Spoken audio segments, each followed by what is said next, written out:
Why are strawberries, raspberries hairy? Why do raspberries have hair? That's weird.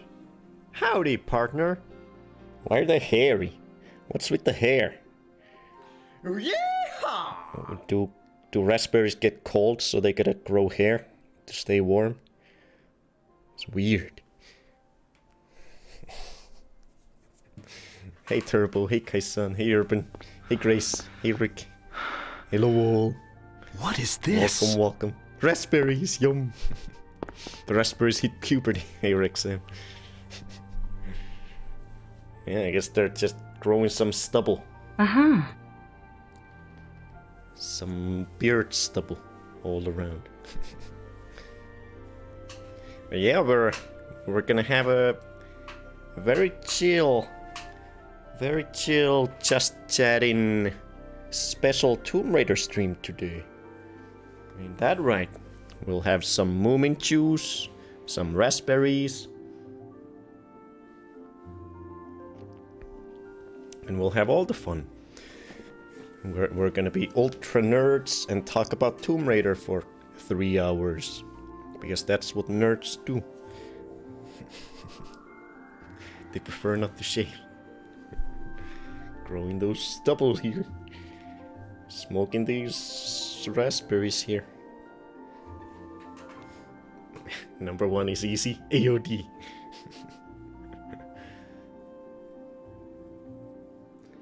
I guess a little Freddy update. Yesterday, for the first time since I started giving him the cortisone medication, he had another big air grasping moment after a long sleep. So it does seem that the cortisone was definitely helping, because now that we're lessening the doses to get him off of the medication, the symptoms are coming back. So he most definitely has asthma, it seems. Because now that the medication dosage is smaller, the air grasping symptoms are coming back. It seems slowly but surely.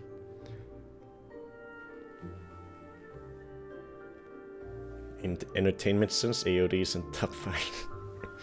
Goddamn AOD. But yeah, we're now done with 2 weeks of medication for Freddy. 2 more weeks to go. Lesser and lesser dosages. Freddy hair everywhere.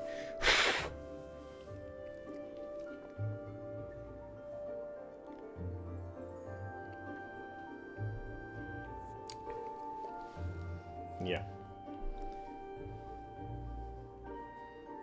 Way more fun to watch than the new ones. That maybe, yeah. But yeah, we're gonna be...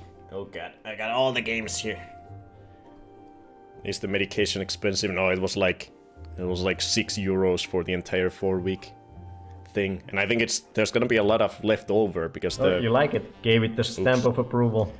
The thing that they gave me has way more than I needed for the whole 4 weeks. So I'll have cortisone tablets that I have no need for. Can I get high off of cortisone tablets? Should I eat them myself? Probably not. But yeah, today we are celebrating the fact that we finally beat all 15 main series Tomb Raider games in a row on stream. We started on January... We started on January 30th last year, and this Wednesday we finally beat the final 15th game. We beat 15 games. 15 games in a row. Basically half of all the streams we've ever done have been Tomb Raider streams. Pretty much, almost. It's been 1 year and 2 months and a total of 102 streams. And here they are, all the games that we beat, that we're gonna rank today. Look at him. So many games. And we beat them all in a row. Ah, Freddy, don't scratch me when I'm holding these. These are valuables. We're gonna rank all of these. We're gonna put them in their own... Freddy, stop it. Stop it. No. We're gonna do our own Tomb Raider tier list. As well as just... based on this tier list, we're also gonna compile a proper... Just a, regular good old top 15 list of main series Tomb Raider games. Back here with the boxes.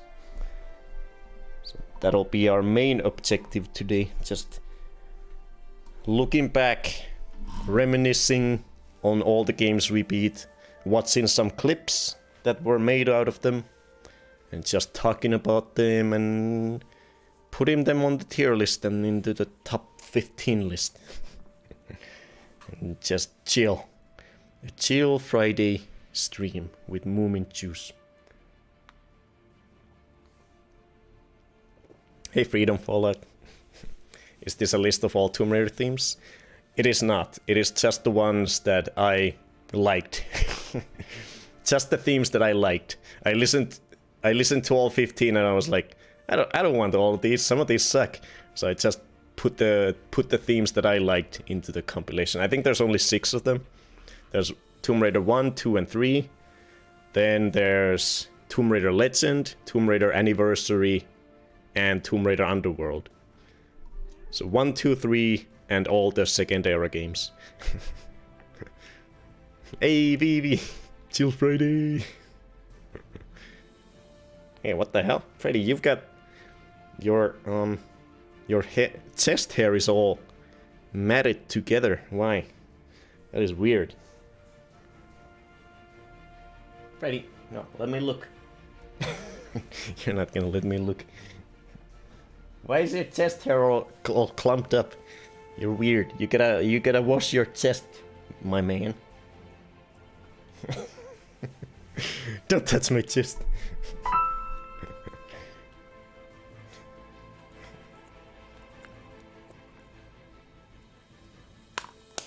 Can I touch your chest now?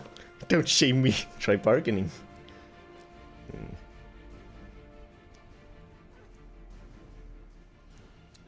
Yeah, there's like a little clump of hair that's all stuck together here. I don't know why. I guess it's in a spot where he can't reach with his tongue. I think right at the...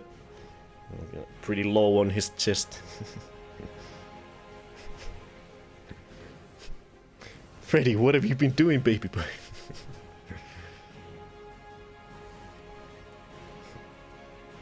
There you go. Yummy treat. I remember I had to cut those clumps out when I had a cat with long hair, because they'd get matted. Freddy has that sometimes, in his buttocks area, where he doesn't let me brush it, and he doesn't, groom it well enough himself, so sometimes he gets clumps of hair. Near the back door, or near the tail, where he doesn't let me brush properly. So I do. They usually fall out on their own if they're there long enough. They just suddenly you find these big clumps of hair on the floor. That's happened multiple times. They just drop out on their own after a while. But yeah, I do get scissors if they start start being noticeable. Thank you for the treat, Rick Sam. It's my first raspberry in a billion years. These are big ones. Big ol' raspberry. All hairy. Why do they gotta have hair? Look at all that hair. Hairy raspberries. We gotta Google this. Why do raspberries... It auto-corrected immediately. Why do raspberries have hair? So I'm obviously not the first one to ask this. Why do raspberries have little hairs on them? They are the remnants of the pistils, the female portion of the flower. They may help protect the fruit from insect damage. On some varieties, these little hairs are more noticeable than others, and they are virtually non-existent on blackberries. Okay, so they're like a little insect propellant somehow. Don't get angry.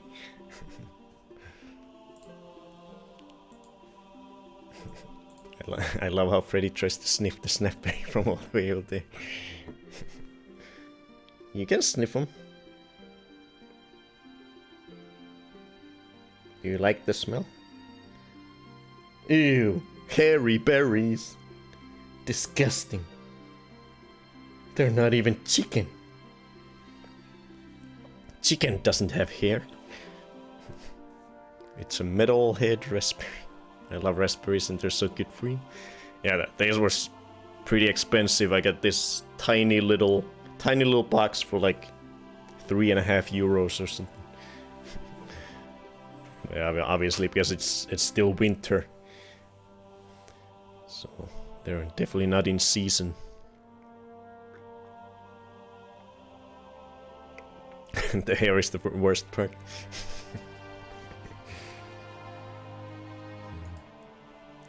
Good old raspberry hair.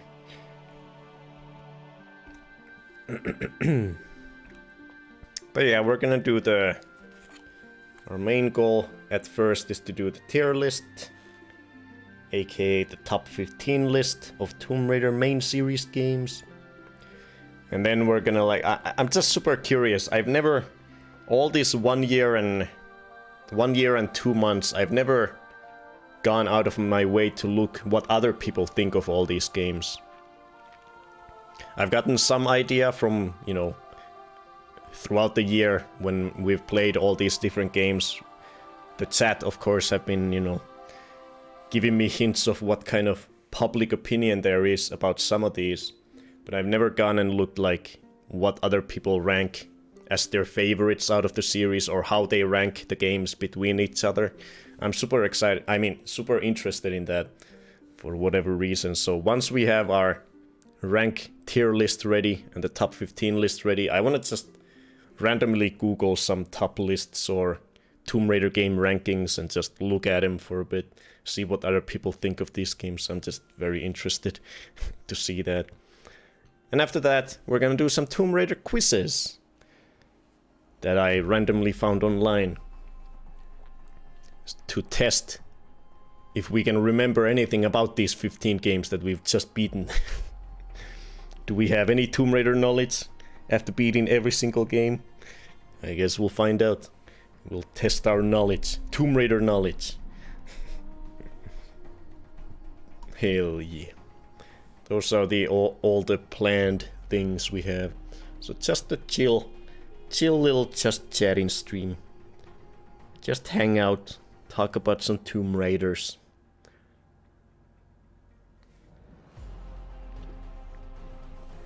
Ain't that right?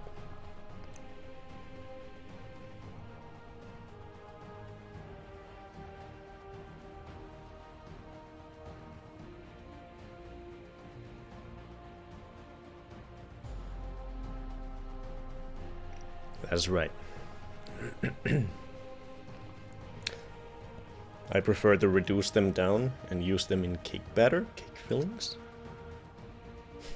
Hello, Relkin. Nice emote. Lara's butler is called Wilson, damn it. Wilson! I guess we might as well start. I basically spent all of yesterday just looking back on all the final streams of each 15 Tomb Raider games and just taking little notes of what I thought of all these games, each of these games, right after beating them, because it's been a year and many months since I beat the earliest ones, so I needed a refresher of what exactly I thought of these games. And I've also looked at some videos of, you know, the full playthroughs of these games, just, you know, trying to remember what all happens in each of these games. Oh, thank you, Rolkin. I always forget. There we go. It's not telling you on my end. It says that I'm online and streaming. Should be fine. But yeah, I spent yesterday taking some notes, looking back on my VODs, taking down notes on what I thought of each game right after I finished them, so I have a better sense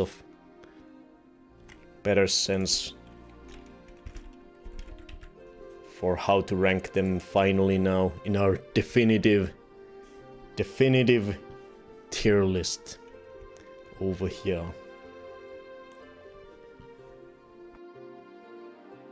Well, let's see, let me open these things. Will he ever learn? Wilson.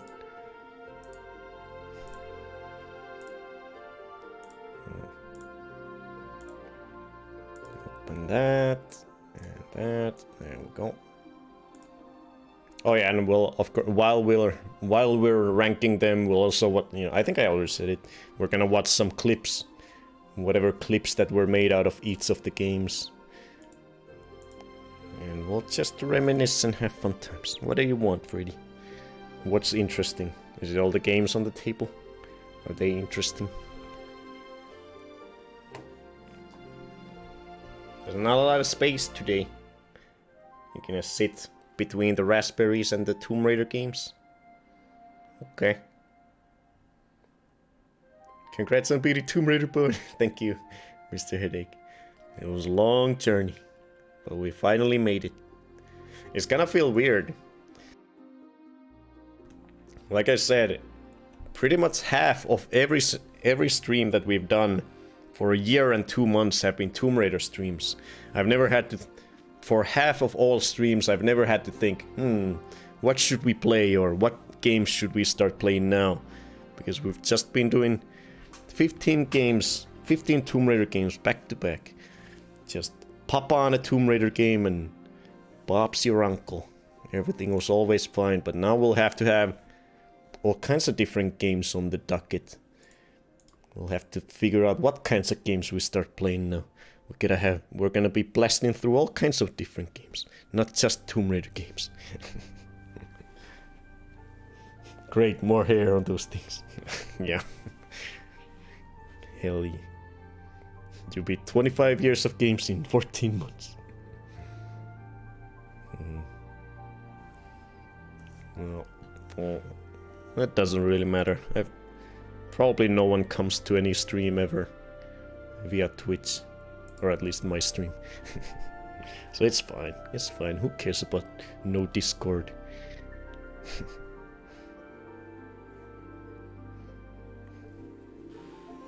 Want some raspberries? Hairy berries. They're hairier than you, Freddy.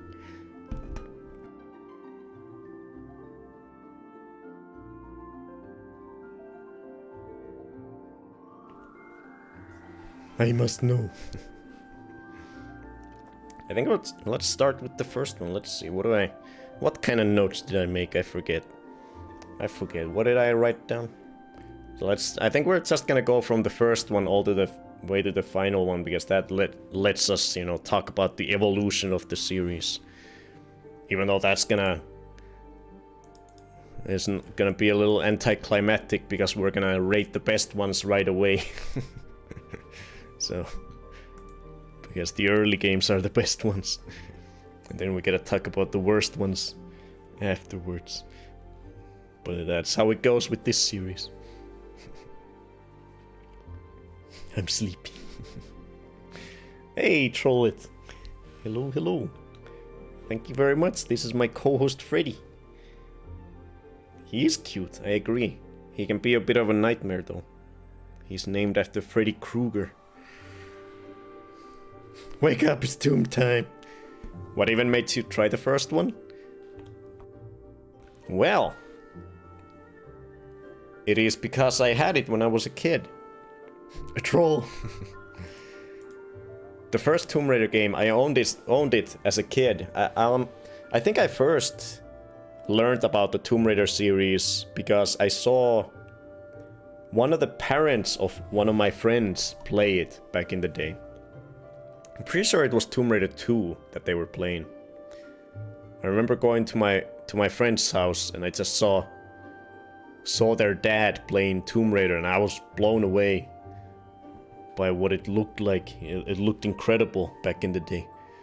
I was like, what the hell? This game looks insane.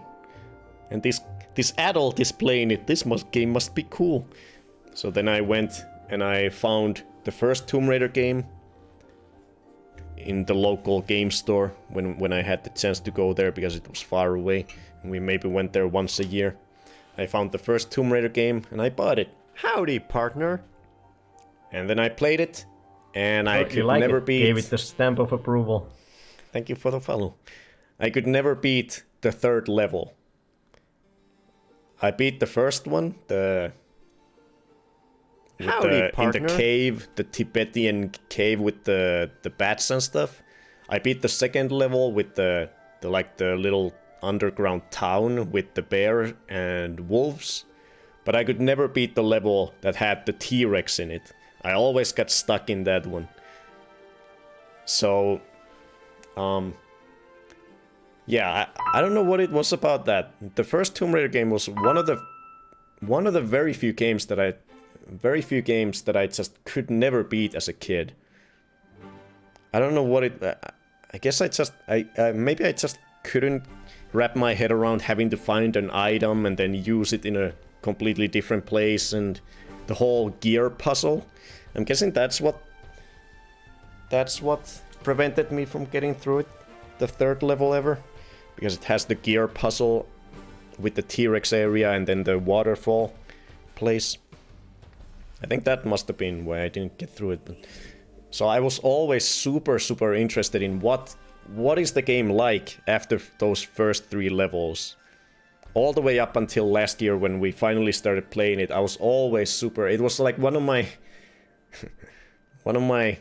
bucket list gaming, one of my top gaming bucket list things that I wanted to know. How does this goddamn Tomb Raider game end? What does it have to offer after the first 3 levels?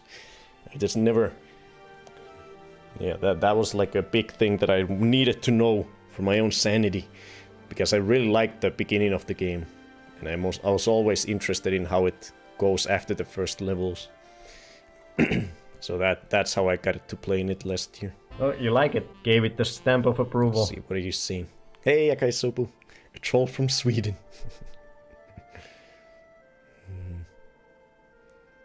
Let's see. Hey, Dory, thanks for the lurk. And thanks for the treats. I'm eating some raspberries. Look, a new treat. 1 and 2. Nom nom. Yummy. Raspberries are pretty awesome.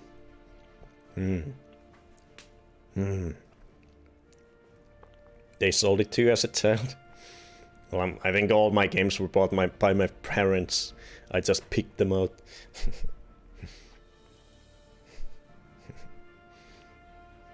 Was it different at that time and in Finland?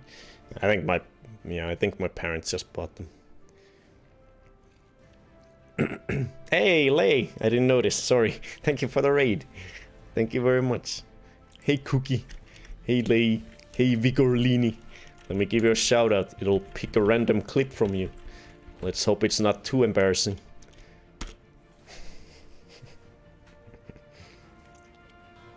Oh, that's pretty pog. Every now and then he says. Yeah, whenever I've taken a shit. Oh my god, man. What the fuck? I wipe my ass with my hands. Oop. Dude, what the fuck are you on about? Gotta think about the environment, dude. There you go. Goodbye. Did you see that, Shark? Did you see that? That's fucking glorious, man. Most glorious shit I've seen all day. She doesn't have flash. She doesn't. Not embarrassing at all. All fine. What a nice game. People here didn't care how old you were. Sure, have fun with Silent Hill.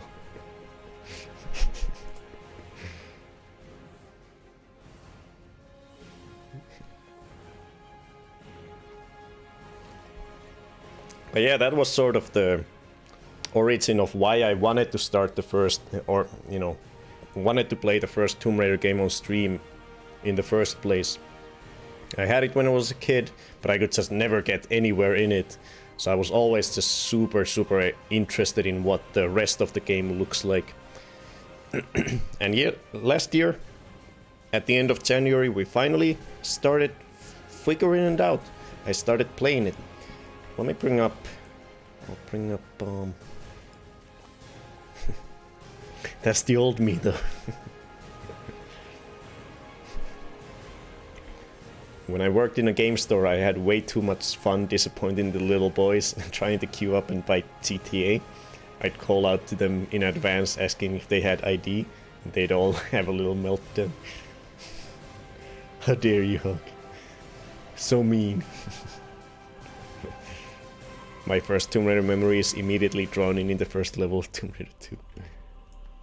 So let me open up... I took down links of these full playthroughs of each game so we can just sort of browse through them while I talk about them, I guess, what I thought about them.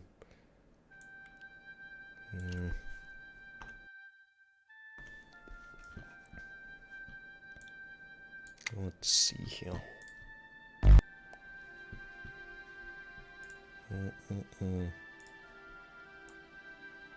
Oh yeah, that was the starting point for the first game. I was just super stoked to finally see what the rest of the game was all about. And I think it was almost immediately after 1 or 2 streams, I was just blown away by it.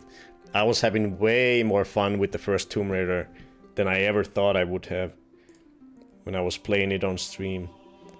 These first 3 levels are so nostalgic to me because I couldn't beat the third level. I'm pretty sure it's the third. Yeah, the Lost Valley. That's the one I could never beat as a kid.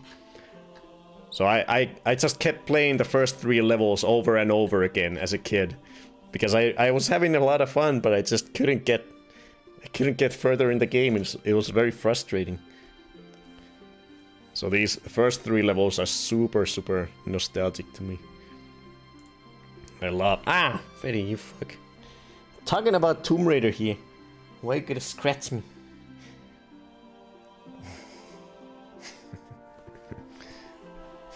Think of the children.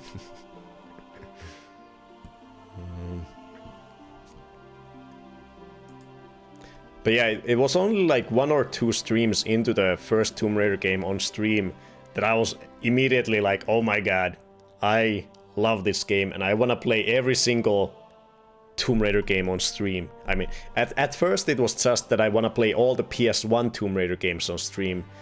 But I think it was by the time I started the second game, it was already in my mind that I was going to play every single Tomb Raider game that was ever made, you know, all the main series ones. Because I was just having so much fun with the first one. I was blown away.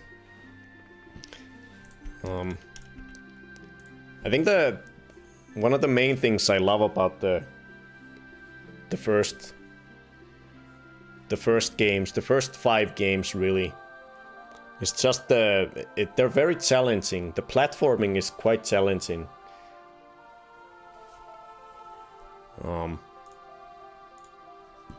And they're all about exploration. They sort of just drop you into whatever tomb, and then you're just gonna the game doesn't tell you anything else. You just gotta figure it out. You just drop into a place with different rooms and paths to go all around you, and you're just like, what? What am I? Where do I go?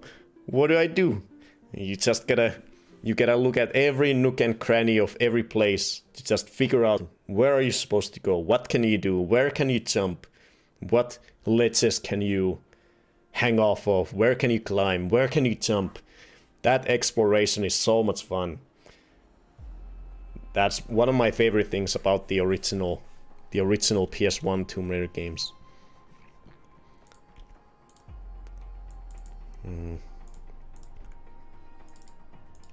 And with the first one, compared to all the other Tomb Raider games, the first game, funnily enough, immediately has my favorite saving system, which for me, because the challenge part of it is such a big deal for me, a deal breaker in terms of which ones I like the most. The first game has my favorite saving system. It has these periodically placed save crystals that are the only places where you can save. So that brings a lot of risk to everything you do, because every jump can be your last one. If you miss a jump, you fall down, you take a lot of fall damage, you'll probably die. Or if you accidentally hit a trap that's around the corner, so you gotta be super careful. And when you die, you go all the way back to the last save crystal, which in some cases can be pretty far away from where you've gotten in the game. So that's my favorite saving system, because after the first game they give you, most of them give you the chance to save anywhere at any time, and I really don't like that. So one of the biggest things I like about the first game is that you can only save at these predetermined save spots. That is by far my favorite saving system out of any Tomb Raider game. Right on the first one. PS1 footage in ultra high definition.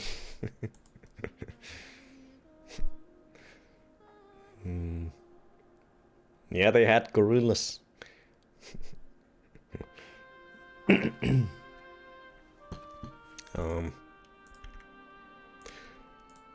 Another thing with the first one is that it's one of the very few Tomb Raider games that almost exclusively takes place in tombs. Who would have thought? A game named Tomb Raider taking place in tombs. Look at Freddy.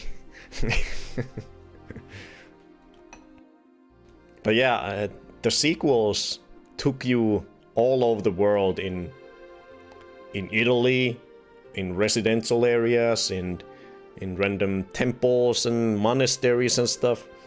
But the first game was exclusively about tombs. I think there's only one level or a couple that don't take. One takes place in a mine. And I'm pretty sure almost every other level takes exclusively place in different tombs. I think there's 3 or 4 major tombs, and each one has multiple levels. So I really like that aspect of it. It's mainly about killing gorillas and all kinds of endangered species. You kill gorillas, you kill bats, raptors, T-Rexes, tigers. You kill all the animals. Lara is mass murderer of species that are going extinct.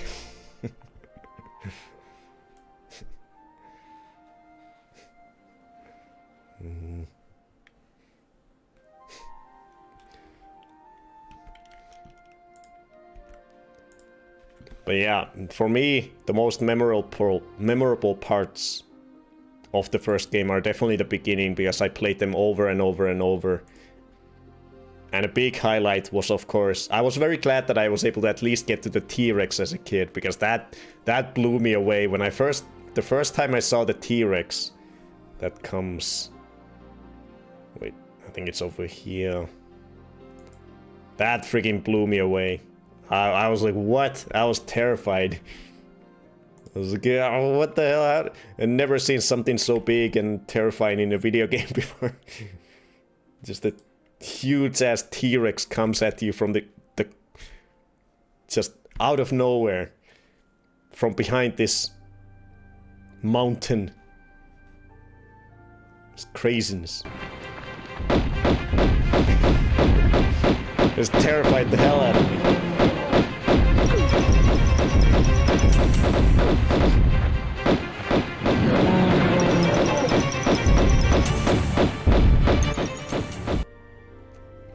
The T-Rex was so scary as a kid.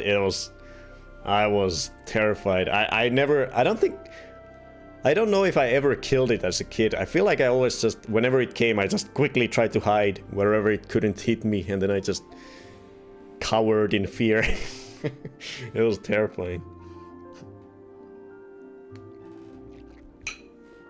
Anyone know if Lara ever got in trouble with PETA? I wouldn't be surprised. And the music is epic. I think we actually have a... Let's bring up the clip. Let me get this. Yeah, we have a clip from when I first streamed the... Oh, there we go. Relkin linked it. I had to link myself too, but let's start it here. Bite the bullet, bite the bullet. Bite the bullet. So yeah, this was when I streamed. This was very early on. This is probably in like the third week of streaming, or maybe fourth week of streaming last year, when I had just started. But yeah, we were in the beginning of the game. This was probably the first Tomb Raider stream. Yeah, this moment is pretty early in the game. And this is what happened when we first met the T-Rex. Bite the bullet, bite the bullet. Bite the bullet. I don't know. What? No! What am I doing? What am I doing? What is happening? I can't get out. No! No! Oh, I fucked it. I fucked it well good. So yeah, I just immediately, the second I see the T-Rex, I just try to jump away from it, and I accidentally jump into a place where I got stuck in the goddamn the mountain range. That Akisabu seems like a dark. No, that border thing was terrible. I just made it in paint. For some reason I thought it looked good. And the camera was super small back then for me. You could barely see me. Such a small boy in the corner. Yeah, that was one clip. I think I only had 2 clips from the first Tomb Raider game. To thinking something. We had more, but I've deleted a lot of the random not so good ones. But I have these 2. This is the second one. Both of them I think are clipped by Relkin back then. They're gonna burn you. No. They are an actual trap. You gotta go fast. Can't just hang on. You gotta do proper jumps from each platform to the next. Running jumps. This was a little fun moment when I was trying to get through this fire trap. Come on. Yeah. One step back. Go. Yeah. Go through the flame. I'm on fire. Am I gonna die? I'm gonna die. Nope. My health bar is empty, but I survived. I have no health in my health bar, but I'm alive. Check it out. 0 health. What a gamer.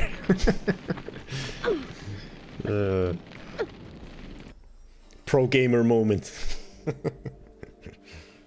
Yeah, those are the only 2 clips I have of the first game, but we don't need. We have a lot more clips on the other ones.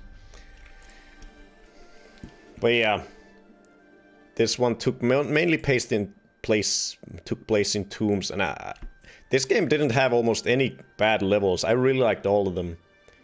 The Peru levels in the beginning, the what is it called? Qualopec, the Colosseum, the Midas Tuts place. Come on, that was awesome. Okay, the cistern actually. I wasn't a big fan of the cistern. It was a little annoying with the water that went up and down. It was a little too confusing, but it wasn't too bad. Got some other tombs. And then of course, that was the final encounter with Natla, the bastard. I think wasn't the story about they were trying to expedite evolution. They were trying to make evolutionary advanced life forms or something. Something crazy. Superpowers. But yeah, this game was awesome. I think I was never a fan of the cistern. Yeah, the cistern is, I think, in my opinion, the only annoying level in the first game. Everything else is gold. Wait, and who was the lady in the rooftop? Rooftop fight? Wait, what rooftop fight? I don't think there's a roof... I think that's a different game. I don't think that's the first one. Or in Tomb Raider 2. Well, maybe we'll get to evolution on steroids, yeah. As Natla said, give evolution a kick in the pants. Levels you look at and just go, hell no. But yeah, I think we're ready to put the first one in. I think we all know what the... There are a few Tomb Raider games that I think I'm gonna give a different rank to than I originally gave. But I'm not even thinking about what rank I originally gave these games. I'm gonna go with what I think now. Okay, let's see here.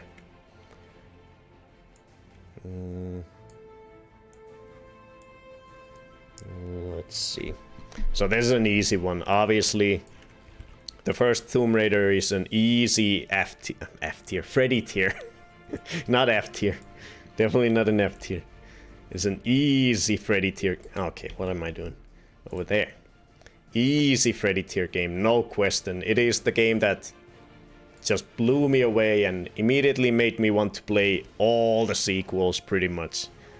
It is the reason that we are here after 1 year and 2 months having played every single Tomb Raider game. It all started with this masterpiece. Oh, you like it? So Gave it's it the an stamp obvious of approval. Freddy tier.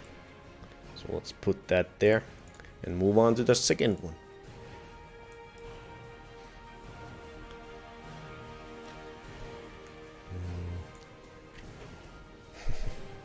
F tier.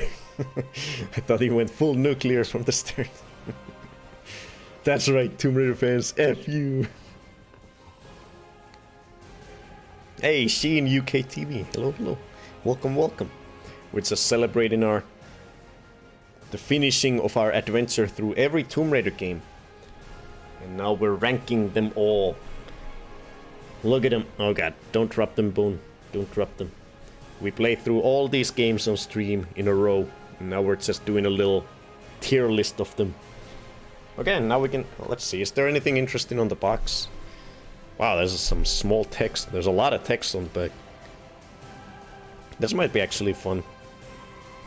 So it says about the game... Adventurer Lara Croft has been hired to recover the pieces of an ancient artifact known as the Scion. With her fearless aerobatic style, she runs, jumps, swims, and climbs her way toward the truth of its origins and powers. Leaving only a trail of empty tombs. Yeah, she steals everything from the tombs. Leaving only a trail of empty tombs and gun cartridges in her wake. On this trail are the most breathtaking 3D worlds yet seen, where exploration, puzzle, and platform elements blend in a seamless real-time environment. Oh, I see. These other ones are in different languages. Hawk just came into the room and said, he's finished. Bad Hawk. Bad Hawk. So let's put the first game on the thing. Look at Freddy. Freddy is waiting for me to put games on the shelf. Well, there's only one place to go. It's the only game so far. Bam. There we go. Put Freddy in first spot.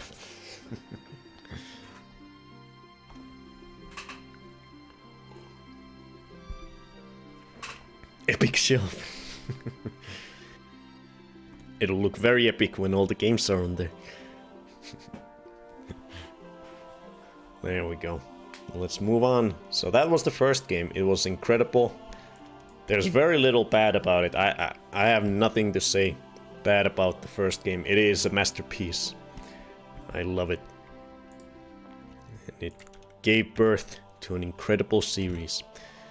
So let's move on to the second one. Let me open the... Let's look at what the second game had to offer. Crown the Gaming Queen.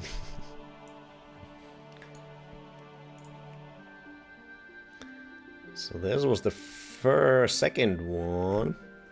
No ponytail, so game sucks. There we go. Boomer Bone. Bone just aged about 20 years. What did I do? Let's see, is there anything interesting on the box? Wow, there's some small text. There's a lot of text on the back. Let's see, is there anything interesting? Shut up, Kaisan. I'm not old.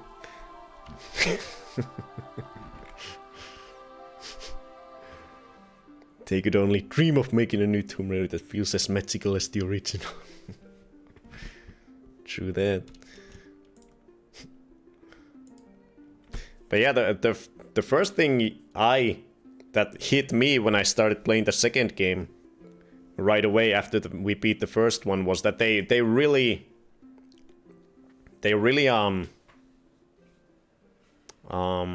tighten up the controls and the way Lara moves.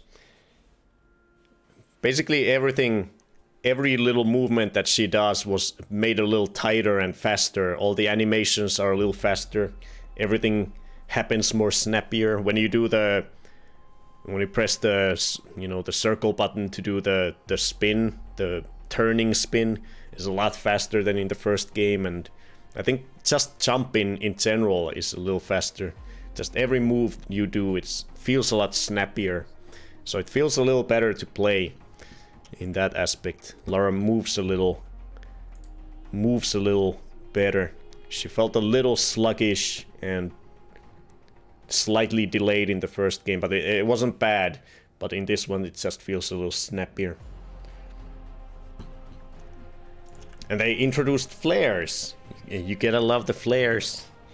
Who doesn't love flares? So now there are flares in the game, so you can actually see in the dark. That's cool. But yeah, I was blown away when we that first Tomb Raider 2 stream is still one of my favorite streams that we ever did.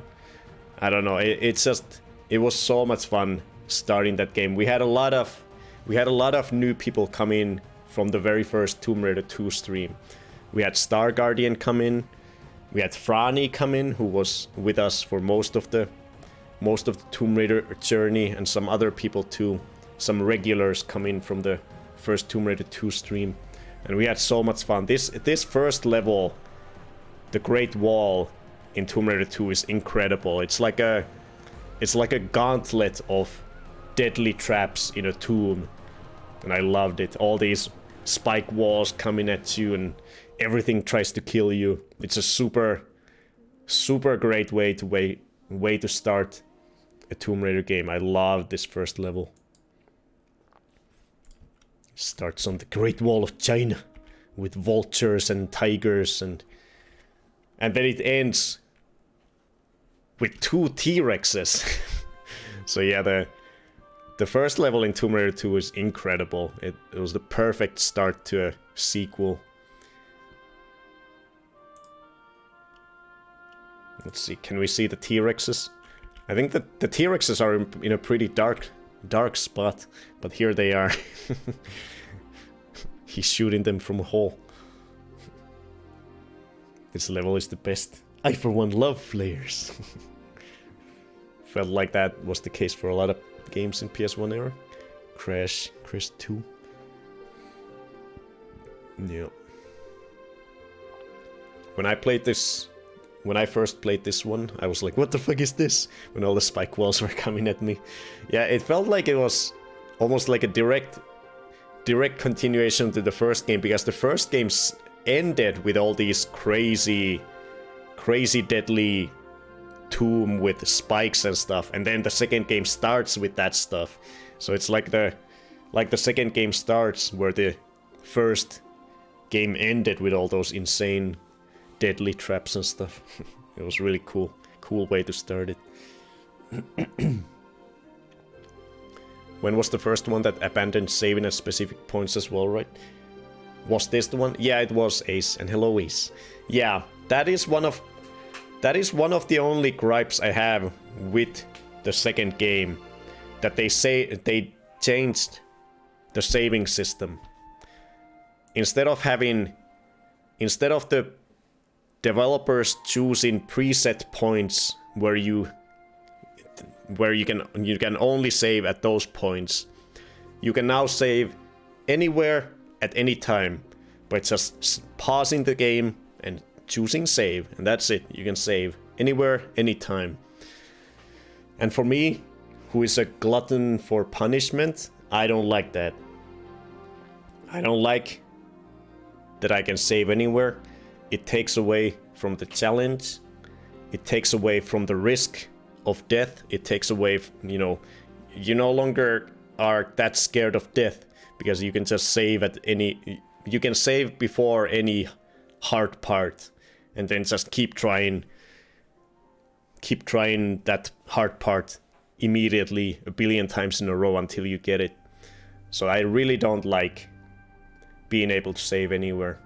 It totally changes the dynamic of risk and reward, and feeling accomplished when you beat a level or when you reach the next checkpoint, as it was in the first game. In the first game, whenever you came across a save crystal, you were like, oh my god, yes, oh my god, I made it to the next save crystal. When I die now, I'm no longer gonna be sent back all this time. So that was like the big part of the reward of doing good in the game. It felt great whenever you found a new save point. But yeah, this game abandoned it, and you can save whenever you want, wherever you want. Yeah, in the first game you had the crystals, preset crystals.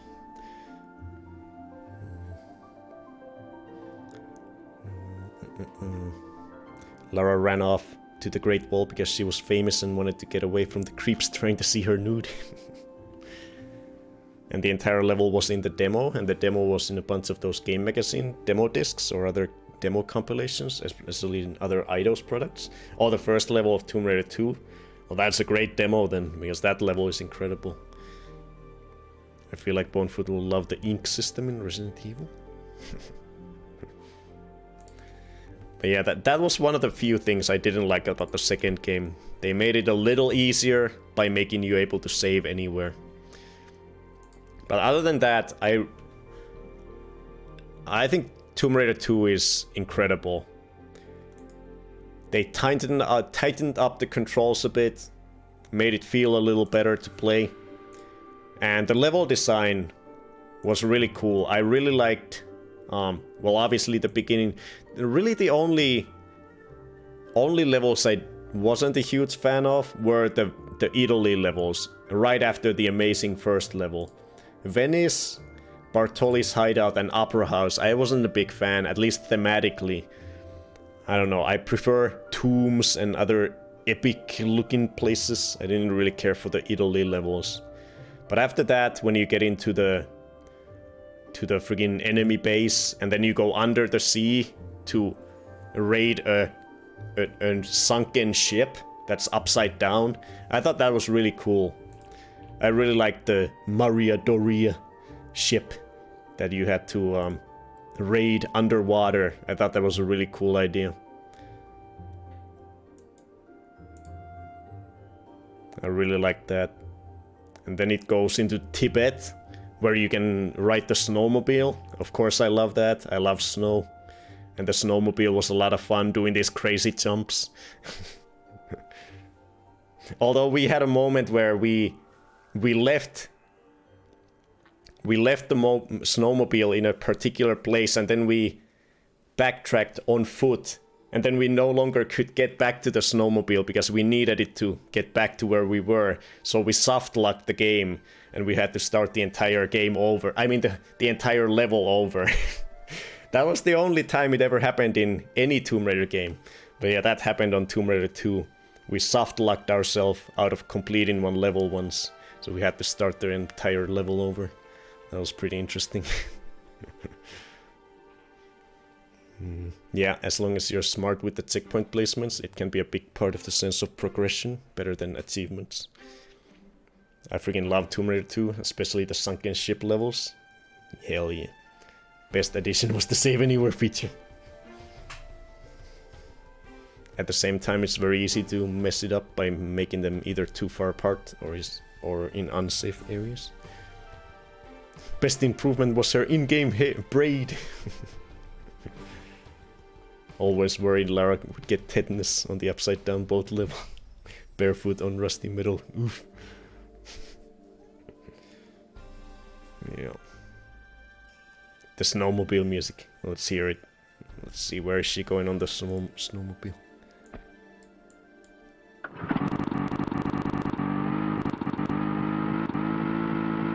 Wait, does it not always play?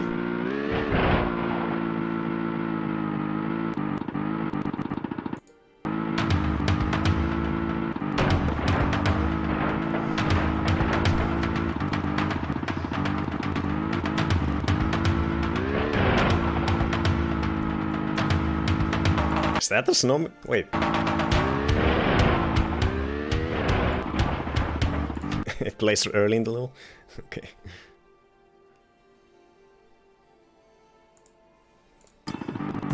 Yeah, here we go.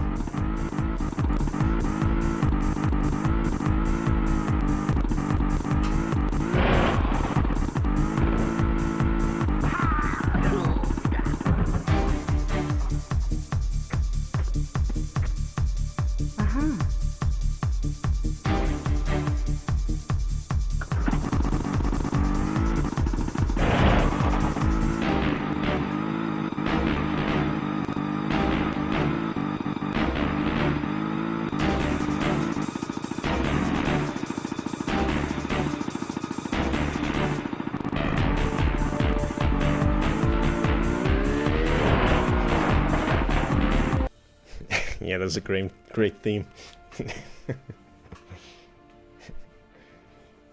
This slaps.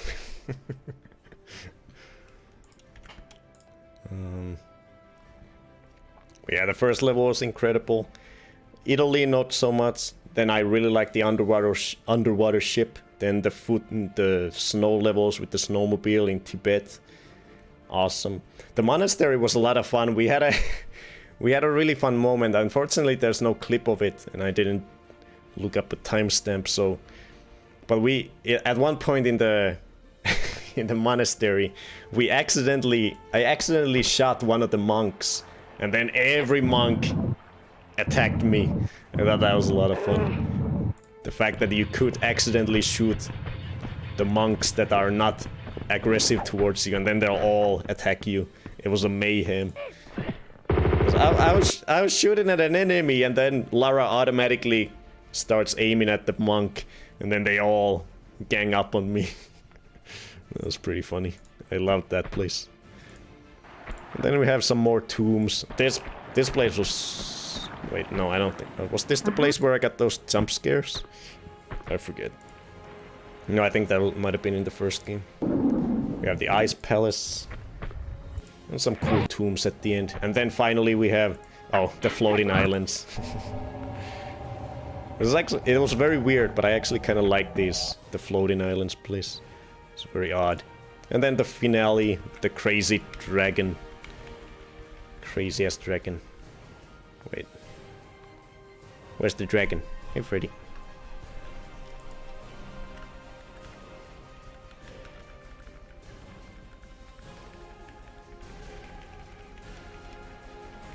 I want to see the dragon. There's the dragon. Hey Freddy, how you doing? What you doing?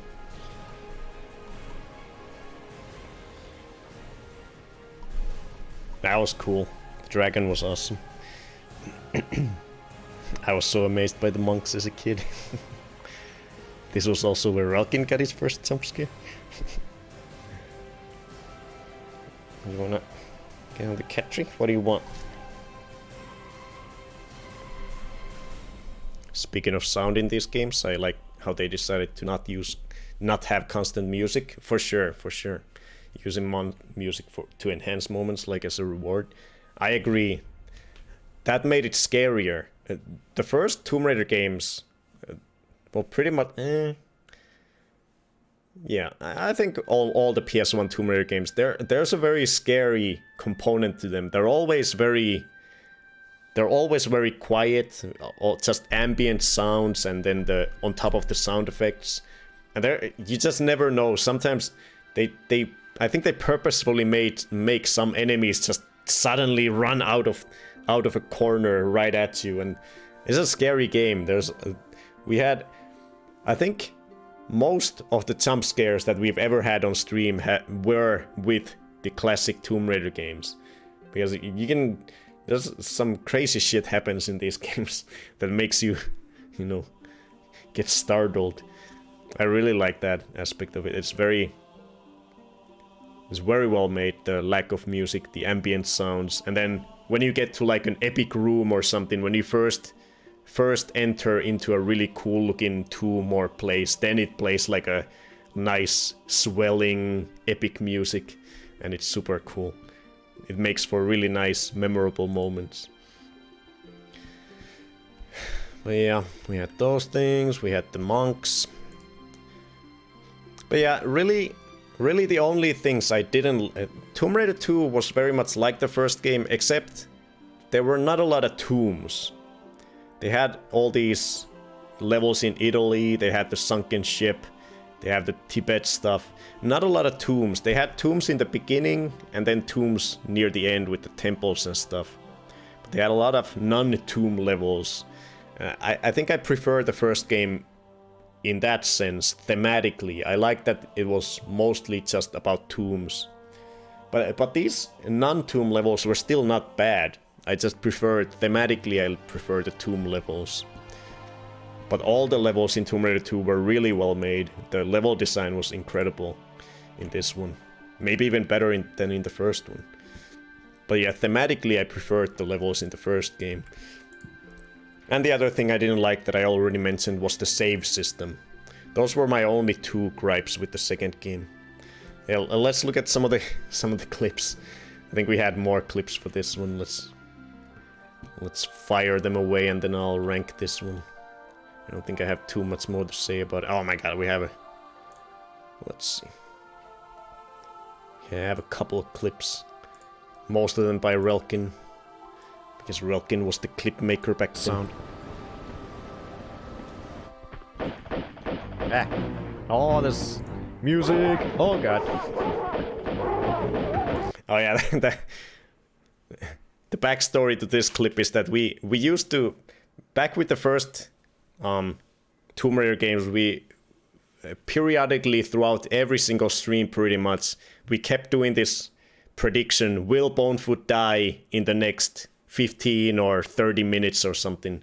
Will Bonefoot die in the next 15 minutes, I think was what we did right before this clip.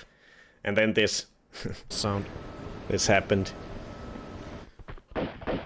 Ah. Oh, this music. Oh god.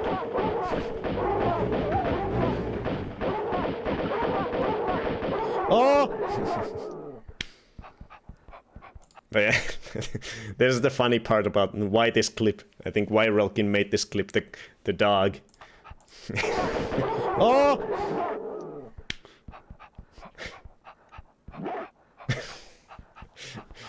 It's like the dog taunts me for dying. It goes right up to the camera and barks at it. Like, what are the chances? Oh!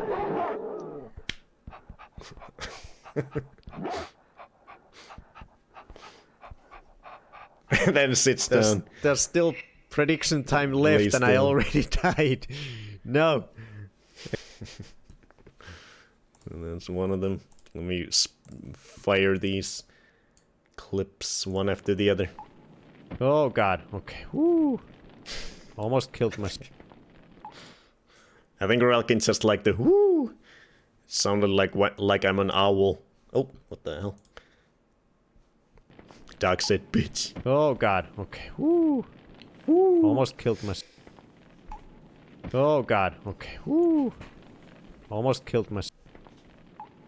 Oh god, okay. Woo! Almost killed myself. Oh god, okay. Woo! Almost killed myself. Oh god, okay. Woo! Almost killed myself. Oh god, okay. Woo! Then we have... This is the clip that Relkin linked.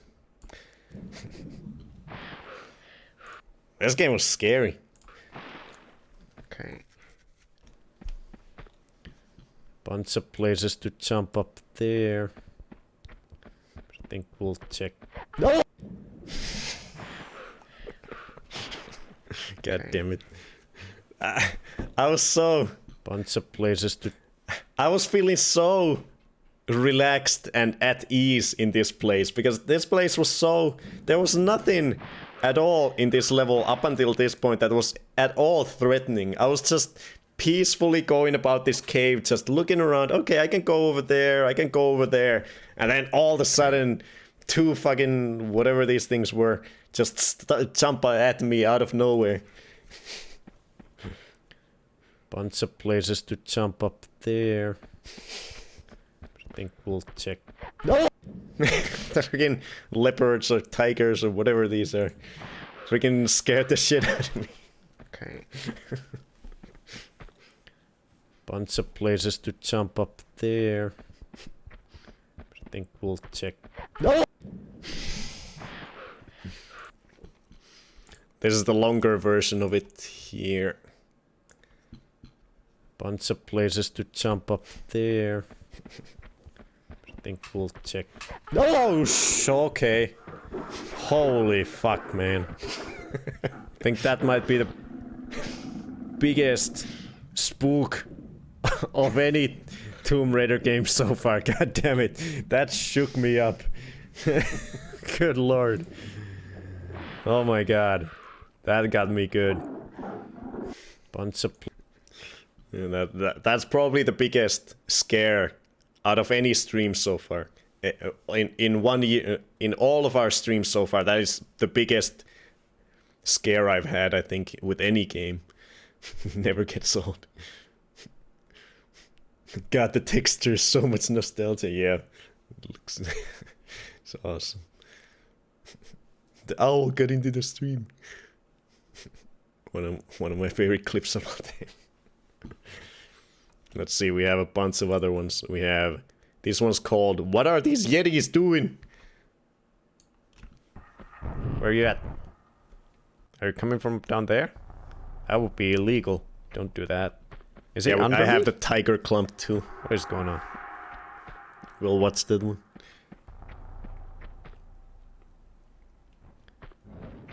Oh god, where are you? What the fuck? What the hell? Did it come through the fucking floor? What the hell was that? What? What was that? I thought... Did it... It looked like he... This was in the glitch category in the Freddy Awards. The goddamn Jetty just appears through the floor. What the coming fuck? from down there? I will... Hey, Star Guardian.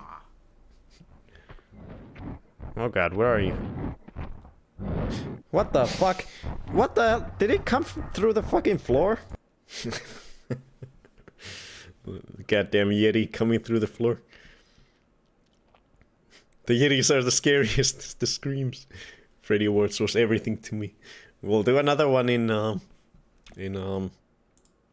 July.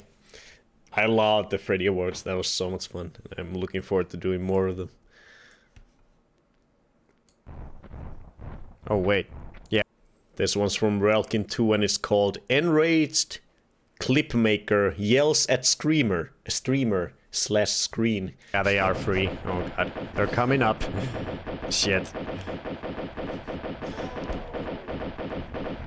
I think that this was another moment where we had a prediction going if I would die in the next 15 or 20 minutes or something. And then this happened. Right away after we started the prediction, two of them. pretty I much. thought there was just one. Shit. Oh god!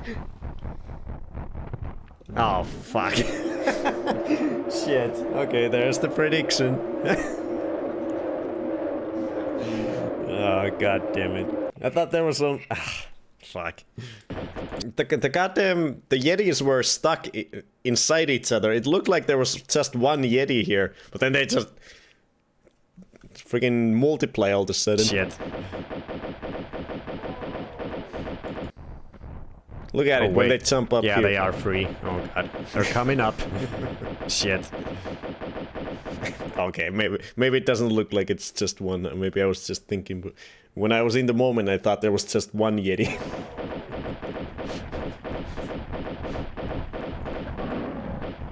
Shoot. Oh, there! There is where it multiplied. There were 3 of them. There were 3 of them here, where it looks like there's wait. 2 of them. There's 3 of them here. It multiplies right when they're next to me. Yeah, they Look are at this free. shit. Oh god. They're coming up. There's 3 here. Shit. And now there's 2. And now I'm like, what the fuck? They multiply. Oh, there was 2 of them. I thought there was just one. Shit. Oh god! And then I fall into the trampoline.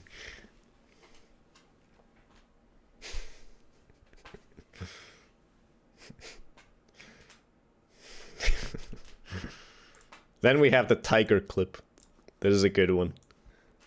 This is another perfectly cut scream. This one's called When Freddy Wants Cuddles.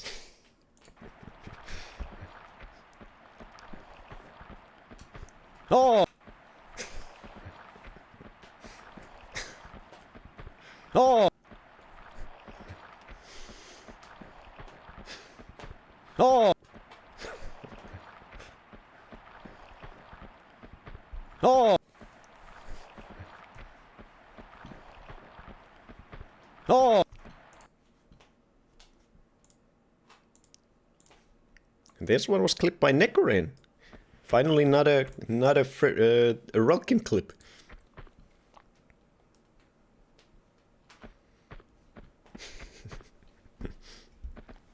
It's a very decorated place for traps. Oh shit, okay. That's okay. I'll give it to you, game. That was there was very little time to react to that. I was taking a shower during this one. Bone scary moments. Yeah, those are all the clips I have of Tomb Raider 2, so let's rank it. Oh, what's 1 second. Get this out of the way. Too many windows.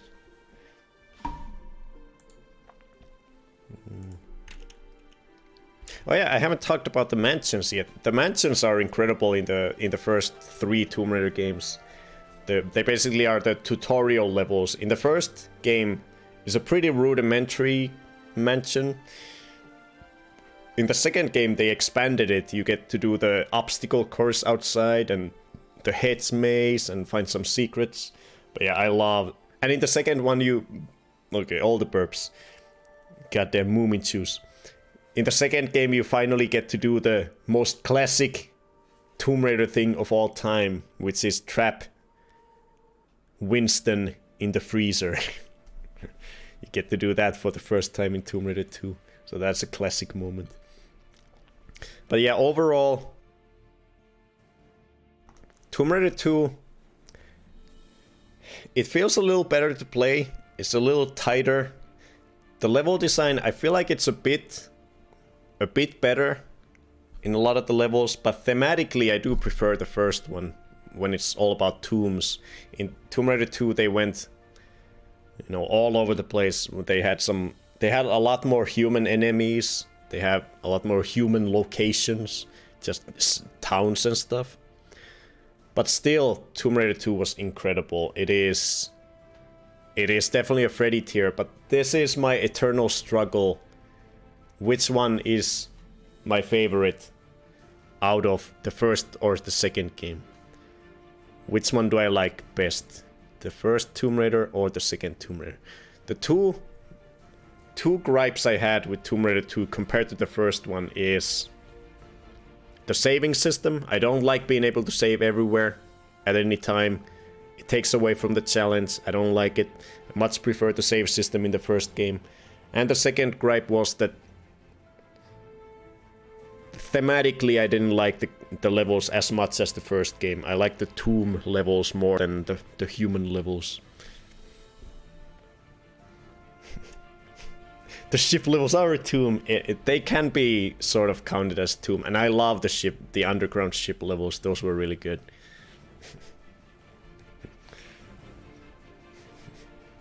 But yeah, we're right at the beginning of the list still, but this might be the hardest decision out of this entire list because I have a hard time picking which one I like better. It is a Freddy tier game, no question about it, but which one do I like better? The first one or the second one? I thought about it earlier today too. In my original ranking, I put Tomb Raider 2 in the first place. When I first beat Tomb Raider 2, initially my first thought was that it was better than the first one. My initial ranking placed it above the first game.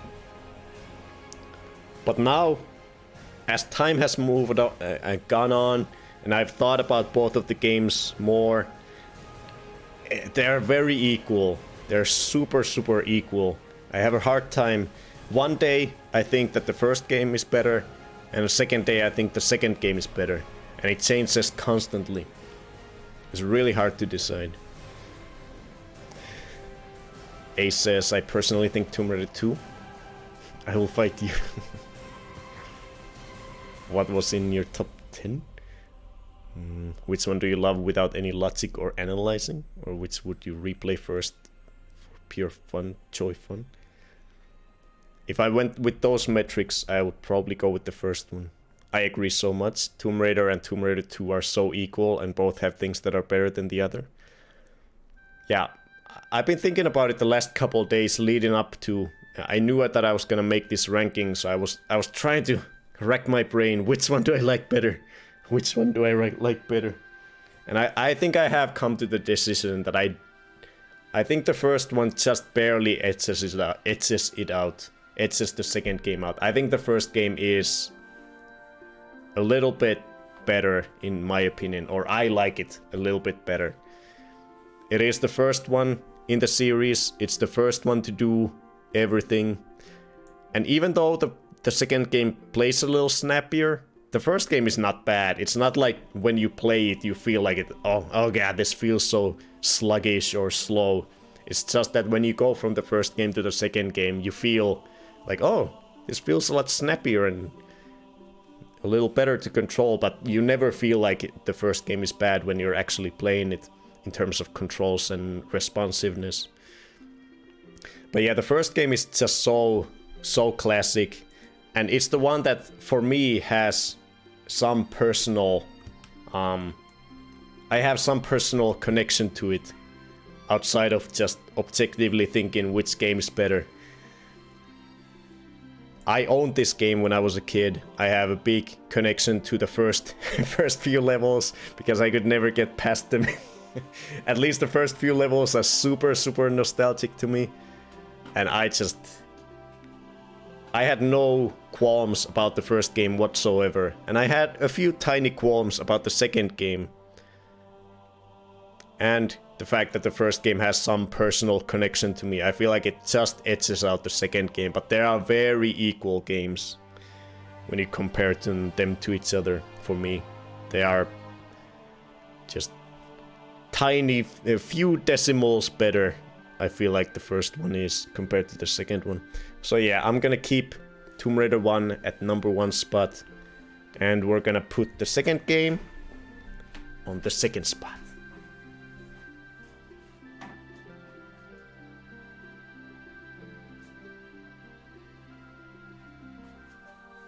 There.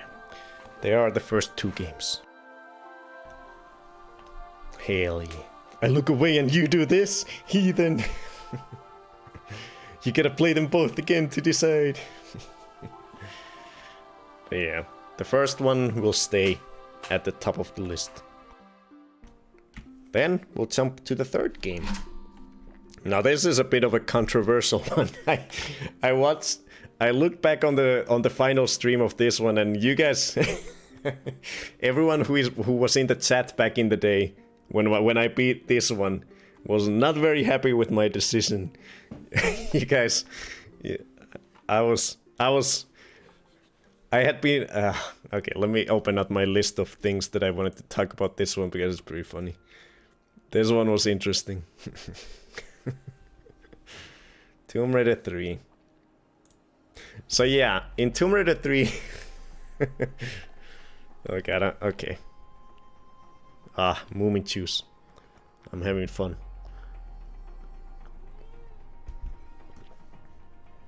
Tomb Raider 3.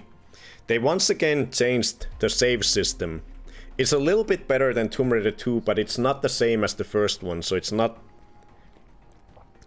quite as good as in the first game. So in the third game, the save system that holds a lot of weight to my value, because I like the challenge of these games, and the save system often determines how hard the game is, because, you know, being able to save everywhere makes it easier, not being able to save as much makes it a little harder and challenging, and in my eyes better. In the third game, they moved on from the system from the second game where you can save anywhere at any time, and in this one you can save anywhere you want at any time, but it always consumes one save crystal, and you can find the save crystals all around the levels in like hidden spots and stuff. So you have to gather these save crystals, and then you can use those save crystals to save anywhere, and you consume one of them whenever you save. So you have like a finite amount of saves, but you can save anywhere. So it's kind of like, you know, I kind of like it because it gives you the chance of saving anywhere, but it also gives me the chance of being being a stubborn asshole, which is what I decided to do. Because I decided to play this game exactly the same way that I played the first game. The way the first game makes you play it, which is that I only ever saved wherever I found the save crystals. I would never do what the game gave me the opportunity to do, which is save anywhere. I only ever saved wherever I found the save crystals. Whenever I picked up a save crystal, I immediately saved. I never saved anywhere other than where the save crystals were found. And that is not how the game developers developed this game. They did not develop this game with that in mind, because they hid these these goddamn save crystals as best as they could in some levels. So I struggled a lot. This game took me 20 streams to beat because of the way I played it, because of my stubbornness. I would only ever save wherever I found the save crystals, and they were hidden away. So basically, whenever I died, I would usually go back a crazy amount, and I wouldn't change my ways. I wanted to play it. I wanted to play the game the way I loved playing the first game, which is having these periodic save points. I didn't want to save wherever I wanted, or you know, whenever I wanted. I wanted to only save at the save crystal points, because that gives it the risk and reward challenging system that I love. But that, of course, led to, as I said, in some of the levels the save crystals are so hidden away. The Area 51 level is one of the most memorable things I think I've done on stream so far for me, because that single level of Area 51, we played throughout 3 different streams. It took us 3 different streams to beat a single level in this game. The Area 51. Because I just could not find a single goddamn save crystal anywhere. So basically I was left to just try to beat the entire long level in a single session without ever dying. I had to get to the very beginning of the level to almost to the very end of the level without dying at all. And that was incredibly hard. It took me like 1 billion tries. I replayed that level like 100 billion times over the span of 3 different streams. And that's pretty much shows you my stubbornness and how I decided to play this game. And why it took 20 streams to beat this game. It was kind of ridiculous, but and you guys, some of you guys really hated it because I was so stubborn about it. But even though I was annoyed at times, I still loved it. I loved it. I loved the challenge of it, and I was having a lot of fun. And now I'm drunk, so I'm just reminiscing about it, thinking that I had even more fun than I probably did.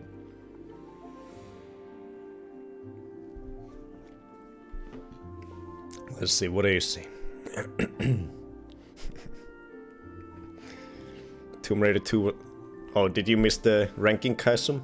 I decided to put it at the 2nd place, Tomb Raider 2.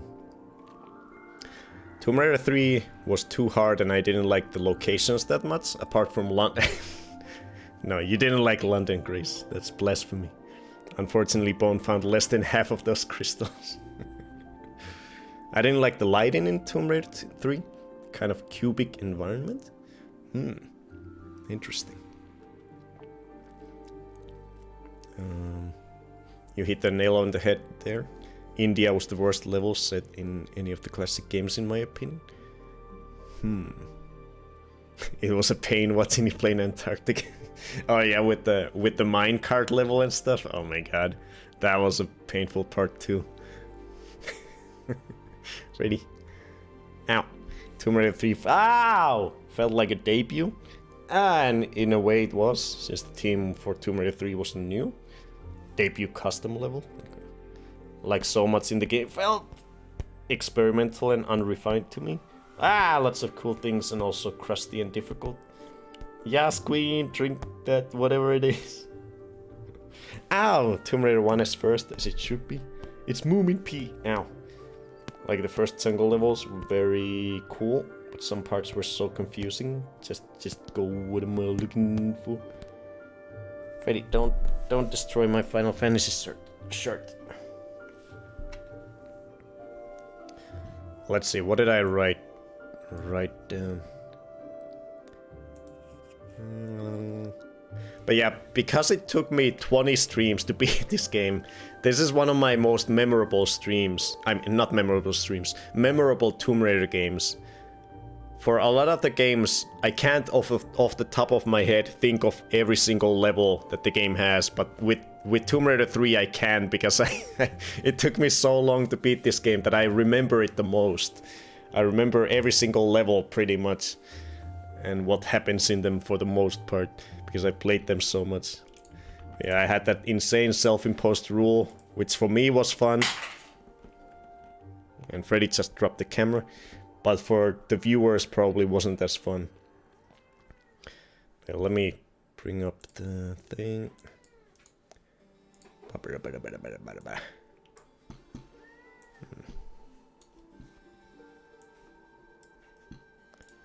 me bring up this thing. Tomb Raider 3. There.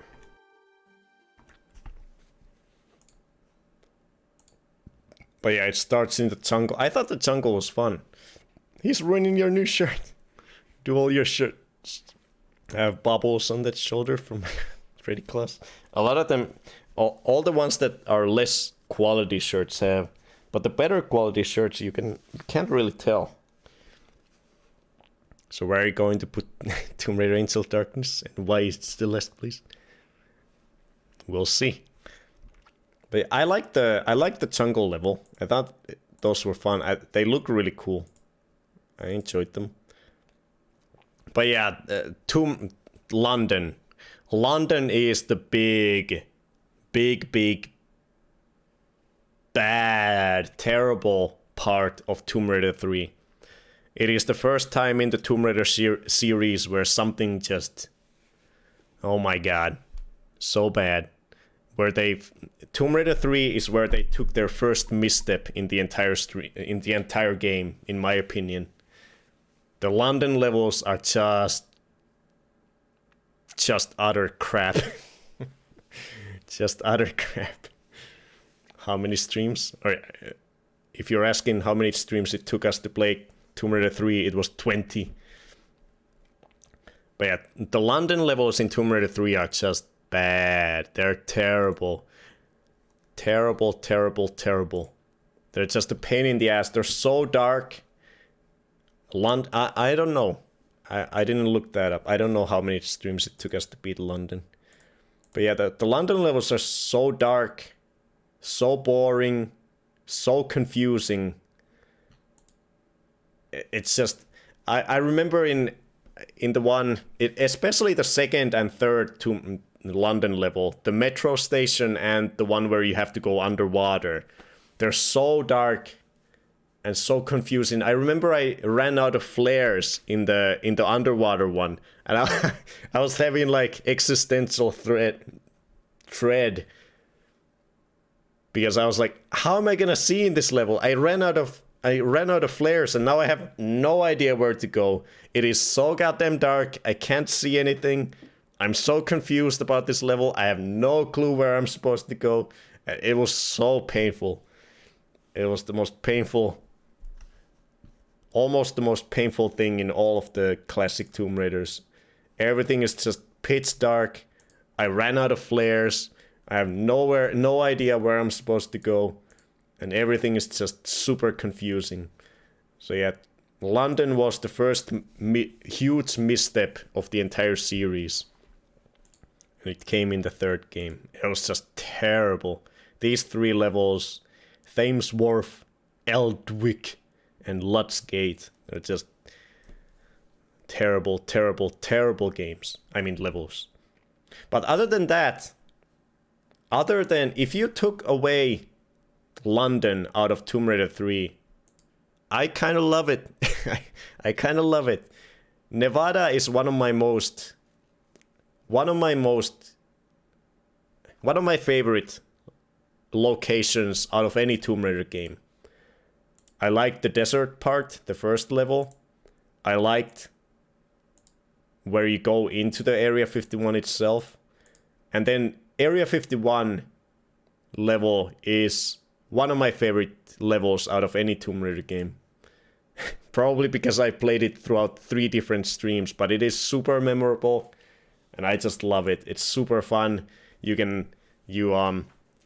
release these prisoners from Area 51. They fight with you. You go through the thing. You try to escape it. And then eventually you lead up to get into...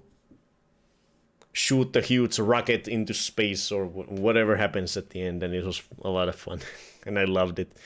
Area 51 is super, super fun. It's one of my favorite locations. I mean, Nevada as a whole is one of my favorite locations out of any Tomb Raider game. All 15.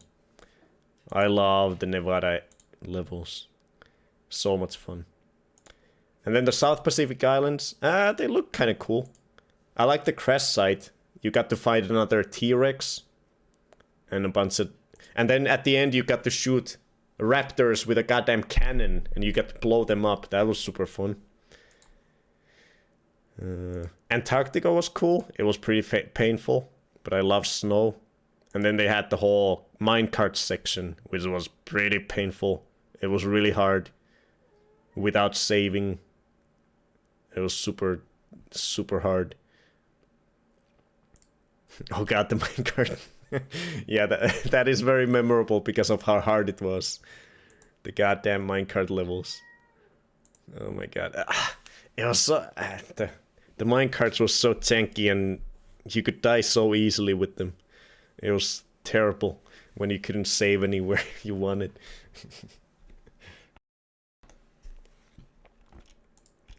Yeah, that's my thing. I think outside, what was bad about India? Which one's India? Is there an India level? There's the jungle, London, South Pacific Islands, Nevada, and then Antarctica. What's India?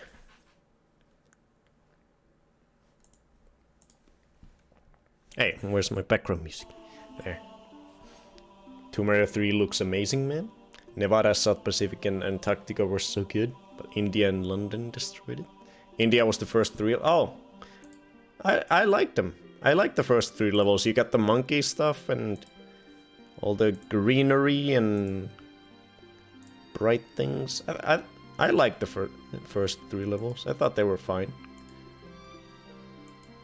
Especially the very first one. I just liked jungles. I thought it was cool. With the monkeys and stuff leading you around. I didn't mind India. India, these nuts. It's like sour candy. You're like, ah, fuck. And by the end, you're like, ah, what's kind of sweet.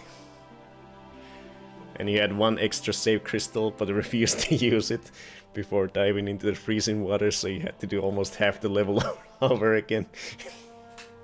There were a lot of those kind of instances in the third game. Yeah, I was very stubborn. Once I had decided and started doing the way I did it, where I only saved wherever I found the save crystals, I was not gonna end it, no matter what. That was a challenge for myself. Still feel the tears on my cheeks. But yeah, I think we've... And the third game had the best craft mansion extra level or tutorial level. You got to do the inside stuff, you got to do the outside obstacle course, but on top of that you also had the ATV course and stuff, so they expanded more on the Lara Croft tutorial level and just made it amazing. But yeah, Tomb Raider 3 is pretty fucking cool, so let's see where we put that one, so we don't take too long. And Freddy's sabotaging over there. Let me show you guys, goddammit. Freddy, what are you doing?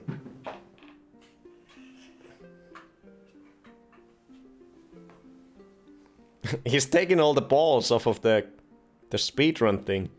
He's dropping them on the floor and pushing them around. Freddy, why are you taking the balls off of the thing?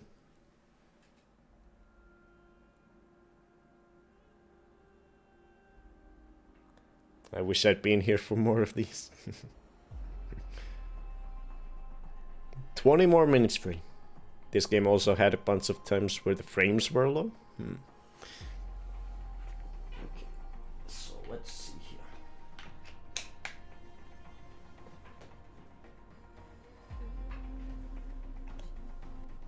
So let's put Tomb Raider 3.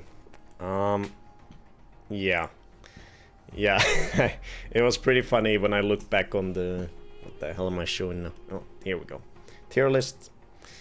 It was pretty funny looking back on the... When I rated it the first time, Tomb Raider 3. Everyone was losing their mind because we had just gone through this painful process of playing through it with my ridiculous... ridiculous... fucking thing. Ridiculous way of playing it, and then I rated it super high and everyone was going crazy. I love how you use Excel for everything. Of course, I have Excel sheets for every little thing. Hey, Nicorin. Oh wait, we didn't look at the clips. Let us quickly look at some clips. Let's see. Where do I have the clips?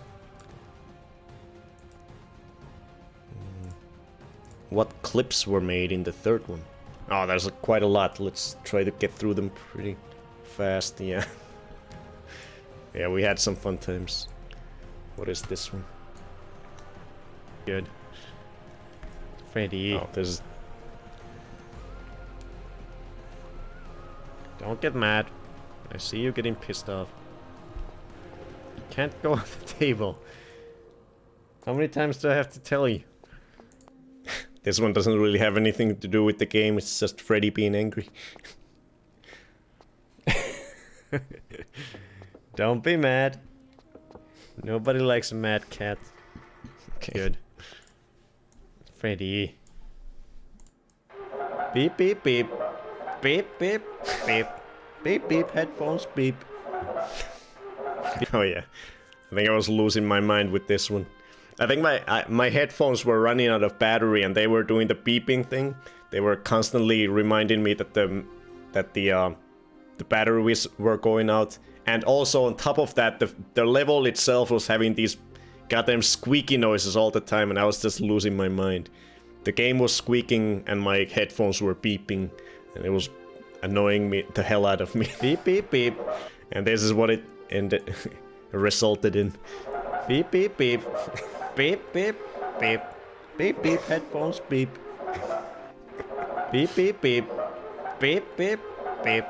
Beep beep headphones beep. Beep beep beep. Beep beep.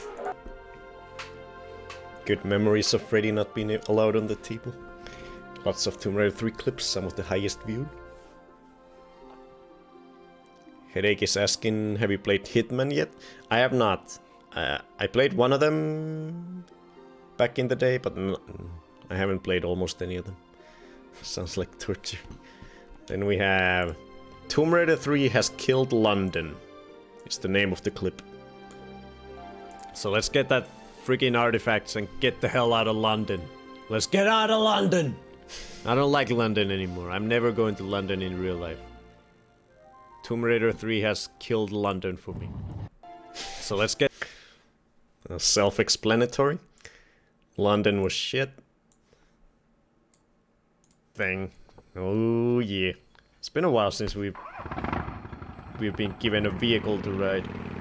Was there any vehicles in London? I don't think there was. Not a single vehicle in London, so it's been since India that we got the pleasure of driving a vehicle. Oh! Excuse me? What? I think this was one of those moments again where I hadn't saved in quite a while because there were no save crystals around. And then the game pulls this bullshit where I immediately die when I go past this gate because there's like an electric thing on the ground supposedly. And it just explodes the entire ATV.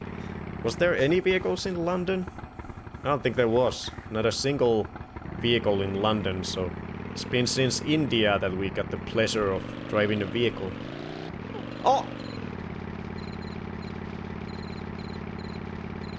Excuse me? What?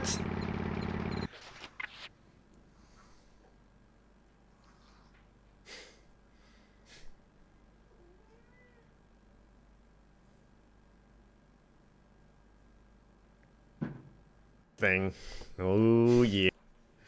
I can't zoom in. Or at least not easily, so I won't. Oh my god, I'm gonna do it. Remember when you ranked this game so highly? You'll see where I rank it today. You'll get angry all over again. Not a single vehicle in London. Underwater yellow thing wants a word with you. That is true. This was the climax of the Area 51 level that I loved so much. We're all holding our breath now. Let's do it. Here we go. Launch sequence. 3, 2, 1.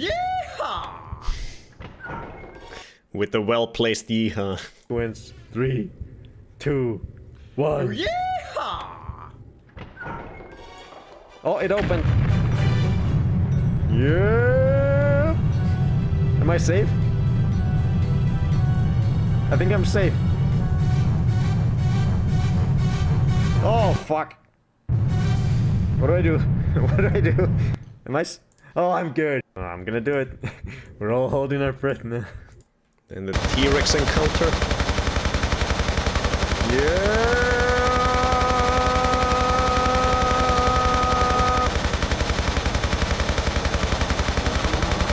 Look at that.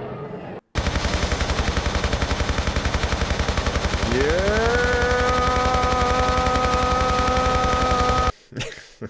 I found a place to cheese the T-Rex fight. He couldn't get over here and he was just sort of circling around, so I could just unload a billion bullets into him.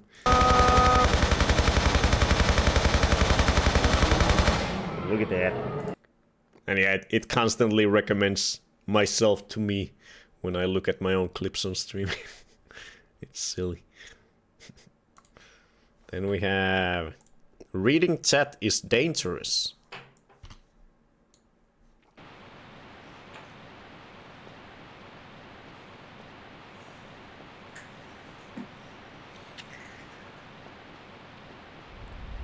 I'm at least in the... Oh, fuck, I'm dead. God damn it. God, mother...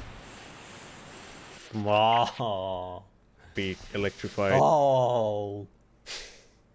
Oh. See that? Oh. Oh. Yeah, we're gonna watch that, Rolkin. This was the great part of the way I played Tomb Raider 3. It was so painful to die. And I loved that. I loved the risk. I loved that the consequence of dying was so drastic. It was so terrible that it brings emotions out of you. I love that with game. It has to be hard enough to annoy you. The consequences for dying have to be annoying for a game to be fun for me. Oh. Oh. Tracks here somewhere. I don't like this. Oh, okay. Okay, I can't. Another little spooky moment in the dark. Enemy coming out of nowhere. This. Oh, okay. Okay, I can't. Two more. This is the one Relkin linked in the chat. This is one of my favorite. One of the most ridiculous, lucky moments of any stream of mine so far. I just totally cheesed this this goddamn puzzle. just out of Jesus. Just got it right out of pure luck. Figured if you add pi to the square root of a bird, you get this and that, and you just do. There we go. That's that's how you do it. Didn't I explain that right? What? Okay, that's yeah. You just add the pi of the square root of the bird to that, and then you click the buttons. That's how it happens. Yeah, I just couldn't figure out how to do this puzzle, so I was just clicking the goddamn panels at random, and then this happened while I was doing this stupid bit about pi and stuff.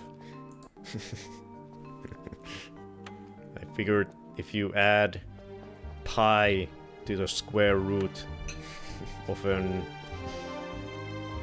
bird, you get this and that, and you just do. There we go. That's that's how you do it. Didn't I explain that right? What? Okay, that's yeah. You just add the pi of the square root of the bird to that, and then you click the buttons. That's how it happens. That was so perfect. Oh, I think I was here for this. I remember now. I came in at the end of Tomb Raider 3.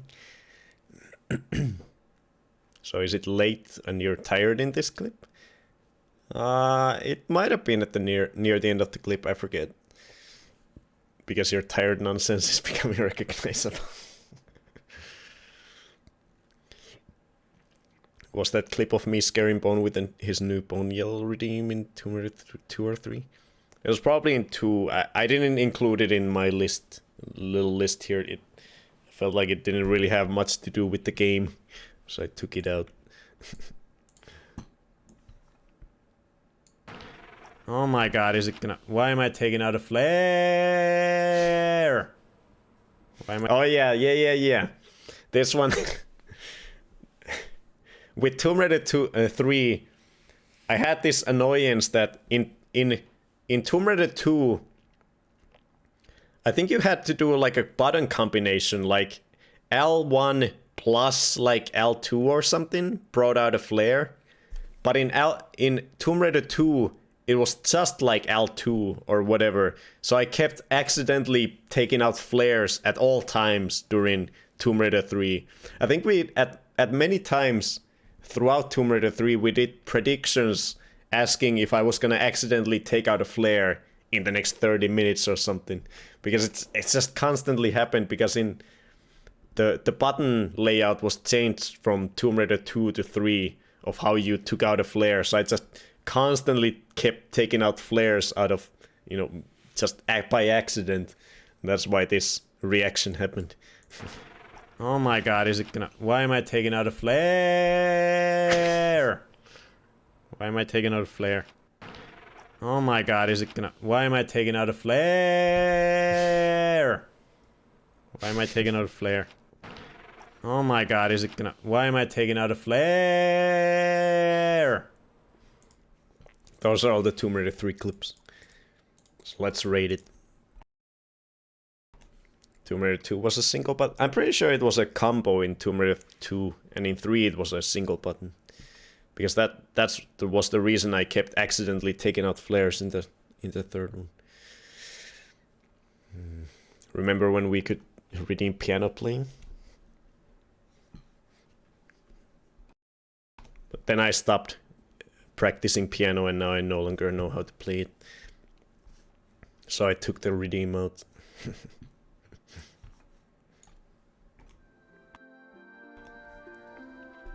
So let's rate it. These first ones are gonna take more time than the later ones, so don't worry that these are taking such a long time. We're 2 hours in and we've only ranked 3 out of the 15 games. We'll get through the newer ones much faster. It's okay. Don't worry, we're not gonna be here 40 hours. It was in the chat. This is why I mentioned it. What? Yeah. Tomb Raider 2's flare button was L2 and then again to throw it. But yeah, in my original ranking, what if we won the 40 hour stream? In my original ranking, I put Tomb Raider 3 at A rank. I put it at A. This was my original ranking. I put it at A. A tier. But now that I have more time to think about it and looking back at my original thoughts about it and stuff, I am going to put it at Freddy tier. Nah, no. I'm gonna keep it at A tier. I'm gonna keep it at A tier. It's not a Freddy tier because of London. If London didn't exist, if we could just erase London out of history, out of existence, it would go to Freddy tier. But because of London, it's gonna stay at A tier. Unfortunately, it is still the same good old Tomb Raider goodness of 1 and 2, but it just has a few missteps. It has a few missteps. London is the biggest one. London is the biggest misstep of the entire game. It's the 3 really annoying levels in a row, and it really saps your enjoyment. But just when you get through London, it's mostly fine. There are a few annoying moments in the other levels, but mostly I enjoyed all the other levels. Even though it has like maximum suffering challenges. Yes, it is an A tier game for me. Tomb Raider 3 is still classic Tomb Raider goodness, and I love it. It's brilliant. So let's move on. Actually, let's put it on the thing.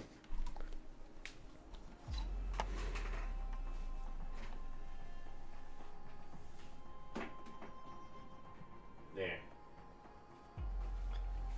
Look at that. That's nice and chronological there. The first game is at first, second game at second, and third at third. Beautiful. 1, 2, 3. It makes sense. Well, that's it for Freddy tier. Well, F tier. I don't know what you. Why am I already drunk? Oh my god, this stream is gonna be a disaster. There's nothing in this mug, but I'm still drinking from it. Yummy. So next up is the last revelation, and I have hair in my mouth. The fourth one.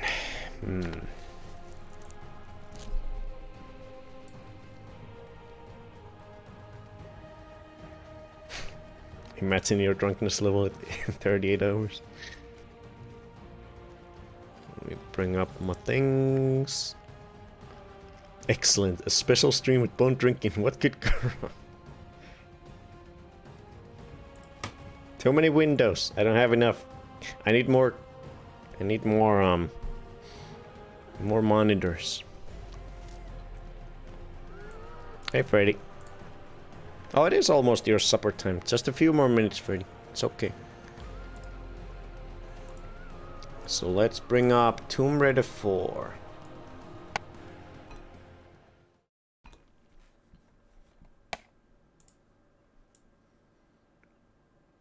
Don't make me link the AOD clip.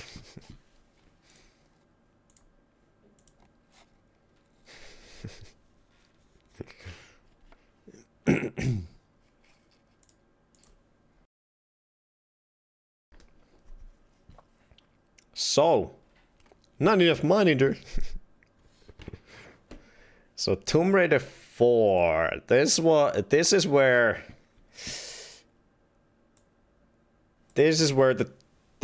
the series started to take more than just a few missteps like London. This is where it really dove into the bag of bullshit, and in some parts where shit gets tedious. My PC died yesterday and I'm trying to do stuff on an old laptop. It's okay, Looney. You'll survive. What do you mean? Tomb Raider 3 was amazing. But yeah, what do I... So yeah. When I think of Tomb Raider The Last Revelation, the first thing that pops to mind is just sand. This game is just sand. Because this is the first... I think this is the... Other than the first reboot game, I think Tomb Raider 3 is the only game that takes place in a single location, sort of.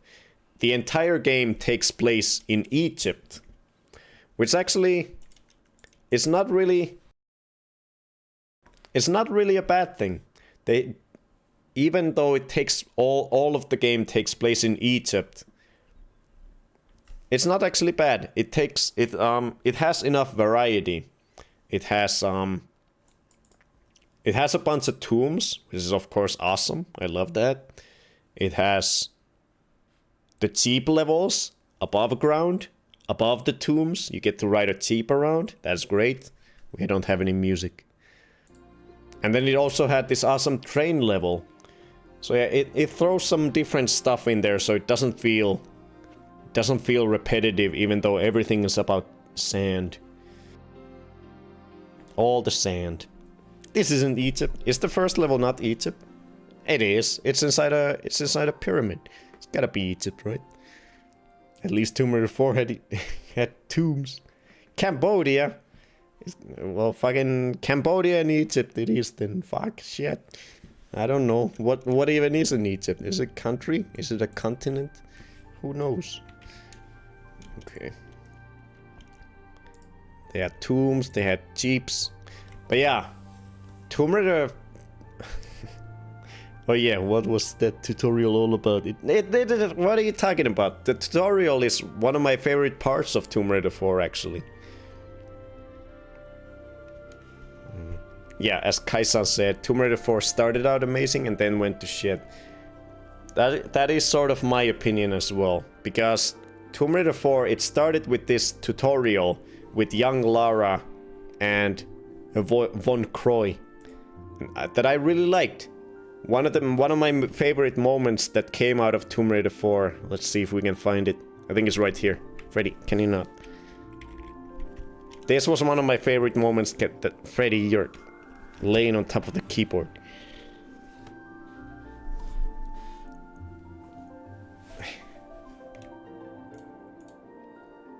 Damn it, Freddy, you you got the timestamp all wrong. Ow! Freddy, here. This was one of the best moments out of Tomb Raider 4, and it's right at the beginning of the game. It is the origin. We were finally introduced or shown the origin story of one of the most beloved characters of the entire series. This is the origin story of the backpack. Lara's backpack.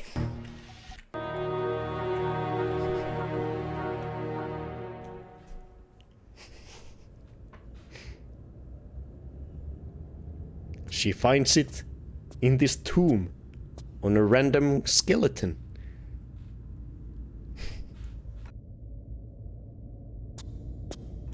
Hell yeah.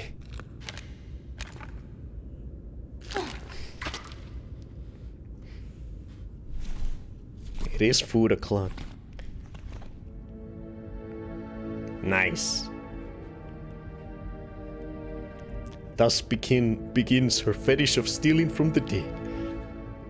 Ah yes, the skelly and the backpack, yes.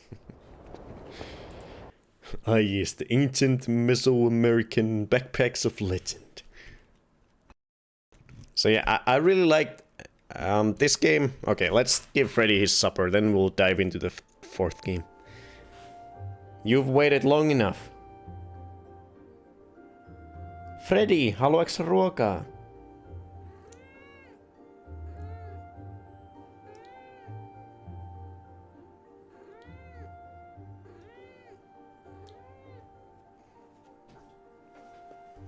Okay.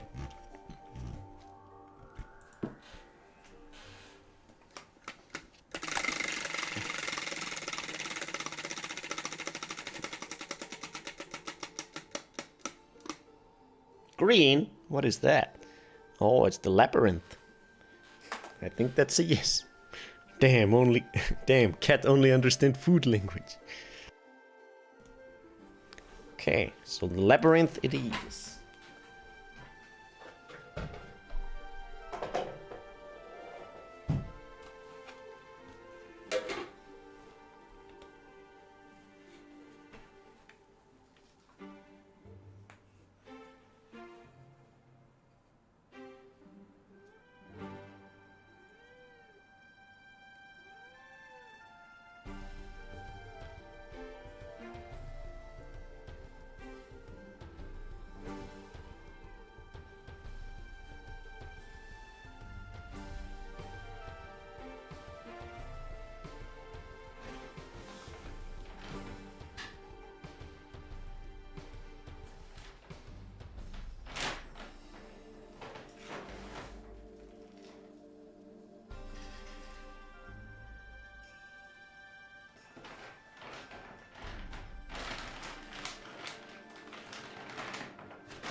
Okay.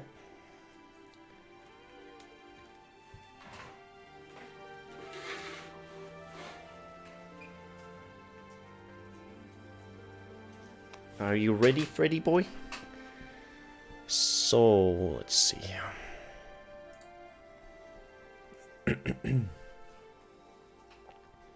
It's a magic bag.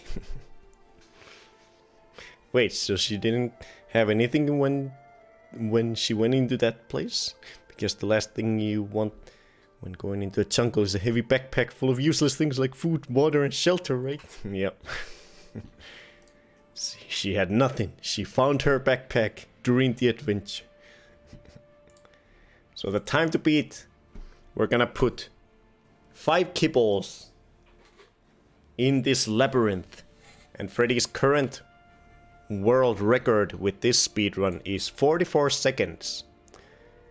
Can he get and eat 5 kibbles out of this labyrinth in 44 seconds?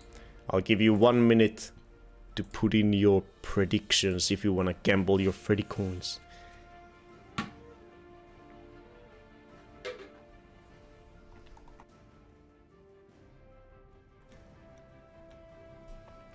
She was just a little kid following her mentor.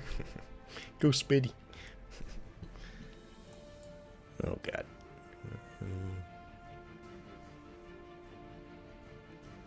Just a moment, Freddy. He's already looking for the... He's like, did you put the kibbles in there already? Where are the kibbles? Hey, Kinia. Hello, hello, hello.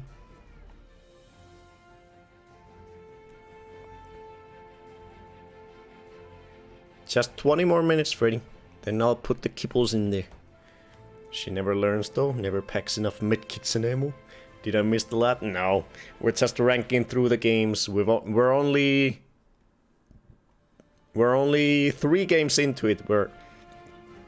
Next we're gonna rank the 4th game.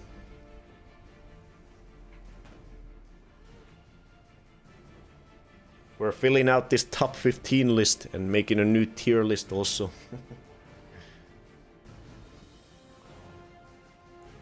We're only 3 games in. But it's gonna pick up speed as we get along. It's okay. Okay, let's do the speed run.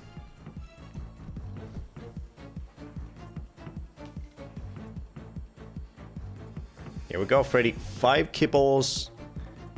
And 44 seconds is the time to beat. Pick out 1, 2, 3, 4, and 5 kibbles. And I will drop them in right now.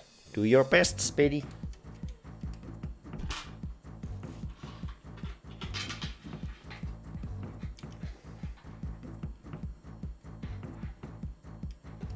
Come on. Hoover it up. Inhale, inhale. Nice. Straight. Oh god, where are you taking it? Ready? You knocked it under the sofa. Come on, you gotta get back to the labyrinth. Oh no. You're wasting time, Freddy. No. Hey, what are you... Hey! Yeah, little Freddy. There's still 3 left. What are you doing?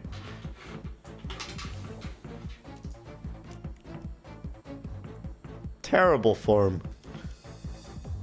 Shameful. Okay, that's 3.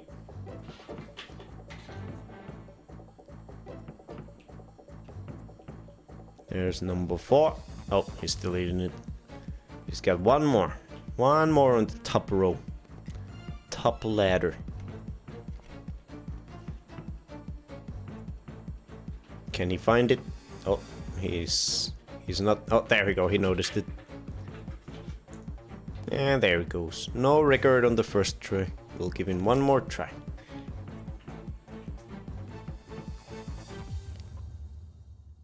Freddy, come on. 1, 2, 3, 4, and 5. Second attempt, here we go. Wait, what? What the hell? Why is the counter going? Okay. Okay, here we go. Second attempt. Oh, he got some good RNG. One of the kibbles went down the things on its own when I dropped it in there. Good RNG. This could be a record. If he can capitalize on it. Okay. Go, go, go. The RNG gods are on your side, Freddy. You got one kibble for free. Come on. Chug it down. What is happening? 2 more. Quickly, quickly. You got 10 seconds. No. No, you gotta hurry. Ah, it's not gonna be a record. Unfortunately. You got 1 second, Freddy. It's done. No record today.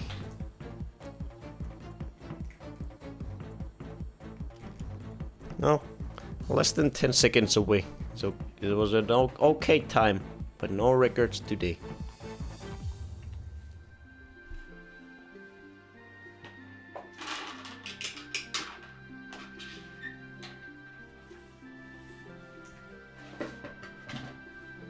Okay. You guys can look at Freddy eat while I go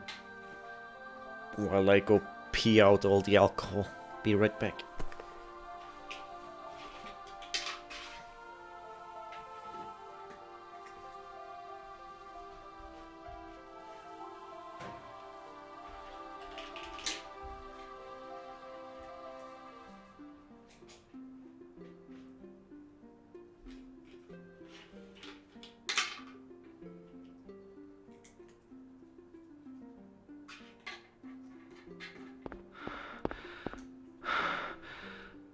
What is this?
Speddy's still amazing. Breathtaking.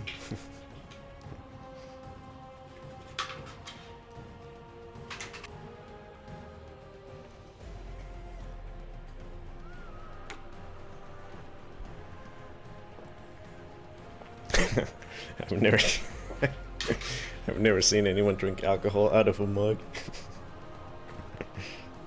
I think I'm the sheltered one. I don't know, what am I supposed to drink it out of? Other than Moomin mugs.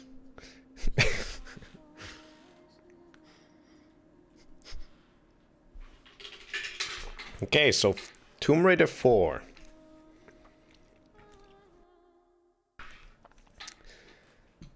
So yeah, Tomb Raider 1, a flawless masterpiece where I have almost nothing bad to say about it. Tomb Raider 2, an incredible game, pretty much on par with the first one, but I have just a few personal gripes with it. The save system, some thematical things about the levels.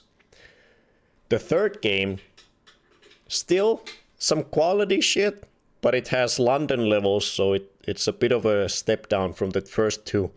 And here comes the fourth one, Tomb Raider, The Last Revelation, that we're gonna look at next. And this is where things finally start going Things start to get a little fucky with this one, for the first time in my opinion. Third one was still solid with some mistakes, but the fourth one is where things get a little dicey. But it actually, at first, I had heard that the fourth one is nowhere near as good as the first three before I started playing it. But when I started playing it, I was like, I'm really enjoying this. The first almost half of the game, like Kaisan said in the chat previously, is actually really, really good. It's like some top tier Tomb Raider stuff in the first half of the stream or so. I mean, first half of the game or so. I found your stream thanks to Tomb Raider 4. Hell yeah. Release the prediction points. Oh, sorry. Choose outcome. No record. There we go.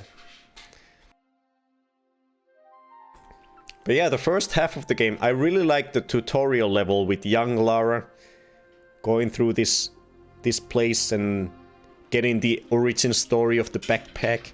That was a lot of fun.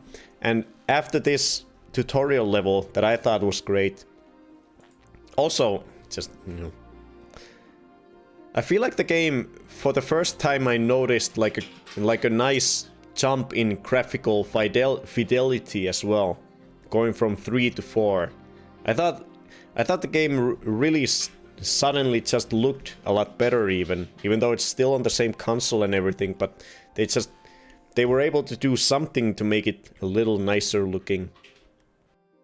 At least to my eyes. One noticeable difference was that the cutscenes, and the cutscenes looked a lot better, and they had all these cinematic pan-in cameras that like introduce you to different areas and stuff. So they made some technical improvements for sure for the fourth game. But yeah, the tutorial level with Von Croy and young Lara was great, and I really liked the levels that preceded it. They had some fun, short little, linear, fun, well-made levels in Egypt. Like this place was a lot of fun. And then they had like the Jeep level, I think after this one. Let's see, where's the Jeep? I don't know what's going on over here. What the hell is this? I forget, it had some crazy cutscenes. Oh yeah, and the train level. Yeah, basically what I'm trying to say, the first half of the game was just quality Tomb Raider. I really enjoyed it. But then, once you get past the amazing beginning that was on par with some of the better early Tomb Raider stuff, it quickly takes a turn for the worst, because you get introduced to Alexandria. Alexandria is this insanely big, open, like almost like a hub world that links it's like a central area that then has a bunch of side areas that are pretty much the same size and length of entire Tomb Raider levels. This hub world with a bunch of levels all around surrounding it, with loading screens in between. And it is the most confusing thing ever. Alexandria is terrible. It is a terrible place. I was so confused and annoyed and lost when I was playing Alexandria with this game. It is so confusing to try to figure out where you're supposed to go. I'm trying to find at what point I want to find the main Alexandria place location, because it's very memorable to me, because I just couldn't figure out where to go. Where is it in this one? It looked really nice. Alexandria looked visually really nice, and the levels looked really good. It was so confusing, because it had this like hub area. One hub area with, like I said, with all these different areas around it. And you would have to like, you didn't know where you were supposed to go first. It had all these side areas, but you could only go to a certain one you had to do them in a specific order. You needed like a key from this area in order to access this area. Then you went through this area and you got some random item that you didn't know where to use. So you had to go to every area just trying to find where to use it. Then you're like, oh, you needed to use it here. So you do this area next.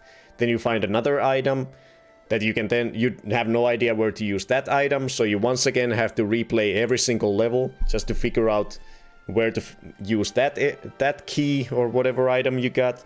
And it was just a mess. It was a huge, complicated, confusing mess where it was just super hard to figure out where you were supposed to go, what you were supposed to do, and it was really, really frustrating. And it was the first time in a Tomb Raider game where I was like, this sucks. I hate this. What are they doing? Where did this series go wrong? Let me see what you guys were saying while I was ranting about this game. Was very immersive into Lara's world. I also found Bonefoot thanks to Tomb Raider 4, says Grace. Hell yeah.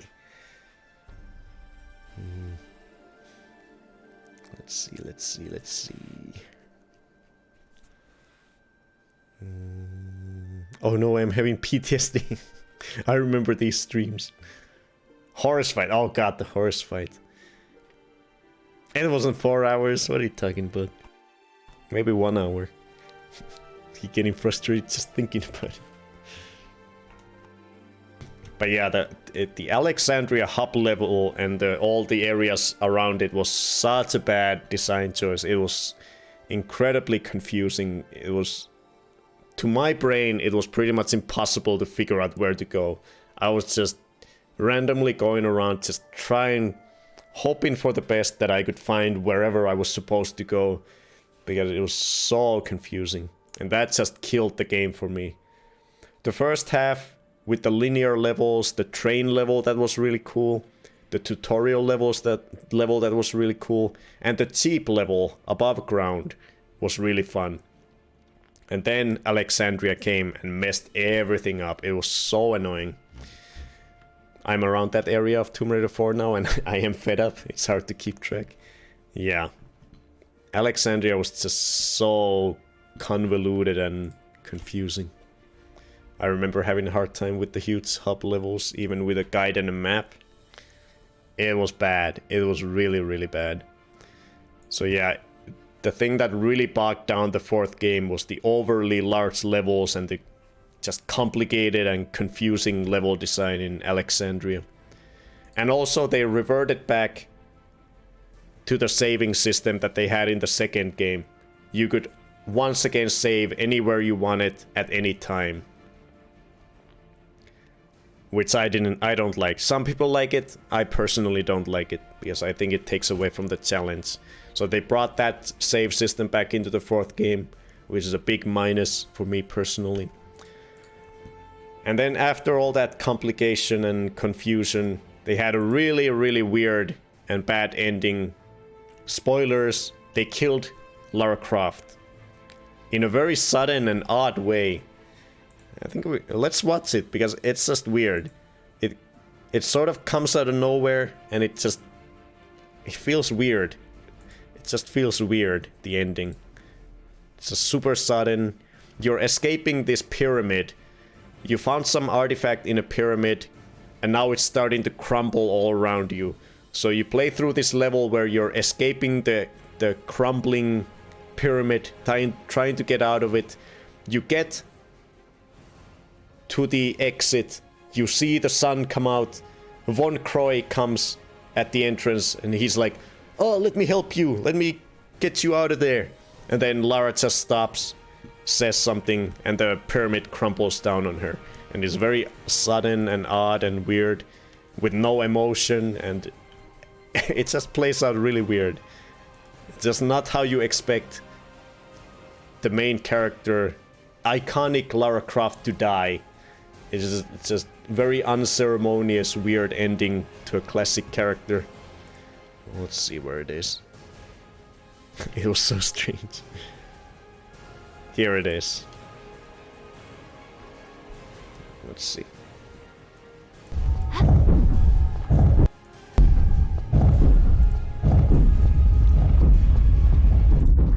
It was so strange. I guess I will die. Yep, they killed her because they hoped to kill the princess. Yeah, I don't know all the behind the scenes stuff, but yeah, they were trying to end the series with this one, I think. Yeah, this is where it begins. The final cutscene. You're just about to get out of the crumbling, destroying the pyramid that's about to be destroyed around you, and then this happens.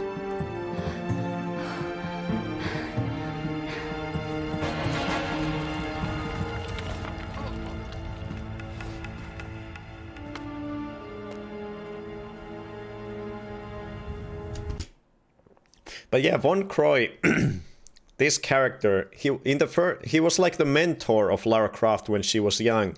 He was the escort character in the person who escorted us in the tutorial, and then throughout the story, or we like abandoned him in the tomb in the tutorial, and then he like went into the dark side. But then at the end here, he reverts back to the good guy, and he tries to save Lara at the end here, and this happens. He was the escort.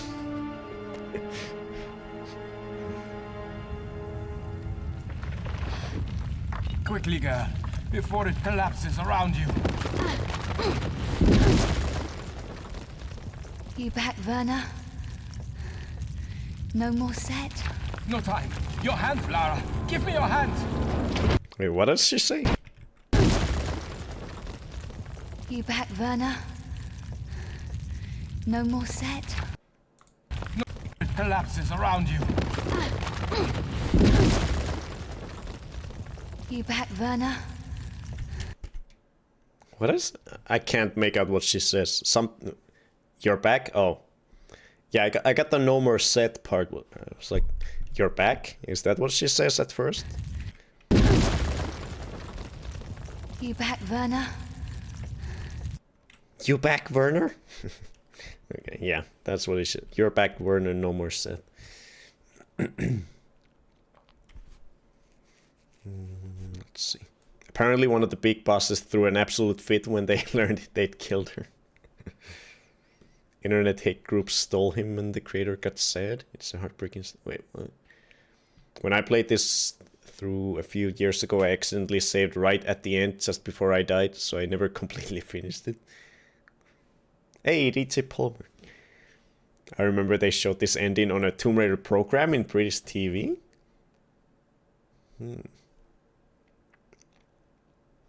But yeah, Seth was like the Egyptian god that the whole story was about. No more set? No time. Your hand, Lara. Give me your hand.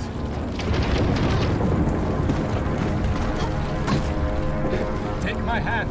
I can pull you to safety. Good to see you again, Werner. I couldn't leave you.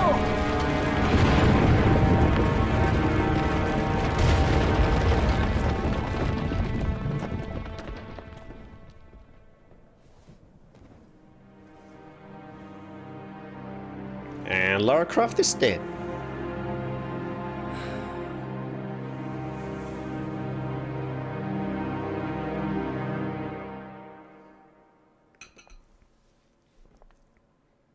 And loading, loading, loading, and credits. It's just such an sudden weird ending. It's just like, really? I just played through four Tomb Raider games with this great sassy badass Tomb Raiding character, and they just kill her off. So in the most unceremonious, sudden, weird way, and she's dead. And no explanation, no nothing, just she's dead. She's about to get out of the pyramid and it crumbles down on her. Hooray. Great ending. Love it. She could have grabbed on his walking stick, walking cane.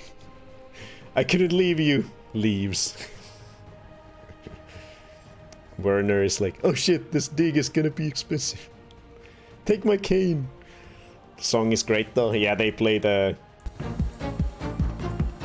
snowmobile theme.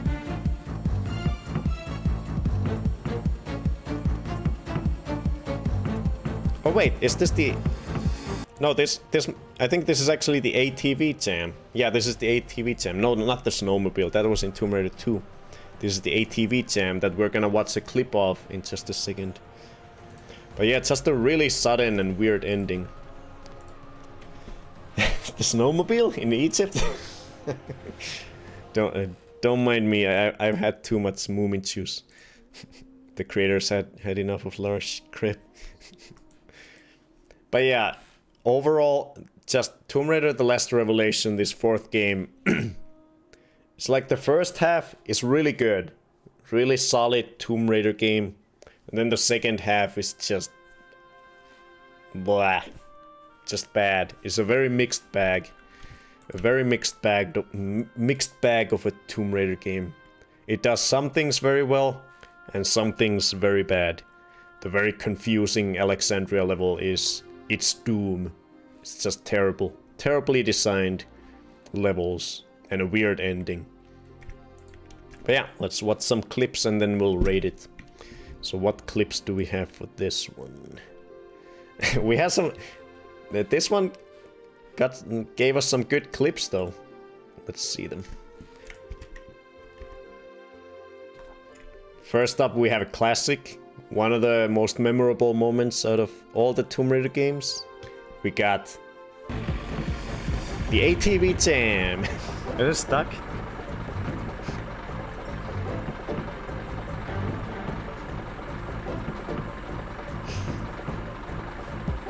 Best song ever. It was so memorable that now we use it for every speedrun that Freddy ever does. It is the official background music for Freddy's speedruns nowadays.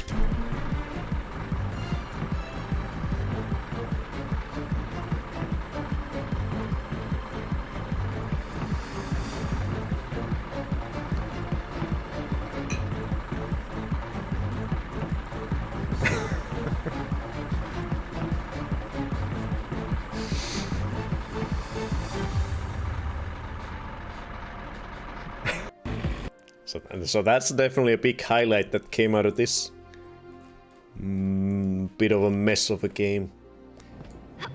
Okay, I can get back. Then we made some sweet progress in this clip. Okay, I can get back up here.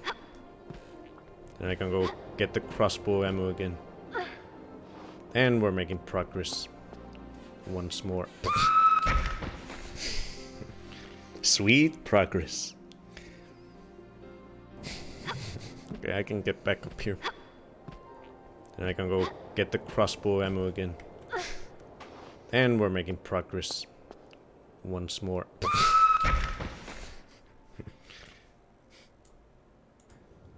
But I think... Then we found a nurse. We found a nurse in Egypt. But I think I'm supposed to go in here again. Oh, I remember like everyone making a clip of that practice. Yeah, there were multiple clips from that same moment. Now I'm there in the chat. Hell yeah, Kaisubu. But I think I'm supposed to go in here again. Oh oh, wow. Hello. Hello, nurse. But I think I'm supposed to go in here again. Oh oh, wow.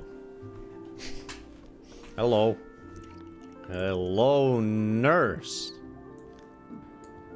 But I think I'm... What the hell? So we found a nurse, that's good. Love some nurses. Then we have a classic clip. Can I view... This was in the question mark Freddy Awards This was nominated for a Freddy Award. Use it with my other trident to make a trident. Then we'll get a third one and it'll become a trident. Then we'll get a fourth one and it'll become a trident.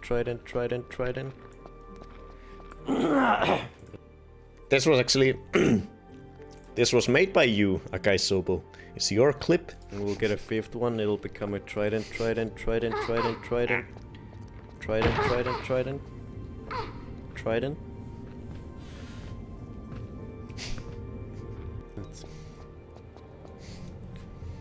It's the trident clip.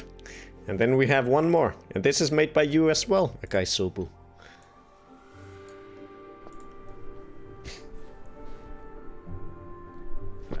Lara, are you okay?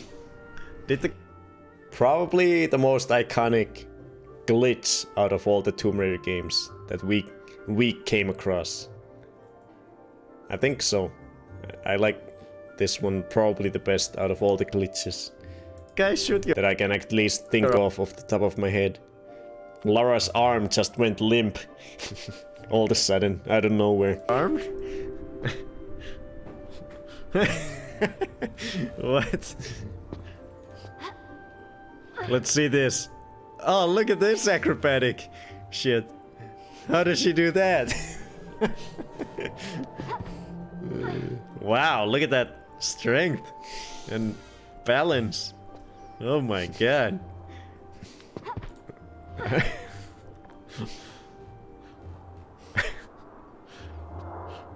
Wow. Hey, Diet Tilly. Nice to see you. Welcome. She got tired. She's good. Poor Lara. Hey, Devaxi. Hello. Lara, are you okay? Did the guy shoot your arm? What? Let's see this. Glitches like these were pretty damn rare in the original game, so this totally came out of nowhere. It's such a weird glitch all of a sudden to happen in the... I think it was near the end of the fourth game, I think. Maybe it wasn't, I don't remember. Oh, look at this acrobatic shit. How does she do that?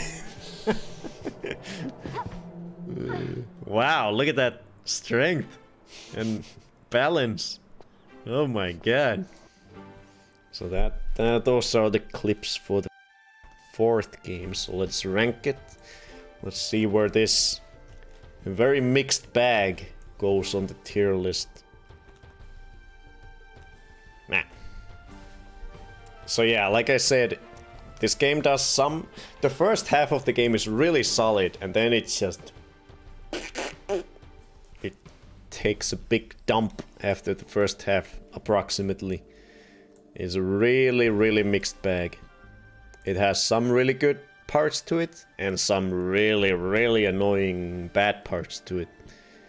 So it is not, definitely not on the level of the first 3 games. Definitely not.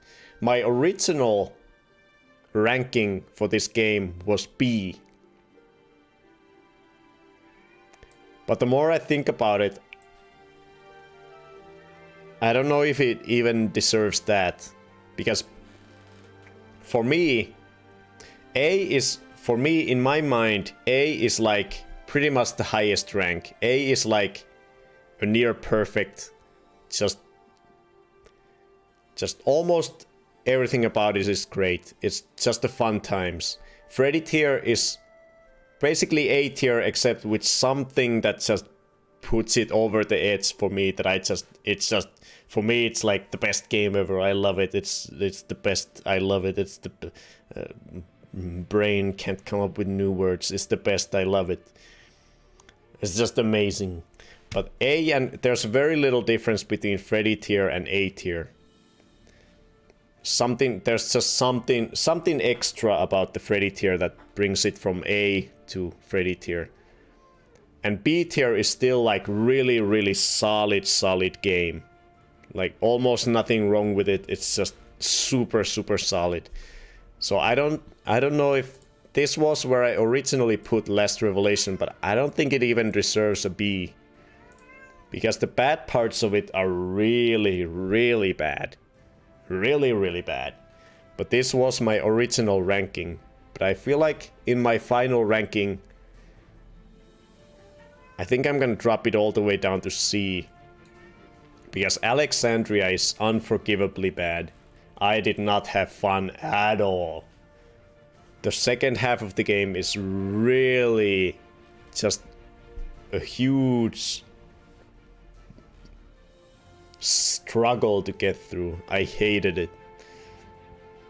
It was really just a huge nosedive from the first parts of the game. I just had no fun playing the second half of Tomb Raider 4. It was terrible. Right, at least the Alexandria part of it. I can't even argue with your points. Yeah, Freddy is meowing all over the place. He's gone back to... He's once again dropping the balls off of the speedrun thing and meowing. I have noticed that the Tomb Raider community, everyone always either hates Tomb Raider 3 and loves Tomb Raider 4, or vice versa. I never liked both. Interesting. That is for me too. I really like Tomb Raider 3 and don't like Tomb Raider 4 much. And that block outside the pyramid that fucks everyone up because of it's half a block. Oh yeah. I remember that, Akai Sopo. That is so dumb. So for 4 entire games, you could only ever push... Lara could only ever push these very square blocks. That was a hardened rule that was in the mind of every Tomb Raider player ever. That for 4 entire games, you could only ever push blocks that were perfectly square.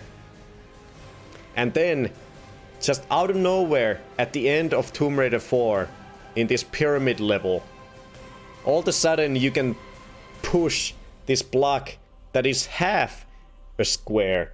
This tiny half a square. The game suddenly expects you to notice that you're supposed to be able to push this random half square that you can almost step on without even jumping. It comes out of nowhere. There's no way you can ever figure that out just instinctively. The game just suddenly expects you to try out pushing a random half block. It makes no sense at all. And I got totally lost in it and had to do a bunch of backtracking when I finally figured out that that was what I was supposed to do. It made no sense at all. Thanks for reminding me, Akai Sobo. Now I feel even more better about putting it all the way down to C.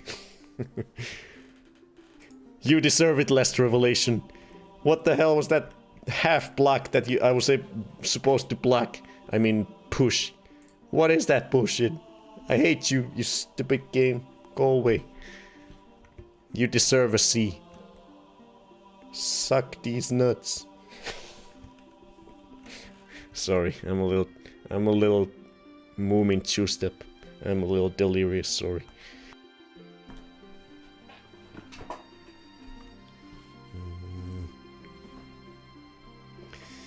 4 is okay, but I didn't like the seamless levels. I like loading one level at a time, so I guess more favor for 3. Yeah, I didn't mind the loading, the seamless levels. It was just the confusion that it brought, because you didn't know which of the surrounding levels you were supposed to do first and what levels gave you items to proceed in the other ones. It was just really confusing. Super confusion. That was some high level bullshit. You could push other objects in 4, but no one would think that a half one without skid marks in the ground as a hint. Yeah, it was just out of nowhere. Super confusing. I wonder if there was an explanation for it. like somehow a limitation to the bad code or time restraints. Yeah, I don't know, but it just came out of nowhere. To anyone who had played the previous 3 games, there's just no way to even, there was no reason to even try pushing that thing. So it was just a really annoying left field weird thing. Last revelation, more like last place on the list.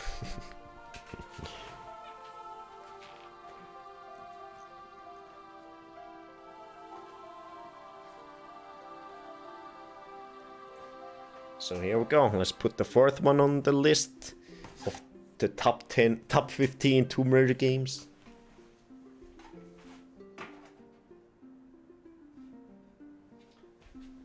Well, isn't this just lovely? It's going in such a nice chronological order here. 1, 2, 3, 4. In order that they came out. The first game is at first, second game at second, third game at third, and fourth game at fourth. How consistent and nice feeling for my mild OCD.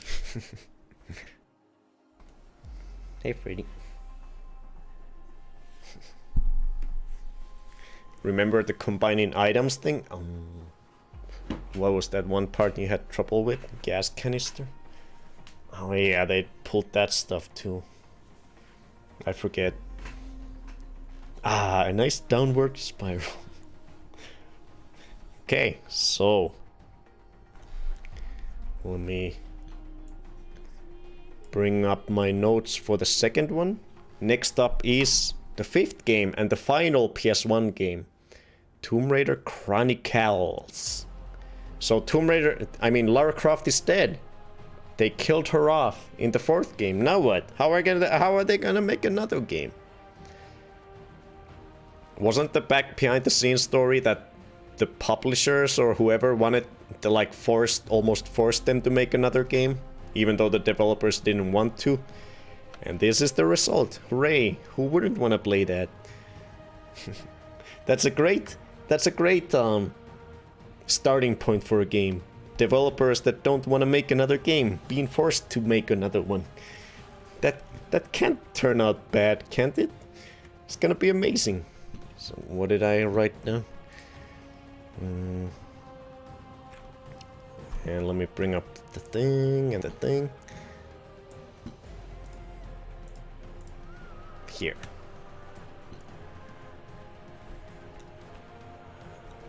The first game took several years and then they had to make one for every Christmas. Yeah, that too. They wanted to push out one every single year. Isn't that Eidos in a nutshell? I hate how y'all bash my bestie, Tomb Raider 4. I'm sorry, Kaisum. I'm sorry. I don't expect any one of you to agree with everything I'm saying. I'm just one person. These are my views of these games. How I perceived them when I played them. It's okay if you disagree. I don't mind. After we get the tier list done and my top 15 list done, I'm really excited I'm gonna Google some top 10 lists and how other people rank it, because I'm super interested in seeing other people's opinions, because I have no idea. I haven't looked. I haven't, sook out anyone else's opinions other than what I've heard in the chat.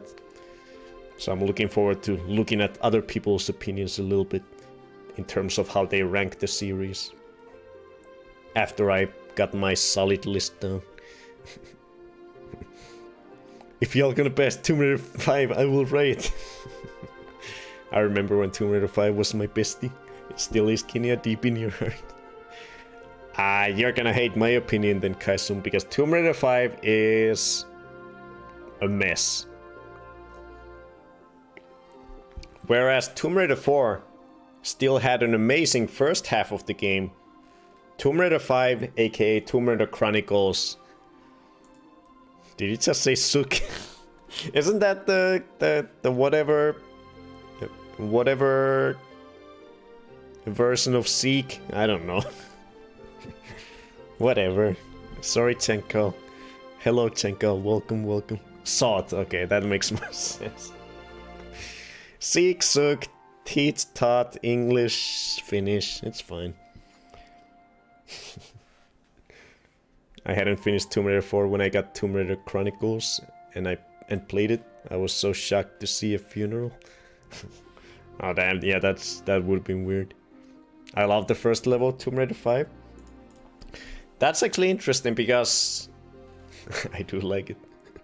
Don't mind me putting your house on fire.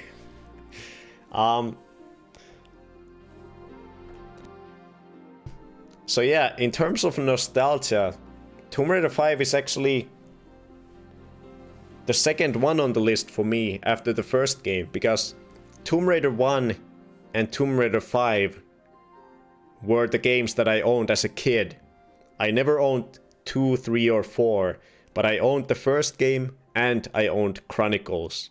But the funny thing for me is I didn't know English, I didn't know what was going on, so I didn't even realize that there was like a funeral in the fifth game when I played it as a kid. I had no, I was clueless.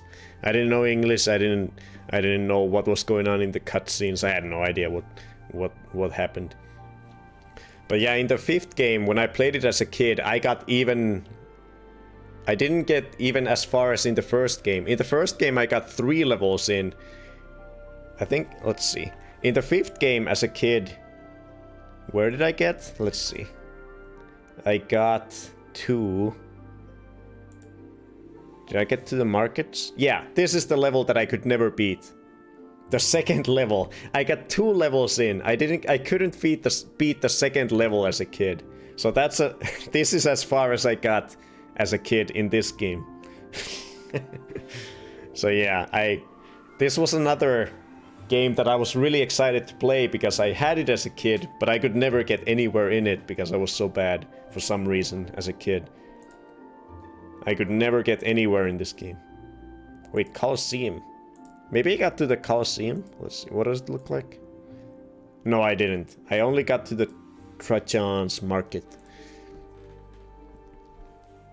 Tomb Raider 6 has the biggest nostalgia factor for me. I love her even though she's a bit special. Oh, you mean Angel of Darkness? Tomb Raider was one of the things that made me go like, oh, maybe I should pay attention in English class after all. But yeah, let's see what did I write about Tomb Raider Chronicles in preparation. But yeah, this fifth game, Chronicles, it felt very disjointed, very stitched together and weird as an overall game. It just felt like I don't know,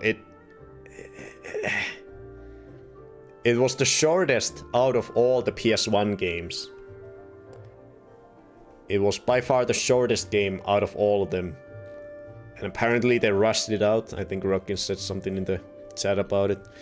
But yeah, it was basically, since they killed off Lara Croft in the 4th game, the 5th game is all about just the people around him, Von Croy, Winston, and whoever else. They're like remembering Lara Croft's adventures when she was still alive, and we get to play these flashback levels. So yeah, Lara Croft is no longer alive, so basically the 5th game is all about playing different random highlight moments of Lara Croft's life when she was still alive. But all the levels, they're not very good. They're not very good. They're not very good. Same, as a kid I got to the second level too, and that was it. Meanwhile in Tomb Raider 5 I got to the moment when you blow up the pawn shop. I was never fast enough. I hope every time you turn for your notes there's some Carcassonne related brain fire.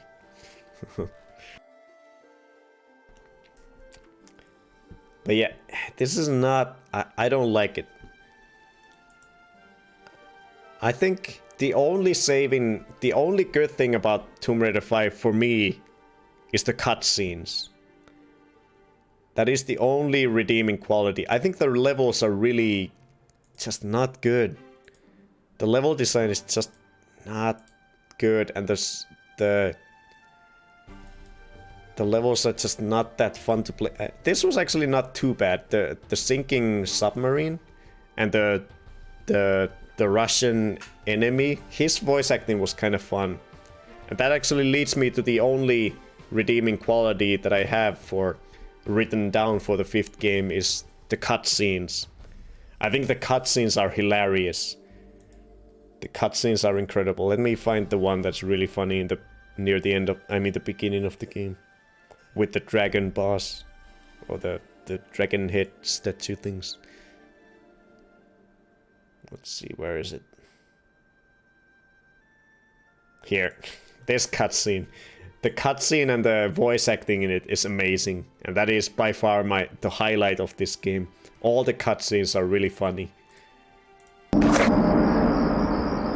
Calm, calm, Lara. We're all friends here. Begging your pardon, ma'am, but if you'd like to put them pea shooters away.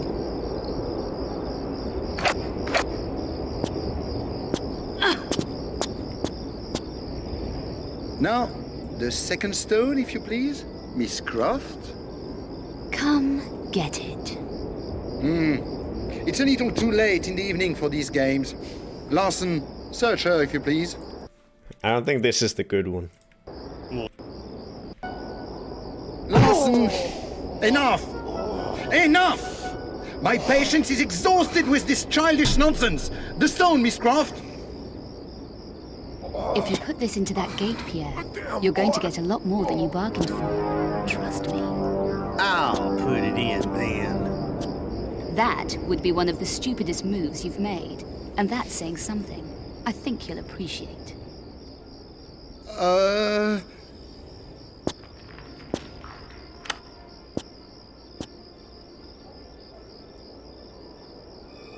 A nice try as always, Miss Croft.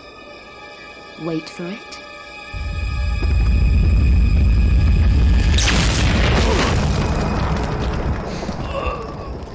Don't say I didn't warn you. What is it? What have we done? In your youth. This is the actual cutscene that I wanted to show. Here we go. It has the greatest yell. The greatest yell of all time. God damn it, where was it? Here.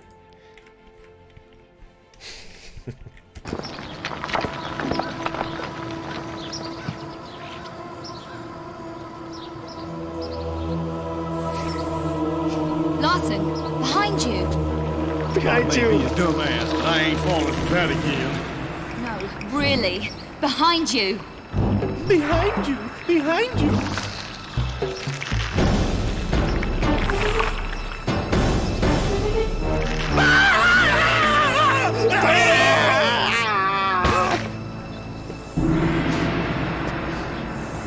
That is one of my favorite cutscenes out of the classic Tomb Raider games.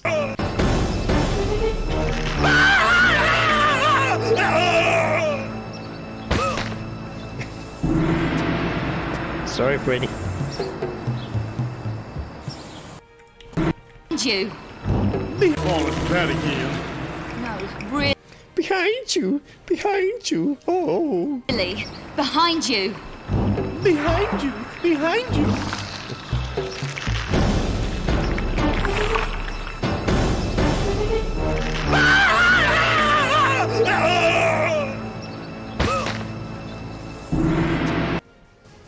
So yeah, that was a true highlight of Chronicles. That was one of the few redeeming qualities for me playing Chronicles. It had really funny cutscenes, really funny voice acting, really funny dialogue, everything.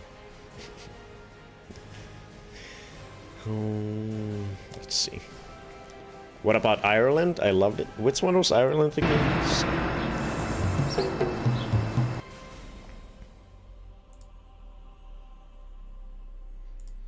Had the submarine levels. Now this.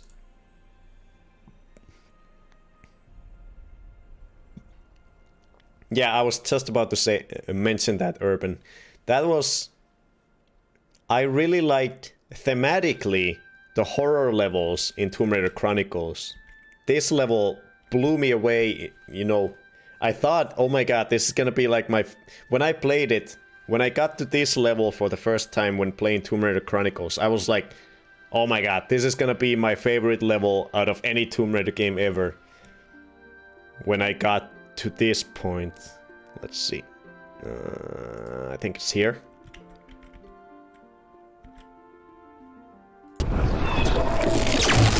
Yeah, here. Come, child. Come closer, for I have gifts for thee. I'll stay where I am. The goddamn corpse hanging off of a tree talking to you. At this point I was like, okay, this is gonna be the best Tomb Raider level of all time. Fear not this visage. It is but a vessel for my troubled spirit. Come closer, for you are safe, while I am hung like so much butcher's meat. Who are you? Who? For it is more like what? Condemned to wander between the kingdoms of man and that of the elementals. Yeah, a long story short, so we're not here for 10 hours. Thematically, I love these horror levels. Let me see. I want to see the little monster, the enemy. I want to see it. It's right in this area. That thing.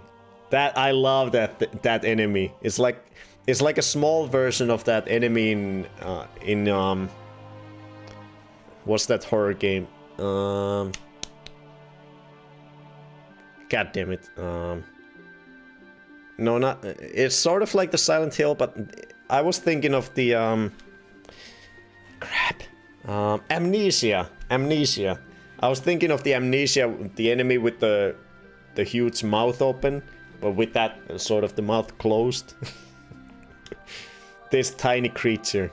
But I think it is, you guys are right, I think it more resembles the Silent Hill enemy.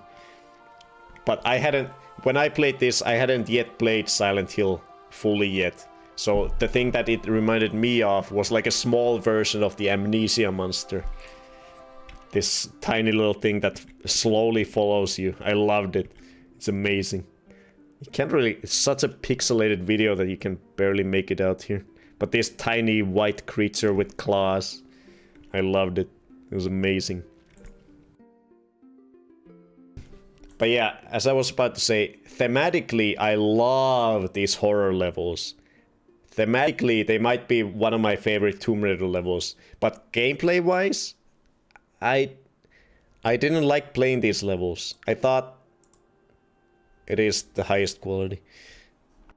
I actually didn't like these levels, just gameplay-wise. I thought I loved them thematically, but they weren't very fun to play. I thought the level design wasn't very good. It was a little frustrating. I don't think I've ever seen that monster. I don't think these levels were very well made.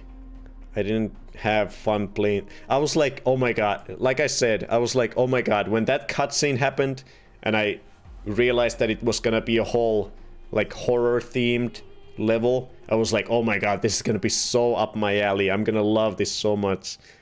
Tomb Raider combined with my love of horror, this is gonna be the best thing ever. Then I kept playing it, and I was like, oh god. The gameplay is so bad. I don't like these levels. I love them thematically, but the gameplay is so bad. I don't. This is terrible. So yeah, I didn't like these levels, even though the horror theme of them was super fun, and I had fun playing as young Lara. She was funny, but the gameplay just wasn't very fun. It wasn't. The levels weren't very well made, in my opinion. They were kind of annoying.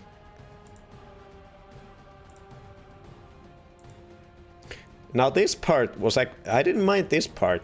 These levels weren't too bad, where you had to sneak past guards and stuff. And the ending was actually my favorite part. The ending of Tomb Raider Chronicles was my favorite part, where you had to when you had to go against or against the helicopter. the helicopter that shot friggin' rockets at you. I think that was probably my favorite part of the entire game. And one of the redeeming qualities of it. Let's see if we can get the helicopter part here. Where is it? No. What was the level you guys talked about? Ireland? What's the Ireland level? Is that the horror levels? Where's the helicopter? That was it?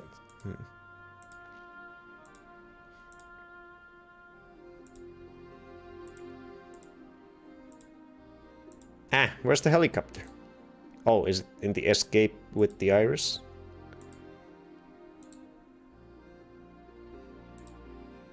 Oh, here. Is it here? No.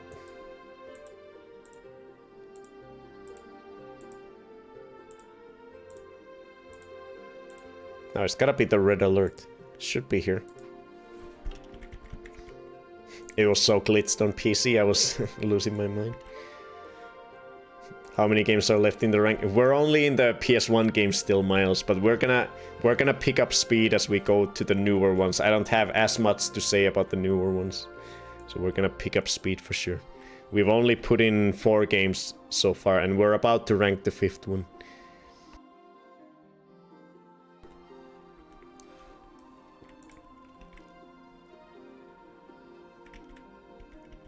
Where's the helicopter? I wanna see the helicopter. That shoots at you, and you gotta escape it.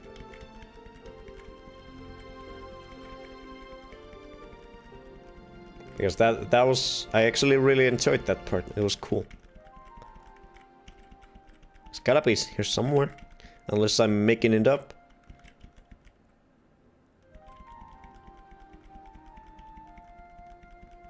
In my head. Here we go. I think this is the place. Isn't it? Come on. Come on. Oh, I remember this room. I had a bit of a hard time figuring out what to do in this room. I remember that place. And the dude that wouldn't die, even though I shot him for a billion years. Here we go. This is it. This is the helicopter part. Yeah. This is where the helicopter is on the right, shooting at you, and you gotta quickly run into different covers and stuff to survive, and it's blowing up the level. I enjoyed this part.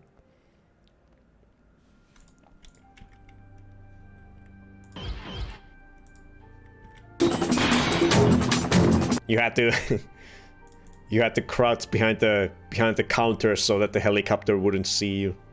I thought this part was fun. You an expert, but you gotta promise not to shout.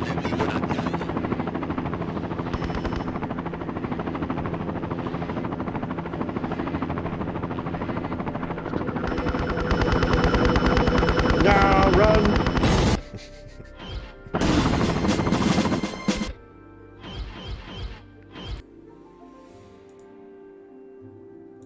But yeah.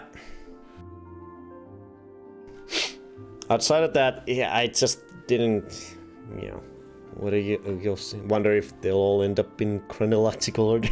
Yeah, so far they have. Yeah. Yeah, Kaisan says, I agree that I like the theme and feeling of the levels, but they are not fun to replay, so I think the gameplay isn't so fun. Yeah, that's my problem. I really like the theme of the horror levels, but I didn't really have fun playing them, even though I liked the theme of them. But yeah, overall, this 5th game, Tomb Raider Chronicles, it's just very... felt like a very stitched together weird game. It had all these disconnected stories about Lara's life, and I don't know, it just didn't feel like a fun, cohesive experience. I thought the level design just wasn't there. It had taken a nosedive compared to the previous games, and yeah, the levels just weren't fun. Is there a single tomb in this game?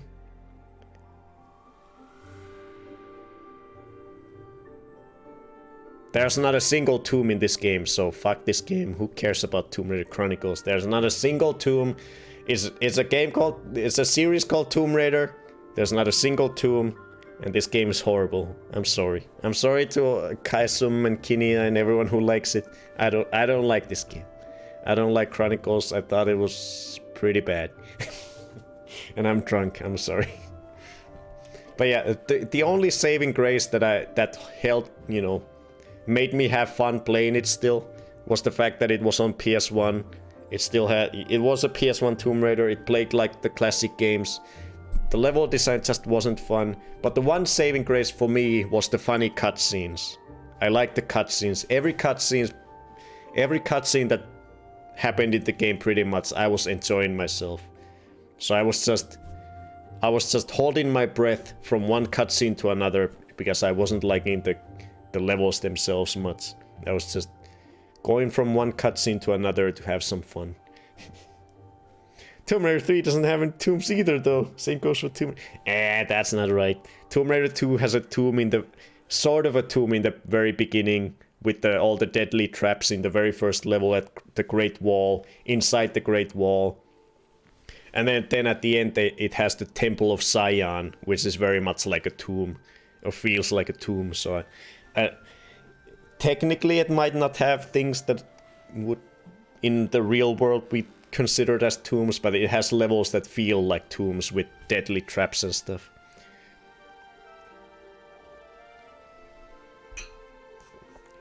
The part where she's young was toomy. Yeah, maybe. Can we see the scream one more time? Wait, do we have a clip of that? Let me see. Yeah, that's the only clip. That's the only clip we have for Tomb Raider Chronicles is of that cutscene that I showed you guys. Get to see this again. I don't want to skip even if I could. I don't know if I can. I want to see that yell again when the dragon throws him. It was amazing. I want to hear it. Larson, behind you. I may be a dumbass, but I ain't falling for that again. No, really. Behind you. Behind you! Behind you! Oh, there's something behind you!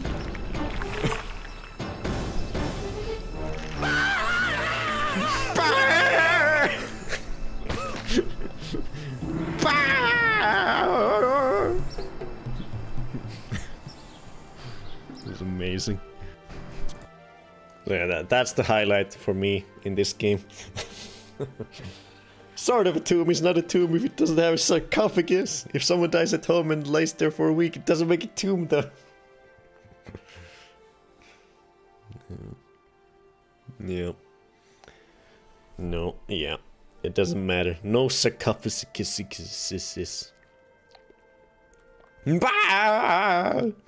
Okay, let's rate it. We've heard enough of the 5th game. I've said my piece. The level design is not that great. I don't like it. The only saving grace really for me is the cutscenes. But other than that, it is still a PS1 Tomb Raider game, so the core gameplay is still good. I enjoy the core gameplay of it, but just the levels, I don't know, they weren't very fun to play in my opinion compared to the previous 4 games. Took a bit of a nosedive, and it was very short. It was shorter than the first game, which was a lot shorter than 2, 3, and 4. I think we got through it in 5 streams.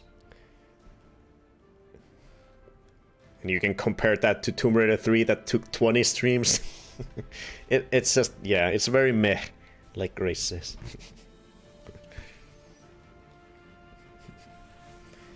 Personally, I think it's kind of embarrassing that many Tomb Raider games only have ancient sites, but not exactly titular tombs. Yeah, let's rate this. So, Tomb Raider Chronicles. So far, we've put the first game in 30 tier, second game in 30 tier, Tomb Raider 3 in A tier, Tomb Raider Last Revelation in C tier. And here comes our next competitor. Tomb Tomb Raider Chronicles. The other game that I owned as a kid. I owned the first game and the 5th game. Funnily enough, the first and the last one. And I could never get anywhere inside of them. But I had fun playing the first few levels of each of them. Just over and over again. That was my experience of Tomb Raider as a kid. But yeah. My original ranking right after beating Chronicles was B. But that is no longer my opinion. It is not as good as Last Revelation. Last Revelation had a really solid first half of the game. Chronicles, in my opinion, didn't even have that. I feel like it was a very messy game from beginning to end. So it's worse than Last Revelation for me. So it's at the most a C tier game.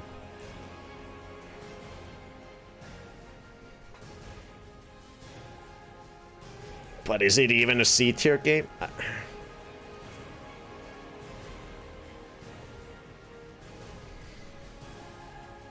All my besties dragged like this, like that. I'm sorry, Kaisen. The saving grace of it is the cutscenes and the fact that it is still a classic Tomb Raider game. The core gameplay is still very similar to the first 4 games, so that part I do like. But the bad, in my opinion, bad level design just really drags it down. And the disjointed, not cohesive levels and story, I didn't find a lot of enjoyment in it. It could be that the fact that I played all 5 of these in a row, that could also bring my enjoyment down a little bit, because I might have been starting to burn out. Having a little burnout off of the PS1 Tomb Raider games, so that might have a little impact on it. But yeah, I just feel like the level design really wasn't good in it. At least there is no half of blood what you can push. But yeah, I can't. It is by far my least favorite out of the PS1 games. I don't know if I want to push it all the way down to D though. It is still a classic Tomb Raider game on the PS1 with the classic gameplay, the classic Lara, funny cutscenes. No. But also the levels make me want to put it all the way down to D. Ah, it's tough. Oh, it's tough.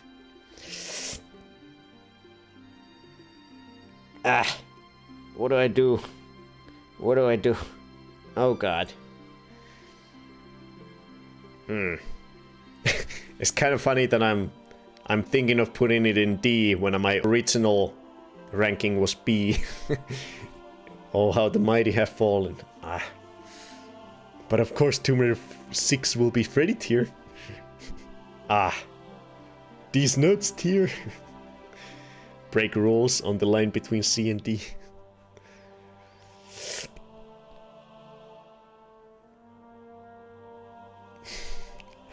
Revelation is significantly better than Chronicles, but is Chronicles that much worse that it deserves to drop down all the way to D? Okay, we're gonna reevaluate Chronicles when we get to other games that I think might be better or slightly worse than it is, but I'm gonna leave it at C for now. For now, we're gonna leave it at C. We're gonna leave it at C for now. We might bump it down to D when we evaluate the other games and compare them to Chronicles, but for now, we're gonna leave it at C. We might come back to it. We'll look at it. For now, it's at C. I don't want to dwell on it too much. Burial at C. And let's put it on the thing. You monster.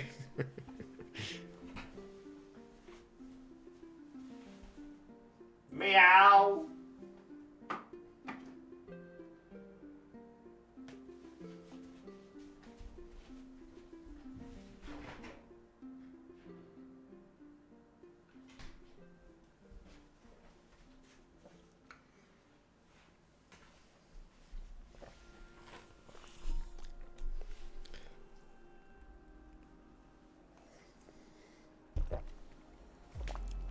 Planet of the Apes tantrum. Wait, do you like Hawk? Do you like it better or worse than me? I don't even know. What's your opinion of Chronicles? Did I put it too high or too low?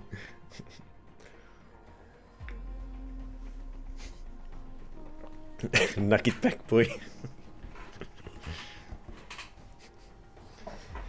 Okay, from now on, I think we're gonna get through the games a little bit faster.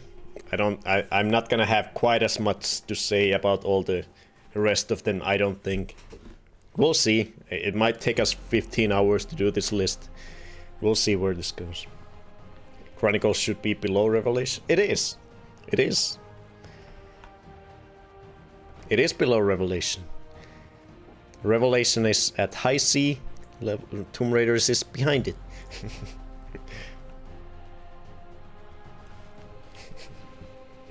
But you would want it to be at D, a whole tier under it.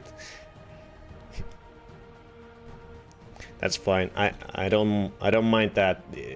I can agree with that. We'll see where it ends up in the end. Not enough. Not low enough. I get you. I get where you're coming from. Let's go to the next one.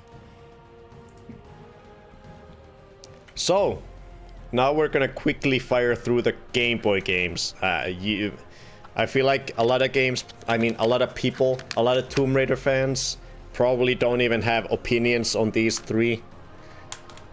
Because not a lot of people played these ones, but because I'm a completionist and I thought, because Core Design even designed, I think the first two of these, Core Design, the main developer of the PS1 games, also made these games, so I felt like they were worthy of including in the main series.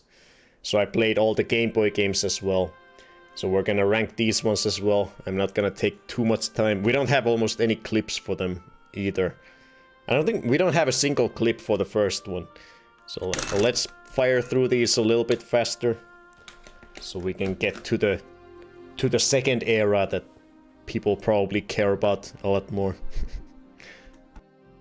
So let me open up these one. I was actually pleasantly surprised by the Game Boy games. I think they're good. I think they're genuinely good Game Boy games. There's not a lot of faults in all three of them. I had a fun time playing through them. I think they're very competent adaptations of the PS1 games transferred on into 2D Game Boy games with really nice pixel art. I think they're really good. If I had these games when I was a kid on the Game Boy Color, I think I would have really liked them compared to all the other shit that I had on Game Boy that were just terrible. The Game Boy had some really, really bad games back in the day. Like I had this wrestling game that was just utter shit. Pretty much the only good game I had back in the day on the Game Boy was the Pokemon games. Everything else was just so low quality and crap that these Tomb Raider games, in comparison to all of that, just feel really, really solid. So let's look at this first one a bit here before we rank it. So look at this. I think this is a really solid adaptation of the PS1 experience onto the Game Boy. The pixel art is really good. The animation is super, super fluid. Like, look at this shit. It's so well made. And it's really cool that Core decided to do it themselves instead of pushing it down to some other developer to do a Game Boy version of their game. They actually went out of their way to make their own Game Boy version of the Tomb Raider experience. So you have this big Lara Croft sprite with these intricate, very detailed animations that you didn't see a lot on the Game Boy.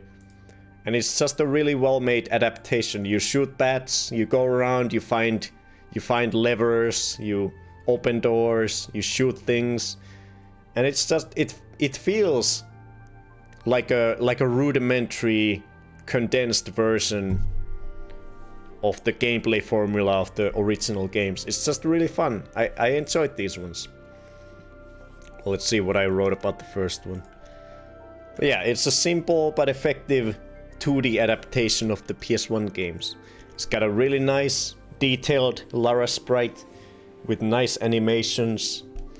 You do some platforming, you find switches, you find the doors that you opened, you go around. And it's just fun times. I recall them being stellar. I'm very impressed by these games. Aids played these when I was sick. He was pretty impressed. Yeah. Also had Sea Crystal. And let me see one of the stories, because I thought it was super cute the way they do the story. They have these pixelated photos that they convey the stories with. I think I would have totally loved this and been impressed by this if I had these games as a kid on the Game Boy. These pixelated photos. These, I think I would have been totally blown away. Holy shit! Holy shit! Look at this! Look at this cool looking Lara Croft on my tiny little Game Boy screen. But yeah, it had these one frame per 5-second animations for cutscenes like this, where you can barely make out any details. I love it. I think it's super charming the way they did the story.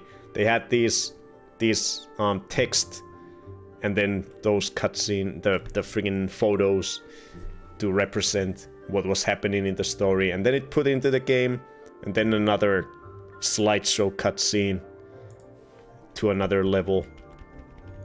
I thought it was super charming. Lara shoots the mummy that has been attacking Iliad and knees down beside him.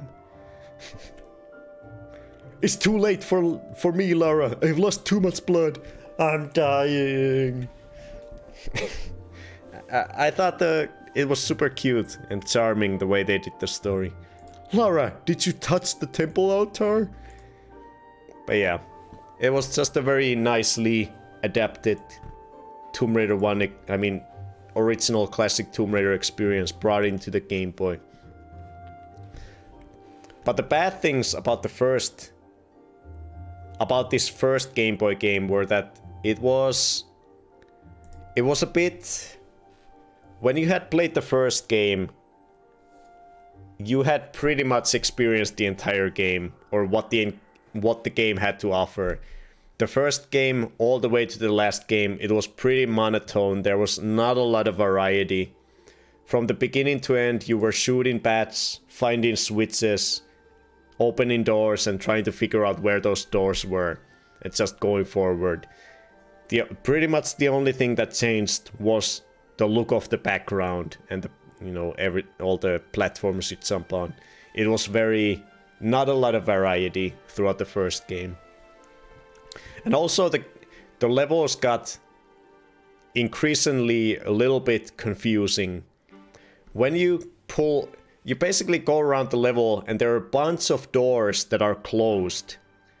You come across like 5 different doors that are closed. Then you come across a lever. You're like, oh hell yeah, that lever is gonna open one of the doors. And then you're like, you pull the lever and you go, and the game does nothing. You're just there with the pulled lever and you're like, oh. Okay, so which one of the 5 doors that I've come across did that lever open? And you're like, oh fuck, I gotta backtrack to every single door I've come through to figure out what door had just opened. Like, it was a little confusing. The navigation wasn't there. It was very awkward. You didn't really know. They didn't really show you what doors opened when you pulled any levers, so it was a little confusing at the end. You had to do a lot of backtracking to figure out where you were supposed to go. And also another pet peeve of mine, these traps that you can see, for example over here, these smoke traps, these scorpions, any spike traps that were in the game, they did almost no damage at all. You could just run into the trap, through the traps willy-nilly and it was fine. That's what I did when I realized. The traps do almost no damage. You have this big health bar. When you go through the trap, it does like that much damage. You go through another trap, that much damage. Another trap, that much damage, that much damage, that much damage. So you could basically, without any repercussions, you could just run through all the traps. It didn't matter at all. The traps were there just for the looks, I guess. Or they didn't balance it out properly. The traps didn't matter at all. You could just run through them willy-nilly and you were just fine. So that was a bit of a gripe for me. There was no difficulty to it. You could just run through every trap and you were fine. That was a bit silly to me. And another little gripe was that it was a very silent game. Like, most of the time when you were playing the game, you could hear nothing. As you can hear right now, there's nothing. I have the audio cranked up. I can't hear anything. It's just a very quiet game. There's no background music. And the sound effects are very few and far between. So you're most of the time when you're playing this game, you're just in complete silence. There's no sound effects at all. You're just sitting there. You're hearing nothing. So it's kind of a weird, surreal experience. On stream, we put our own background music to the game because it was so silent and awkward. So I put like the snowmobile theme and stuff on the stream to the background, just so we had something to listen to, because it was such a silent game. So but that's probably a Game Boy limitations. Maybe they didn't have the space on the cart to put music tracks on there or something. But it was just a very silent game. That's one small gripe. But other than that, it was a very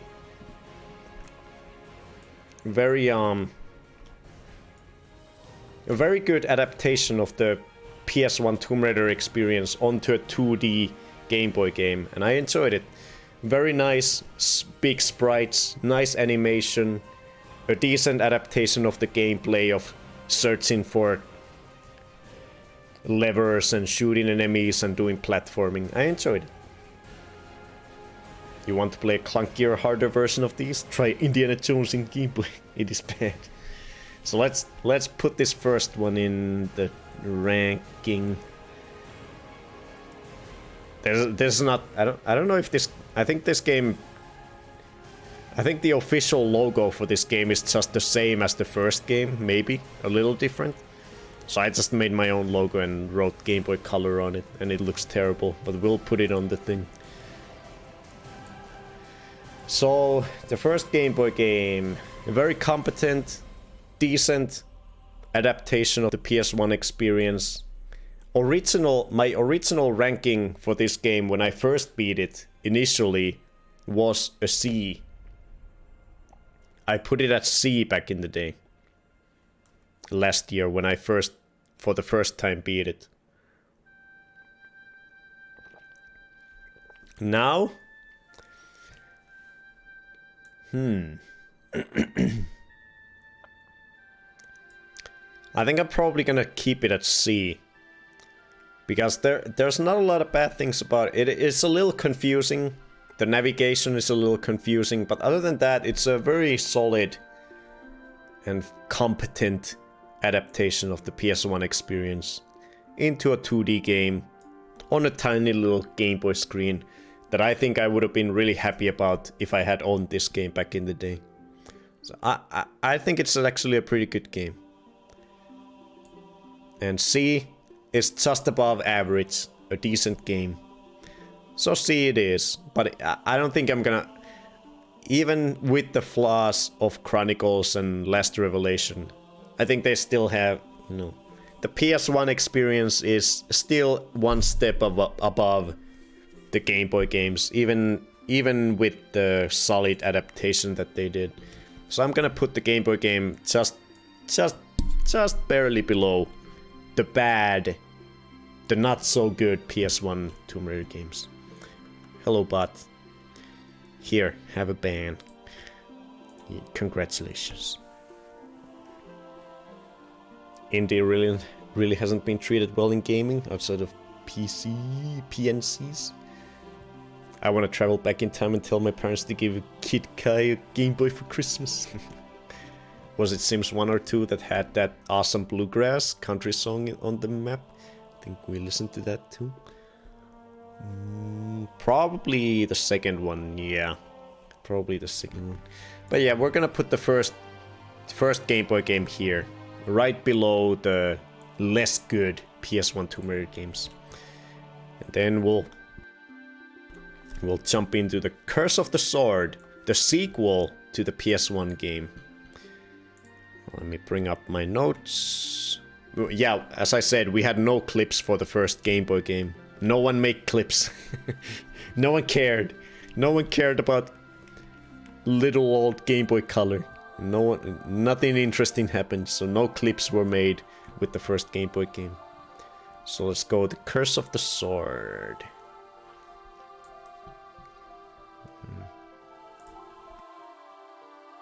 I'm doing my taxes. So now we go to Curse of the Sword. And Curse of the Sword was...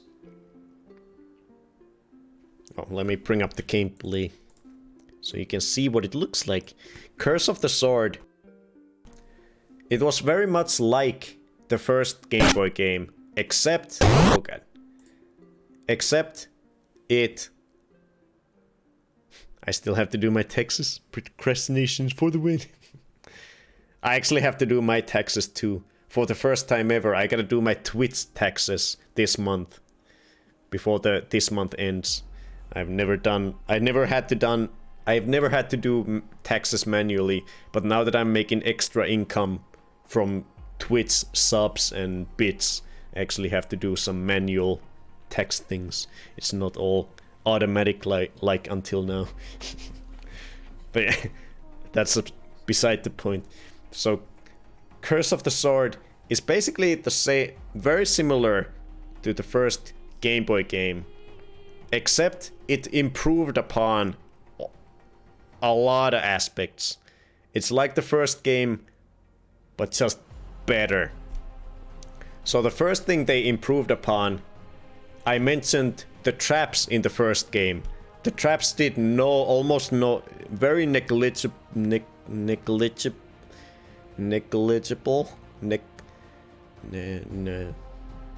They did almost no damage in the first Game Boy game. All the traps, you could just run through them with no worry in the world. You got so much health, you could just run through all the traps with no worry in the world.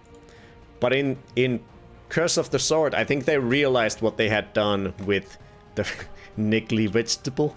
I think they had realized the mistake they had done with the first Game Boy game. So in Curse of the Sword, the second Tomb Raider game, they upped the damage that the traps do. So you can no longer willy-nilly run through every trap. Negligible? Okay. Thank you, Hug. So yeah, the difficulty was a little higher with this one, which for me makes it a better game, of course, in that aspect. So the traps are better in this one. It's a bit more challenging. And another gripe that I had with the first Game Boy game was you pulled the switch, you had no idea what it did. You had no idea what door it opened. You had no idea what hatch it opened. You had no idea what any of the switches did. You pulled a lever and the game didn't give you any information at all. But in this one, Curse of the Sword, the second Game Boy game, whenever you pulled a lever, the camera would actually pan to whatever door or hatch that opened with that lever. So the navigation was a lot better in Curse of the Sword. You actually knew exactly what was happening whenever you pulled a lever. You pull a lever, the camera pans over to whatever that lever opened. So that was a huge quality of life upgrade for the second Game Boy game. You actually knew what was happening whenever you did things. And another gripe I had with the first one, it was very monotone. From the first level to the last, it was very much the same kind of deal throughout. But the second game, this Curse of the Sword, had a lot more variety. It had speedrun levels. Let's see if we can see one. It actually had music in the speedrun levels. It basically gave you 5 minutes like this. It gave you a timer of 5 minutes and you had to quickly go through the level, just run as fast as you can in order to beat the level. Like this.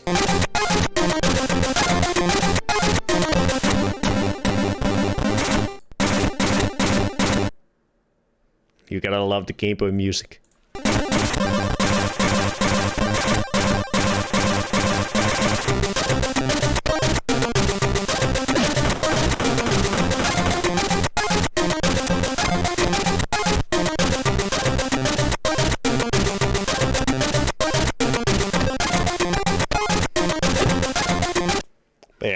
Yeah, it had a lot more variety.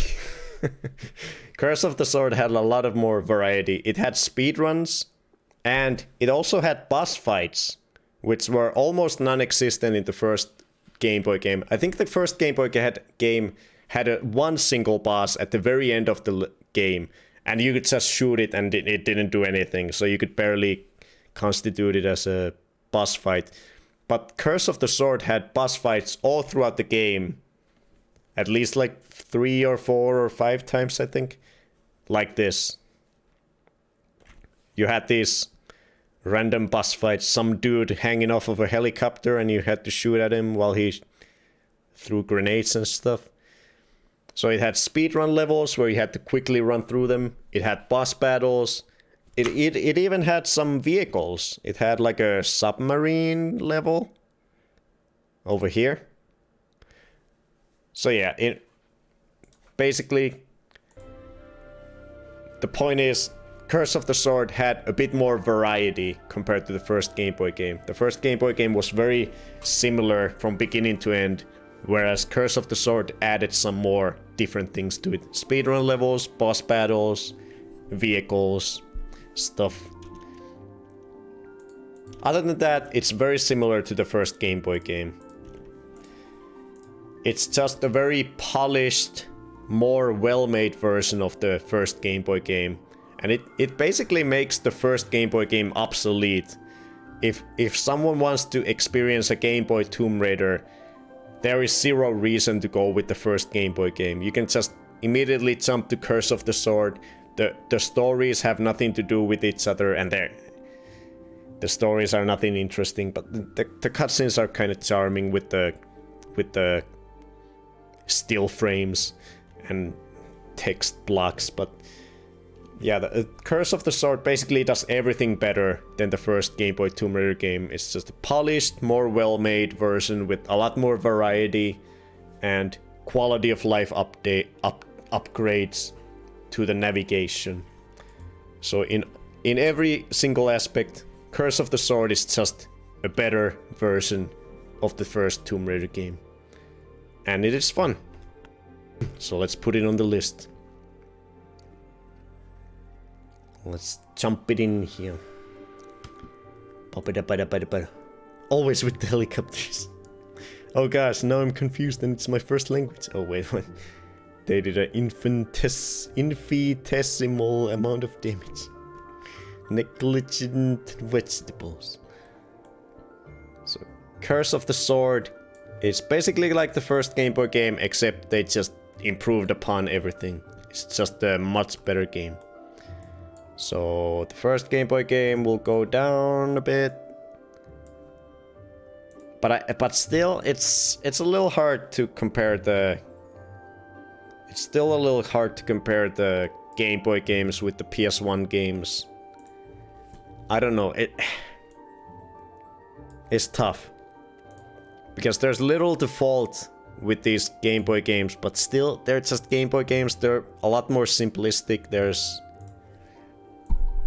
Yeah, it's hard to compare them, but I don't think I feel good about putting any of them above even the worst PS1 games. Just Game Boy games. So I think I'll put them right right behind the bad PS1 games.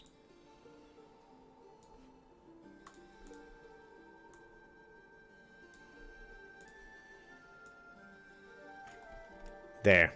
I think they belong to the C tier. But then comes the final. Oh, wait, we haven't put them on the shelf yet. Let's put them on the shelf here. The Game Boy Color ones. Curse of the Sword. And Tomb Raider Game Boy.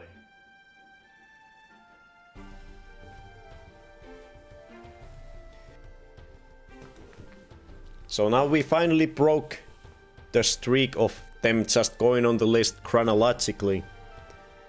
Yeah, chronological order is broken. Yep. Finally the chronological order is no more. Why do you own the PS1 games more than the Game Boy games? Isn't it all about the game's own quality? Own? Meow. More credit? It's a hard one. That's a hard question. I get what you're going for, because when you just rank them as themselves, they feel like a more holistic and, you know, in their own sphere. There's not much wrong about them, and they do most things just fine, and there's not a lot to complain about. But I don't know, I feel like all of that is in the confines of a Game Boy Color. The Game Boy Color didn't have... If you played a lot of Game Boy Color games, the quality of games on average on the Game Boy Color was a lot further down than on the PS1. I feel like even a bad PS1 game had quite a bit more value than a pretty good Game Boy game. I don't know. That's just how I feel. I don't know. It may be silly. It may sound silly. That's how my brain works, though. The Game Boy games are good in and of themselves, and if I had them on the Game Boy back in the day, I would have really enjoyed them. But I don't think I would have enjoyed them as much as the PS1, the worst PS1 games. I don't know. I will respect your opinion, even though I think your logic here is a bit flawed. Yeah, I can see your point. I see your point, loud and clear, and I acknowledge the flaws in my logic, but this is just how my brain says to rank these things. Because yeah, they wouldn't get. I don't think they're good enough games to go into B. B is like for really great games, but I could see an argument that they would deserve to get to the top of the C tier. I can see that argument. I think there's some validity to that for them to get above these two games on the C tier. This is such a respectful debate. You guys are so sweet. My cat wants to sit him on my lap right now. Freddy just plopped down over here. I think he came from the... Look at him.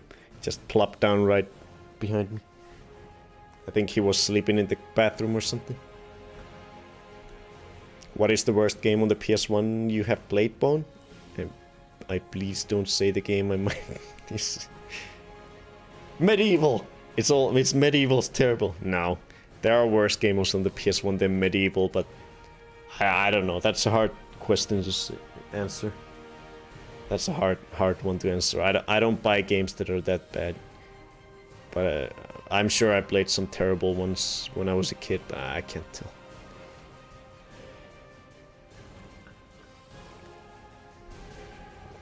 But yeah, I could see arguments to bump these two up in front of the bad PS1 games, but they would never get to the B tier on my ranking. They're decent, they're even good in Game Boy standards, but they're overall they're not amazing games. They're just for Game Boy games, they're really good. It's like they're on a different division than PS1 games, and they're good on their own lower division, but if you put them against PS1 games of decent caliber, they're just not there. Yeah. So that's where I might rethink them, but I think that's where they're gonna end up at for now. But then we go to the final Game Boy game.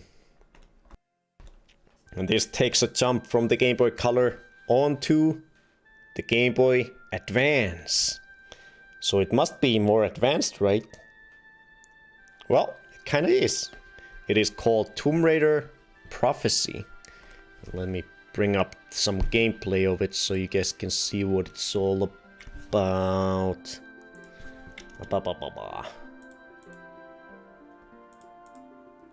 Tomb Raider Prophecy was pretty dope. Pretty dope. Let me bring it up for those who missed these streams potentially. Too many windows. There it is.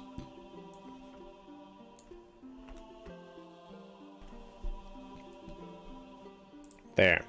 So this... oh god. This is what the one and only Game Boy Advance game, the one and only original game made for the Game Boy Advance looked like. They also made a version of Tomb Raider Legend on the Game Boy Advance, but this was the only game that was specifically made for Game Boy Advance, so we played this one. The Tomb Raider The Prophecy. Bram Stoker's Tomb Raider. Yeah, this one was kind of weird because it used a lot of assets from Angel of Darkness. Like a lot of the menu art and the box art and stuff, it was straight up lifted from like concept art or just principal art from Angel of Darkness. Like this thing. I'm pretty sure this picture is just a pixelated version of an Angel of Darkness Lara Croft artwork. And there's a bunch of different... and this thing too. All of these art assets for the menus and stuff, it's just lifted from Angel of Darkness. I'm pretty sure these two games were in development at the same time. And this game was made by Ubisoft. It was no longer made by Core Design. So I think Core Design just allowed them to use some art assets from Angel of Darkness for this game. So they didn't have to make their original art. But yeah, this was actually not too shabby. I quite enjoyed this game. This was a more action-y game. Overall, it's a lot more action-y and fast-paced than any of the previous Tomb Raider games leading up to this one. It's a bit of a departure. The gameplay feels different than any other Tomb Raider game before this one. It's a lot more fast-paced. It's a lot more action-oriented. It kind of feels like a twin-stick shooter in a sense. The way it's like an isometric and there's a lot more shooting involved. But it's not a twin-stick shooter because there's not a single stick. It's on the Game Boy Advance. But yeah, you go around, you shoot wolves and stuff, and magicians, wizards and shit. You pull levers. It was really well made actually. There's some funny. Lara Croft is surprisingly vocal in this one. There's a lot of subtitles. Your English is still better than mine even when drunk. There's surprisingly... Lara keeps talking a lot in this game. I'm some beautiful pixel art here. Damn, this looks really good. Can I copy your homework? Sure, just change some things. It's time for Maya's favorite meal. Mitzi opened the kitchen cabinet where the food is and Maya was like, yay, food, and ran into the kitchen. But yeah, this one is a lot more action-oriented, more combat-focused, but it's still sort of like the core Tomb Raider experience. You go around, you look for switches to open doors, you try to get through these traps and not get killed. Well, let me see if we can find some examples of Lara's snarkiness. She has a lot of one-liners. Like almost whenever you find like a key item, like a key or something, or when you finish killing an enemy, she always has like some snarky one-liner to say. Like, let's see if she says something here when she kills the wolf. No. Okay. Let's see if we can find something else. Like every now and then, quite often, she just has something to say. It brings up a subtitle bar and she says something witty or snarky or funny. Or just something to do with the story. If they placed the King's Tomb up there, they must have had a reason. Okay, a tomb harder to worship means a tomb something. Holding some sea. Okay, this is not interesting. Okay, I'm probably not gonna find any examples. But I remember when you kill like a wolf, she goes like, "Ah, tough, but not tough enough." Or something like that. Things like that. Oh yeah, she just says done. Yeah. Stuff like that. She just has some funny one-liners. Well, I guess I disturbed your sleep when this mate appears. Just these random subtitle bars popped up quite frequently, and I thought that was a fun little touch. It brought some, you know, personality to the Lara that was in this Tomb Raider game. So I enjoyed that part of it. And the game, it just feels very snappy. The gameplay feels good. The combat is satisfying. It's very, you know, it controls well. It's fun. Although the isometric camera angle that you can see, it's from like an angle. It causes some problems with the platforming. Sometimes it's hard to figure out if you're on the same plane as the platform you're about to jump to. Like sometimes it's hard to figure out if a platform that you're about to jump to is like more in the foreground or in the background than what plane you're on at the moment. So sometimes you jump at a platform and you find out that it's at another plane than you in terms of depth perception, and you just fall into a pit, even though it looks like you were gonna make that jump just fine. You just fall into a pit. So the isometric angles bring some confusion to the platforming, but for the most part it works just fine. And overall it's quite of a, just like the Game Boy games. Okay, let me see, what are you guessing?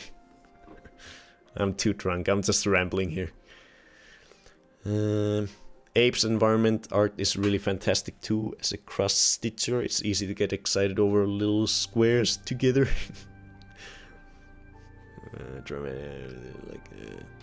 Hellboy. That messed with my head when I watched you play it, yeah. Bone, I'd quite happily sit and listen to a retrospective audio-video essay on Tomb Raider from you. Floor looks like a wall and vice versa. Yeah, the perspective really made some visual, just brought some confusion to the platforming especially. But the game is it's very actiony and fast-paced and good. But from the beginning to end, it is quite a monotone game. The first level of it, when you play through the first level, you've pretty much seen what the game has to offer. It's just about finding levers, opening doors, getting through the doors and puzzles. There's very little variety from beginning to end, much like the Game Boy Color games. When you've seen what the first level has to offer, it's very much the same in the very last level. But it's solid. The gameplay is fun. The only thing that really changes throughout the game is that you do get like a progression of harder and harder enemies as the game goes on. Like you start with these wolves that just charge at you, but at the end you get these skeletons that have shields, and you also get these wizards, these guys, that like teleport around and shoot like these multi-directional fireballs at you and stuff. So it does get a little more challenging as the game goes on. And the combat is fun. The platforming is fun too. It's a solid Game Boy game. I have very little qualms about this one. It just feels fun to play. It's very fluid, the gameplay. You jump around, shoot at things. There's cool enemies, a lot of spikes, a lot of traps. It's just fun. Tomb Raider Prophecy is a good one. A little monotone, a little samey throughout the entire game. But it gets a little harder with different enemies. But yeah, it's a decent game. Nothing too bad about it. Let's see, did we have some clips from this one? Oh yeah, we forgot to watch the single clip that we had from Curse of the Sword. This was the one clip we had from Curse of the Sword, thanks to Kaisan. What is this called? Lara, you klutz! Yeah, it was here. Oh, really? Wow. Yeah, it was here. Oh, really? Yeah, sometimes the very highly detailed animations worked against you. Here. Bumping into the wall brings you back like a punch, just to make that nice, smooth animation. So you fall into the grape juice. Oh well. Oh, really? Wow. It's making me feel nauseous now that you say it. Not hard at the moment though, COVID and all. Still in time for ARD? Yeah, that's the next one after Prophecy. But yeah, Prophecy, it's just a solid one. It's more fast-paced, more action-oriented than all the other Tomb Raider games before it. And it is the first one not made by Core Design. I think this is the first game that they allotted to a different developer, which was Ubisoft. Ubisoft made Prophecy. It's the first Tomb Raider game in the series that was not made by Core Design. So let's see. We did have one clip, but it was kind of irrelevant. It was about yeah, no clips for Prophecy worthy of showing. So we're gonna skip that and we're just gonna rate it. It was an alright one.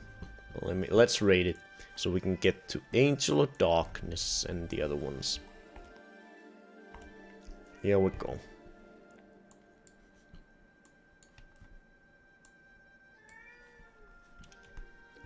So where is it?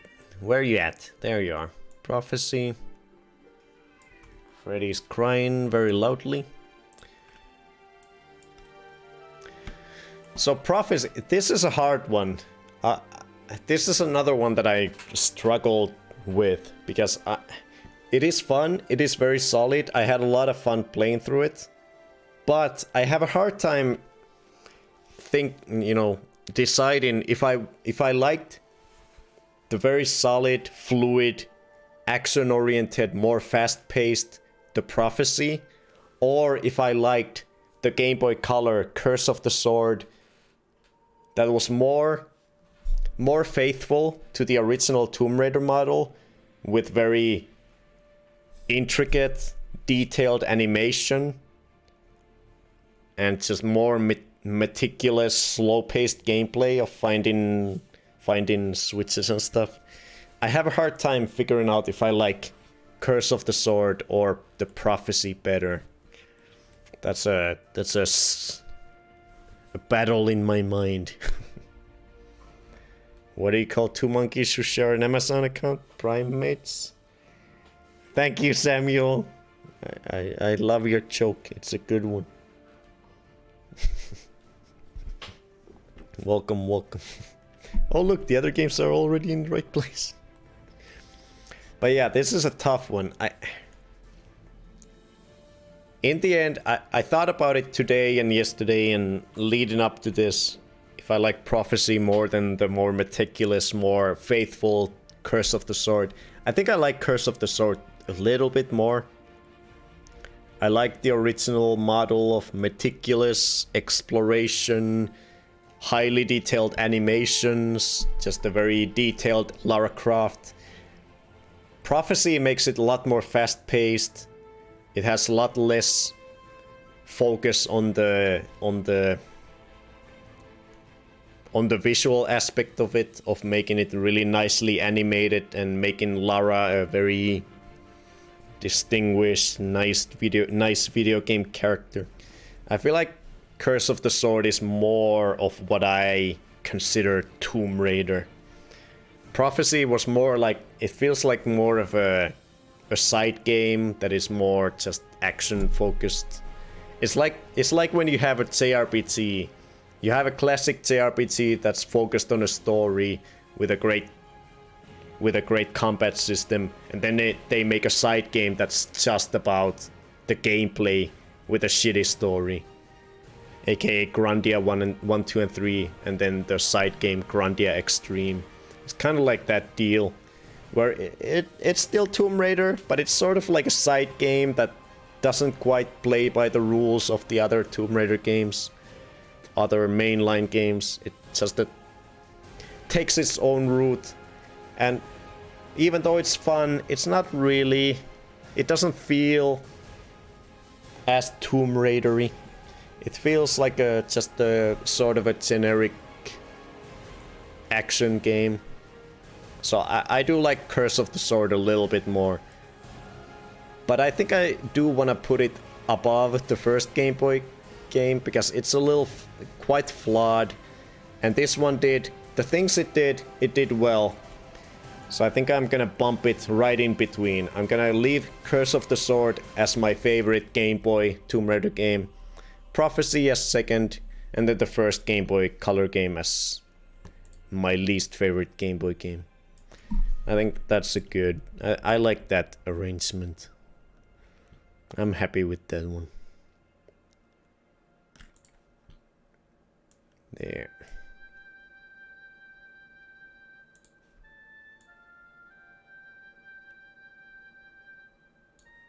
There.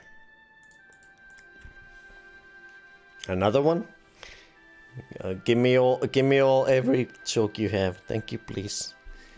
Me, who has never played a Tomb Raider game. I like your funny words, Magic. Hey, Secure Boot. Hello. Thanks for hanging out for my random ramblings. I think Freddy went to sleep in the bathroom because he's sick of my random rants. I don't see Freddy. So then we move on to the finale of core design. The original, the developer of the original 5 PS1 Tomb Raider games developed one more game after their glory days on the PS1. They made... Oh, we gotta put this there. But they made Angel of Darkness. But first I'll put this one back here.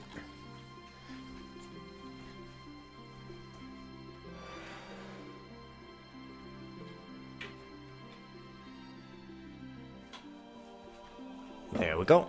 The tiny little Game Boy Advance cart. You know what this means? Freddy vibe check. Okay, let's figure out what he's doing.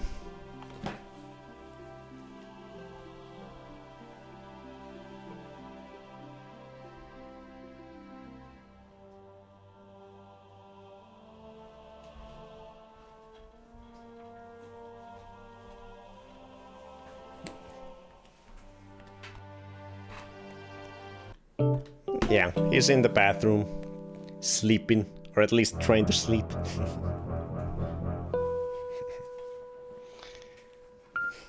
We need to go pro so we can see it. GoPro. Oh, okay. I didn't even notice, but he just came after me. There he is. He's no longer sleeping. He was like, why did you come and check up on me? I was just sleeping in the bathroom. Why did you come and look at me?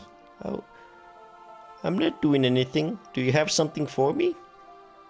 Did you have something to say for me? To me?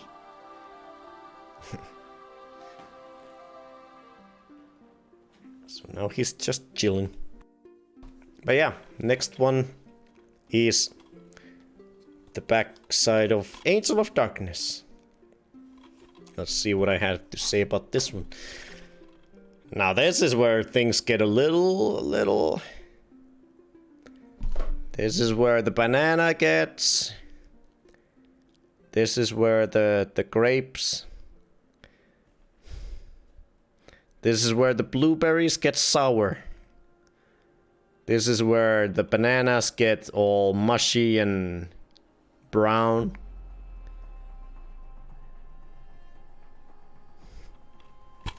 Yeah, that's what I say. Let me bring up my notes.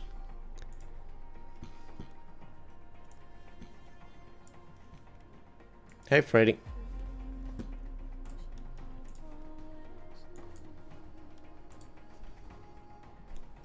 Let me bring up some gameplay so we can see the glory of Angel of Darkness.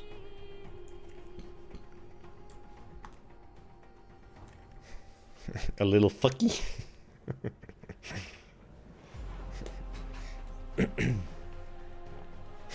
This is where the bananas get hairy. The cheese slips off the cracker. For a long time for me with Bone streams, low latency mode. Hose from 3 seconds to 10 seconds. What are you linking, Terdrick? Oh, it's probably the club scene. Yeah.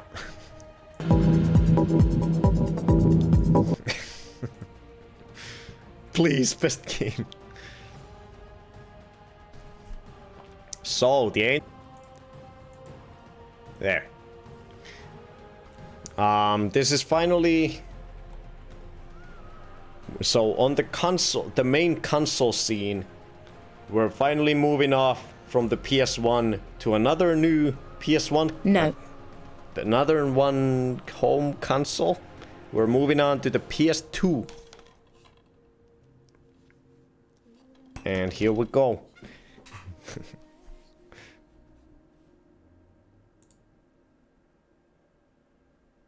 PS2. Is Terdrick okay? Wait, what is happening? What are you doing, Terdrick? God damn, come on, man, just give me 15 seconds. What?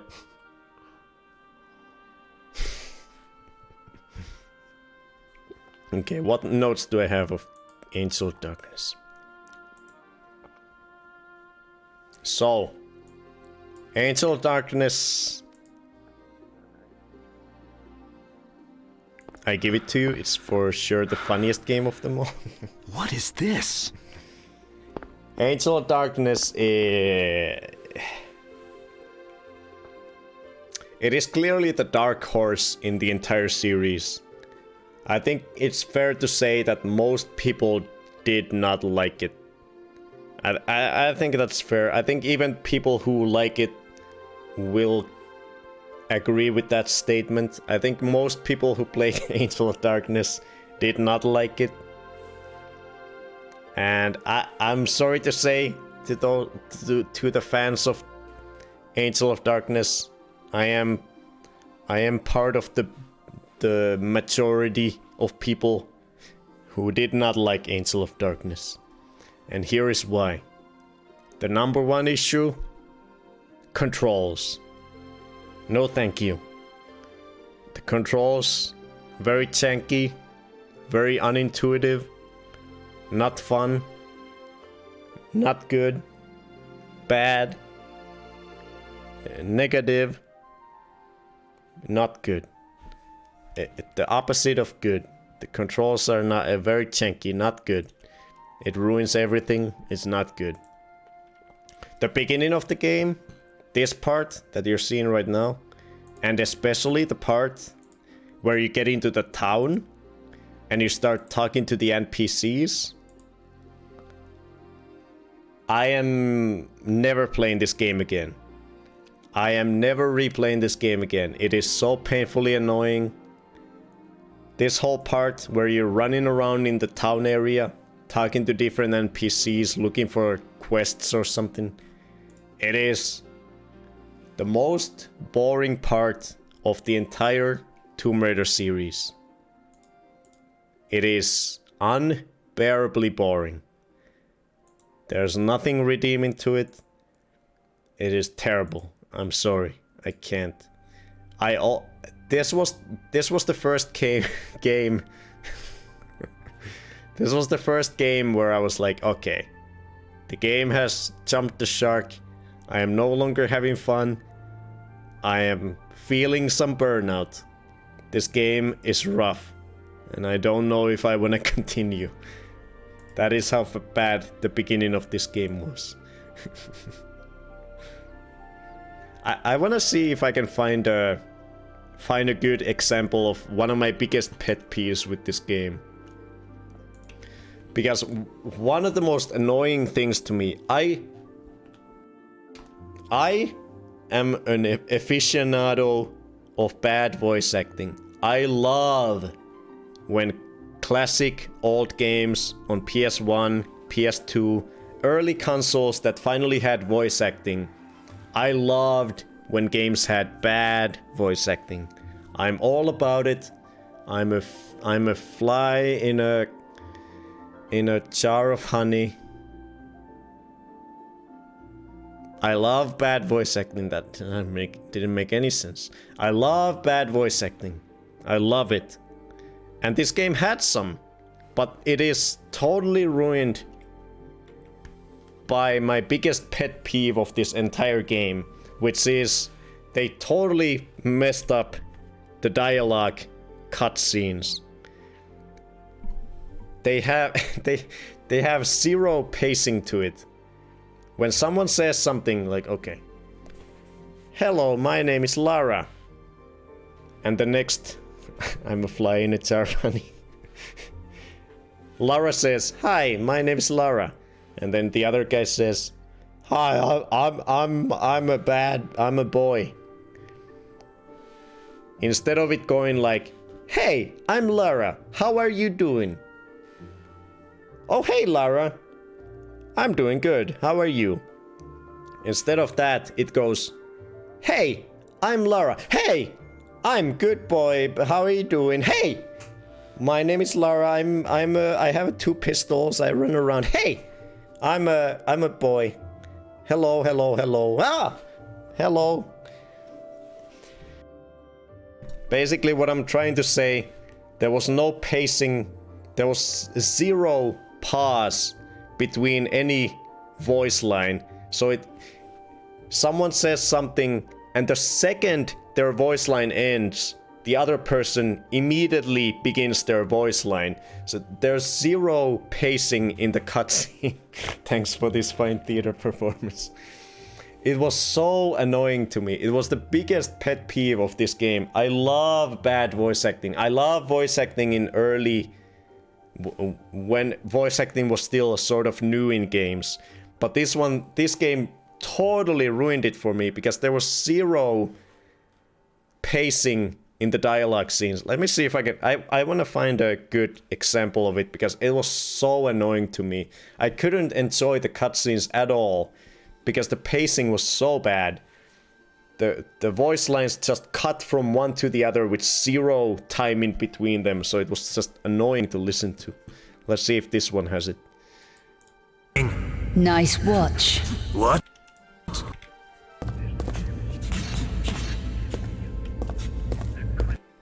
What? Am I talking too fast for you? Okay, sister, you're leaving now. What about a wager? Yeah? On what? Those boys in the ring. What are their names? Look, lady. Come on, what are their names? Okay, guy with the tattoo, Zach. The one with the headgear is Carl. That's more like it. I bet all the cash... It's not too horrible in this, but it's pretty bad. It's pretty bad, but there's even worse examples, but it just jumps so fast between voice lines that it was unbearable for me to listen to. I just hated it so much. In my pocket, against your fancy... Yes. Okay, you're on. Hey, you two. Lady here wants to bet on you decking each other. Match up. And just be glad I don't make you throw in your fancy gold chain, too. Don't push your luck, lady. It's not too bad here. There was definitely better examples. I was so annoyed by it. It made me lose my mind. Bring up? Difficulties removed? In exchange for information about Louis Bouchard. That's dangerous information. I'm a dangerous girl. And right now, I'm losing patience. I do have a situation that needs tidying. A retrieval job. Something I forgot to pick up from Le Serpent Rouge when I left in a hurry. It's mine, and I want it back. Why don't you just pick it up yourself? 2 guesses. Bouchard? The monstrum? Don't joke about the monstrum. Bouchard ran a lot of operations there. The place will be staked out. Just tell me... My point is, the dialogue scenes were very badly edited. It just felt very awkward, and I couldn't enjoy the cutscenes because of that. What the fuck, you're right. What's up with her eyebrows? The composition of these shots can be a bit odd. It was just super annoying to me. I had a really hard time concentrating on any of the dialogue scenes because it just really felt like they didn't take into consideration at all the pacing of the conversation. Someone says something and the very second that their voice line ends, the other person's voice line starts immediately. I felt like that was the majority of the cutscenes, and it was just painful to listen to. It bothered me so much. And that combined with the awkward controls, I was just not having a good time playing this game at all. No pacing. Yeah, the examples weren't too bad. Yeah. I think you were just drunk. That is actually a one... because of the just awkwardness of the controls, the levels, the level design, the gloominess of everything. The story was kind of funny. Other than the annoyings, it was kind of funny to... kind of funny. Some parts of the story. The whole beginning cutscenes where you didn't really know what happened in the exchange where the person got killed and stuff. It was kind of funny. Maybe that's a language barrier thing. I never felt it was too fast. AOD had Safari Dude rank racing. I've said it before, but I wish they had time and resources to make this game into what they wanted it to be. Could have been amazing. That's the worst thing. I think it has potential. This game... I hate... The controls were bad, which cast a really bad shadow in the entire game. Every good part of the game were brought down by the bad controls. It was just awkward to play all throughout, from the first second to the last. It was just a very awkward game to control, gameplay-wise. The levels... not that good. Not that good. There were a couple levels that I actually kind of enjoyed. In the very middle of the game, let's see. I think I can find it here. I think in the very middle of the game there was this tomb level that I kind of liked. This one. This very one. I kind of like this tomb level with these lava jumps and stuff. They had like a central point that had different rooms that went into different trial rooms. I kind of like this part of the game. I thought the tomb level in the beginning of the game was kind of fine. And then at the end they had another kind of decent level.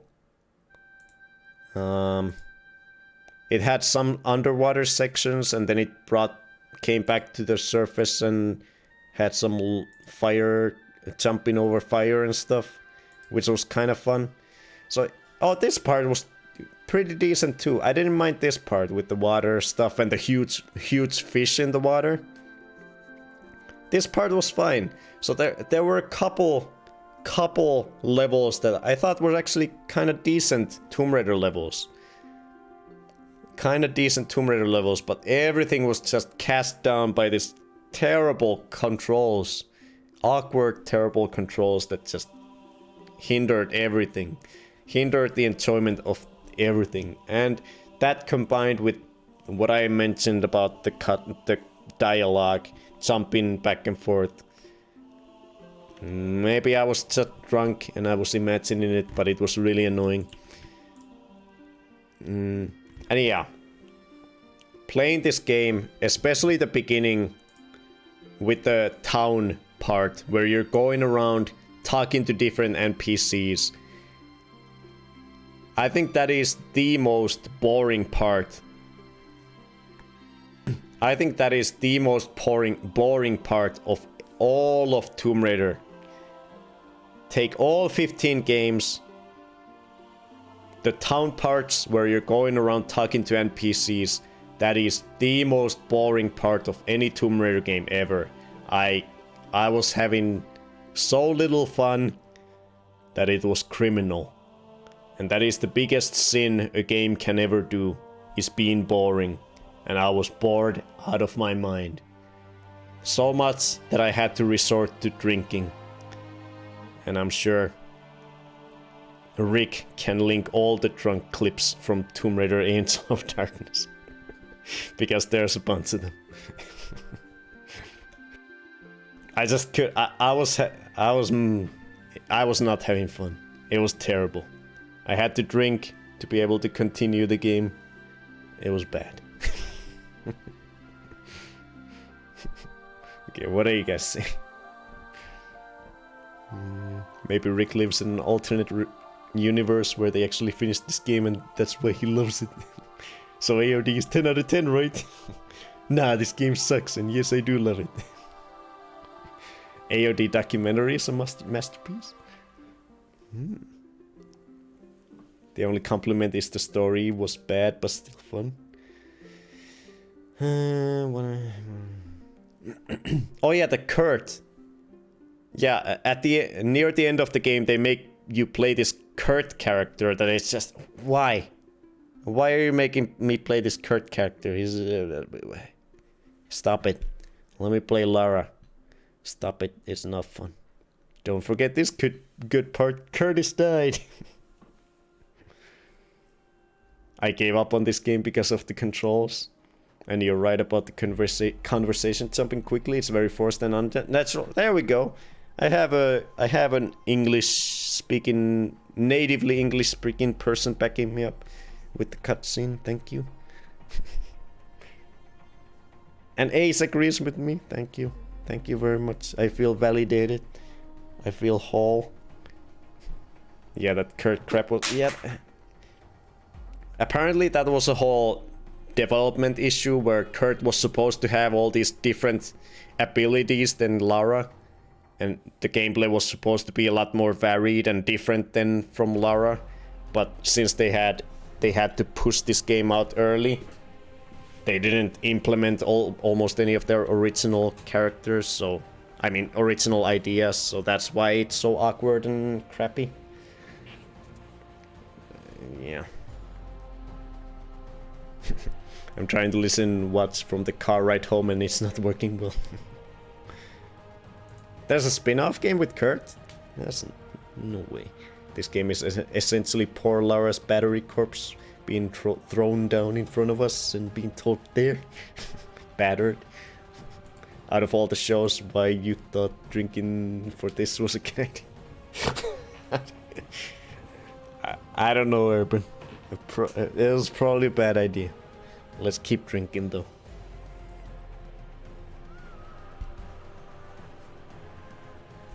Angel of Darkness is not good. It feels like such a slog. The controls, the annoying dialogue thing, being boring. The boredom is the biggest sin of the game. It's not good. It's not good. It had few levels. In the middle, like I said, the tomb level, I thought it was pretty fun. And then at the very end of the game, there were some fun levels with the water place with the big fish in it. And then some jumping over the fire stuff. I feel like I enjoyed that part. Let's look at some clips and then I'll give this game its final dues. Let's see what... I think we had quite a few clips from this one because it was such a mess. They planned for his own game?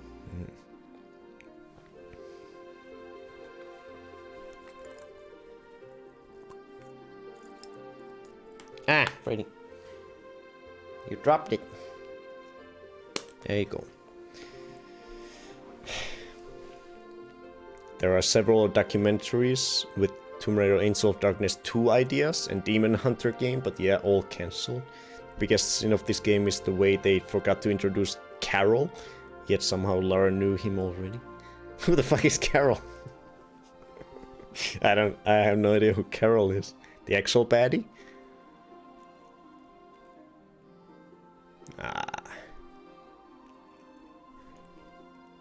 This game had a baddie? Yeah, let's look at some clips. Really? You saw me from all the way over here? Oh, I can actually fight him. I didn't realize. Oh shit. Okay, maybe this game isn't that bad. Okay, maybe this is actually the best Tomb Raider game. It's got ragdoll. Ah. Really? You like it? Gave it the stamp of approval.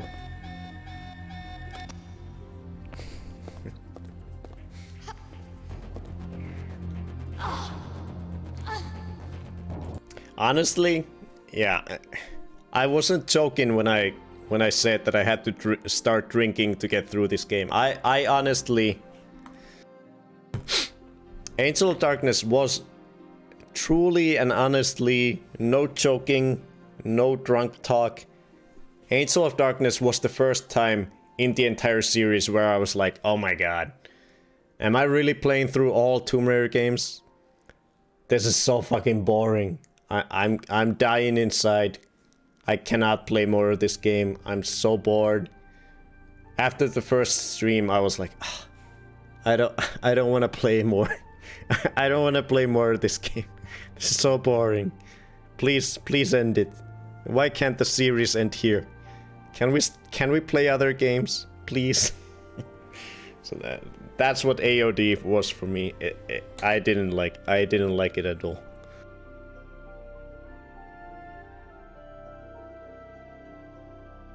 Ah.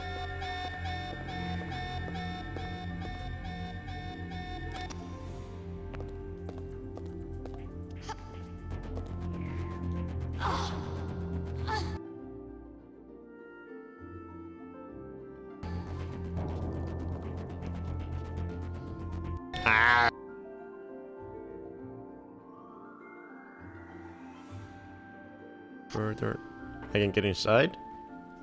Oh, sorry. Nope. But I can walk in the... the only thing I said was... Yeah, what was that random Freddy firework? I was wondering about that too. Yeah. Wait, did you guys hear the part where I said, oh my god?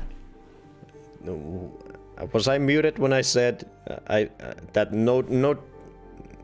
no joking, no drunk talk, no nothing? Tomb Raider Angel of Darkness was really the game that made me think after the first stream. Okay, good, thank you. I don't have to repeat myself. Yeah.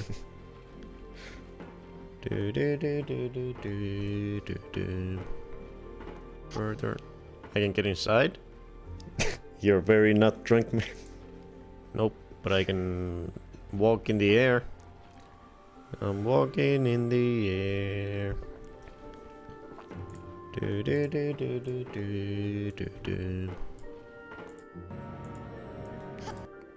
We had some funny glitches though. We had three glitch clips with this game right here. Yeah. Oh! Okay, that was fucking terrifying. I think we were inside Lara's head for a second. What the fuck was that? Oh, Jesus. Okay, that's fucking... Yeah. Oh! Okay, that was fucking terrifying. I think we were inside... It just feels like the camera during this thing is looking in a weird direction. Bye! I mean, see you later, I guess.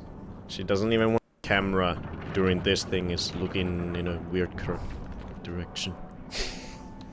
Where are you going, Lara? I mean, see you later, I guess. She doesn't even want to be a... This thing is looking in a weird direction. Bye! I mean... And then the final one. Oh.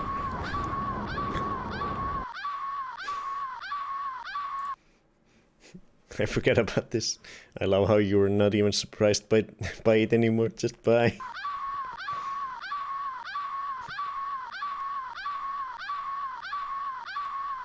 This playthrough just got way better now that I know Bone was dying inside.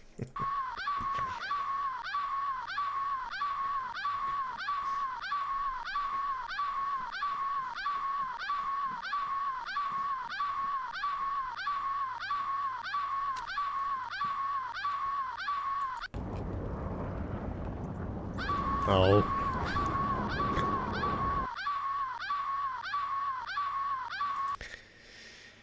So yeah, Angel of Darkness was utter boredom and non-fun. So that's why we take Angel of Darkness over here and we cast it down to hell. I think my original ranking was D. Yeah, it was just above Medieval, which was my least favorite game we've played on stream so far. I put Angel of Darkness above Medieval, which was my least favorite, at D. Can it go lower than F?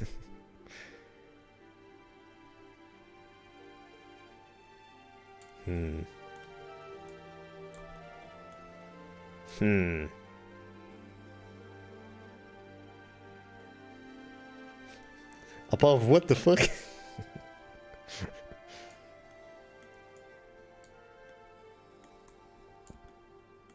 Oh, it's Freddy tier. Cool.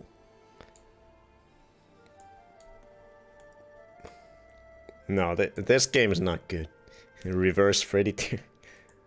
I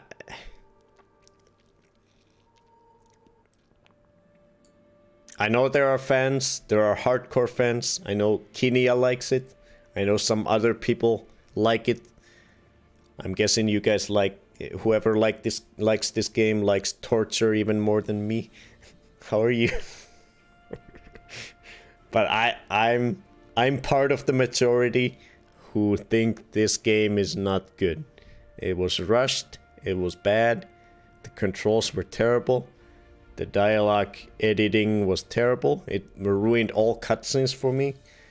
There was almost nothing redeeming about this game for me. What is this? The levels were all terrible, except the middle tomb that I thought was mediocre. And a few moments in the final parts of the game were pretty good, pretty decent, alright. And everything else was just utter badness.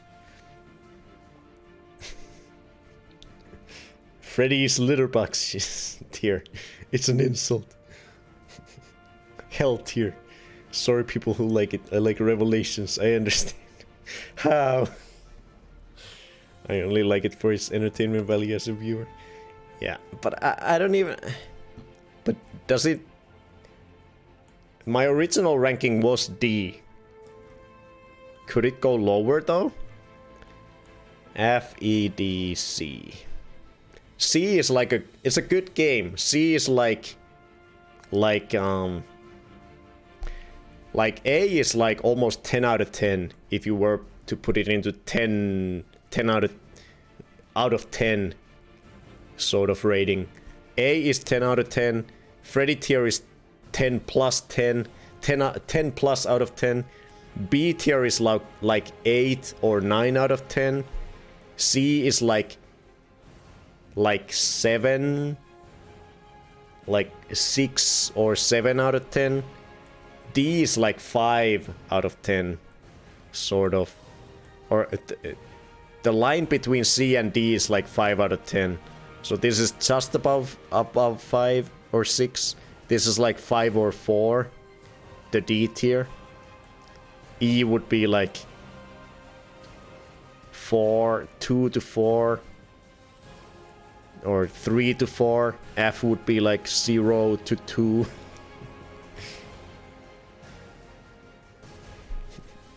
If D is 5, then that shit has to go lower.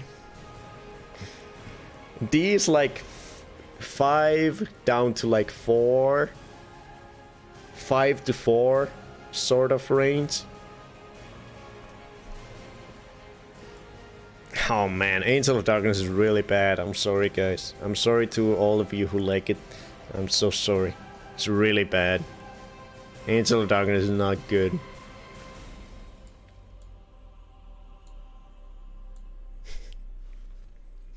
Swedish saying, taste is like the butt. Divided. What?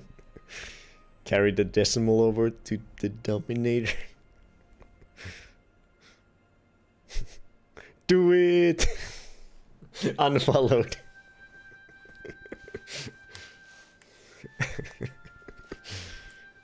I'm sorry. Angel of Darkness is the dark horse, the dark pony, the dark Finnish man in the forest combing his hair, belonging into a metal group, doing headbanging. Angel of Darkness is not good.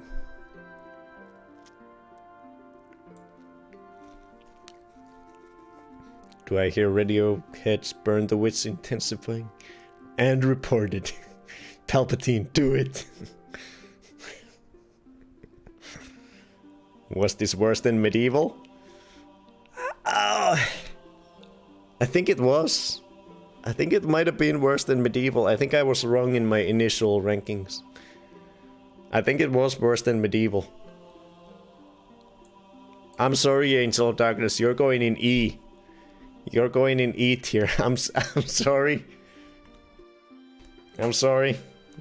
I'm sorry. I'm sorry to the Angel of Darkness fans. I pray for your forgiveness.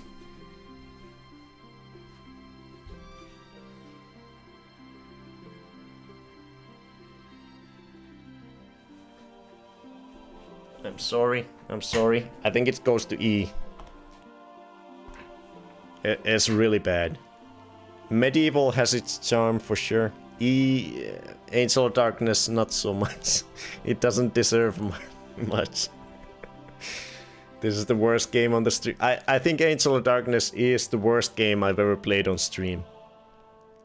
Yeah, I think it is the worst game I've ever played on twitch.com/Bonefoot with Freddy the Cat on my side. Do you agree, Freddy? It's the worst game we've ever had the displeasure of playing. I'm sorry. Oh shit, I could have said eponymous there to make it 3-tier joke. It's where it belongs. Freddy, attack! Things get serious when unfaithful man needs power faith for forgiveness. Guys, and when will we rate but it's story, art direction, music? No, I'm sorry. I'm sorry. The music in the club, you know? I can dance to that. Other than that, I'm sorry, no. No, it's a no for me, dog. That's a no for me, dog. Angel of Darkness is doing its idols routine in front of me and I'm in the judge panel and I go, I'm sorry, it's a no for me, dog. This is not for me. I'm bored. Please go away so I can see the next one.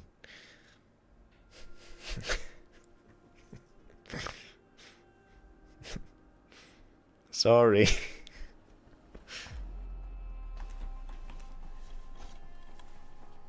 Here we go.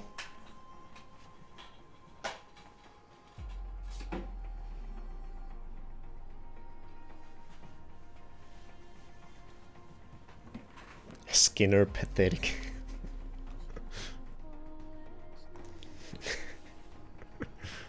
Oh yeah, I didn't even mention the fact that you open doors to get stronger. What was that? What are you... Who came up with that? Who came up with that? You open doors to get stronger. What? Oh, I'm stronger now. Oh. Oh, I'm stronger. Look at this small muscle. Oh, but then... Oh, shit. Now I'm strong. So that's what it's like. And yeah, I think you're right. I think you're right, Rilken. I'm sorry.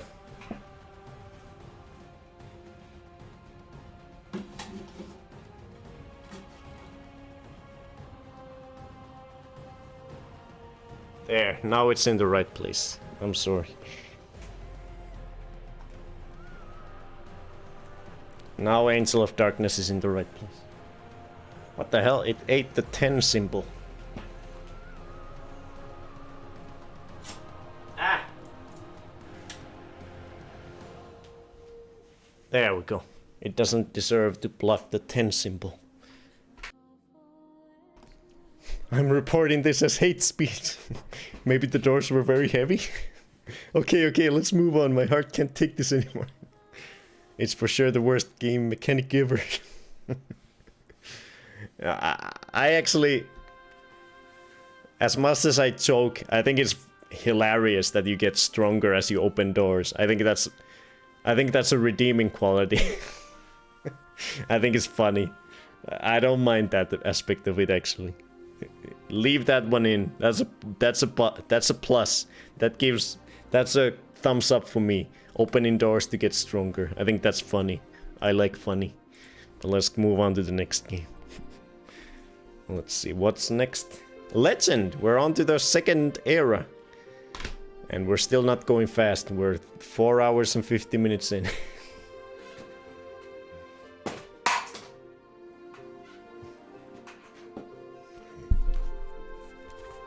Quizzes? What even are quizzes? Okay, yeah, I'm terrible at gauging how long it'll take me to do things. Whoa, I'm hearing an echo now. Testing. Okay, it's fine. Yay, another special Tomb Raider stream for quizzes.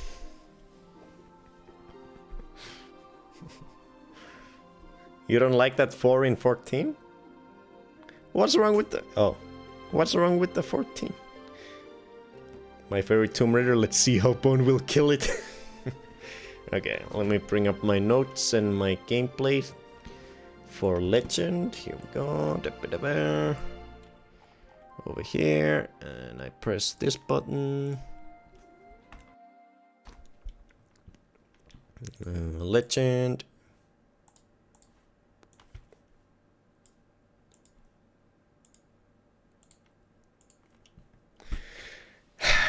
Tomb Raider Legend.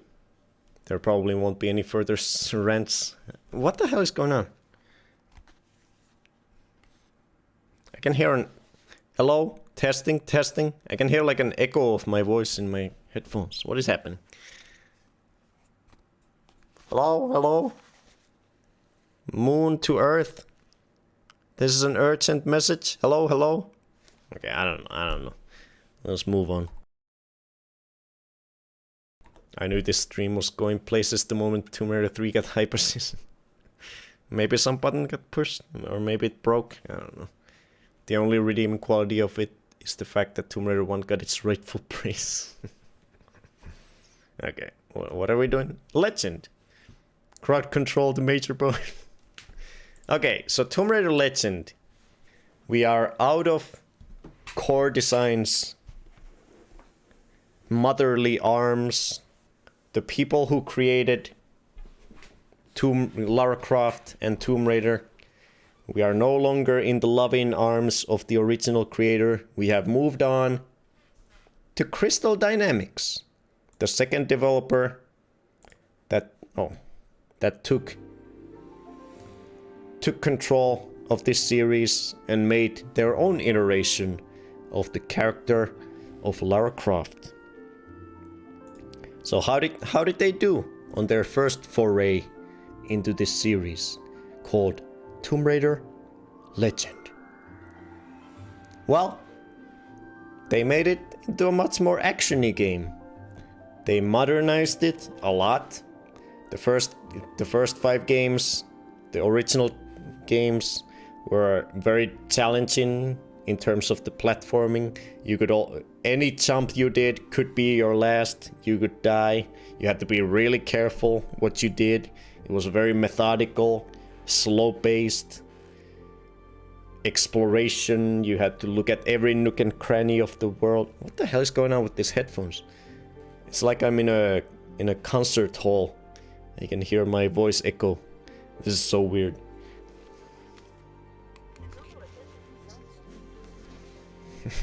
Where is my mother?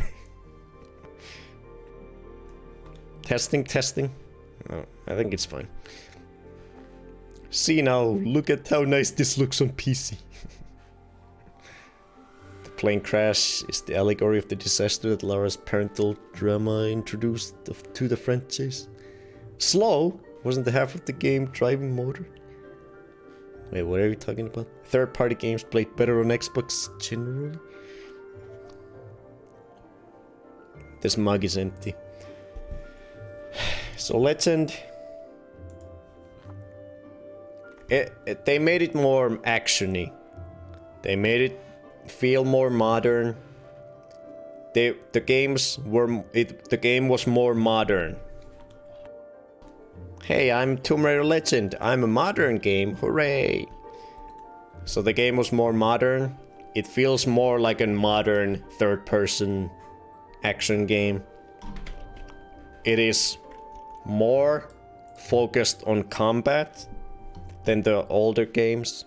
There's a lot more combat. The combat is fun though. Oh hell yeah. We're gonna make the game more combat based, but it's actually fun. I like the combat. You can do all kinds of crazy flips. You can jump off of the enemies' heads and it goes into like a slow motion mode, and you can shoot everyone while you're slow motioning in the air. I actually really like the combat. It's fun. Would you consider this game to be more modern? So yeah, Legend was more modern.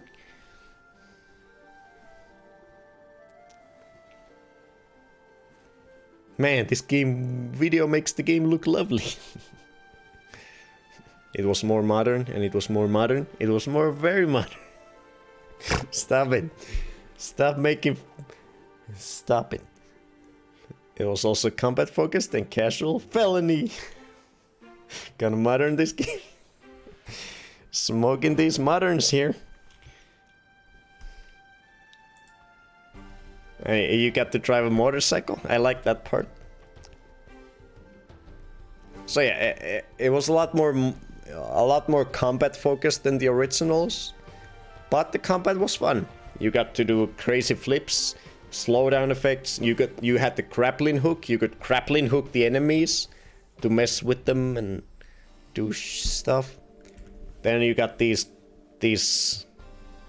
motorcycle scenes. Damn, it's so modern combat. Stop it. It had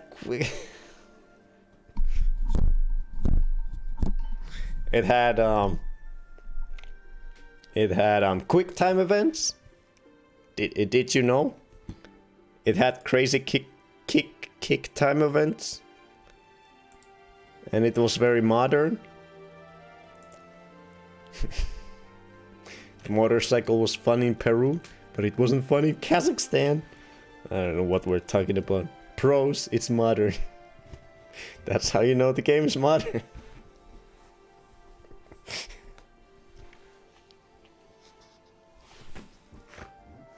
Freddy, help me. This game is too modern. Help. Help.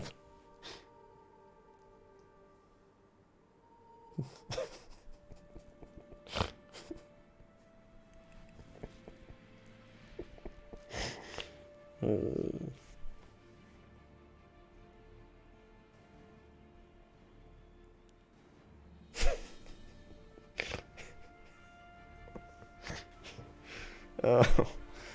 Oh. Help me. Help me. TR modern. Too much modern. Upward. Look at it. Look at this game. It's so modern. Oh. So this game is modern.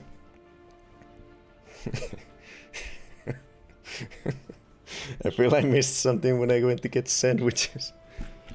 Oh my god. So this game is very modern. It's like on a modern system and stuff. Whew.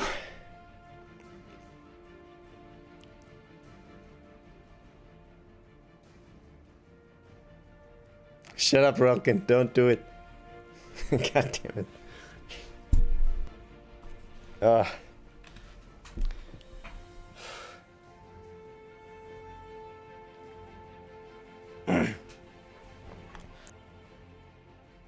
Okay, let's get serious here. It's a very modern version, very modern take on the old Tomb Raider formula. You get some cutscenes. The cutscenes are. Can I find a? I think we can find in the clips. We'll see a good example of the quick time events. But the quick time events are actually, you know, people don't like quick time events, but in this one they're actually good. You get some brutal death animations, and it's a highlight. Very modern. And then when you get to Japan, we'll have a clip from that too. In Japan, you'll get to see some nice pairs. And yeah, it's yeah. Yeah, look at this. Look at this Japan. I like Japan.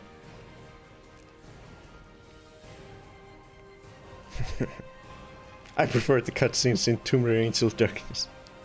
Pairs? This game is ruined for me. It's too modern. Wow, this guy's big. What the heck? This guy's a unit. Whoa! Look at how wide this dude is. Now this is a tomb. That man's shoulders. I love this game. Teenage me loved it, and my little sister used to watch me. Very cute. Laurie's sassy and badass. Oh yeah, that outfit in Japan. Damn, Laurie. Okay. What does that mean, Chenko? No. But yeah, okay, get back to the. Hello, testing. Okay. This game was fun. It was stick to the script. Ain't all levels. Game was too short. I enjoyed this game. I think it was fun. It was a solid game from beginning to end, but I can't say the word modern anymore. It was a bit more action-based. It was a bit fast-paced, action-y. There was less exploration than the original games. I didn't like that. I liked the exploration part of the classic games, where you're looking at every nook and cranny of every level to figure out where to go. This game was more linear. I felt like it sort of took you down the path of where you needed to go most of the time. There was very little exploration. Very linear game. And on top of that, those are my two gripes about this game. It's fun, it's solid, fun combat, decent, fun, linear action game. Modern, I'm sorry. But the two gripes I have with it, it's a bit too linear. They took away the exploration aspect of the classic games a bit too much. And the second is a bit too easy. Even on hard difficulty, we played it on the hard difficulty, it's still too easy. Especially in terms of the platforming. It's sort of like playing a shooter game with aim assist. Except it has aim assist for platforming. You have to only if you jump slightly towards whatever platform you're aiming for, Lara like gravitates straight to that platform that you're trying to grab at. It's like it's almost impossible to miss any jump ever when platforming in this game. It's insultingly easy platforming. It's so modernized, so mainstreamlined that the difficulty is just no longer there at all. Yeah, those are my two main gripes with Legend. Too linear, not enough exploration and figuring things out on your own. Too much hand-holding. And two, it's too easy. The platforming is like on autopilot. You can't miss any jump. It's too much fun. Too much easy. Those are my two gripes. Other than that, it's a fun little experience from beginning to end. The combat is fun and varied. You can throw the grappling hook at the enemy. It's fun to play. You put the game in your console, you take the controller up and you play it and you have fun. It's a fun game, but for me, a person who likes challenging games, who likes exploration in their Tomb Raider games, who likes a good old-fashioned challenge, that's not there for me. The aspects that I like the most out of Tomb Raider games are no longer there. This game is more like a modern action game, shooty shoots, jump around, over the top, quick time events, and easy platforming. Rubber banding platforming, yes.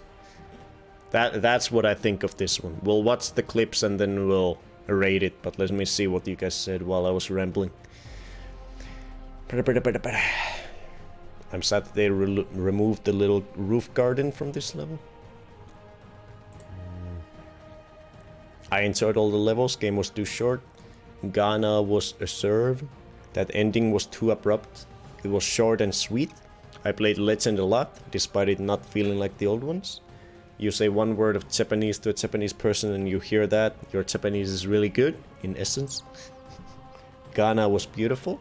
Did it feel fresh because how similar the older ones were? And no, the similarity isn't a problem when people want... It did feel like a breath of fresh air because the last one was such a disaster. We came to Legend after Angel of Darkness, so it felt fun. I was like, oh my god, okay, maybe I can actually get through this Tomb Raider series. It took a, the graph is going up again after Angel of Darkness. Legend is actually a fun game on its own. It's just not what I personally like about Tomb Raider games. Which is the challenging part of it, the exploration part of it, the methodical, slow-paced gameplay of it. This is more action-paced, more actiony, more fast-paced, less challenging, constant auto-saving. It's just not a game for me. But it overall, other than those points, it's a good one. It's a solid, fun little game, and I enjoyed playing it. Rise is similar. I find myself taking jumps that I wouldn't think possible if not for her magnet hands pulling her. Yeah, they had the autopilot platforming in the reboot games too, for sure. Yeah, but you also didn't go out of your way to search for those artifacts and relics. Fair. A lot of rubber banding in the platforming. It's a really fine line you gotta hit with that, I feel. Good boy Bone for having almost all the same opinions as me. It's not real fun unless you're fighting the game itself. Oh, let's make a graph. You know, they asked Toby Gard, main creator of Tomb Raider 1 and Lara, to come back to make this era's games. And then Toby designed the bikini outfits. Yeah, okay, let's look at the clips and then I'll rate this. Let me bring up the clips. Do we have... Oh yeah, so... Tomb Raider Legend was the first game I ever played on the Xbox 360. So that's why this clip exists. Wait, pull and hold. What the hell is an LT? Wait, pull and hold. What the hell is an LT? What is an LT? Can anyone tell me? I have no idea what an LT is. Who the hell knows? I still don't know. Attack! This is an example of the fun combat that I actually enjoyed. This part of the game I enjoyed. The varied, fun, exciting fun little combat system. No, not in the wall. Oh god, I don't remember the button. Kick him! No, not the... Do the thing! Wait, what? Were there explosives in those barrels? Attack! No, not in the wall. Oh god, I don't remember the button. Kick him! No, not the... Do the thing! That's how the combat was. And I really enjoyed it. It was a lot of fun. I took the barrel out on a walk like a dog. Oh shit!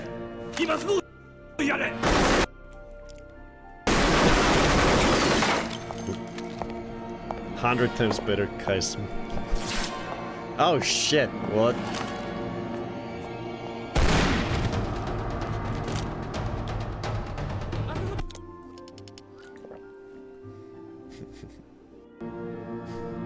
Oh shit! Wait, what?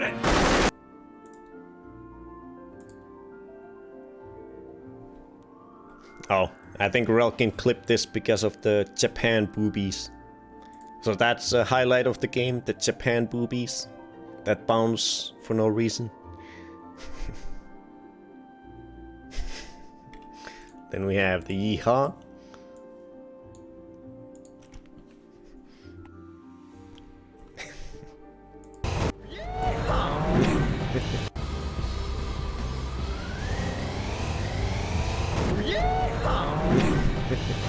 Yeehaw!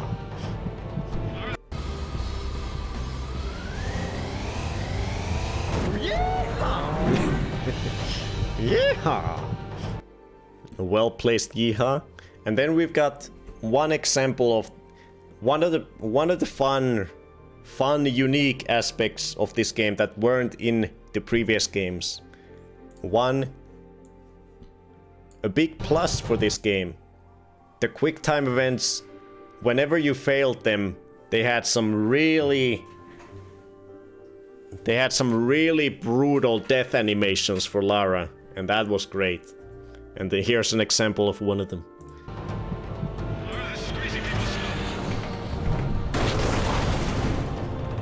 I want to see it. Oh, Jesus. Ow. Jesus, game. You gonna do her like that? Scorpion snap.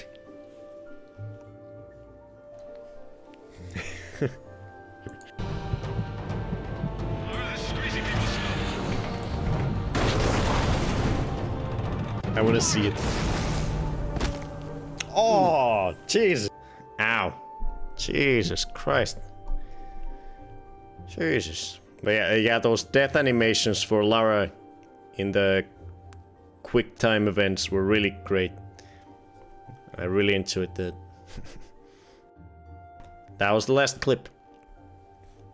So now it's time to rank it. I'm sorry, Legend. I know there's some Legend lovers out there. What are you talking about? Jump up and down without a bra and on once. She's doing that over and over again. She has no support in that dress. It's so impractical.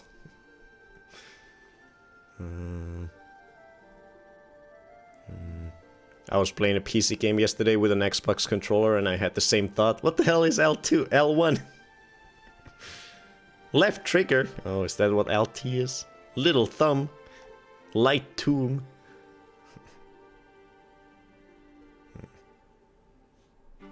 There's some bad rap for around Toby and Tomb Raider community. Free boobies are no joke. So let's rank religion.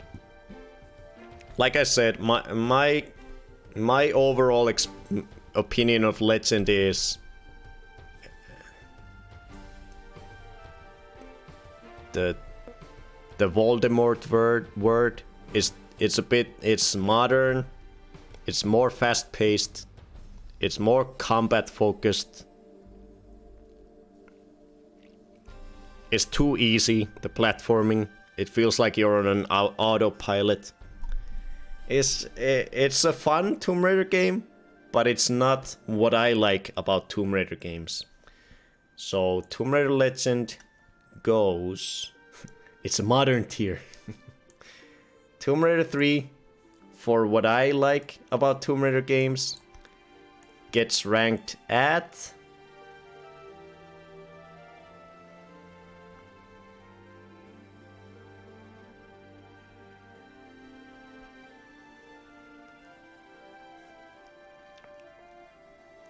My original ranking when I first beat the game was B. I put it in B tier when I first beat it. I thought it was fun, breath of fresh air after Angel of Darkness. And it was. It's not a bad game. I really don't... There's not a lot of bad things about the game. It's just not a game that I like. I like challenging games. I like more methodical, slow-paced Tomb Raider games. This is a lot more combat focused, fast paced, less challenging. All the things that I personally don't like. B or else. M for Moderna. What do you like about Tomb Raider? Is Tomb Raider Angel of Darkness? Now admit it, the guilty pleasure. So yeah, originally I put it in B, and today I'm gonna put it...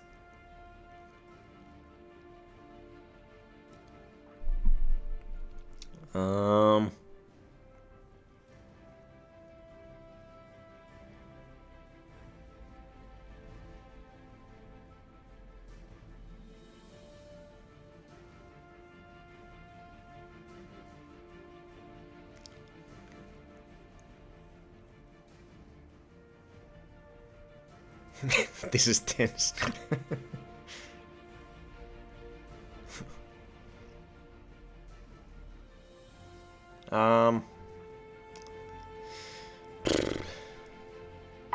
Jesus, we've been going on for 5 hours. What is going on?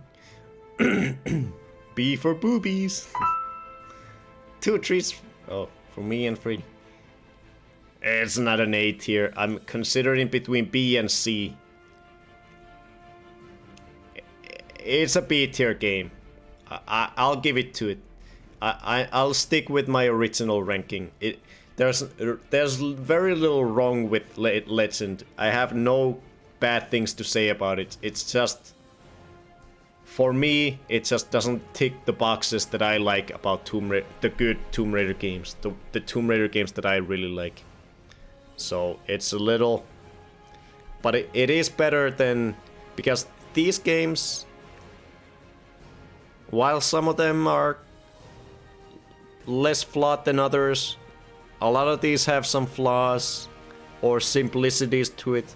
This is a really good game from beginning to end, but it's just not my thing. So it's like a low B. If there's other games coming to the B tier, this is probably gonna stay at the lower, behind them. But I'm comfortable with leaving it at B tier for now. above Last Revelation and below Tomb Raider 3. Dial M for Modern. Happy Friday. At least more than half is done. Okay, and then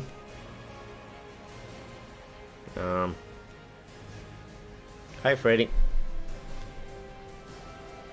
Yeah, the stream is not gonna end ever. I'm sorry, guys. If you feel tired, just go to sleep. I'll just talk to myself about Tomb Raider. It's fine. It's fine. Just leave me here. I'll handle it. Hey, Freddy, don't kill me. Rick is tired.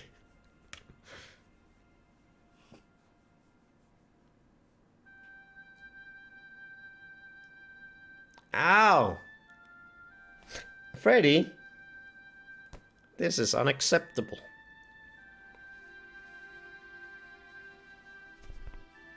I'll test negative before it ends. Freddy, don't be so angry. What's in the mug? Okay, so let's put it over here and then move on to the next game.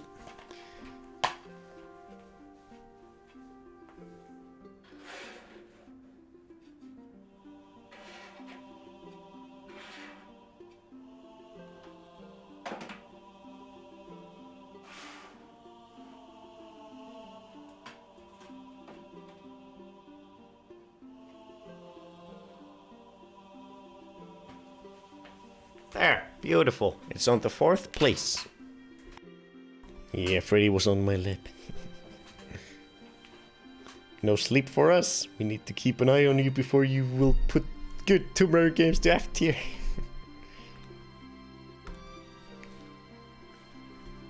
Okay, let's keep going. You broke the 1, 2, 3, 4. Yeah, I broke the PS1 5 Reality. My audio might have desync. There's no way.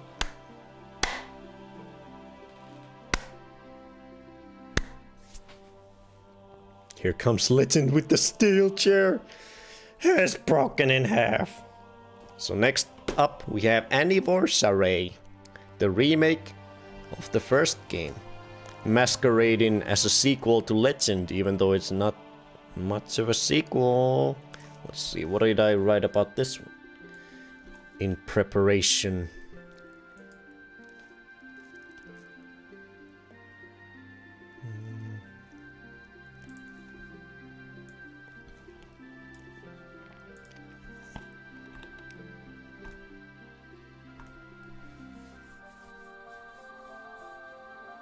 Unsynced audio?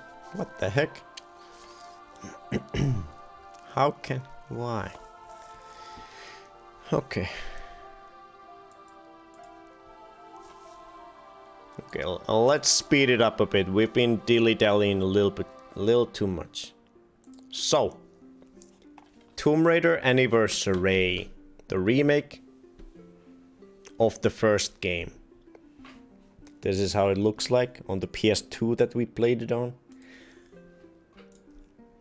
Tomb Raider Anniversary, it is it is pretty much Tomb Raider Legend if you remade Tomb Raider 1 from the PS1 with the modern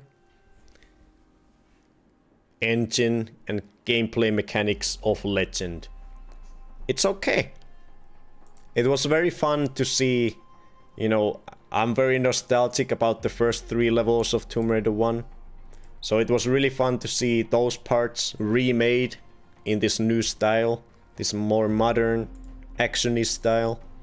It was very interesting, because they didn't do a one-to-one remake. They didn't like fully try to, you know, super faithfully, you know, remake.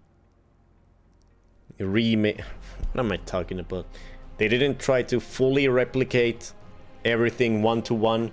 They allowed themselves a bit of creative leeway some creative control to update the Tomb Raider 1 areas and puzzles and gameplay onto this new modern gameplay of the second era Tomb Raider games.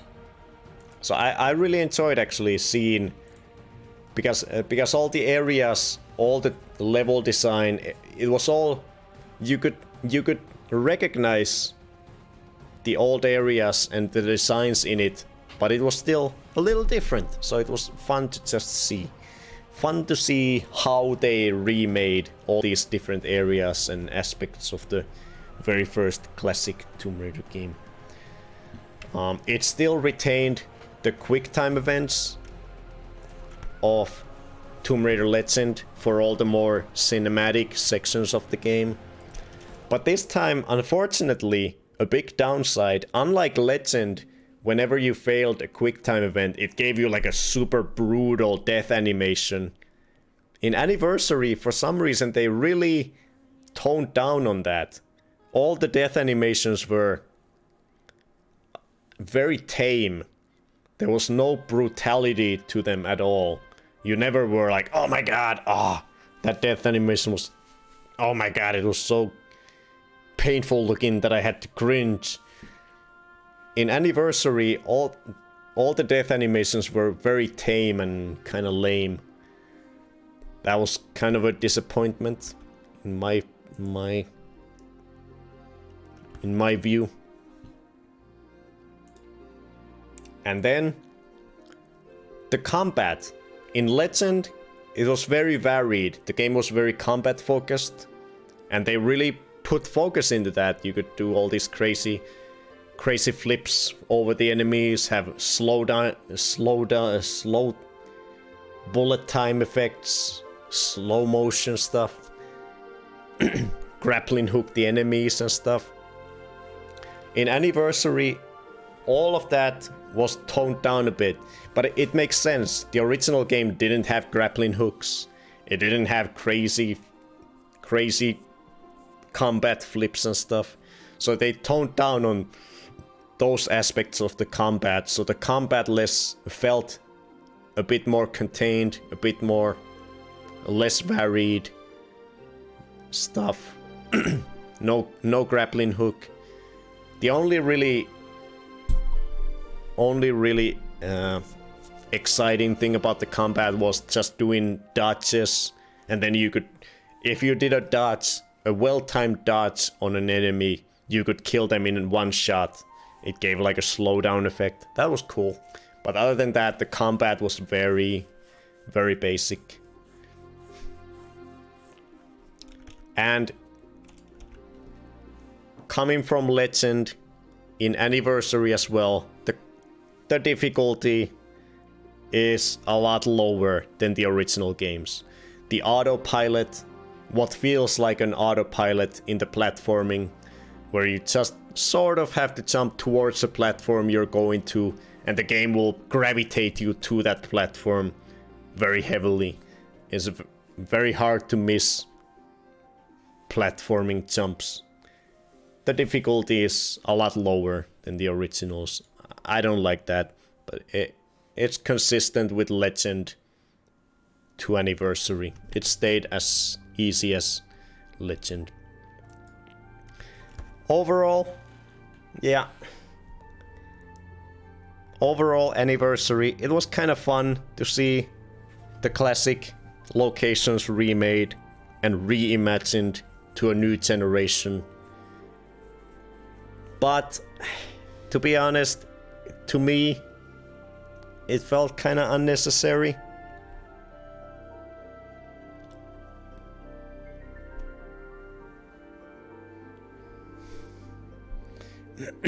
I think they dialed back on the depictions of death and violence for ratings. Also, this game was developed along with Legend, so over half of it was developed by a different team within. Bat wings were increased 200%. Lighting and colors were too washed out too.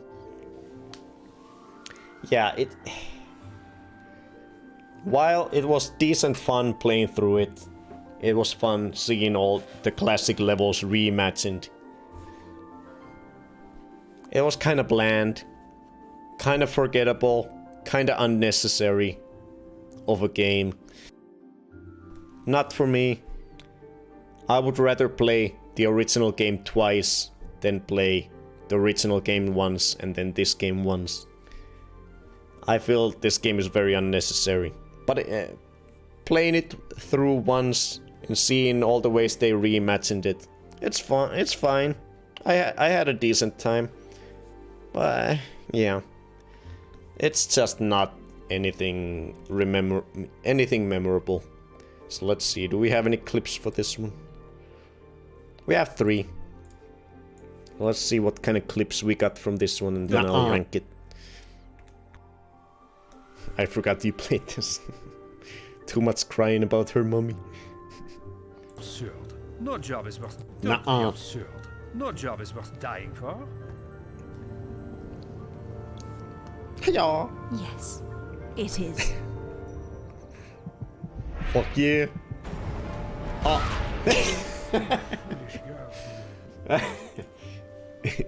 Lara just got executed. Don't be absurd. No job is worth dying for. Yeah. Yes, it is. Yes, it is. It is worth dying for. Yeah. Executed.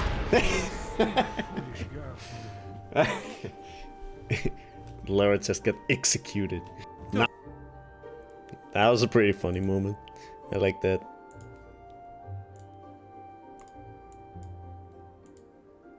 It has with some funny cutscenes like that. No doubt. Oh, I haven't looked at the... Oh yeah, and it had this journal.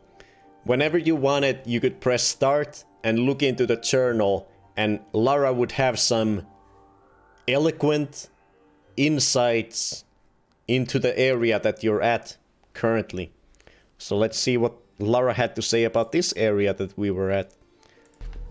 Oh, I haven't looked at the journal once today.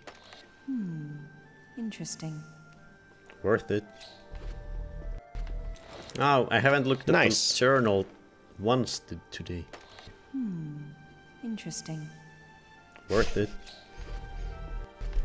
Oh, so that's the insightful journal that you could look at. And then we have one more clip. Oh, I needed to do what I was doing. I guess I'm the best. Just a little jump. Safe. Cool. We did it. Oh, I needed to do what I was doing. I guess I'm the best. Yeah, so that's anniversary. It is quite forgettable. In my opinion, quite unnecessary of a remake. It's fun to play through it once. Kinda cool to see the reimagined ways that they developed the old areas. They took some liberties, creative liberties in remaking them, made them slightly different. But overall, kinda don't care. Kind of forget about it. It's just whatever. They might as well not have made this one. I would have preferred if they just had made another original game into the second era trilogy, rather than remaking the first one in an unmemorable way. Let's see what you guys said. I loved the experience overall to see Tomb Raider 1 be enhanced and redone in places. Get out of my way, Pierre. There's a lowland gorilla inside my living room written all over it. Interesting. Kind of fun to see how your room and setup has evolved with time. It has, a little bit. I'm having trouble remembering the start of the stream and anything we said about the Red One. Bone, will you play my Peru remake once I'm done with it? Look at that holographic case art though. It's not holographic. It does maybe kind of the colors shine a little bit. Sort of. Sort of odd. It's a cool cover. Can't blame it for that.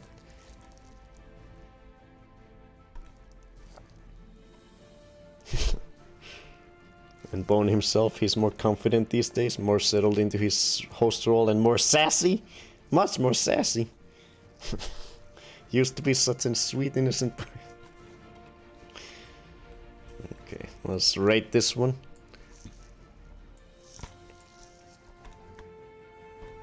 Oh boy. Okay, anniversary. That's what we're rating. Fun to play through once. What the hell am I? Oh. There. Sassyfoot. He has learned from Lara.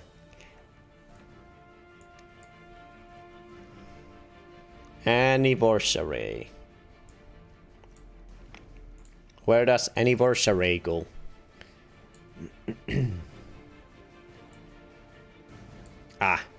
Okay, this is actually a hard one because it's so unmemorable, in my opinion, unnecessary.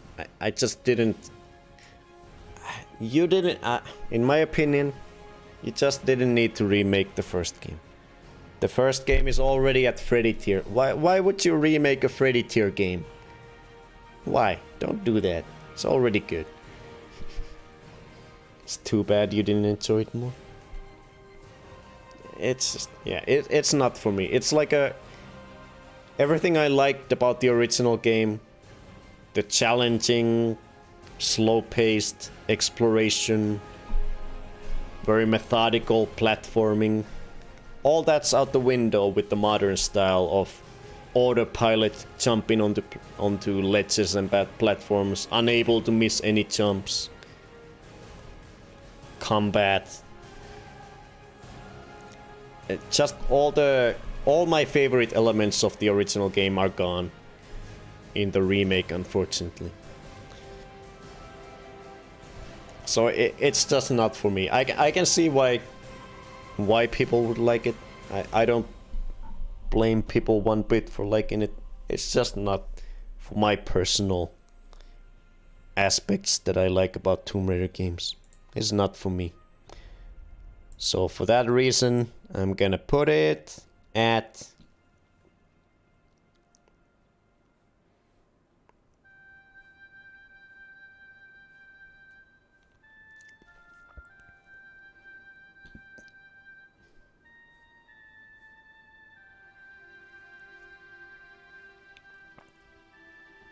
You should play Tomb Raider Anniversary Edition by Core Design. Yet so many people complain about that era's movement and controls. They say it's janky and unresponsive. That's crazy. Kind of feel like a meh feeling. Yeah, like it was okay to me, but felt sort of empty in emotion. I agree with that, okay, Subu. Yeah. To me, it is very meh. It's not a B game, it's C. But where does it go in terms of these games, I wonder?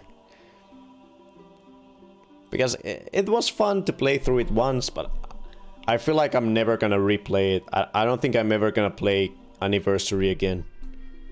I don't feel like there's any reason for me to ever go back to this game. It was fine playing it once. It was kind of fun to see how they creatively reimagined all the areas, but other than that, I see very little value in it for me personally. So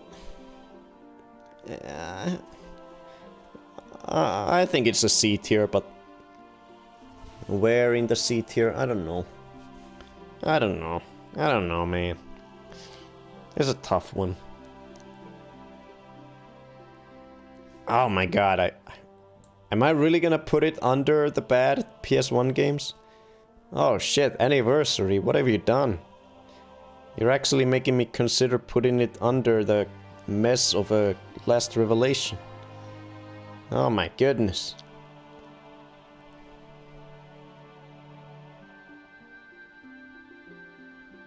Oh, Jesus Christ. What happened to you? second era of Tomb Raider. What have you done?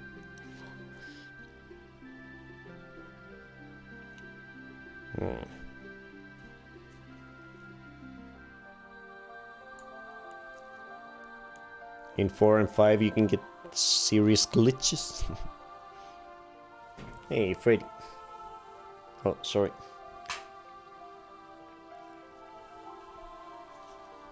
Ah, this one's a tough one.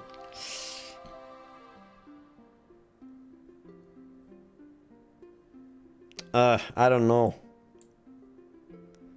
Why is it with the meh ones that it's hard to place?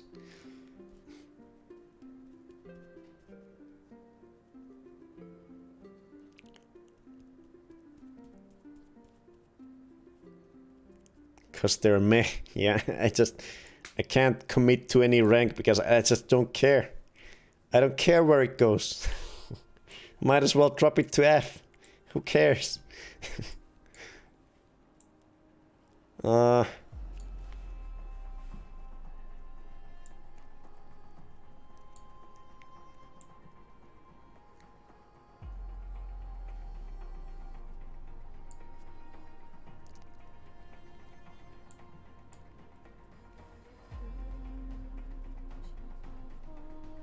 Put it lower than Angel of Darkness.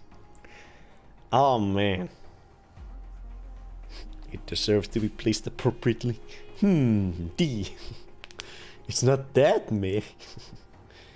No, my original ranking for Anniversary was B. That is kind of ridiculous. I don't know. I think I must have been even more drunk when I ranked this originally. I think I put Anniversary at B, right behind Legend. But I think I was still right in the high of playing a semi-decent game after the atrocity that was Angel of Darkness.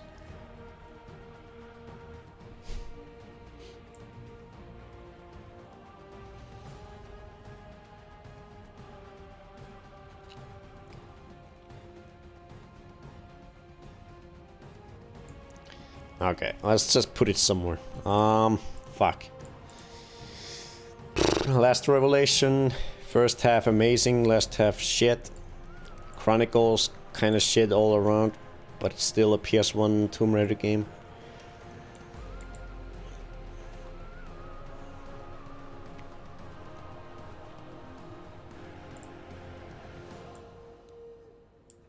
YOLO.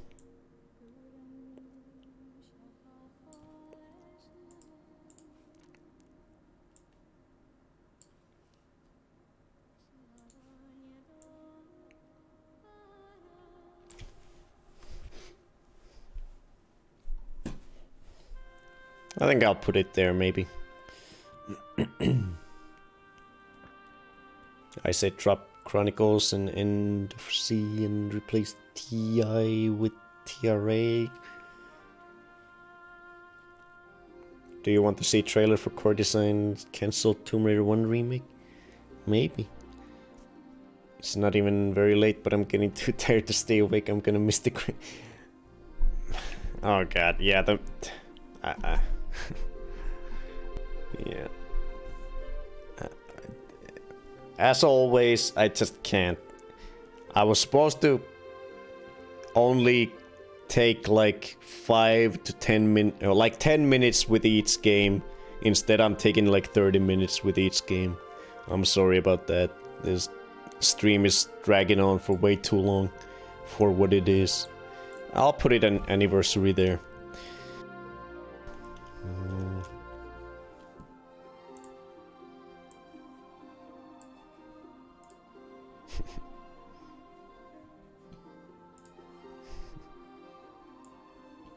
Then we have Underworld. I've said this like a billion times,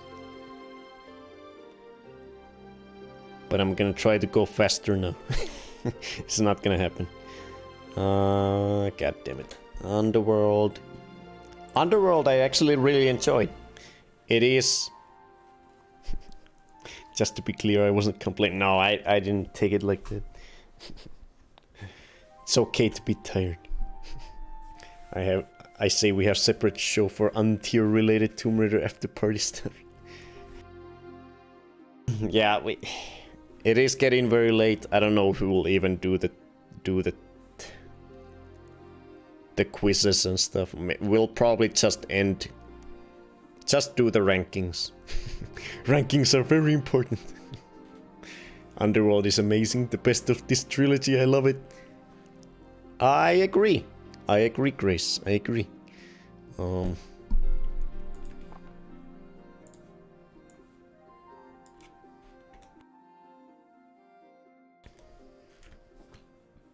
Underworld is great. It is my favorite out of the second trilogy of Tomb Raider games. I really liked how it begins. You start on this boat. You're just in this vast ocean. And you're like, wow, where am I gonna go from here? And then you jump in the water with a very awkward swan dive. And you dive all the way down to the bottom of the sea. And you find a tomb under there. You do a bunch of Tomb Raider under there. And at the end of it, you come all the way back to the surface from the sea, and you come back to your boat. I thought that was a really neat. That was a really neat way to organize the first level. I really enjoyed that. But my first. Wait, what did I write down? My main thing that I really enjoyed about Underworld were a couple things. They actually made it a bit more challenging than Legend or Anniversary. They brought back a bit of challenge. They scaled back on the autopilot when it came to platforming. No longer when you jump anywhere near towards a platform or a ledge, the game does no longer gravitates you straight to that platform with no effort on your own at all. You actually have to be pretty precise where you aim your analog stick, when you're aiming towards a platform or a ledge. If you go a little bit astray, you will go down and you die. So they brought in a bit more difficulty back to the platforming, which is 2 thumbs up for me. Feels good, man. And on top of making the platforming a little more difficult again, the game was a little less linear. Comparing it to Legend, which was the last original game in the second era of Tomb Raider games, it was a lot less linear. It once again dropped you into these a bit more vast areas, and you had to figure out. You could go in multiple different directions, you could do things, come back to the central area, go to different places, figure out what you were supposed to do. It had a bit more exploration, trying to figure out things on your own. Like, for example, can I find the cool statue? This one. Like this, when I think of Underworld, this is what I think of. These cool, vast, really visually stunning and gorgeous locations, such as this.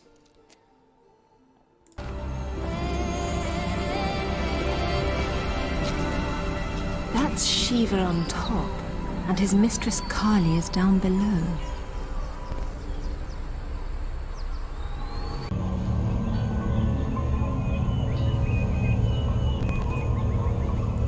Okay, that didn't show it off too much, but it has a bunch of these moments where you first enter this cool new area and it shows some cool, like that statue with the upside down statue and the wrong side down statue.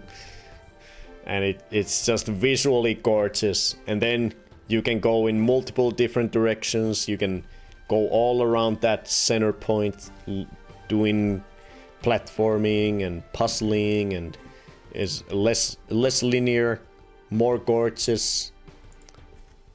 They had the grappling hook from Legend, except they gave you cool new ways to use it. It had really neat puzzles where you can like wrap your grappling hook around posts and stuff to do very intricate puzzles that I really liked. You got new wall jumping, kind of like Ninja Gaiden. You could jump back and forth between walls and things. That outfit, not exactly appropriate for tomb raiding.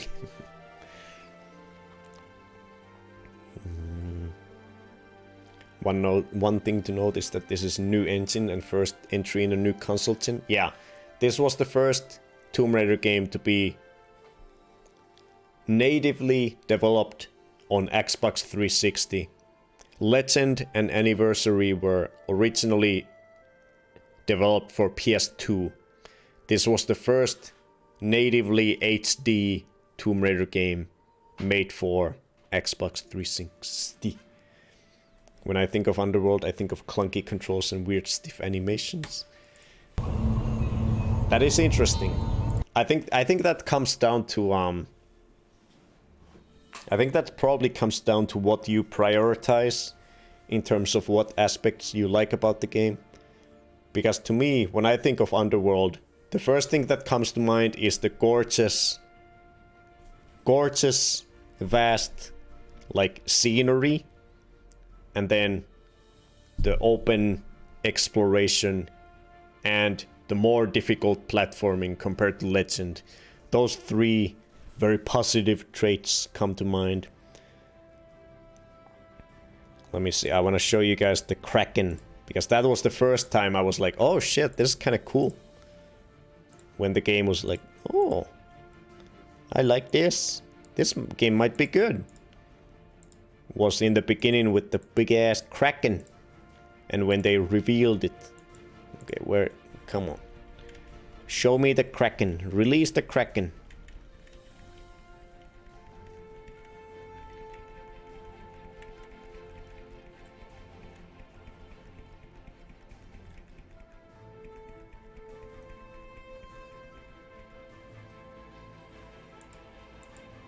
Okay, I can't find the Kraken. It's somewhere over here. There it is.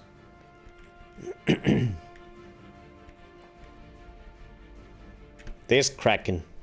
These cool parts where it opens up to a new area with something vast in the distance, cool, visually gorgeous environments. Those are what come to mind for me when I first think of Underworld. This huge ass Kraken in this cave, that blew my mind. So cool. And then you go around the side rooms around the Kraken and you mess with its tentacles so it no longer holds on to things, and you do puzzles relating to the Kraken. I thought that was really cool.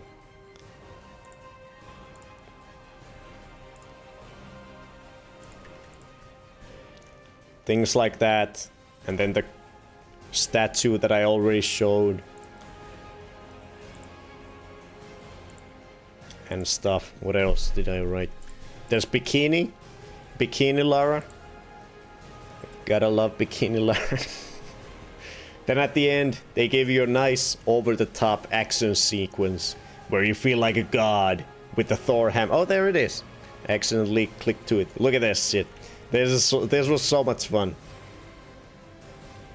They gave you this god complex at the end. You got the Thor hammer and you could just swing around at things and everyone went just flying in ragdoll. And it was amazing.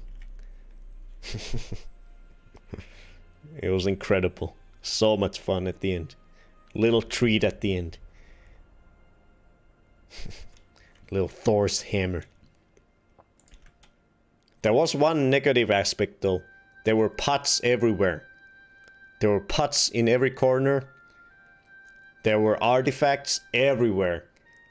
Whereas in the original Tomb Raider games, you got like, you know, anywhere between like 1 to 5 different artifacts hidden in hard to reach spots in the level.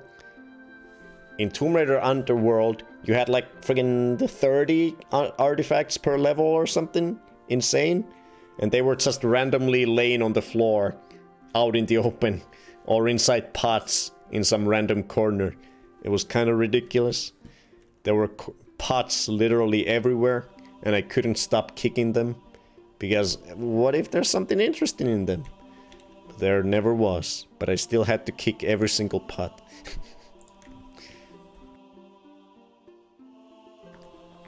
Tomb Raider Underworld for me is on the same level as Angel of Darkness. Ambition, development, hell, wasted potential. And I hate the way they shoehorn Nordic mythology, Neolithic base of legend. Game needed more time and it had the effort and passion behind it, but they had a strict deadline and greedy publisher. Kicking those pots here. The only thing I didn't like about this game is the repeated and same level twice on the ship. Very lazy. I can see that, yeah. You go on the ship early in the game and then you go on the ship again with the Thor's hammer. Yeah. Gotta have that collectathon for modern sensibilities. Smoking these pots here.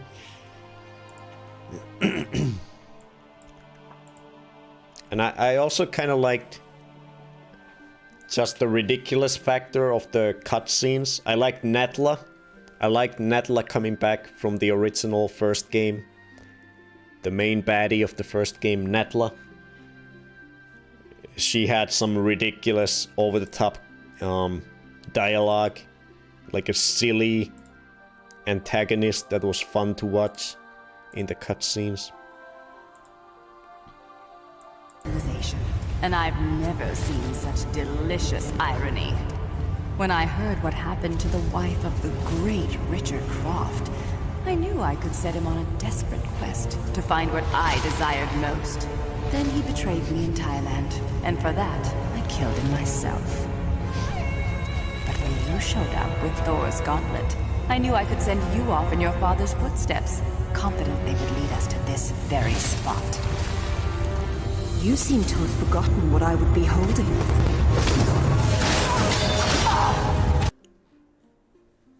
And I liked Shadow Lara.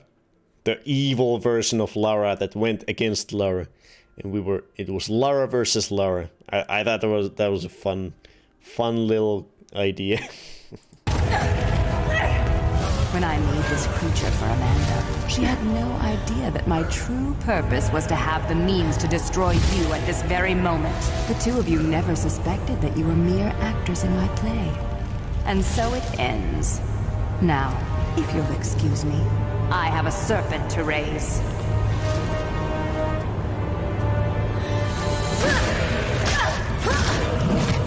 Yo, Lara versus Lara!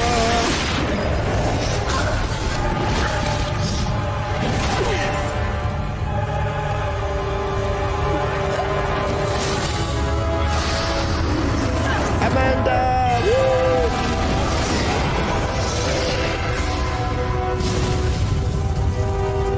Amanda? Trust me, I wanted to let... So yeah, even... Honestly...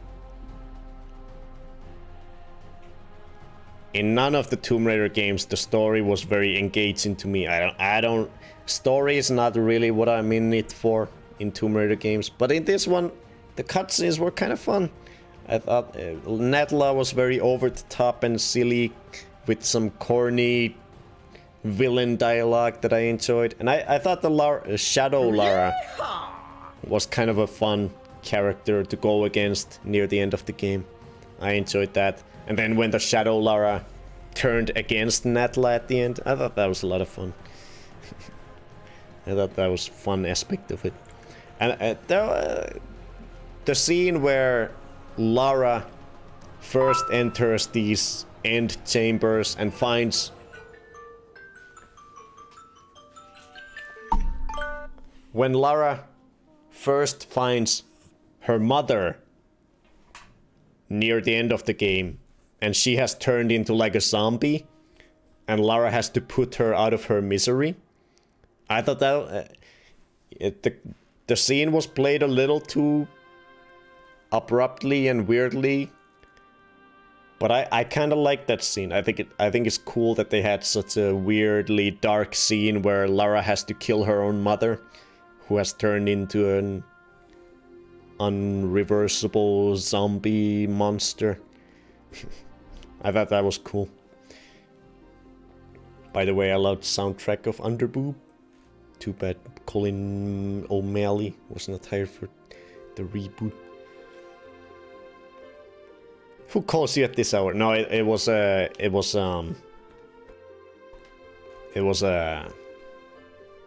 alarm clock for me to remember to give Freddy his medicine.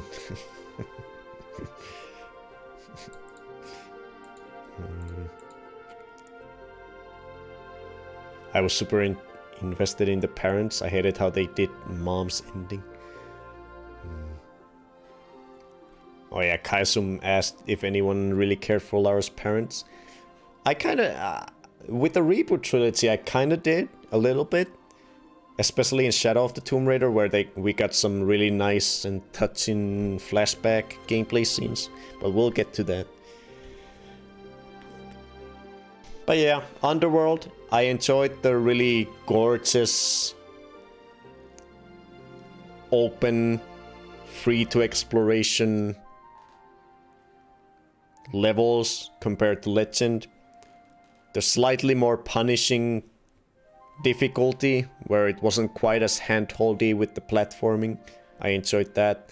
So this game is by far my favorite out of the second era games.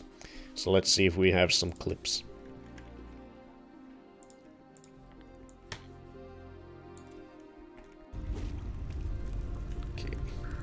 Gotta be a bit more precise. See you, Kaisan. Thanks for sticking around so far. So long. Jerky game. It's very late. Okay. Gotta be a bit more precise. It's a very jerky game. You can easily... This is a little bit of a demonstration of how the game no longer gravitates you towards every platform you sort of try to jump on.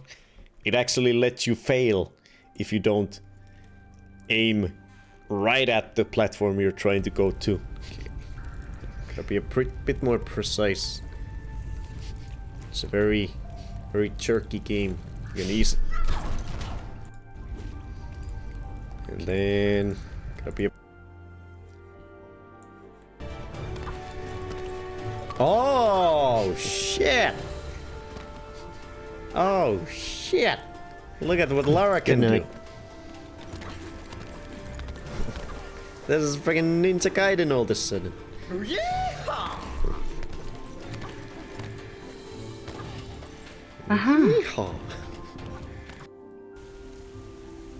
Rodeo! What the hell? What the... It's like we're fishing. We're fishing backwards. Rodeo!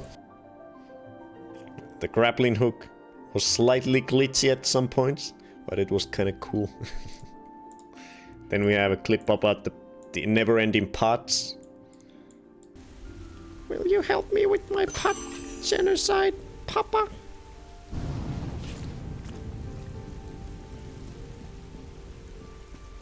No, Lara. We're archaeologists. We don't just go into tombs and break everything.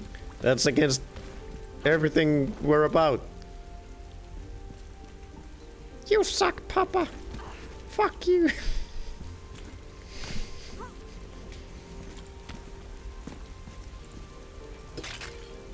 I'm gonna break all the pots when you don't. Oh, Jesus. And we have a nice freeze on Bikini Lara. Oh, Jesus Christ. This game just got lewd. Oh, Jesus Christ. This game just got lewd. And finally we have the god moment where Lara becomes a god with Thor's hammer. Oh my fuck. In a bikini, of course.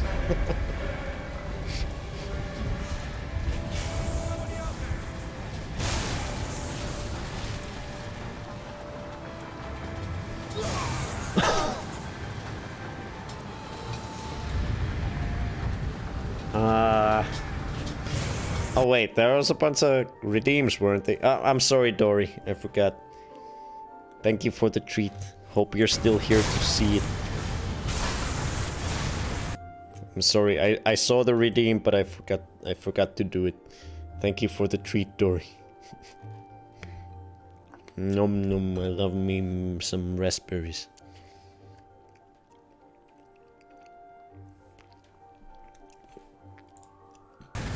Oh my god. This was so much fun.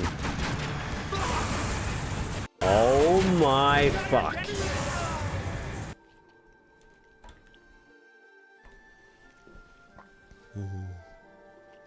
Wall jump was planned for Legend and even working in one of the betas.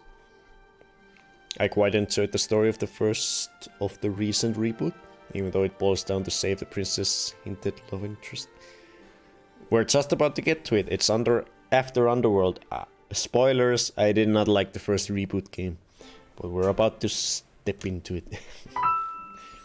Oh my god, I thought you were going to give them to Freddy. At least you get to play around with the magic weapon, unlike in Legend with Excalibur, yeah.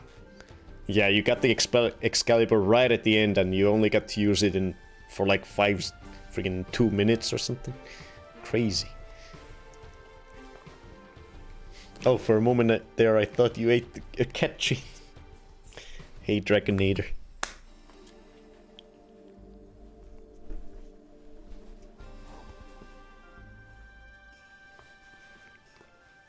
See you, Urban.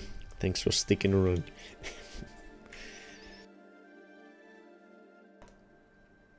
So let's tear this up. This is a bit of a hard one too, because there are aspects that I really like.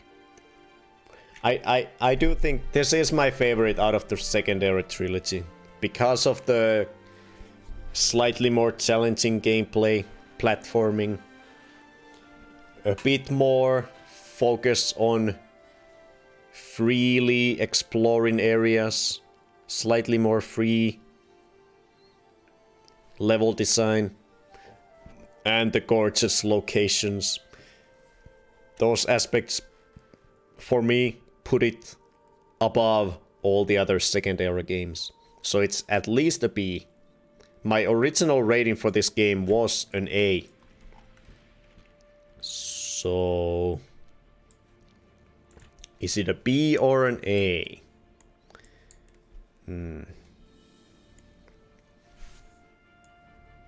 Let's see. It is at least above Legend in the B tier. But could it even get to A tier with Tomb Raider 3?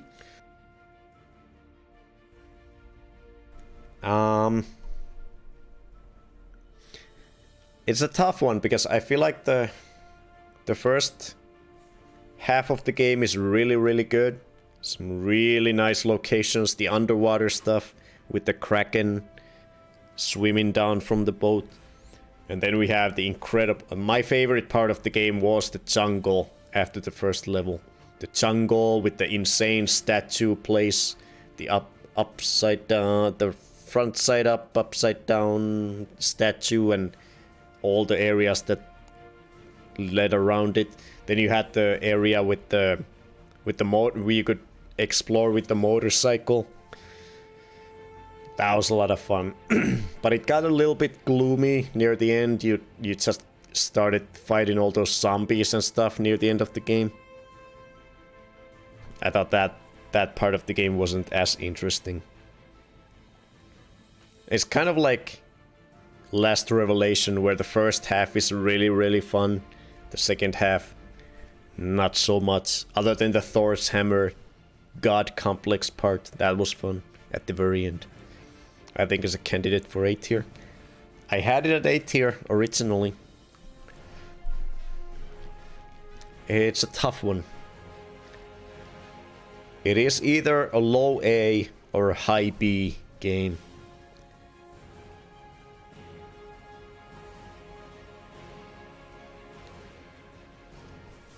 It's a B tier game. I'm gonna put it in B tier at the first place. Freddy, don't kill me.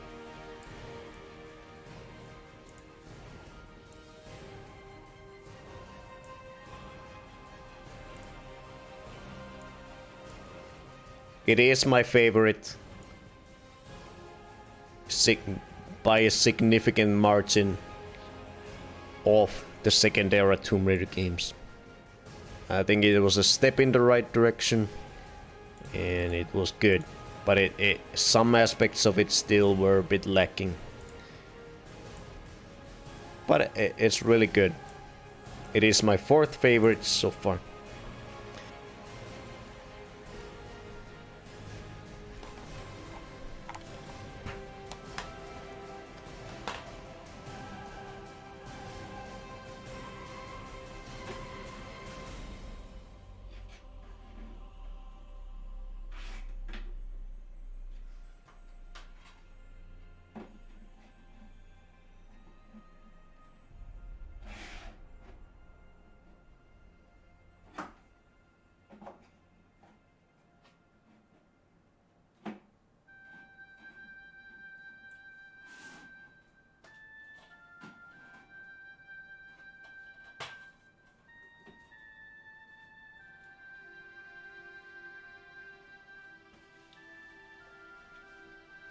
That is the ranking so far.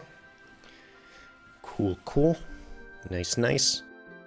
We've only got 3 games left. And it is indeed the latest games we played. The Reboot Survival Trilogy. These ones are quite varied. I didn't like some of them at all.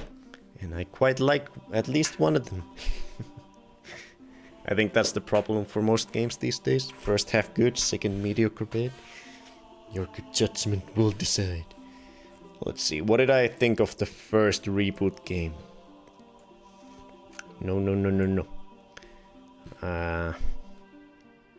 Spoilers, I didn't like it.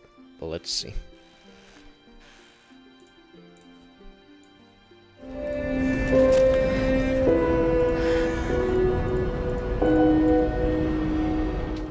So, hey Rick, you're still up. Yeah. So, with the Reboot trilogy, it's still Crystal Dynamics, is the same developer as the second era of Tomb Raider games. But instead of continuing after... Did I miss something? No. Instead of continuing with the Underworld series of Tomb Raider games, they decided to reboot the entire game, go with a more vulnerable, young, inexperienced Lara, a bit more emotional character, has an emotional side to her, has never killed anyone, and is sort of forced into a very rough situation where she has to, you know, survive, kill to survive. One of the big problems, they tried to go with a more cinematic, maybe a little bit more character-driven story or something. Freddy, what are you doing? But they have so many characters in this game. It's not just Lara on this expedition. It's like Lara has this... Freddy, what the hell are you doing? Oh, bye-bye. Don't kill me. Why are you gonna bite me? Why must you do this?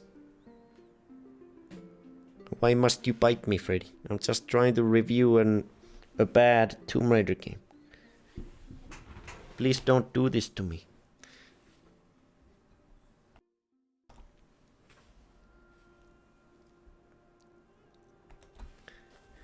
So yeah, so many characters and all them bland, flat and boring. Agreed. 100% agreed. Way too many characters. All of them uninteresting to the max. Has never killed anyone to mass murder literally overnight. Yeah. And aesthetically, as you can see, it's a very modern third-person cinematic action game.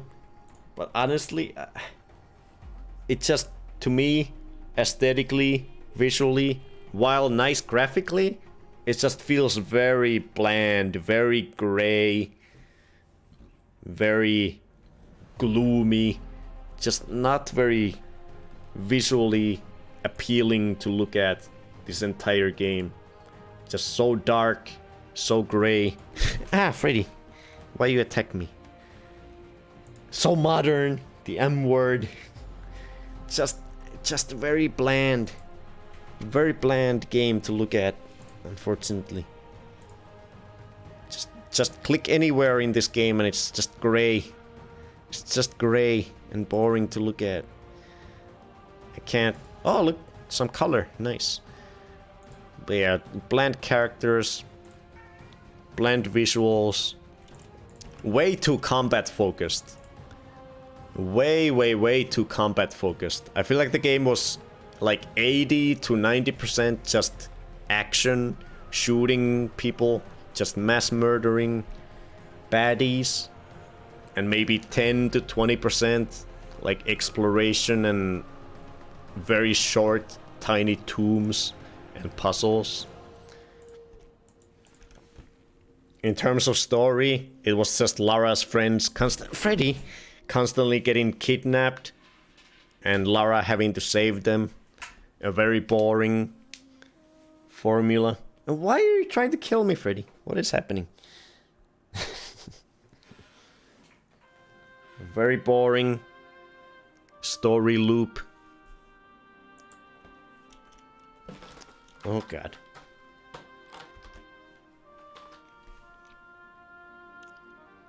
And Lara doesn't like tombs, you know. Is it more modern than Legend? Yeah, very modern. Freddy? Jesus Christ, he's really trying to... Ah! Freddy! You fucker. Asshole. Why you do that? He really wants to kill my legs. Look at him sneaking over there.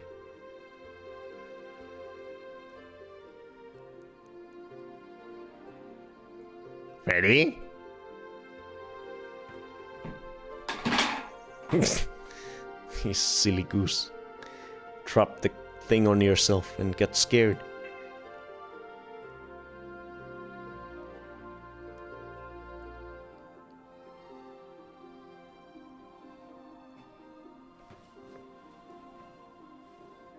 No, I'm not gonna let you bite me. Freddy?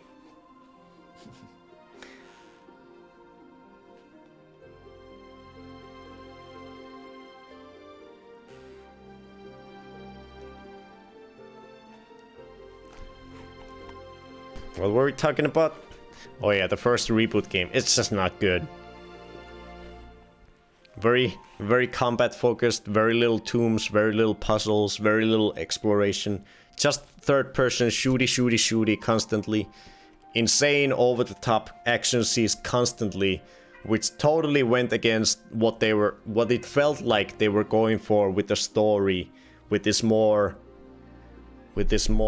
emotional, more vulnerable Lara, who had her first killing a person experience, but then suddenly she's going on these over-the-top action sequences, killing a billion people.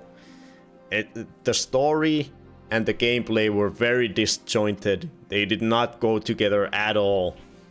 I think this game would have been great if they had focused on one or the other. Either go with the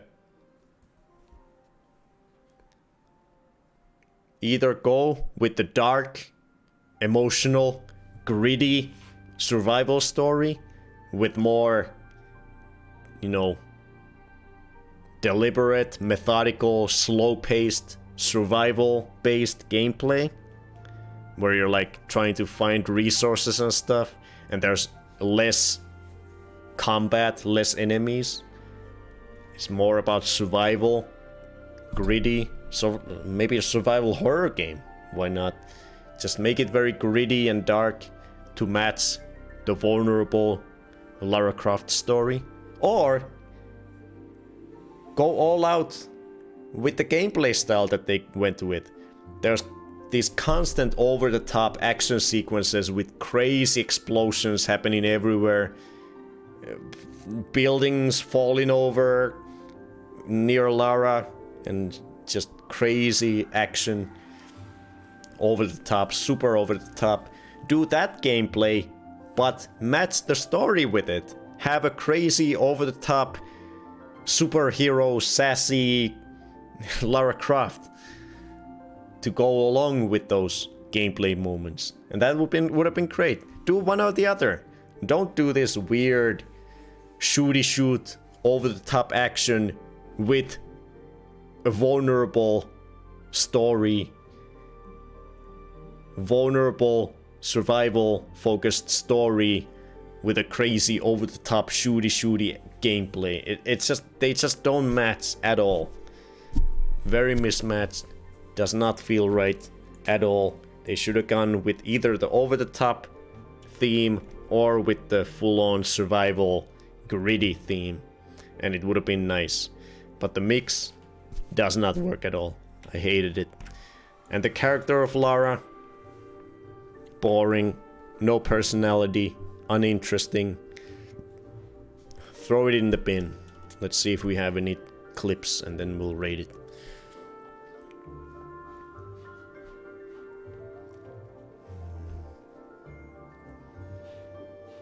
I feel like it would have worked well if they kept the survival horror gameplay.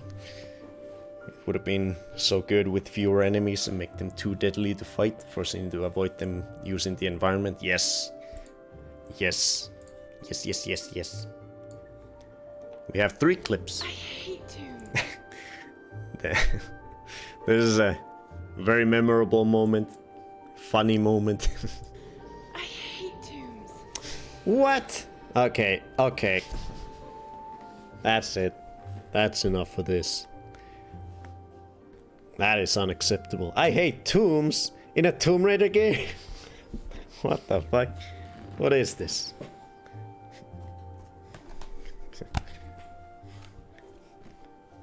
What the fuck? I hate Tombs. What? Okay, okay.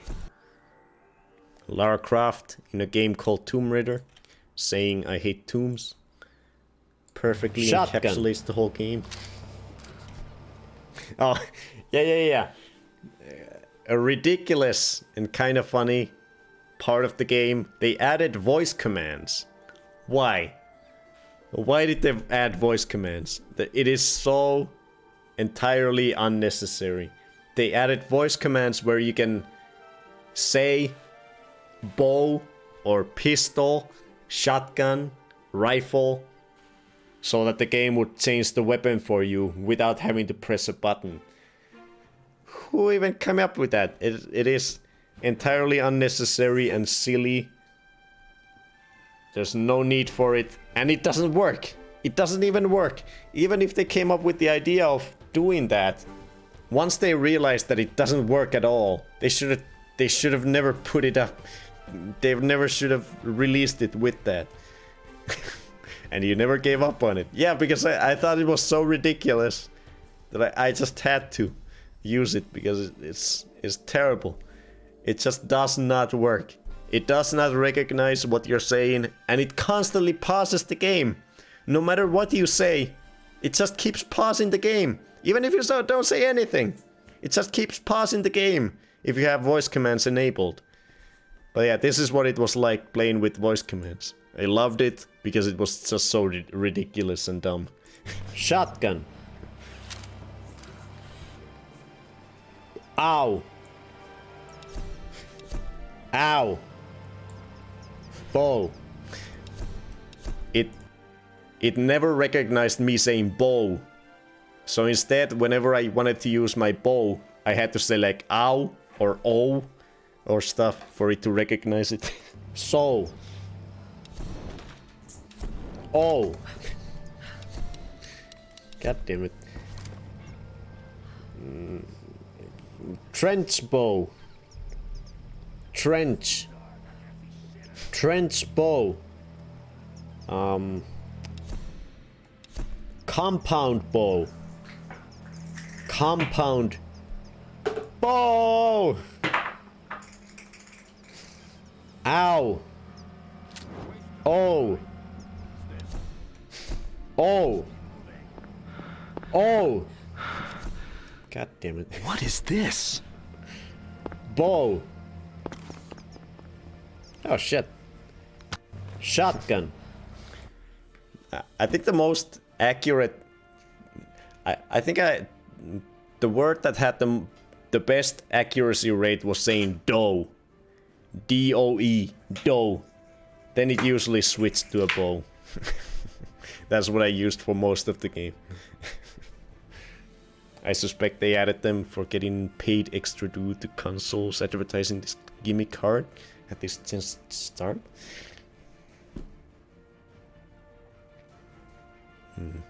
Maybe. It was so unnecessary and ridiculous. But I liked it because it was so unbelievably dumb that they actually kept it in. It worked when you said it in a British accent. And then we have one final clip. This is Freddy.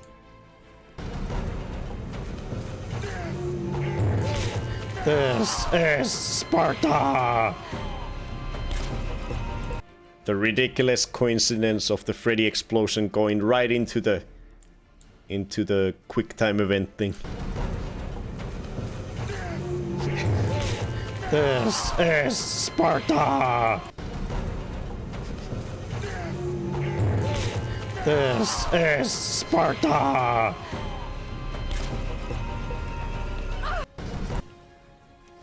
And that was it.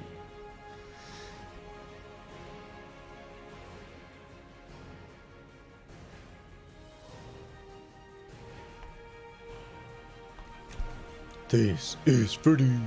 I think it's the accent. It's a common problem for anyone, almost anyone with anything other than American newscaster accent trying to use modern robot phone interfaces. I hate Lara's face in the definitive edition. But yeah. Freddy's going crazy, he's playing around. Crazy kitty. But it's been 6 hours, so let's try to rate this goddamn game. Jesus Christ, why... 6 hours? What? Oh my god. This stream is a mess. Okay. The first reboot game.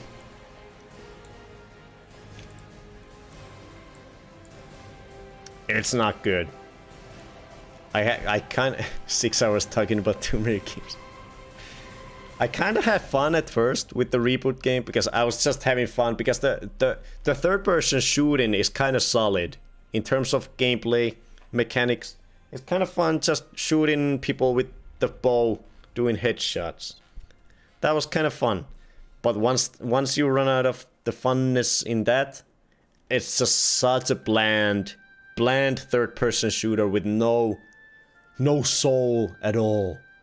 There was not it felt like playing a... It's like if a developer made a third-person shooter where they didn't even bother adding any textures to any of the models.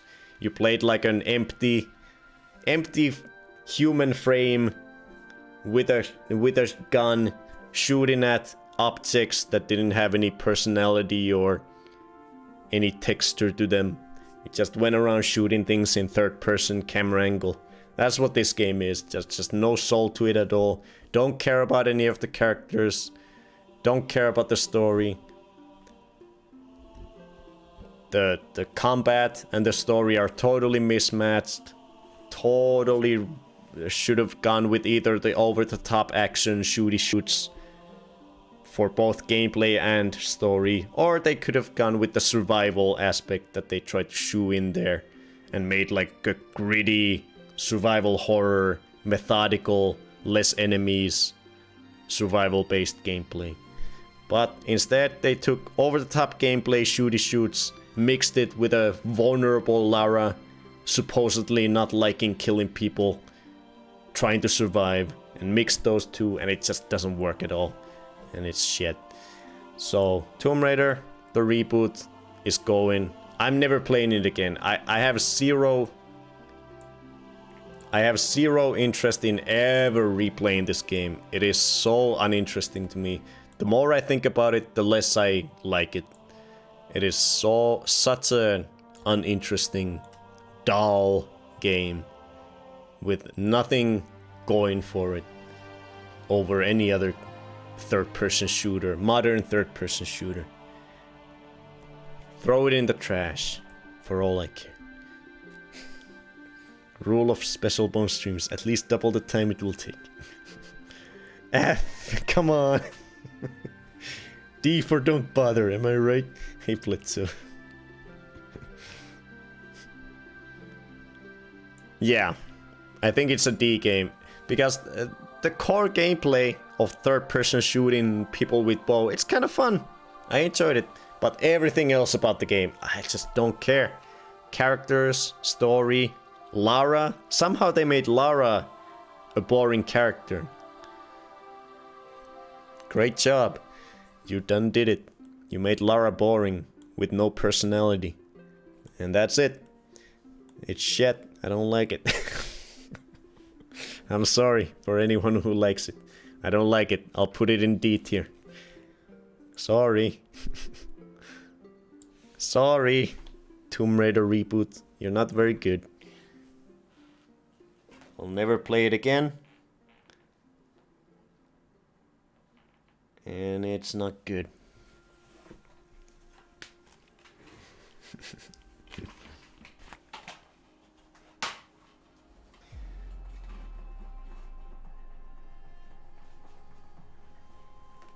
We have 2 more games. Then we can go to sleep.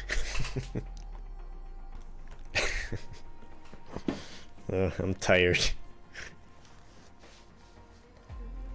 Okay, we'll see what kind of notes I left for myself for the last 2 games. Or Rise of the Tomb Raider, which is next. Rise of the Tomb Raider. Spoilers, I thought the reboot trilogy started picking up a bit after the terrible first outing with the first reboot game. Ew, Rice. No, Rice was awesome. Let's see. Rice, I like rice. I'm a fan of rice. I eat it with my mice. What? No quiz, no arts and crafts? We'll see. We'll see how tired we all are after these 2 games. So Rice. What does this game have? What does this game have going for it compared to the first reboot game? I thought they did a better job. I thought this was a much better game compared to the first reboot game. This game, Rise of the Tomb Raider, was less focused on combat. I felt like the first reboot game was like I said, 80% combat, maybe 90%, like 10 to 20% exploration and tombs and puzzles. Whereas Rise of the Tomb Raider, I think they flipped that. Maybe it's like anywhere like 70 to 80% exploration and tombs and puzzles, all the good stuff, and maybe like 30% combat and everything that the first reboot game was all about. It had some really nice tombs that actually reminded me of the original classic Tomb Raider games. You were dropped into a tomb, and there were some really clever puzzles to get through them. Really nice, visually really nice and well-made tombs and clever puzzles. Let's see if we can find one. I have one timestamp here. Like they had this tomb with the boat that I really enjoyed. You had to shoot the rope arrow thing and hoist it up all over the place, and I thought the puzzles were really clever. I really enjoyed this one in terms of the puzzles. I much preferred the snowy environments and aesthetics of this game compared to the first reboot game. The first reboot game had, took place in like a gloomy, dark forest where it was constantly raining. And Rise of the Tomb Raider took place in this like snowy mountains for most of the time. And I'm a big fan of snow. I'm from northern Finland. Snow is my thing, and I love it. It feels like home. So I much preferred the location, the aesthetics of Rise of the Tomb Raider. The story was just a tad bit more interesting. You just love this weather. Than thanks for the snow. The story was just a tad bit more interesting than in the first reboot game. In the first reboot game, it was just a mess of ridiculous amount of uninteresting characters, whereas in Rise of the Tomb Raider, they sort of condensed it to mainly just Lara and Jonah, and then the main antagonists, where there was this story about Lara's stepmother. I think her name was Anna. She was like a spy for the enemy faction Trinity, and the only reason she was, in a relationship with our father was because she was like, spying on him. And then we found that out, and Lara went all apeshit and wanted to do cold-blooded murder on our own stepmother, and that was kind of cool. I thought that was a fun thing. You got to throw chickens.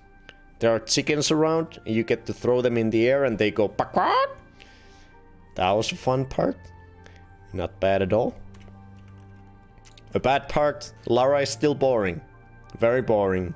They still didn't really do anything with Lara as a character. She is still incredibly personality-less and uninteresting. Not sassy, not witty, doesn't have any fun things to say. Just boring. It did have a fun DLC.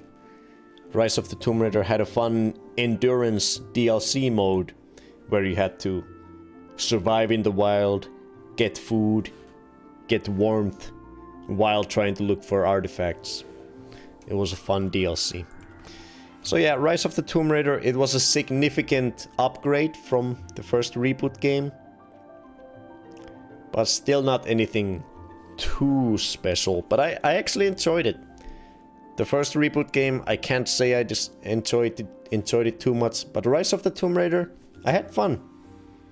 Overall, I thought it was a fun game. So let's see what clips we have before I rate it.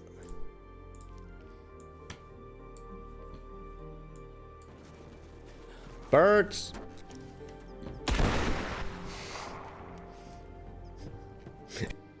This one's called Hunting with Lara Croft. Birds!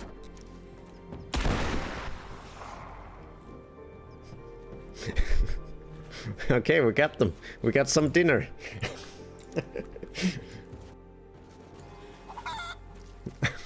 Oh shit!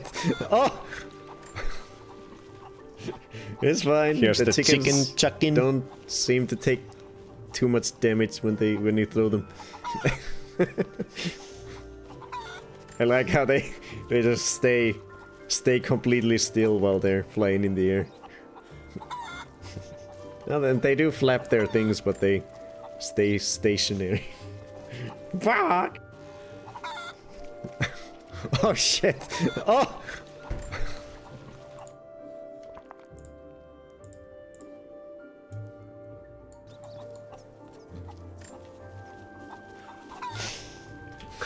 Yeet! Oh shit!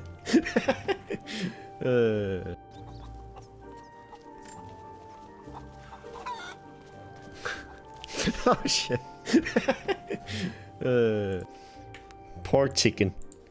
And this final clip is from the endurance mode I mentioned. A big kitty with a big long tail. Oh shit, it's coming here. We're fucked. We're fucked. We're fucked. Oh, there's two. There's two of them. Climb a tree, climb a tree. Yes, yes. Don't climb, please.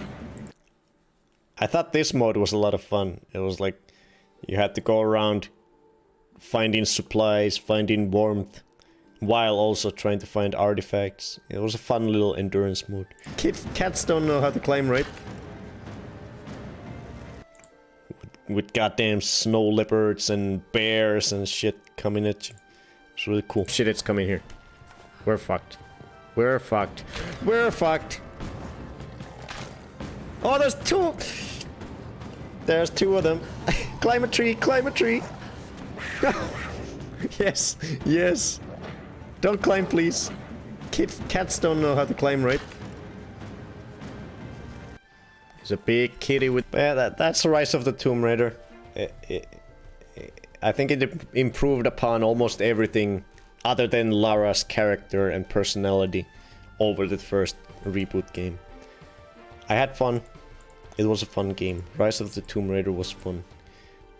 So let's see where I put it. Back! Did Underworld get a S tier? No, unfortunately. It did get all the way to top 4 currently, but it's not at S tier. I think I put it in B tier. A high B tier game. Let's see the tier list so we can tier up Rise. Anniversary on 8.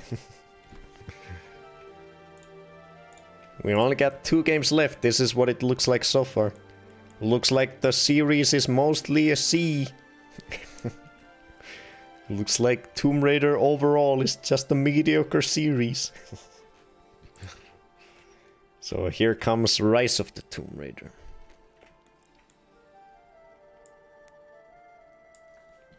Where does Rise go?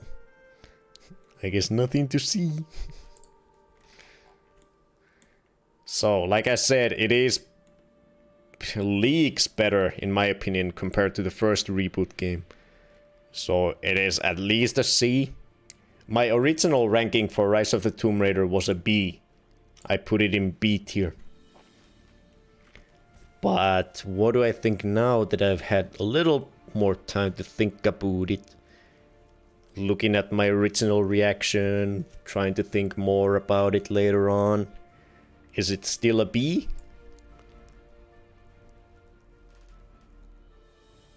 I enjoyed Rise. The end fight was disappointing, but still lots of fun.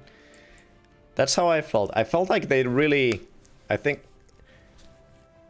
It feels like the first reboot game happened, and then fans went like, what the fuck? Put some fucking exploration there. Insert some tombs in there. Make it all cool looking and proper tombs, proper puzzles. Put that good shit in there. And then the developers were like, okay, let's do that. And they sort of learned their lesson with the first reboot game, and they actually made it fun. It's a much better fun experience. But is it a... It's not an A tier game. It's either a B or a C.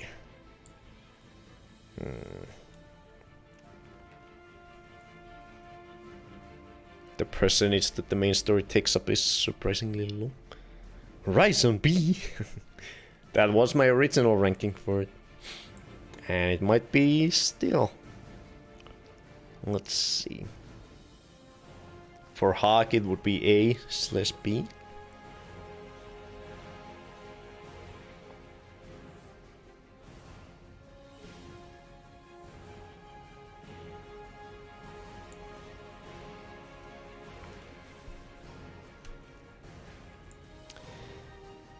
In that case, I hope Shadow is A. Hey, you might be pleasantly surprised, Kaisum. Who knows?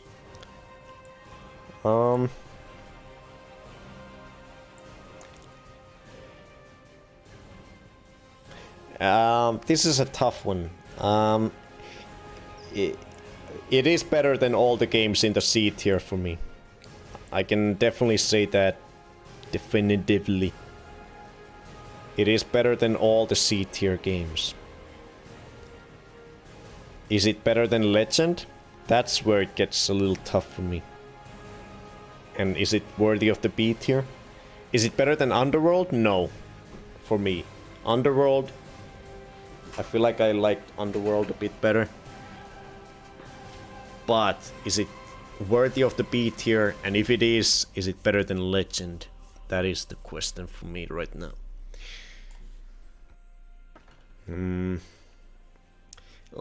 Legend, yeah.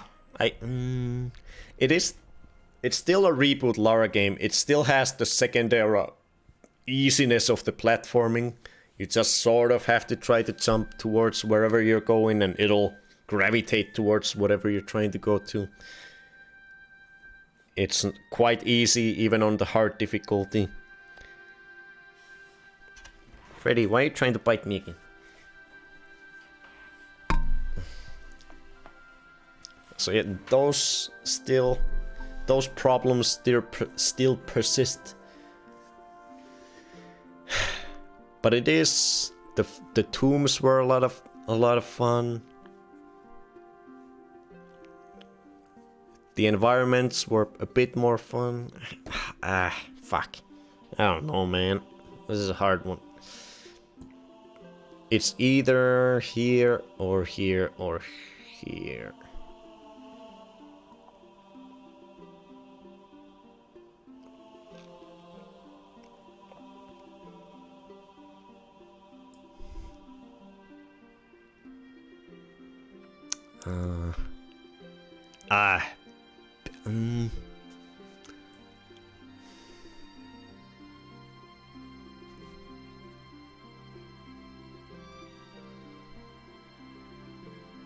Where did I put anniversary down there? Oh. Is Legend really worthy of B tier? Oh man. Now I'm rethinking even Legend. I think I want to put it in C.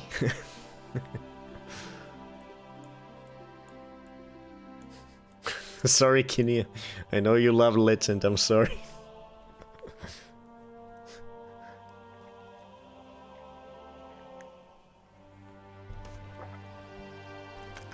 I'm sorry, I think I'm gonna drop Legend to C.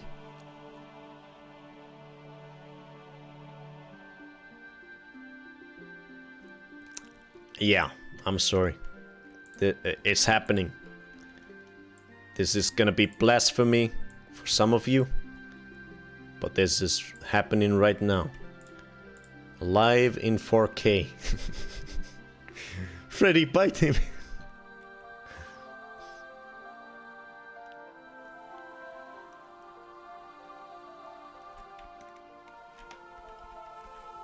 I think I feel the most comfortable with this arrangement.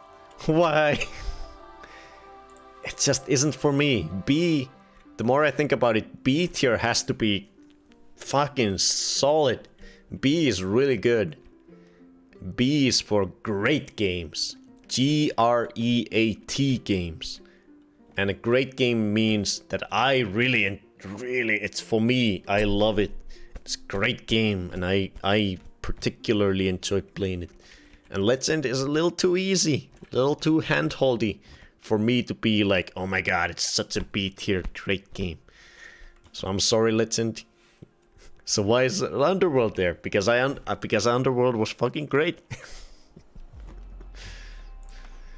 Rise of the Tomb Raider. Why is Rise is no longer there. It was just temporarily there as I moved the other ones over. Rise is going to C as well. But now I'm a little considering which one do I put at the top of the C tier, Legend or Rise. That's the only contention there right now in my mind.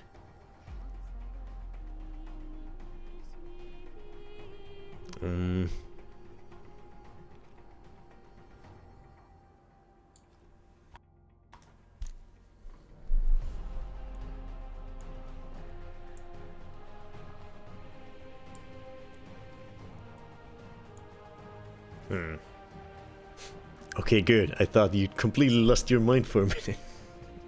Uh-huh.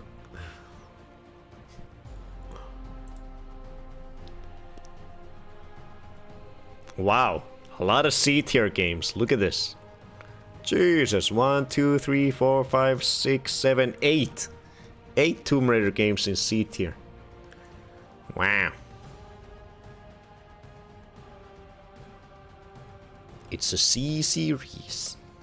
A series of C's.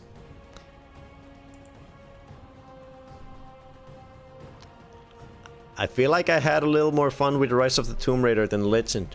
That is my... I'm gonna lock in my answer. Better pop Legend back in B to even out the numbers. And there we go. We have only one more game left. After Rise. Rise got into the top 5. Wow. How did that happen? A reboot game in the top 5. Can't see the tombs from the crypts.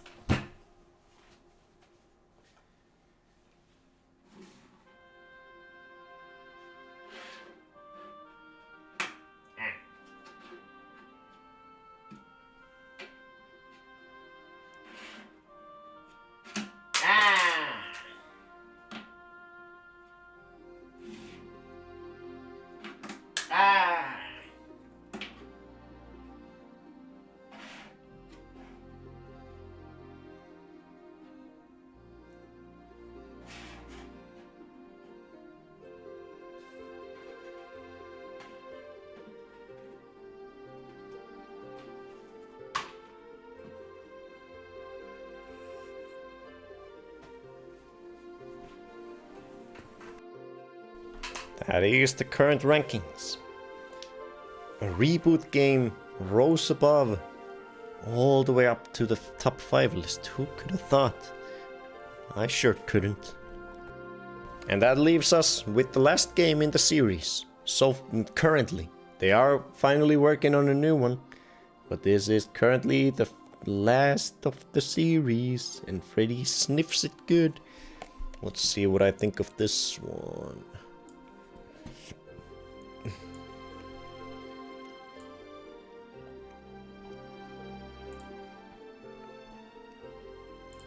This stream is ridiculous. What is happening? Why are you still here? 7 hours? Good God.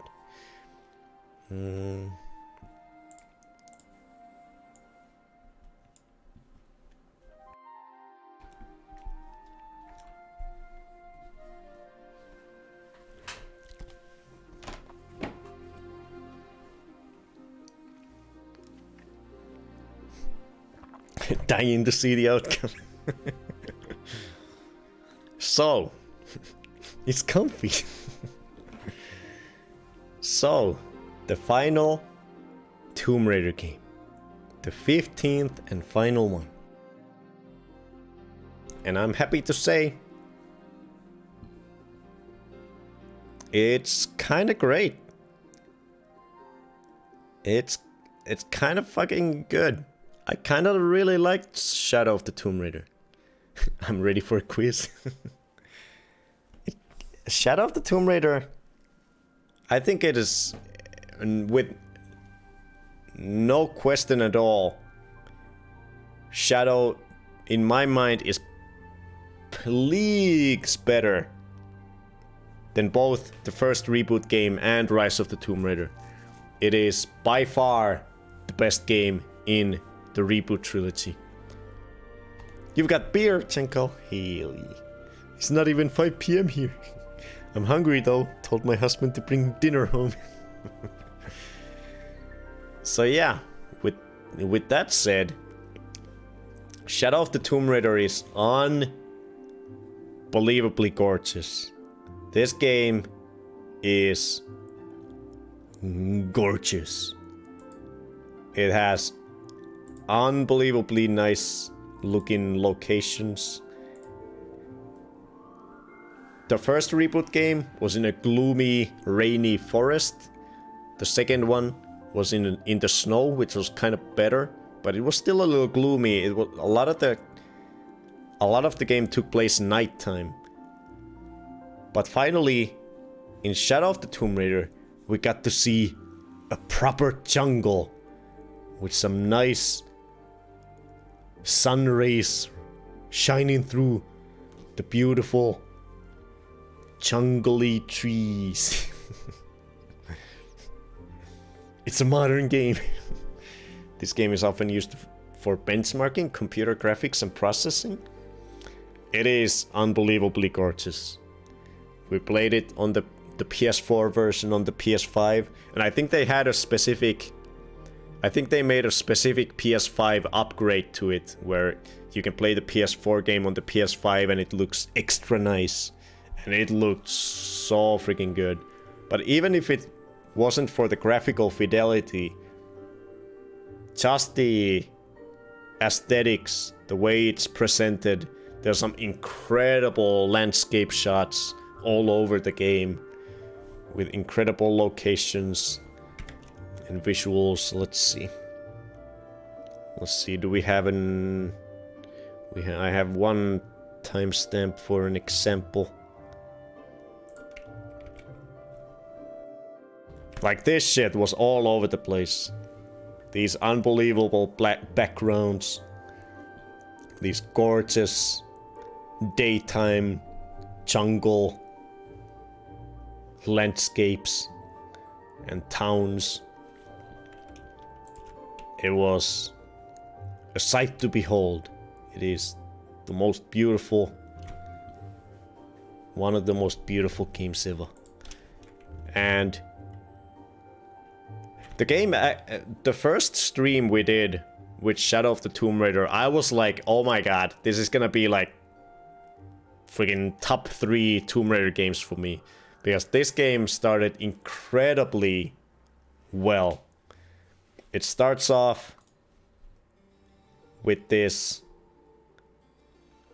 super atmospheric scene in Mexico during Day of the Dead celebrations. You just calmly walk around in this town setting with this atmospheric music going on, this lighting, all the details in this town. It's super cool.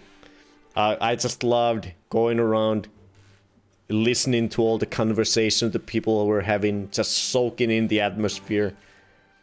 I think it is so well made, the way the beginning is, and all the towns in the game, not just this beginning with the Day of the Dead, but even when you get to the next town in the jungle that is a bit more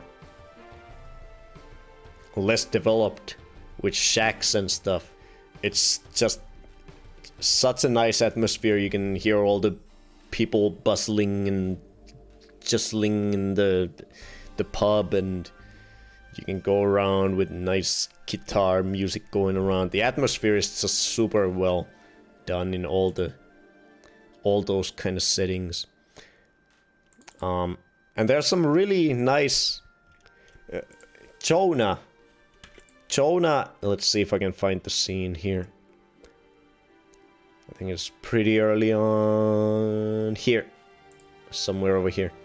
Jonah is the first character, I mean the only character that stayed in the reboot trilogy from the very first reboot game to Rise of the Tomb Raider and still to Shadow of the Tomb Raider. I like Jonah. I think he's a fun side character to have alongside the personality-less Lara. I think Jonah is a lot of fun. There were some really heartfelt cutscenes with Jonah and Lara around a campfire. Let's see if I can find that specific one. I think it's right here. That I really liked. It's right before the... Here. This scene. I really like this scene. It really was the first stream with Shadow of the Tomb Raider that's just... I just made me love the game. It had this very atmospheric beginning with the Day of the Dead town setting. Then we had some beautiful jungle gameplay, gorgeous environments, and then it went into these cutscenes. This cutscene, a very heartfelt conversation on the next to the fire with Lara and Jonah. Jonah's talking about how he misses his brother, how his brother died, and he wishes he could have done more to potentially prevent it. And then Lara opens up about how she had a hard time as a kid because his father refused to talk about her dead mother at all after she died. His father completely blocked any conversations about her mother. He blocked off an entire wing of their mansion just to preserve and corner out a whole section of where their mother's like art studio and everything was. He never let Lara go there. He was like, we don't talk about your mother, we don't mention her, we don't remember her. It's like she never appeared, she never was here. We just do not talk about it. And Lara talked about missing them and how hard it was on her. And after this heartfelt cutscene that I really enjoyed, it jumps into another really fun, really interesting scene.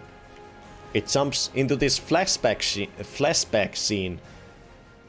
A playable flashback.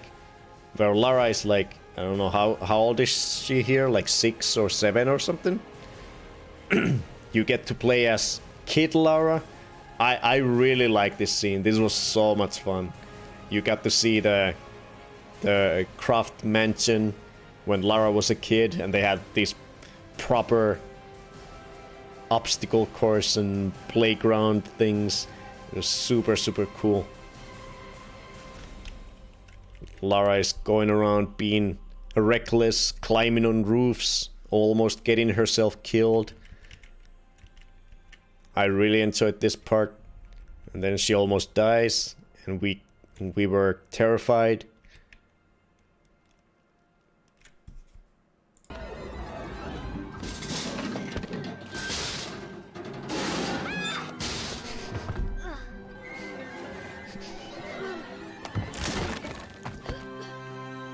See you, Kinya. Thanks for coming by. And thank you. She's close now. But yeah, I really enjoyed this flashback scene, and it ends with a really tough note. It ends with the revelation that Lara was the first person on the scene after her father committed suicide.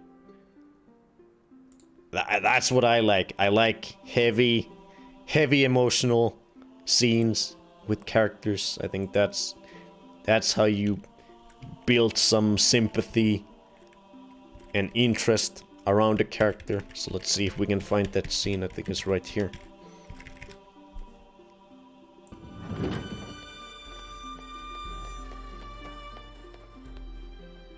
Her heart pounding, our hero crosses the threshold into the unknown. These are Mum's things. Oh yeah, the whole thing was she was trying to...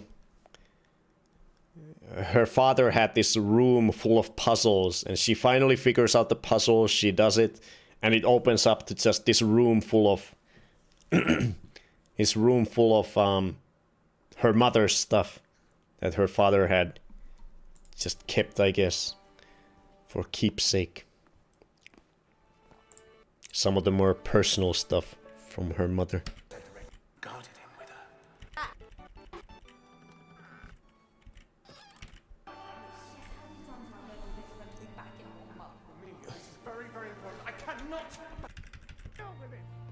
That is a lot of views. 2 million. Jesus.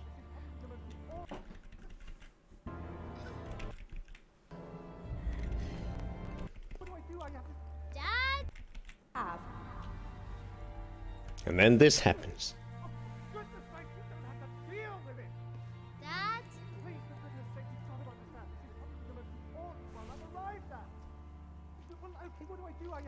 Dad? Dad? Dad!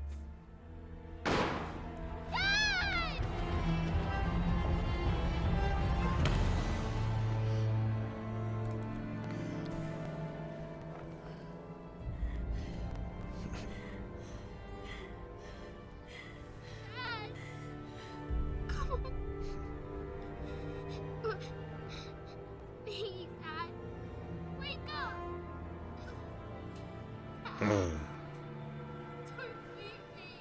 I like that. Some proper drama. So she is the first one on the scene after her father commits suicide. This feels so forced. I liked it. As forced as it may seem, I liked it. I think it is far better than the previous two reboot games. At least it tried. I think it was a very powerful way to start this game. The gorgeous atmosphere of the towns, the heartfelt cutscene with Jonah, and then that whole playable flashback scene. I think it was a super solid way to start the game. But unfortunately after that,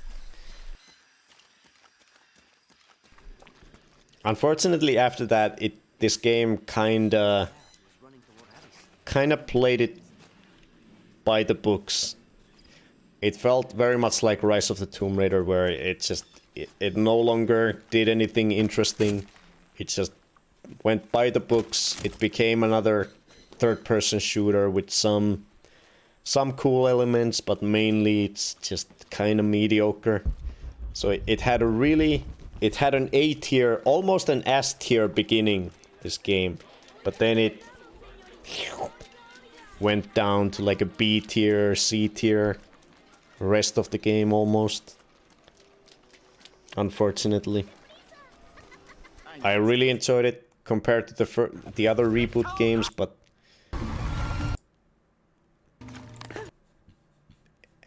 it is a lot better than the first reboot game in Rise of the Tomb Raider. But unfortunately, it did die out after the amazing ending for me. It started being the same as the previous two, where characters are just getting kidnapped and Lara has to go rescue them, and just the same old boring antagonist trying to get an artifact that'll let them destroy the world, and we gotta stop them, and blah blah blah blah blah. One cool thing about it though, you got to play with a classic Lara costume. So you got to play as classic Lara for most of the game, but there were a lot of sections where the game forced you to use regular Lara outfits, unfortunately. The new school Lara. But for like half of the game you could use the classic Lara costume if you wanted to. Who was he arguing with? I think he was probably arguing with the Trinity, the baddie group of the game. Or maybe Anna, the conniving bastard stepmother of Lara. Who knows? He didn't die good enough. He was playing AOD and shot himself. What are you doing, Freddy?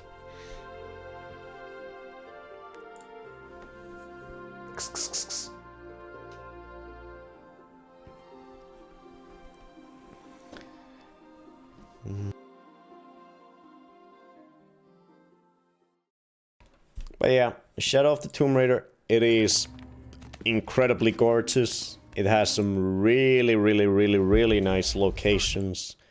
Incredible aesthetics, really nice atmosphere.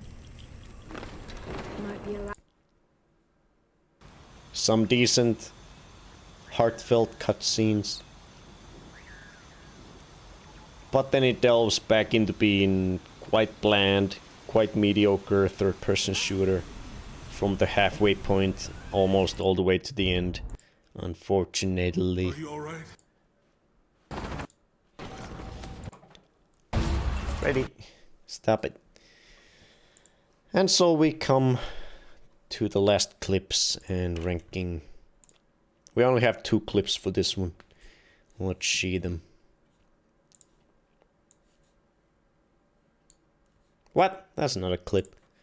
What the cock? That's a clip. Shadow of the Tomb Raider was created by a diverse and talented team comprised of multiple genders, backgrounds, ethnicities, religious beliefs, and personalities. Although the game is not based on real-life events and represents a work of fiction, it was developed in conjunction with a historian and cultural consultants. And the text went away because I don't read fast enough. For our friend Mike Sherlock. What the heck? The game is not very inclusive for people who read slowly.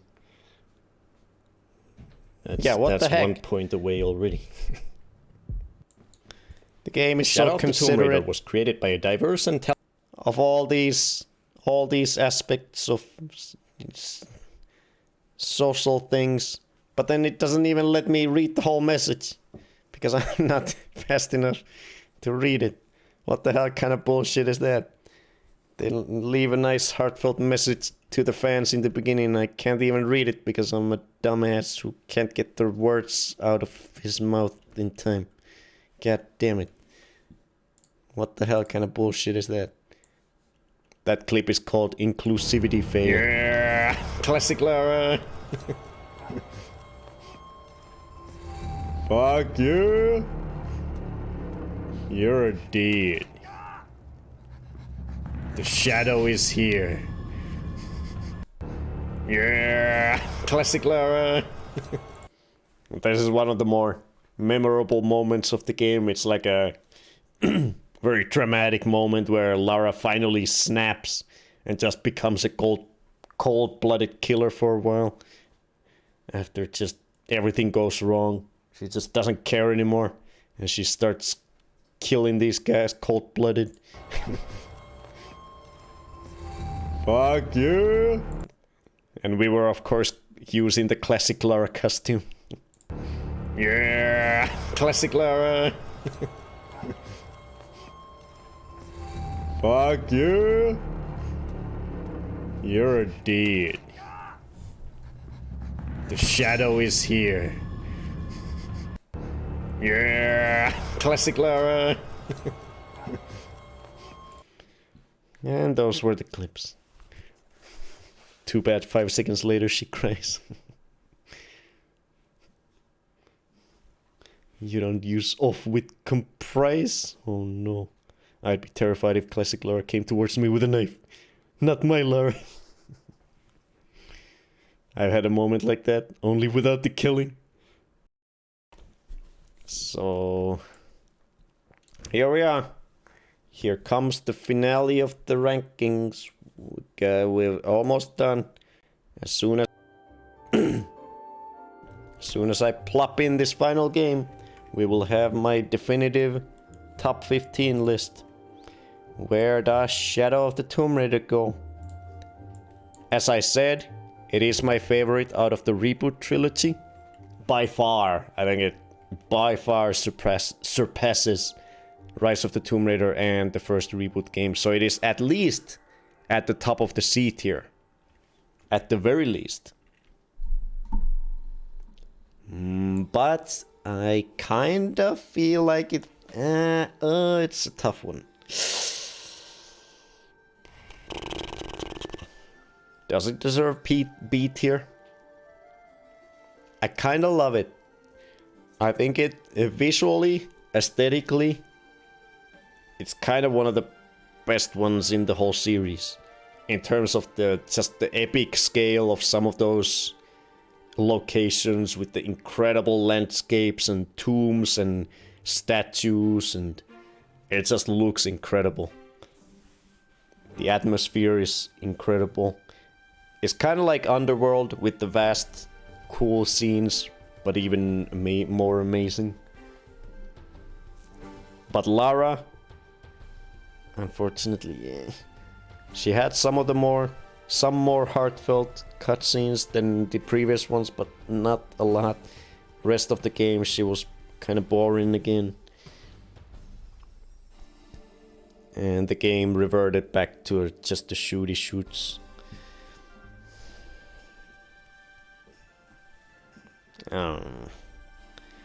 Why does this series make it so hard? Why can't these games just be good from beginning to end? Why they gotta be good at first and then suck? Why they gotta do this?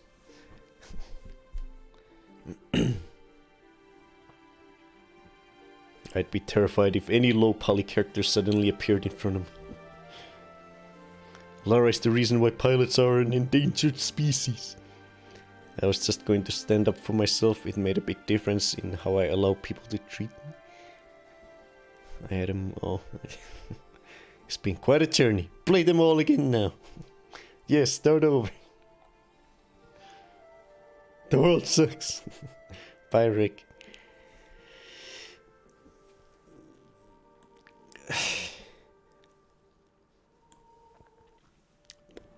No matter where I put it, Shadow of the Tomb Raider is in the top 5.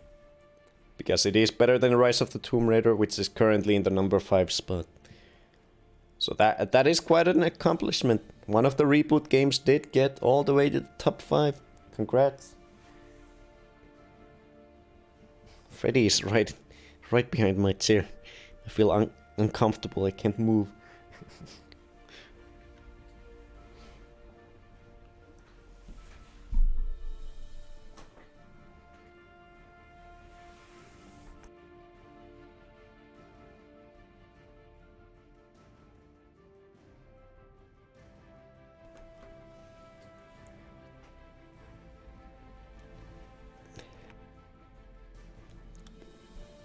Not better than Underworld, surely.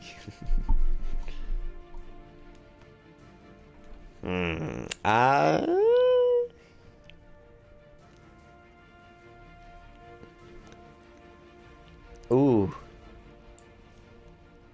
Ooh. Shadow was kinda dope.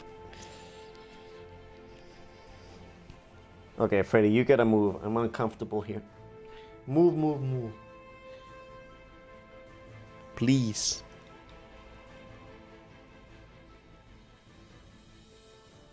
No, don't plop down there.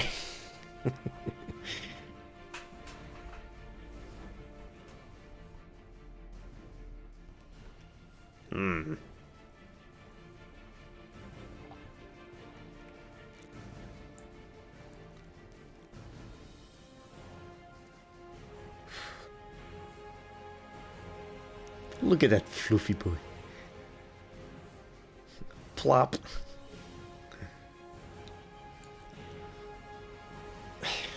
Why are we still here? 7 hours.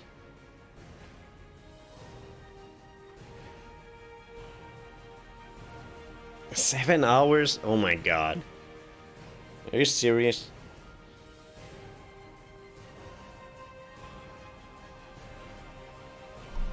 I was tempted to redeem another game tonight and write Tomb Raider. God damn it. Earlier today I was like, oh god, what are we gonna do on this special stream?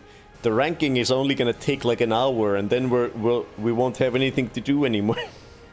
After we quickly do some looking at Tomb top lists and a couple of quizzes. This stream is not gonna last at all. And we're gonna be done in like 2 hours.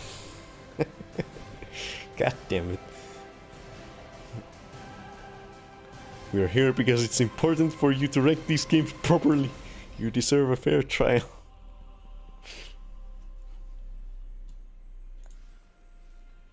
Away!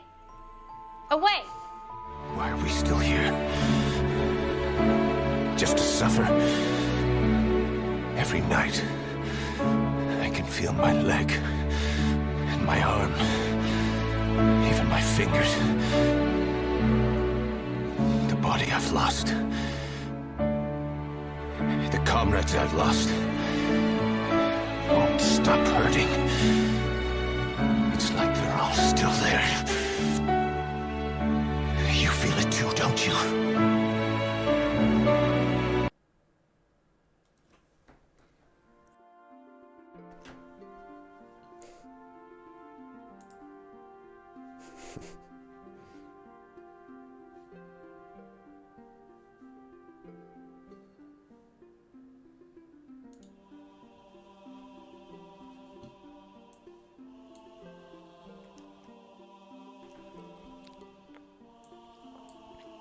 Yeah.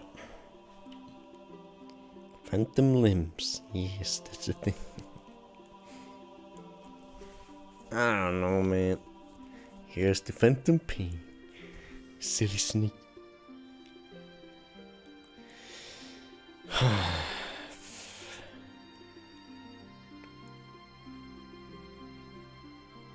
God damn. Is it a high C or a low B? I don't fucking know. Is it a high B or a low A? Who knows?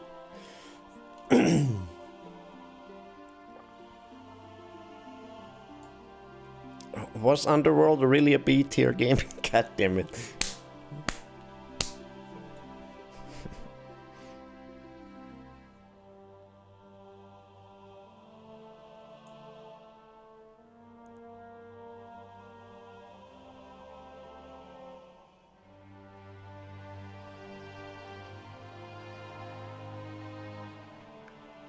Why do I care so much? Why is this so difficult? It doesn't matter.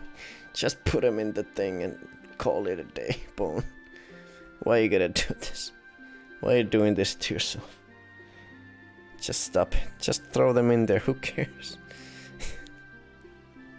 Need to redo the list. Yes, it was.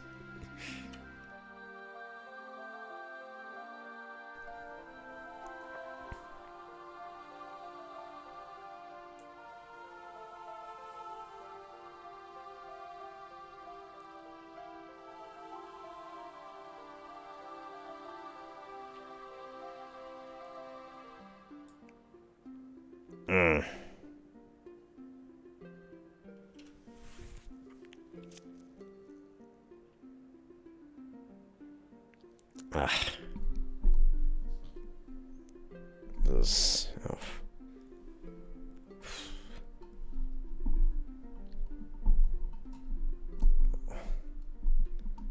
Can we all just leave? Why are we still here?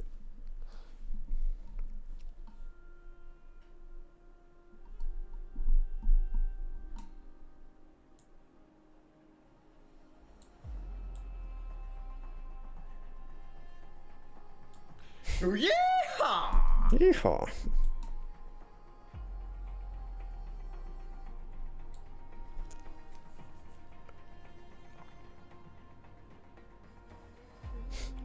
We're waiting for justice for Angel of Darkness. I'm sorry, it ain't happening. It's in the E tier. You think it's an A, Hawk? Damn.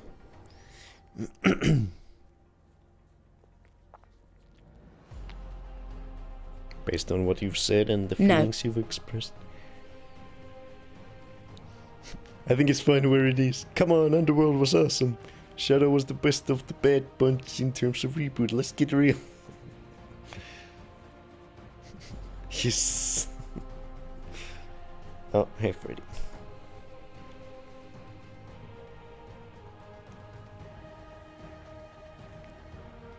Ready?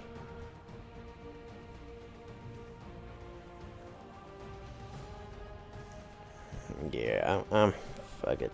Oh, look at my stomach. Blah, blah, blah, blah, blah, blah. Yeah, I think it's a B. But is it better than Underworld? That's the final question. Shadow of the Tomb Raider or Tomb Raider Underworld? God damn it. I feel like I kind of want to put Shadow over over Underworld. God damn. God damn. Mother shit. Fuck. God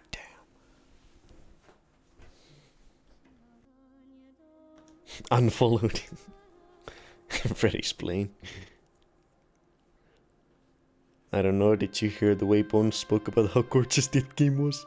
If he spoke about a person like that, I'd be congratulating them.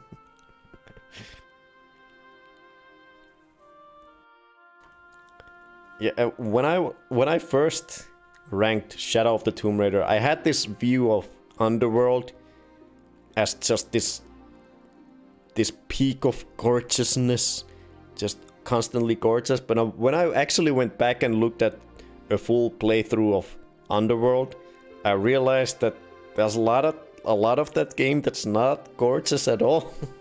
Like almost the full later half of the game is just gray and gloomy looking in a cave with zombies and stuff. It's mainly just the first half that's like in a beautiful jungle with gorgeous locations. So I had a bit of a false memory with Underworld about how gorgeous it actually was. But it is still by far my favorite out of the second era. But I feel like Shadow was even more gorgeous, so... Fuck. Aesthetics were great, but the gameplay dropped off as the game went on. The gameplay... It still had some really cool tombs. The DLC tombs were all kind of cool gameplay-wise.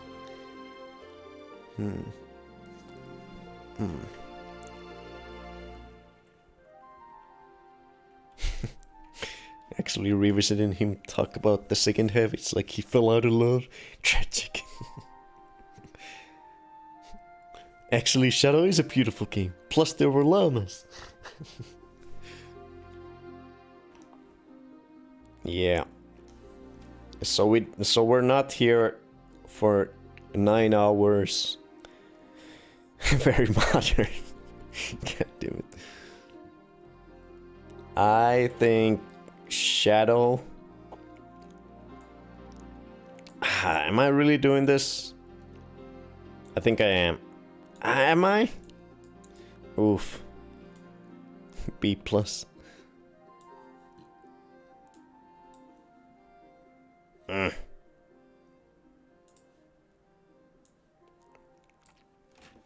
Just do it. Do it.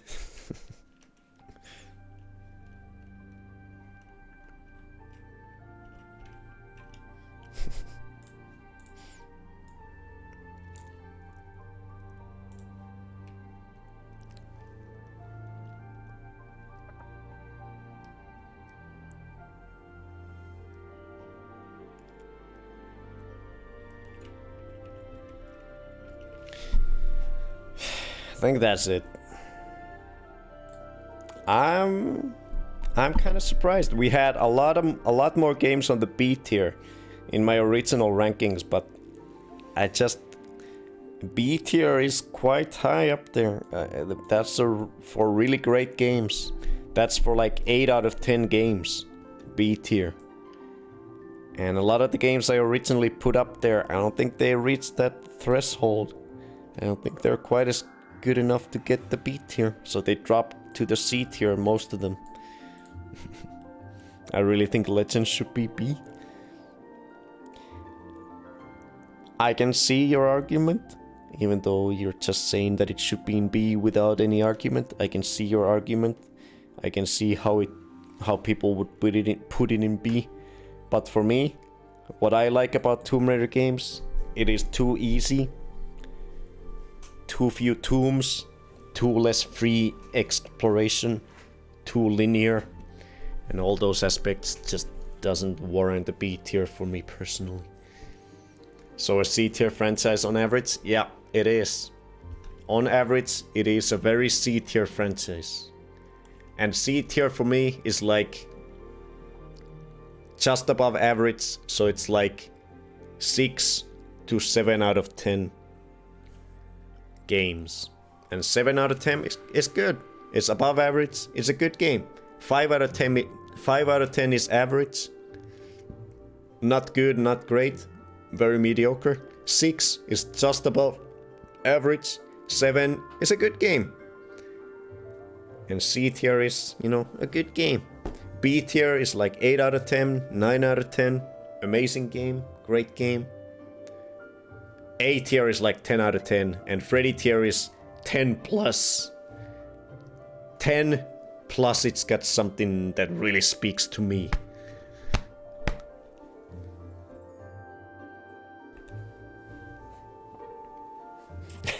For the love of God, please save this file, save the list.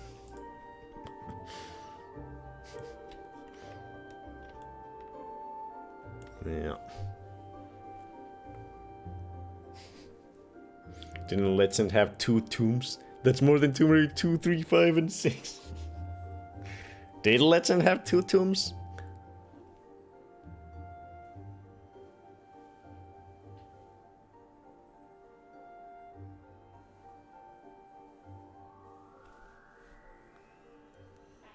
If it did, they weren't good.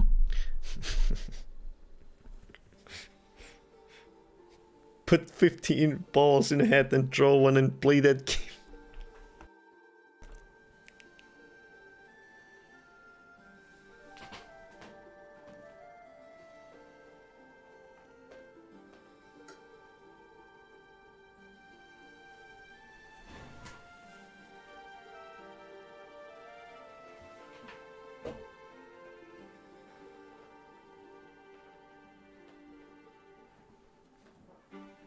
And here we go.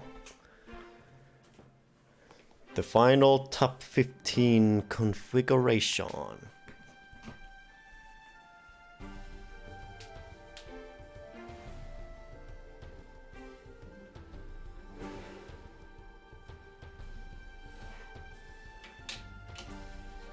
Yeehaw!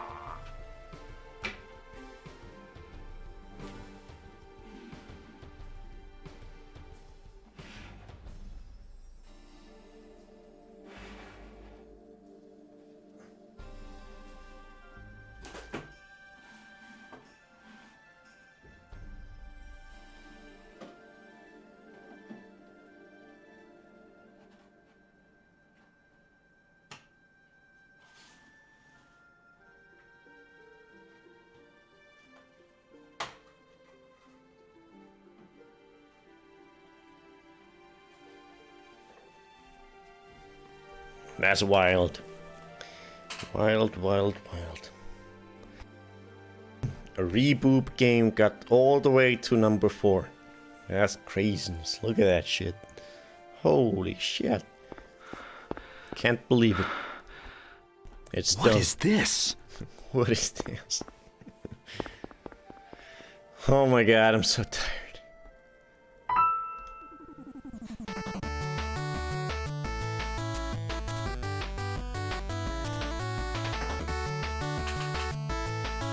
No.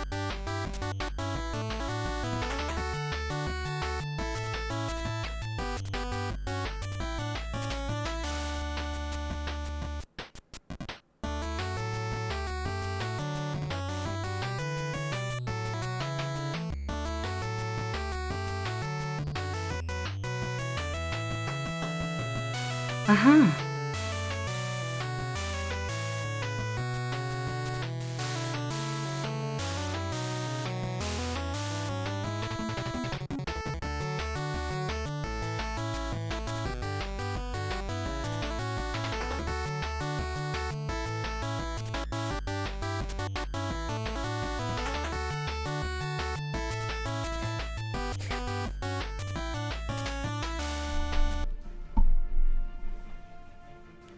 You look so fucking depressed.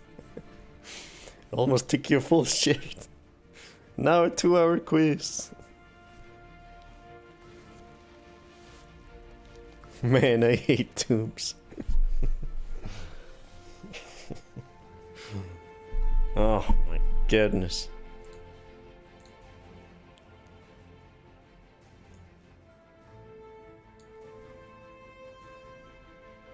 No, we were supposed to laugh at other people's lists. Haha. Someone picked a crappy game that I didn't like for first. Suckers, I'm the best. My opinion matters more. Oh, I'm so tired. Smoking these Tomb Raiders here.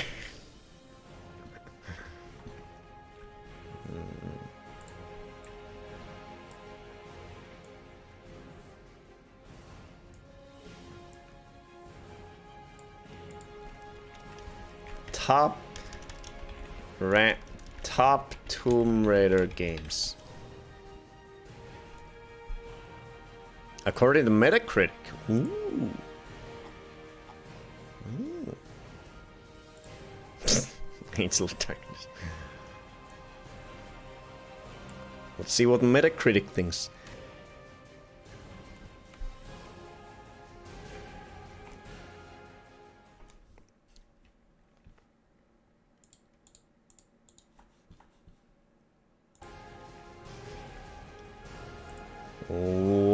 Won't you know?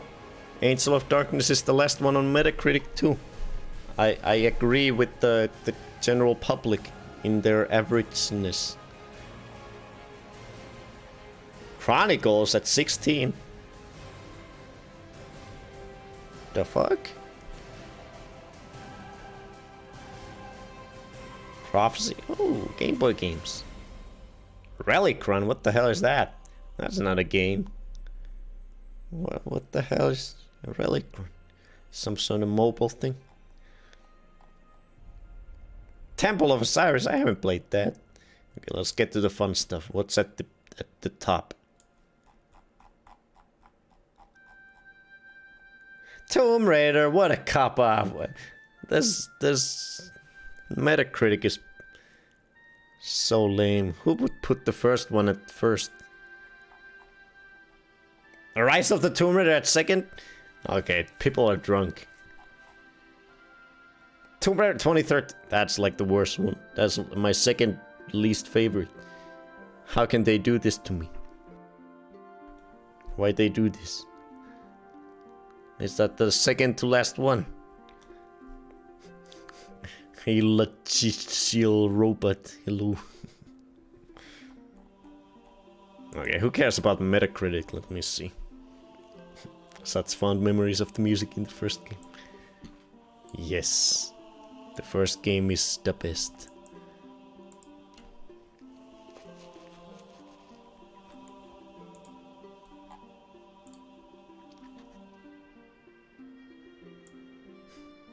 That's madness, how dare they? The new trilogy was very well received in general, well with reviewers.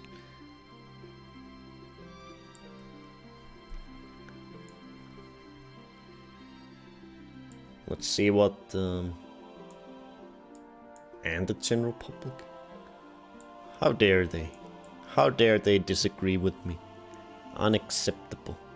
Let's see what Games Radar thinks. They put Shadow at number 5. Yeah, I'm not gonna complain about that one. I've got it at number 4. I've got it even higher than they do. But then they have... Anniversary. What? Where do I have that one? At the number 10. Okay, okay.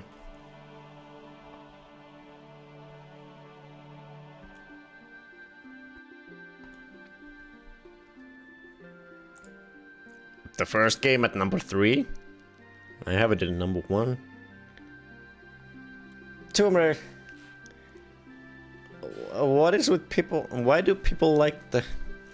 What did they say?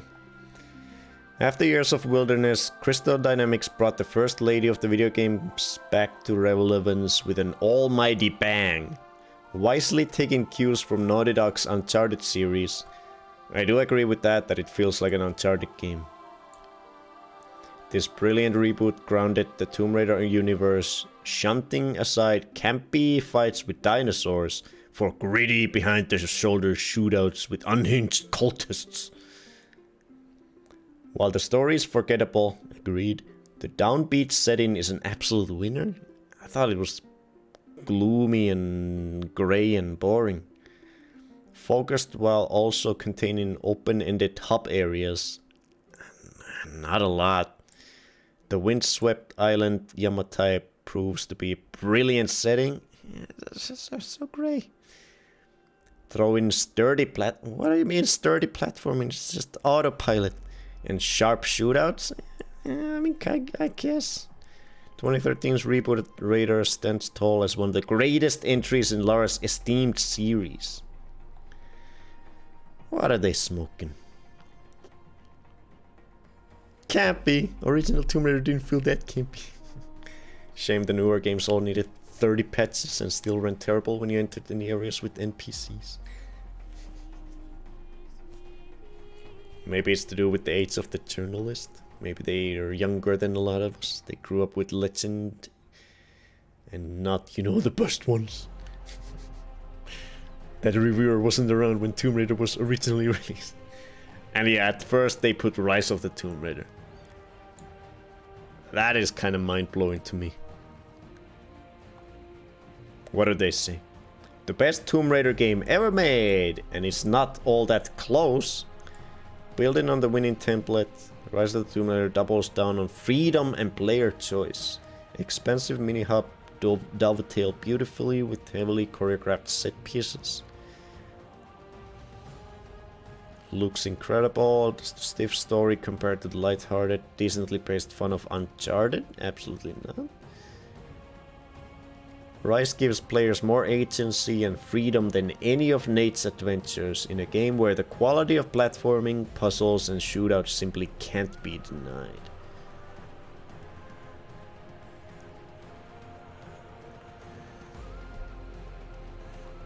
Yes, they never obsessed over the grid system to perfect jumps like we did.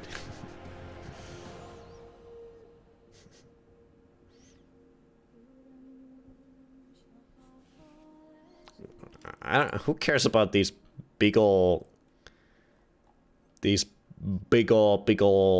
website, magazine, news places? Can I find some random nerd online and their list? Let's see if I can find some random nerd who ranks all of them. Some nerd like me. Thank you, Miles. Raspberry. A hairy raspberry. Let me search on YouTube. Tomb Raider games ranked.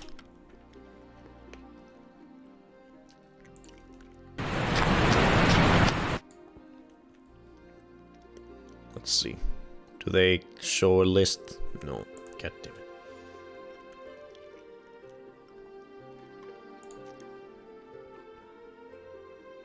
Here we go.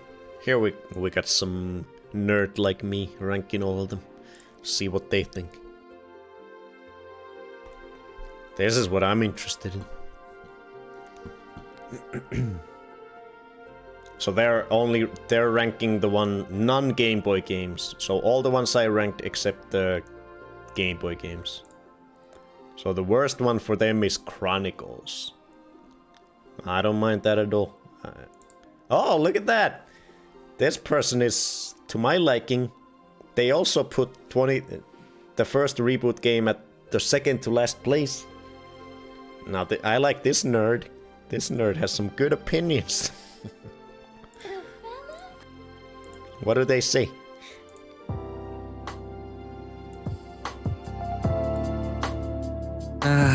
Tomb Raider 2013. I don't know how much money they gave Angry Joe and Watch Mojo to actually make people believe this was the best Tomb Raider game. That's a serious matter, really, because it's not. It's far from it. I call it the best non-Tomb Raider game with Tomb Raider in its title. But what the hell do I know? And don't start with Uncharted. I never played it. What? For a long time. I was convinced that 2013...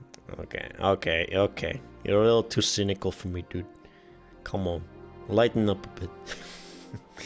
Angel of Darkness? Okay. Wow, this guy really hates Chronicles and Tomb Raider 2013 to put Angel of Darkness above them. Then Legend? Tomb Raider 1? Okay, this guy's smoking weed. Smoking these weeds here. Tomb Raider 1 at number 8.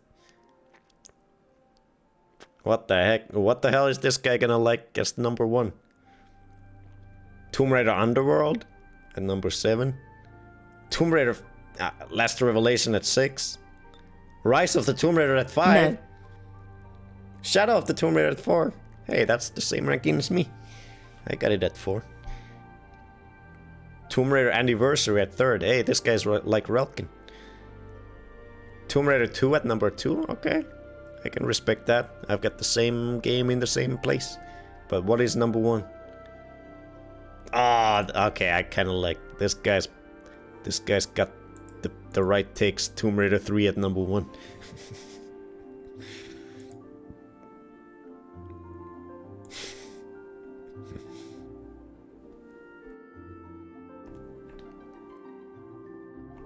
Hell yeah.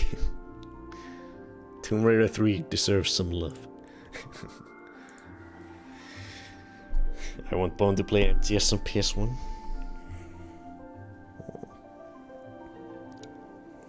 Maybe. MTS is amazing. As great as 2013 it is, it was too much of a collectathon for some. MTS is amazing. I've only played the first MTS and it is incredible. A tier, Freddy tier, something like that.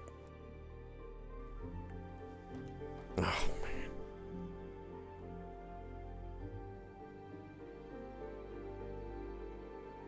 Let's do some quizzes. Before I fall asleep. Yeah! Yeah!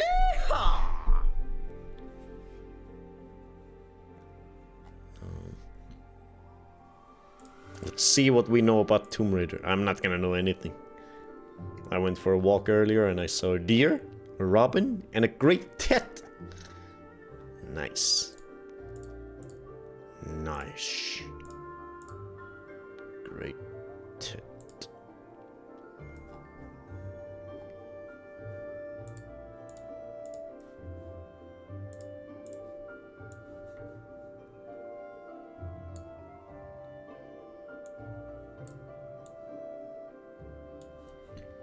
Let's see this quiz. A random quiz from the internet.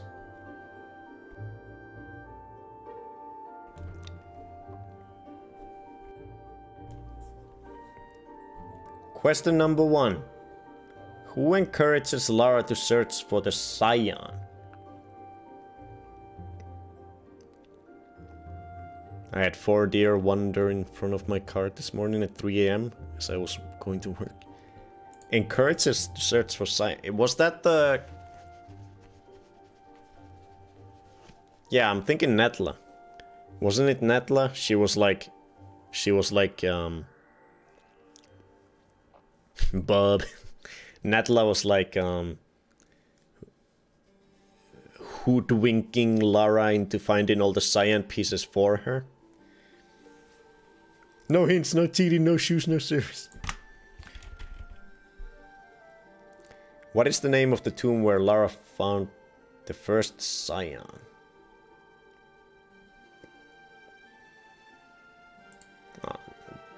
Pretty sure it's Qualopec. In Tomb Raider 3, instead of Lara's home, Hoop helps out Lara instead. They mean in the probably in the tutorial level. It's for Von Croy. Is that how you spell it? I don't know. In Tomb Raider 3, which place does not contain one of the 4 artifacts? It's Antarctica. I know this shit. I know Tomb Raider 3. Because South Pacific Islands, London... Oh, India was the first one that you didn't even choose. And London and South Pacific were one of the choosable places where you find the things. And Antarctica is where you go after you've already found all the pieces. So Antarctica, you don't find any artifacts. I'm pretty sure.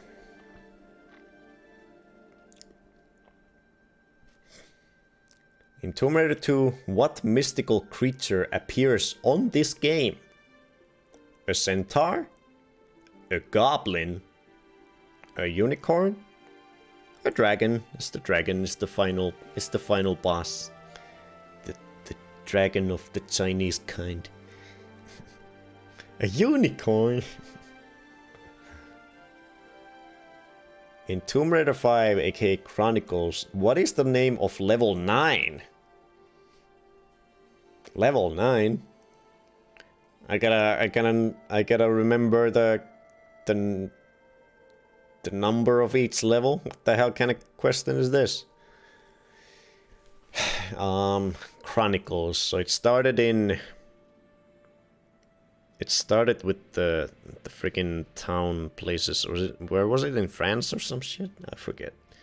It had the 3 levels in that place that I played as a kid and couldn't get through. I think then it went to... What was after those 3? This is a stupid question. I don't like it. I think it's probably the 13th floor or something. The bird is a mythical type of creature, isn't it?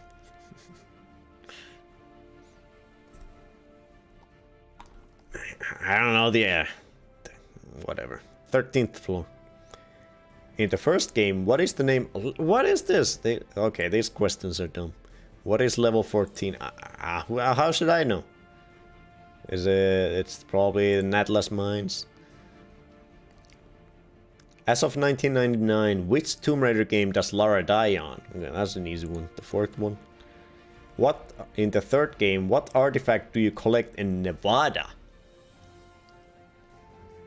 Indifada Stone? Element 115? Cyan or none?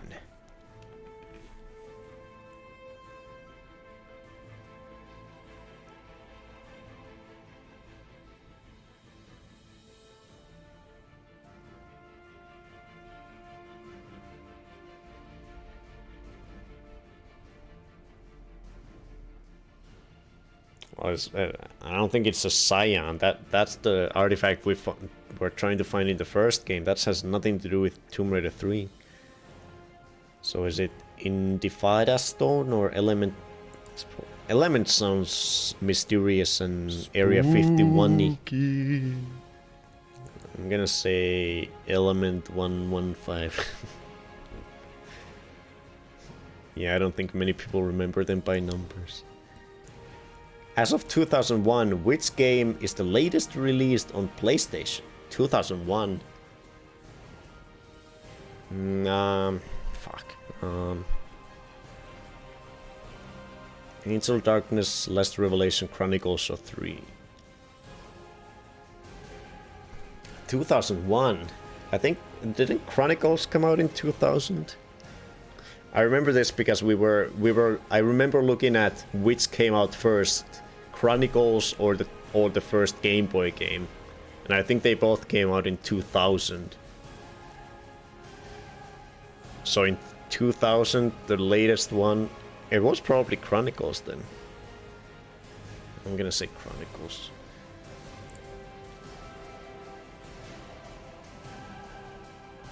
What artifact does Lara destroy? Okay, I don't remember. Oh, in Tomb Raider 1. Oh, it's in the very end where you destroy it and then everything starts to crumble and you need to escape. It's the cyan, isn't it? Or the dagger.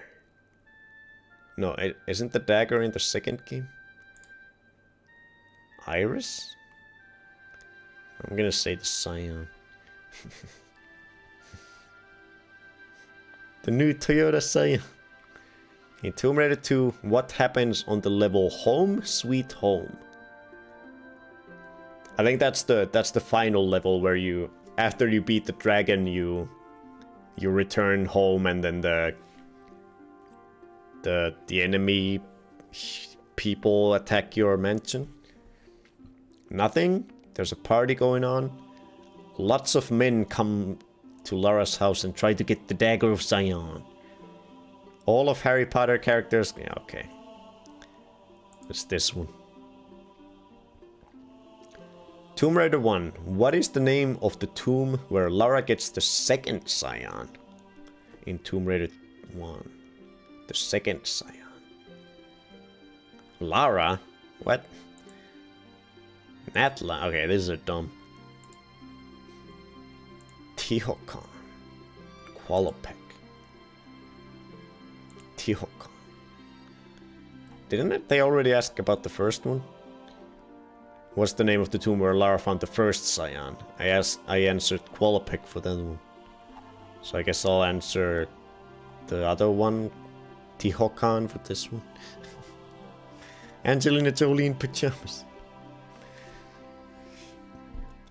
In the third game, when Lara talks to man at the end of the level Antarctica, does the soup spill everywhere when the table gets knocked over? Probably not. On the PS1, they didn't have that kind of graphical fidelity. The soup can't go everywhere. It's just gonna stay in the bowl. Probably no. I don't remember. In Chronicles, who owns VCI? The hell's a VCI?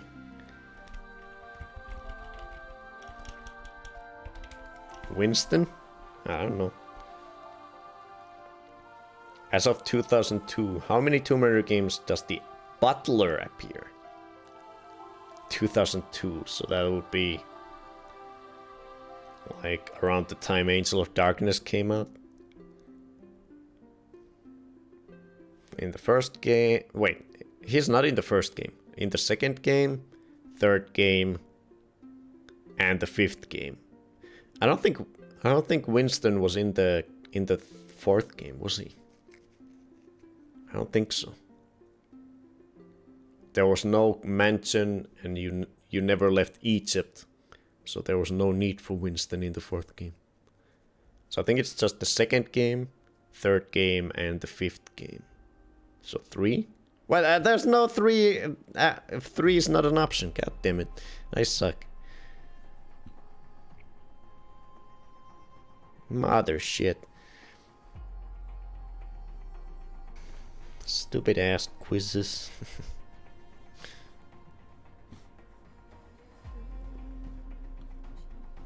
All of them. Definitely not all of them. It must be 4 then. Because it's at least 3. I know of 3. He definitely appears in 2. Definitely appears in 3. And definitely appears in Chronicles. So it's at least 3. So I gotta put it at 4. Chronicles does not have mention rate. It doesn't, but Winston appears in a bunch of the cutscenes, just reminiscing back on Lara. He's one of the 3 people who appears a lot in the cutscenes in Chronicles. Tomb Raider 3, in Lara's home, how many artifacts are there in the middle of the room? They probably didn't count that. Well, they're dumb. Because they're dumb. Tomb Raider 3, in Lara's home, how many artifacts are in the middle? What room? Okay, this why were we doing this quiz? This is not a good one. In what room? Middle of what room? How many artifacts are in the middle of the room? Let's see, what room could they mean? The treasure room? The hidden treasure room?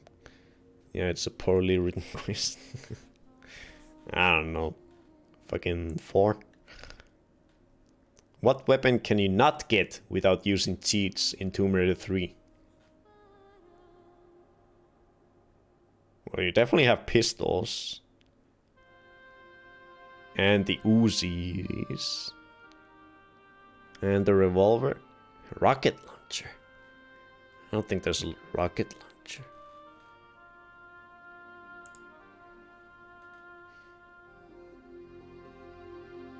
Is there a rocket launcher in any of the games? I think there is in some game. What game had a rocket launcher? I feel like I remember a rocket launcher in one of the classic games.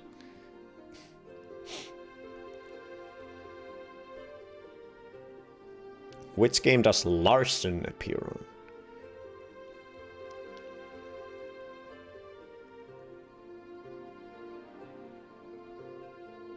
Larson? Pearson? It's either Tomb Raider 1, Tomb Raider 3, or both or neither. Both, I think. Both? What? That's what I picked. Don't laugh at my option before I even choose it.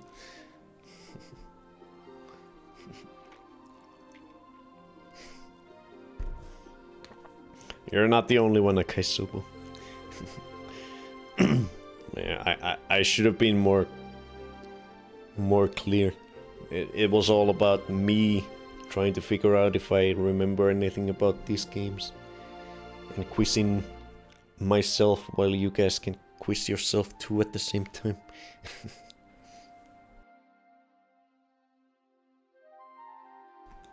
In Tomb Raider 4, which level do you get the crowbar? Tomb Raider 4. Okay, I don't know. Alexander? That's not a name of the level, it's Alexandria. Isn't it? Okay, whatever. Desert Railroad?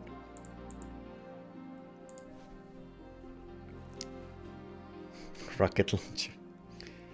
How many Tomb Raider games contain the feature that you can ride on vehicles? Well, the first one didn't. The second one had the boat, so that's a vehicle. Third one had the ATV. Fourth one had the Jeep. Fifth one.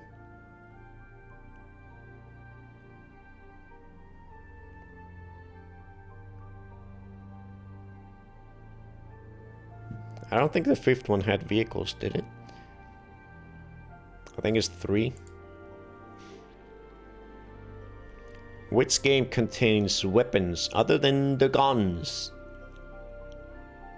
Other than the guns.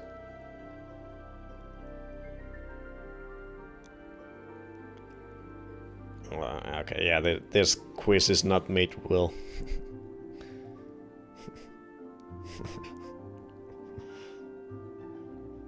I mean, the third game has a cannon. Is that a non-weapon? A non-gun weapon? The third one has a cannon that you shoot raptors with.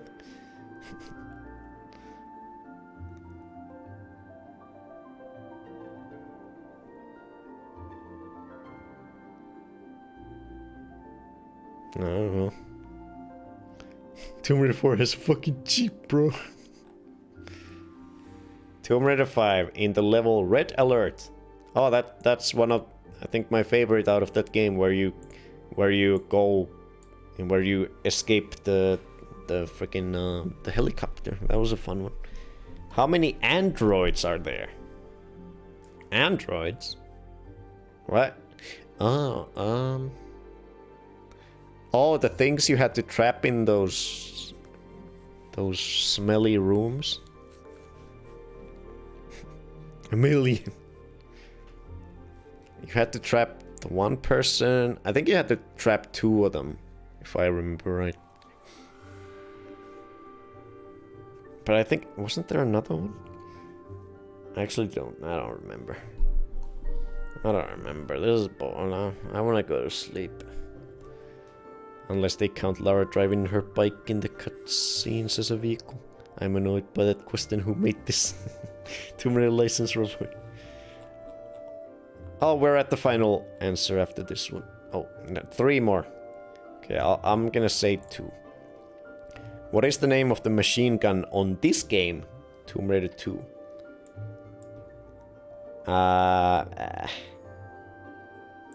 M16, I guess.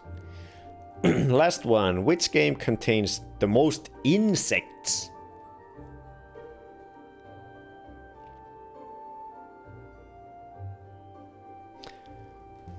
I don't think the first game...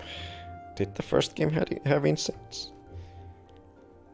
The second game had, like, scorpions. Scorpions and shit. Freddy, don't kill me.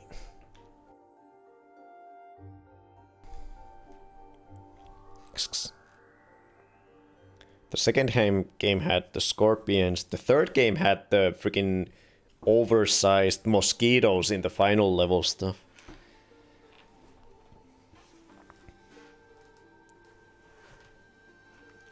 The Beatles? Which games had the Beatles again?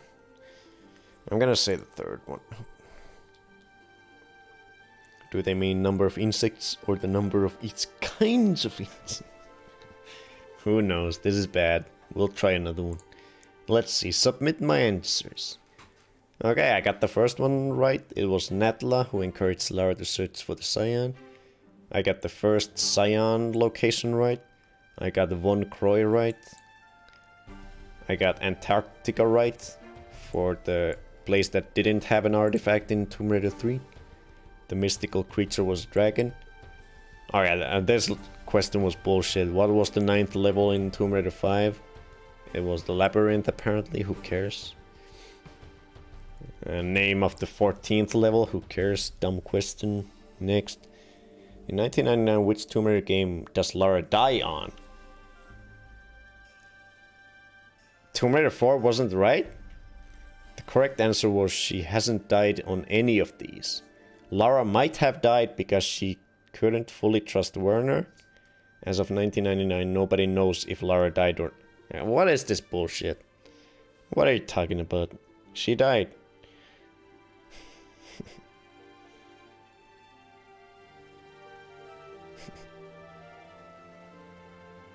Okay, Freddy, why are you getting feisty?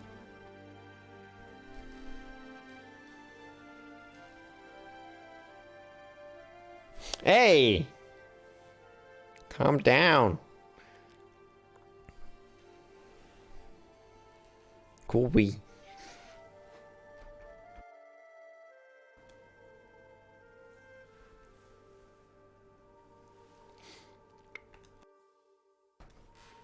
Well, that's true though. In 1999 it wasn't confirmed if she did or not. Okay, whatever. What artifact? Oh, I got the artifact right by chance. Finally got rid of that chair. Well, it broke. Yeah, it broke. The new one broke. The back of it broke completely. Can I get a new one again? Maybe. We'll see. Which game is the latest? Yeah, I got that one right, tell you. I got it right that she destroys the Cyan. Got it right that the people come to Lara's house at the end of Tomb Raider 2.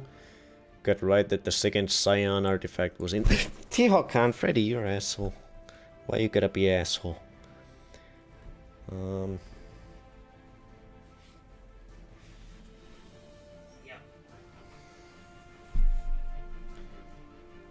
When Lara talks to the man at the end of Antarctica, does the soup spill everywhere? I said no, and it was right.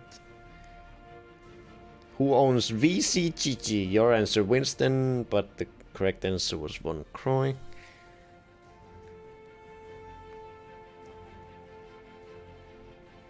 Yeah, I guess both arms are needed to support the back. Did you lean back and fall? I didn't quite fall. I did lean back. I was very comfortable and leaned back for a while, and then suddenly it just cracked. But I didn't fall, I just sort of stayed sitting. How many Tomb Raider games does the butler appear? Correct answer was 2. He is used for Lara's service. What? What are you talking? Why is that sentence there? On Tomb Raider 3 you can shoot him, but he will be armed though. He's also in Tomb Raider 2. He's already in Tomb Raider 5. What are you talking about? Okay. This quiz is dumb.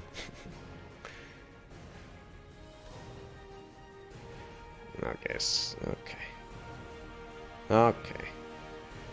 17 out of 25. Hell yeah.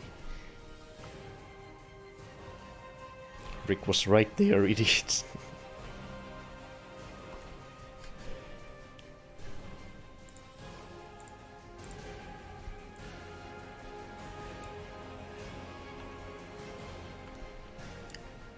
So this is by Xbox. Xbox themselves.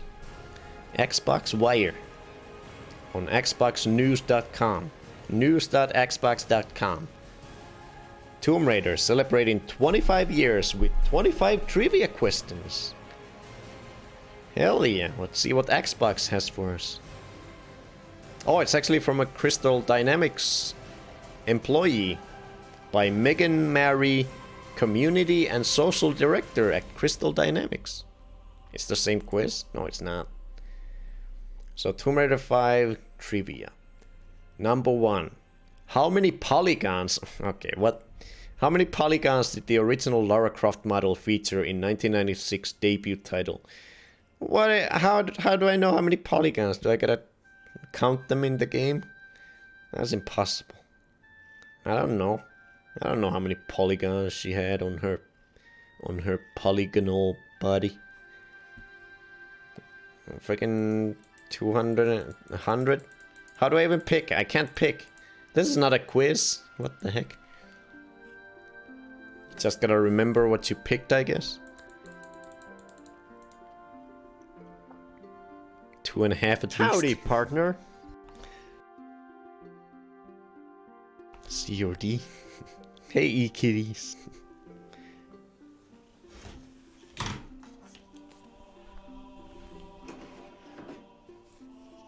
Fine. I'll put my answers in this book.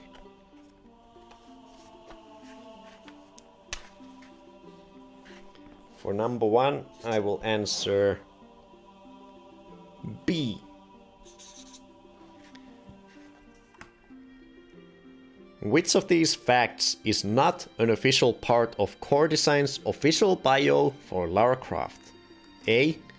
Lara Croft's favorite food is beans on toast. I feel like I remember Kai-san saying something about that.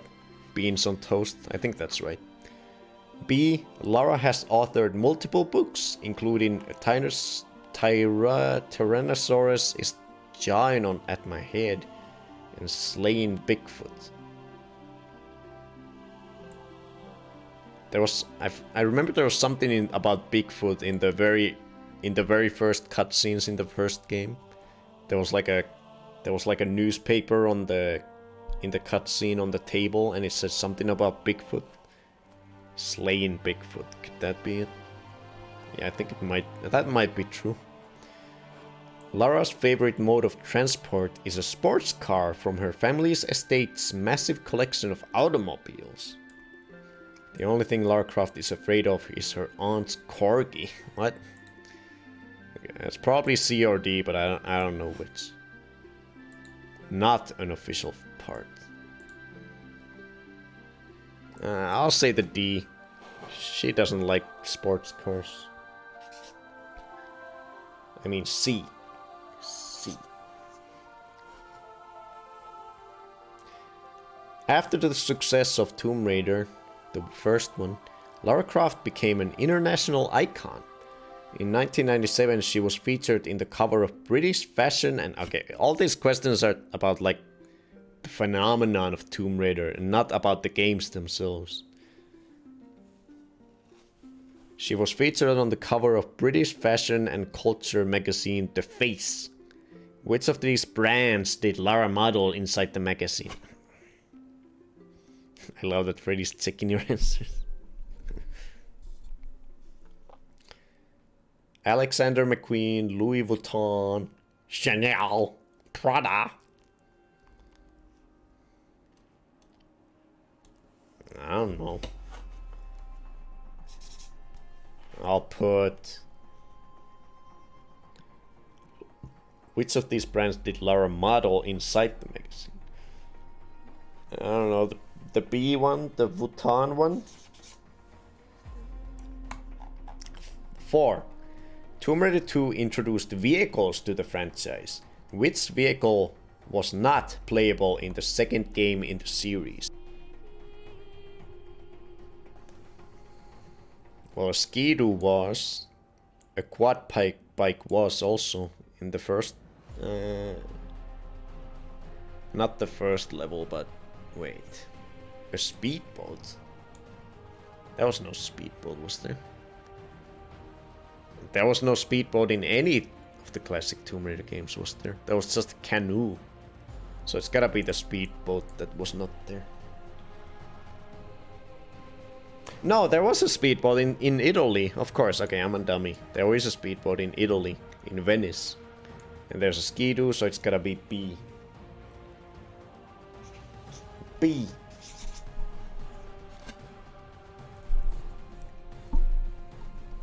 Hi, Freddy. Yeah. 5. Tomb Raider 2 featured 2 bonus adventures in the gold. I haven't played those yet. I haven't played the gold expansion. We're gonna play that in the future. Which of these locations were included?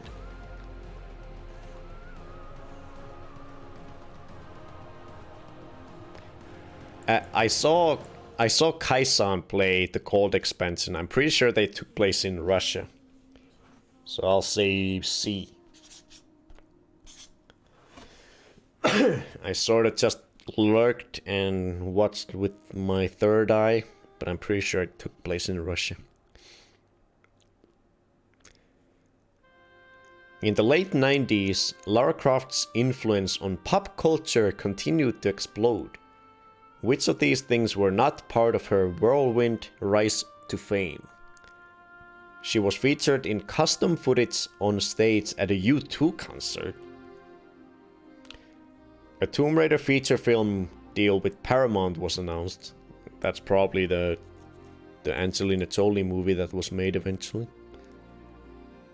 Lara Croft starred in a namesake animated series.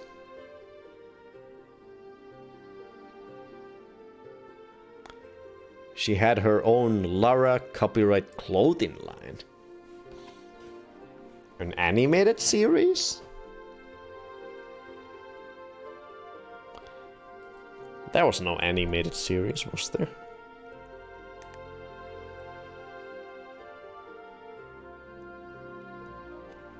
I don't think there's an animated series. I say C.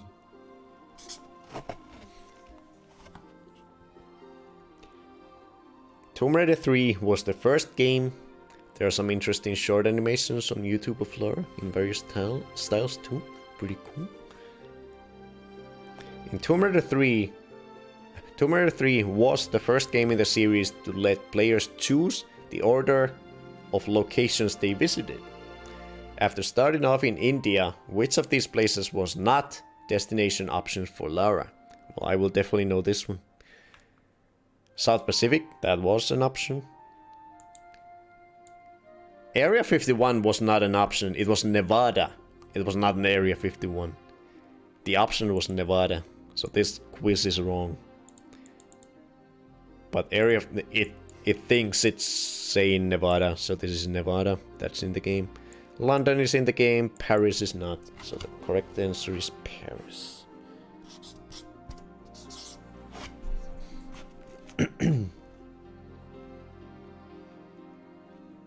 Howdy, partner. Hello, Mr. Etvars the agent. Hello, hello.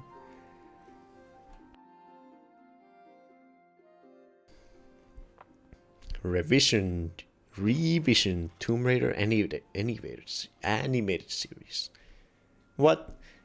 Was that on TV or was it some sort of web series thing? That's cool. In Tomb Raider The Last Revelation, Core Design traded Croft Manor as a training ground for a tutorial level featuring teenage Lara in... Oh, I remember in this chat earlier in the stream, someone said Cambodia. So it's gotta be Cambodia.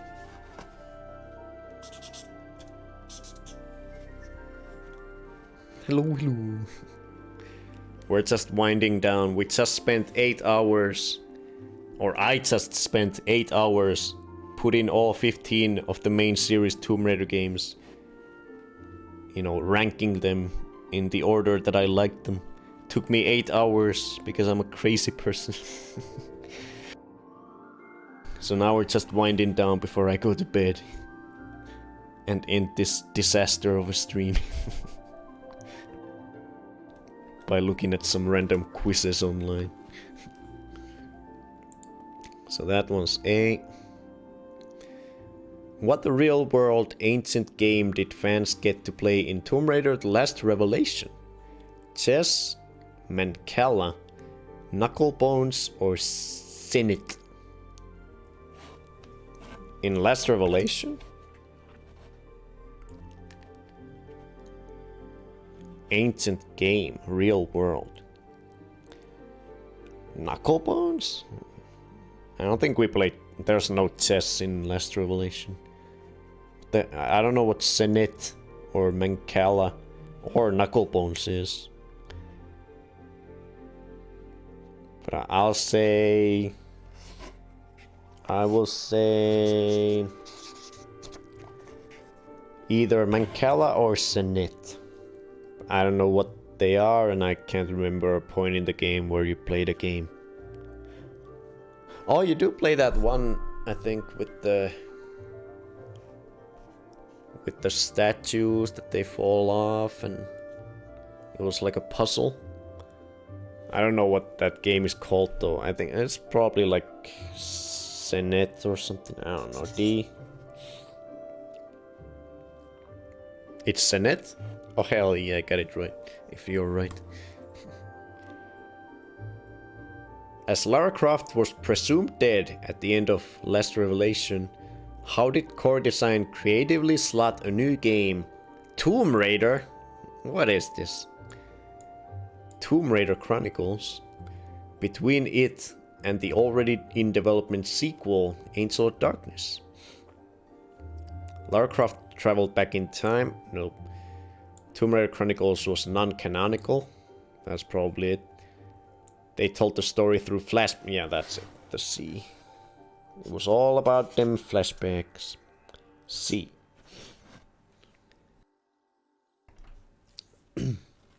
It's showing in the picture? Oh. Oh, yeah. This is what I was thinking about in my mind. I remembered being on this balcony and looking down at the things. Up here in the balcony you had like a lever that you controlled these with. I remember this place. Yeah, I don't know what this is called. I have no idea.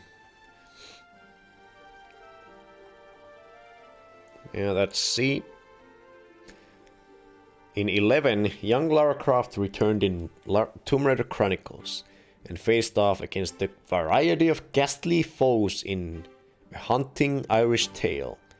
What monstrosity did she not go up against?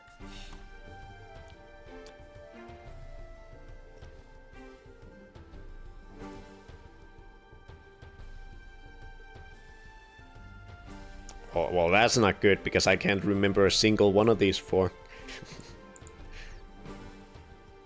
Verdile, Labyrinth Monster, Sea Hag, Sea Hag, Sea Hag. Oh, the Sea Hag. Okay, I remember the Sea Hag. The one that didn't let you dive down into an area underwater if you didn't have a coin to distract her. I remember the Sea Hag. Okay. Labyrinth Monster. Verdile. Banshee.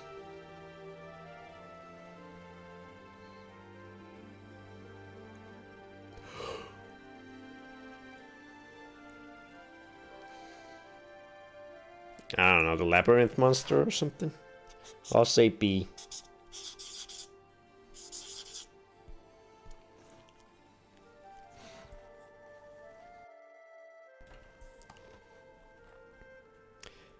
In Tomb Raider Angel of Darkness, what is unique about the Mona Lisa painting hung in the Louvre galleries? It is in the wrong gallery, it is facing the wrong way, it features the wrong face, or it is missing.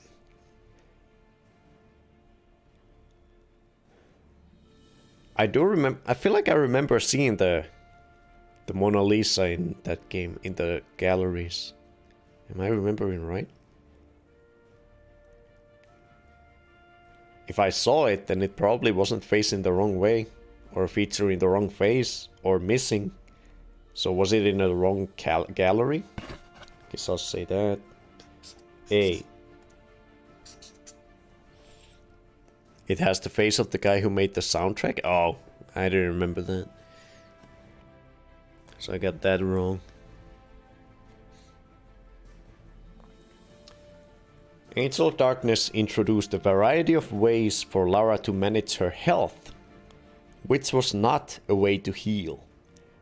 There was chocolate bars, I remember that. Health pills. Cup of tea. Health pills, medipack. Cup of tea. Was there a cup of tea in the game?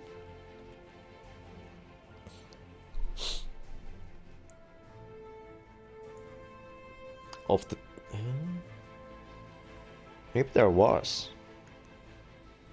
Yeah, this game was weird. Health pills, medipack.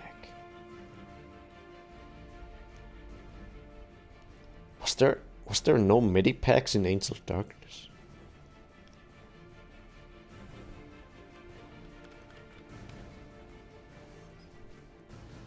Wanna sniff the marker, Freddy?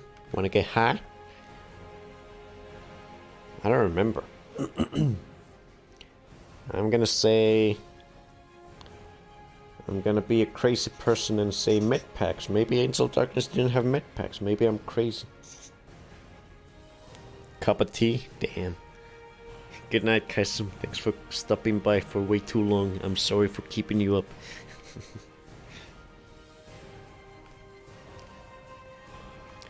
Which of these actresses portrayed Lara Croft in a television commercial for Visa corresponding with the launch of the second Tomb Raider film and Tomb Raider: The Angel of Darkness? Megan Fox, Kate Beckinsale, Gemma Arterton. I don't know, I'll put the first one, I guess. I don't remember actress names. A. Angel of Denim.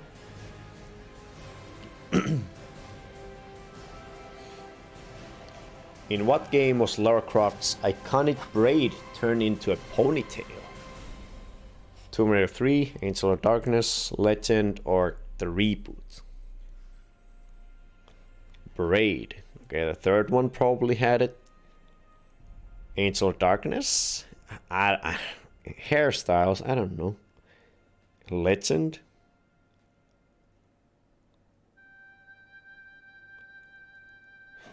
Well, the reboot definitely... It's probably the reboot. I'll say the reboot. D.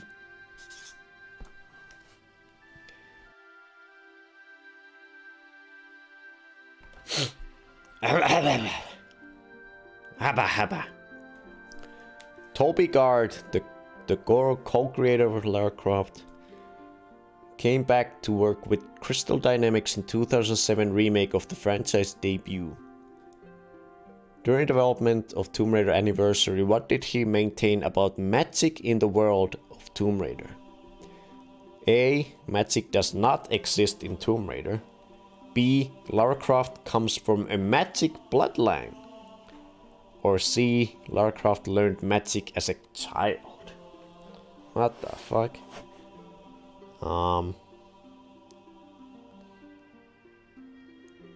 Magic bloodline, that can't be right. Learned magic as a child? Doesn't matter. I mean... Toby Gard. In Anniversary?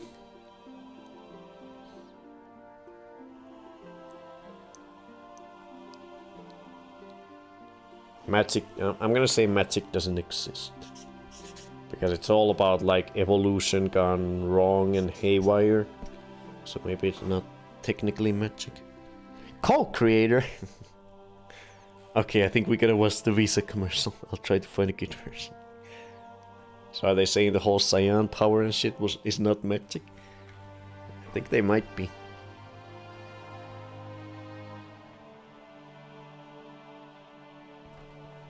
Which Tomb Raider game offered the first skill-based shooting in franchise history? Skill-based shooting. Tomb Raider 2, Tomb Raider Underworld, Tomb Raider Reboot, or Anniversary? Skill-based? I'm guessing they just mean no aim assist. So that would be the reboot, I guess.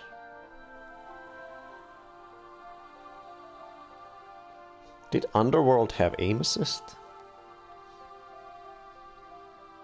Yeah, Underworld had aim assist, so it must be the reboot. Wait, yeah. Yeah, it must be the reboot C.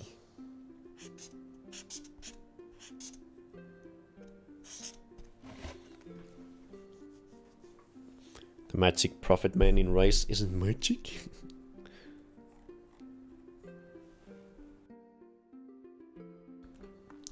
Lara's model went from nearly 7,000 polygons in Legend to over blank in Underworld.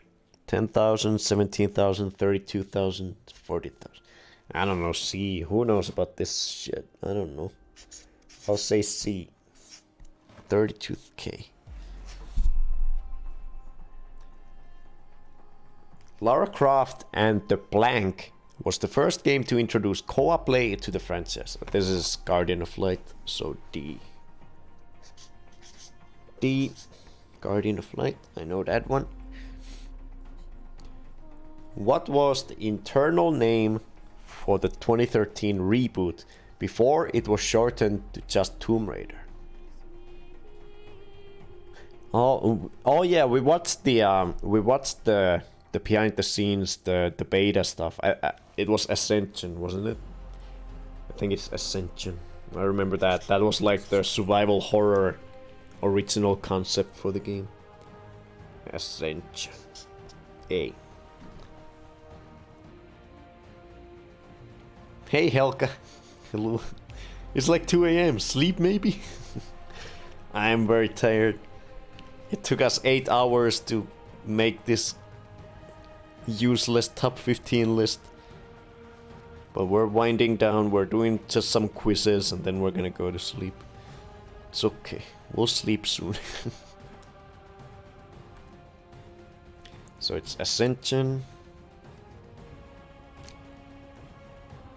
Who is not a playable character in 2015 title Lara Croft and the Temple of Cyrus? I haven't played that one.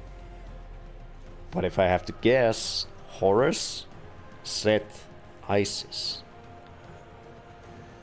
Set is like the bad. It could be the Egyptian god one, the one on the far right. That could be Set. It could be Isis as well. Isn't Isis an Egyptian pharaoh kind of god? Horus. I think Horus might be in it. What is Carter Bell?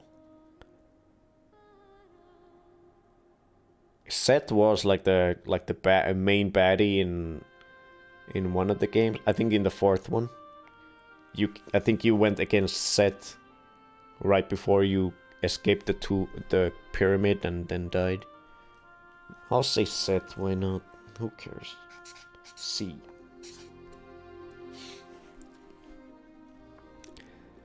One of us could create Tomb Raider quiz using Quizlet. That could be fun. Maybe I'll look into it if it's interesting. Set the naughty boy. Yeah, Egyptian god of chaos. A big goal in Rise of the Tomb Raider was to transition survival from a thematic wrapper to a systematic integration. Interesting. And the developers at Crystal Dynamics introduced deeper crafting and upgrading elements. Okay. Rather than universal salvage, Lara could collect up to 16 different resources, including all but which of these. So which of these was Lara not able to gather as an ingredient? Animal hides? That was definitely in the game. Mushrooms? That was definitely in the game. Leaves or frog legs? Leaves. Frog legs. I don't remember leaves. I remember you could from the bushes you could get the symbol for the material was a leaf. So maybe it was leaves. I'm gonna say frog legs, I guess. Frog legs. Shadow of the Tomb Raider's composer, Brian D. Oliveira, specialized in the research and performance of Central and South American music. How many unique instruments did he integrate into the game's soundtrack? Holy shit. Over 50? That's the lowest answer? Who the hell knows? I don't know. 100? I'll say 100. B. Found a good quality version? Hell yeah.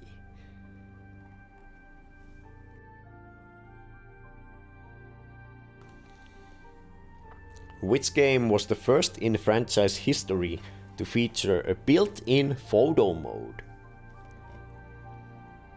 Okay, it was definitely one of the reboot games. Was it the very first one? I don't know if the first one had photo mode. I think it was in the second one maybe where it came in. I'm gonna say Rise of the Tomb Raider. 8.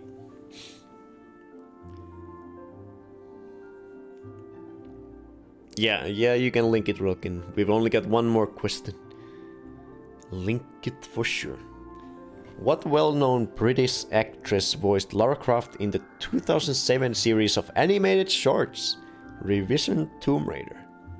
Well, I don't know. I didn't even know about this animated shorts, so I'll just say Minnie Driver, Kate Winslet, Rachel Weisz, Lena Headey.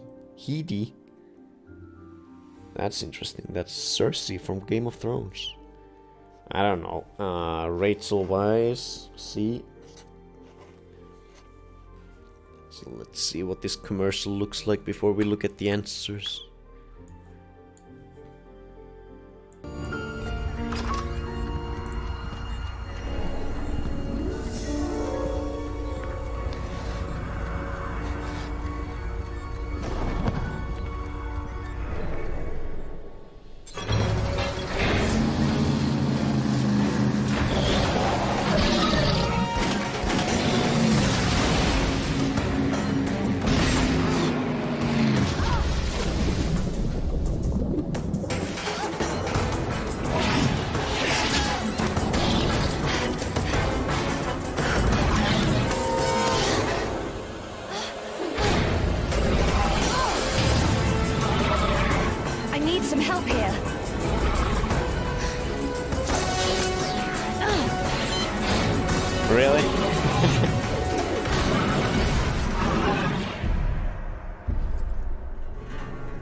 That's dumb.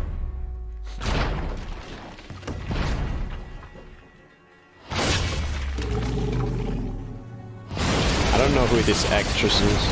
Oh, Sofia Vergara, it says in the title.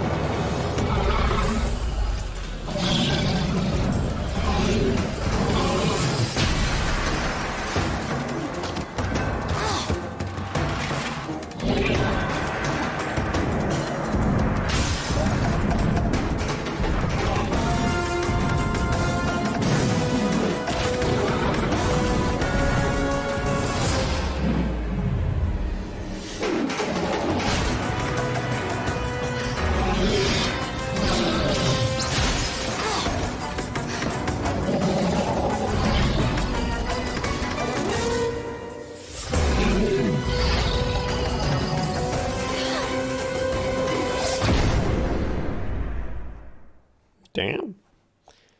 They put more effort into this commercial than they put in Angel of Darkness. Nice. Okay, let's see how many I got right. Okay, so for first one I said B. Hey, hell yeah, I got it right. 250. For the second one, according to her original biography, Lara's actual favorite mode of transport is her Norton. Yeah, I got it that right. I said that it wasn't the the sports cars. The third one is A. Okay, I got that wrong. Alexander McQueen. Lara modeled outfits from Gucci and John Carana. Got that wrong. 4, I put B. Yeah, the quad bike. Got it right, yeah. 5 was B. Level called Nightmare in Vegas saw Lara Croft exploring Sin City in what could be described as a fever dream. What? Huh. Oh yeah, that was in the gold version of 2. I didn't know it has a Vegas level. That's cool. I got it wrong. 6, I put in C. C is the right answer. While this one wasn't true in the late 90s, it was certainly announced that Lara Croft is getting her own anime series on Netflix. Oh, I got it right. So at that point, the animated series, I guess, wasn't done yet. Whatever they were asking, I got it right by saying animated series, even though there is one.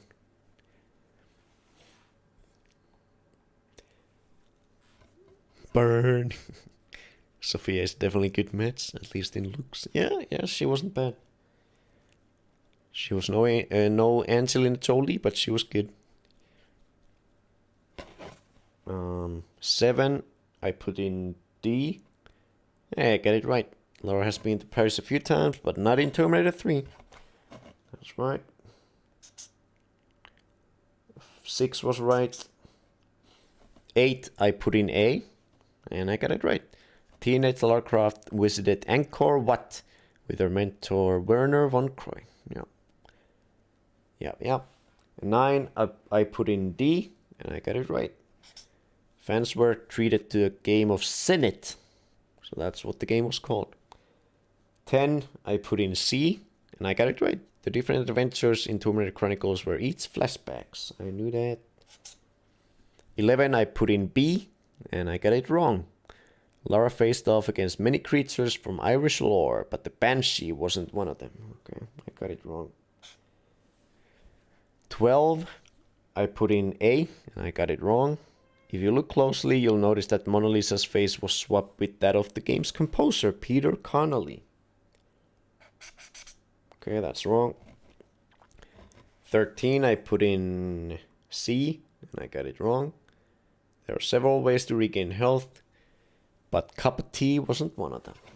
Okay. 14, I put in A, and I got it right. Sofia Vergara was in the Visa commercial that we just watched. Hell yeah.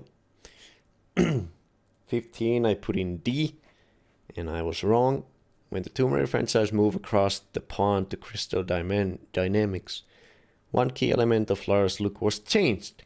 Her braid was swapped with a ponytail. Oh, for legend? Okay. I got it wrong. 16, I put in A, and I was wrong. Right. Toby Gard was adamant that there was no such thing as magic in the franchise, and that anything that looked like magic was technology from ancient civilizations that was later lost to the world. I got it right.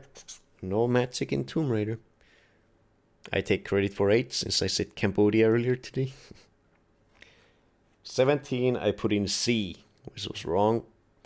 Anniversary released on multiple platforms, including Wii, which featured first skill-based aiming. Oh, that's what they meant? The Wii friggin' motion controls? That's what they consider skill-based aiming? Okay, fine, whatever. Sure, that's skill-based. Whatever.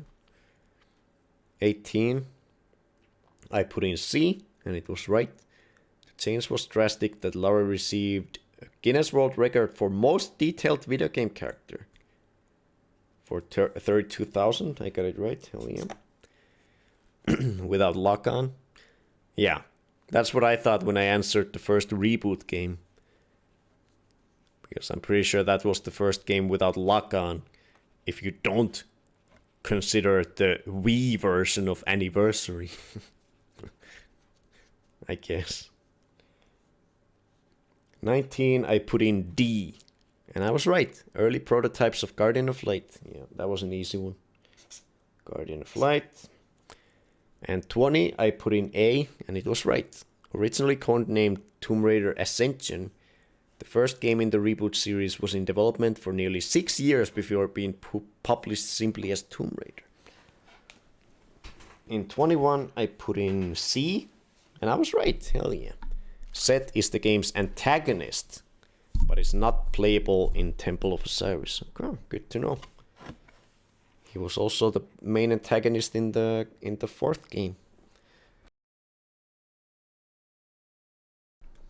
And then in 22 I put in D, and I was right. Frog legs were not a thing. Cool.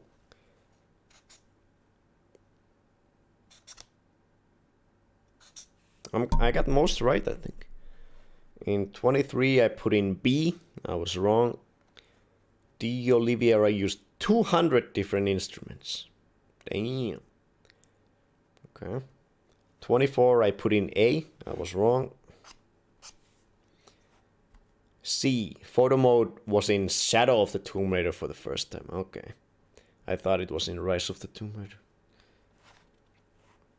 Okay, and the last one I put in C, which was wrong. Mini Driver voiced Lara Croft in the 10-episode series of shorts released to celebrate 10th anniversary. So I got 1, 2, 3, 4, 5. What was the 8th one? Oh, I got it right. 1, 2, 3, 4, 5, 6, 7, 8, 9, 10, 11, 12, 13, 14. I got 15 out of 25 right. Hooray for me. 15 out of 25. I'm a super fan. I know everything. Except most of the answers. Or a bunch of them. Okay, we've got one more quick quiz. It's just 10 questions made by some random fan on a site where we can actually pick the answers with a click of a button. So the number one is: Tomb Raider was initially designed with a male character in mind. It was replaced with Lara Croft, but this male character's appearance made an appearance in the games. Who was it? Initially designed with a male character in mind. Well, it must have been either Larson or Pierre. Weren't those the two NPCs in the first game? I don't know. Lars, Pierre? I'll say Pierre, I guess. It was Jesus. What was the very first vehicle that you could drive? It was the boat in the beginning of the second game. Because the first game didn't have vehicles, and the first vehicle in the second game was the boat in Italy, in Venice. The mysterious island that young Lara explores in Chronicles was located near where? Ah, it's the horror island. I think it... Wasn't it near Ireland? Or Scotland? I think Ireland. Very late, no think left. My brain is fried at this point. We've been going for almost 9 hours. This is ridiculous. Please stop, Bonefoot. Go to sleep. My voice is going off. Ah. It's almost 3 a.m. Okay, number 4. Which location has Lara not explored? Okay, Great Wall of China was in the second game. It's definitely not that.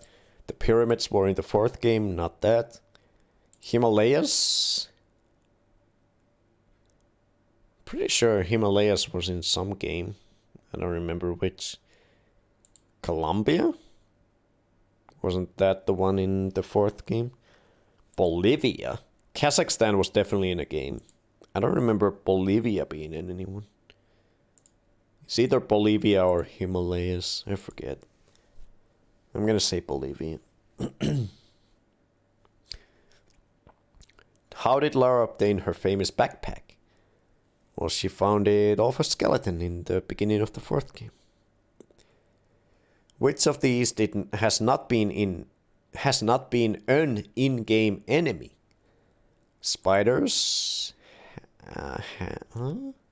sharks, orangutans. I think it's orangutans. Monkeys have been, but I'm pretty sure there hasn't been orangutans. What were the 3 colors of the secret dragon statues found in Tomb Raider 2? Secret dragon statues. I don't remember. I'll just pick one at random. I have no clue. This one. Which Tomb Raider features an appearance by Charles Darwin? Darwin. Oh, I remember. I think that was the Antarctica one, wasn't it? Wait, was it? I think it was the Antarctica one. It had like a cutscene, like talking about Charles Darwin being the first one to explore Antarctica. I think it was the third game with Antarctica. Which of these weapons have not appeared? Taser? There was no taser in any game. Was there? Wait, no, there was. Wasn't there? Wait. Angels of Darkness had a taser? I don't remember. Crossbow? I don't remember a crossbow in any game. I'm gonna say crossbow. Which location from one of the games was also used in the first Tomb Raider movie? From the first location from one of the games in Tomb Raider movie.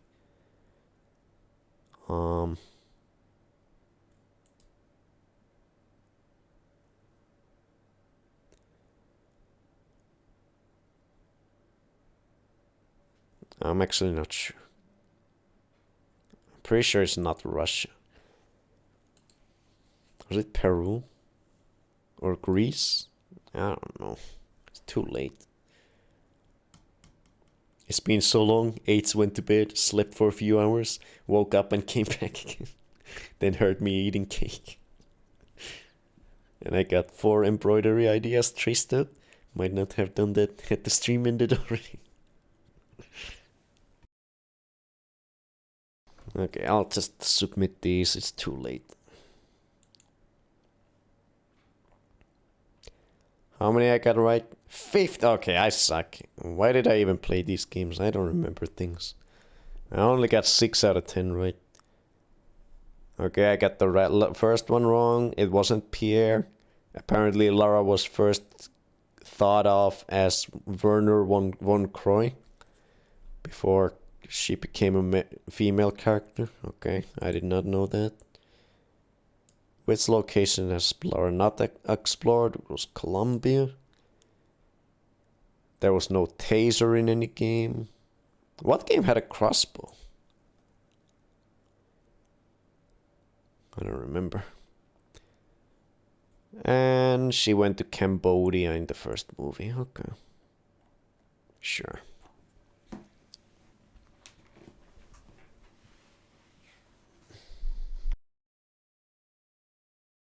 Oh, Jesus. 4 had a crossbow? Okay.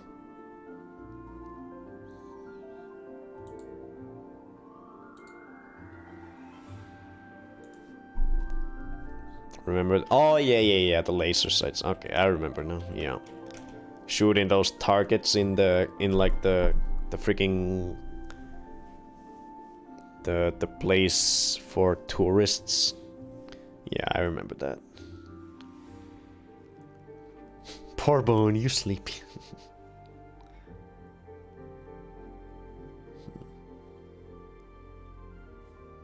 Yeah. This stream was a mess. Why did we do this? Why? No more special streams ever. Why? Why? Okay, who do we raid?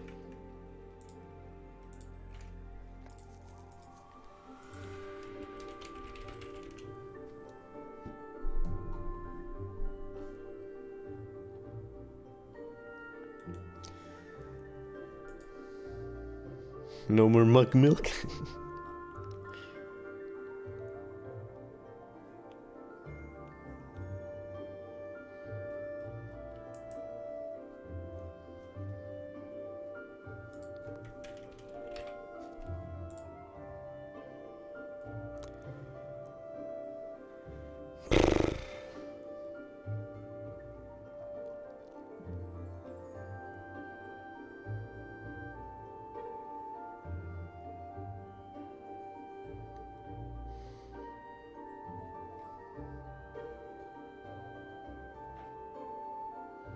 kitty looks so comfy.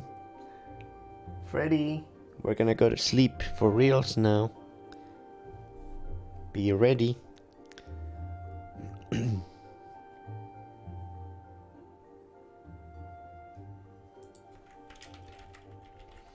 Oh, to be a cat.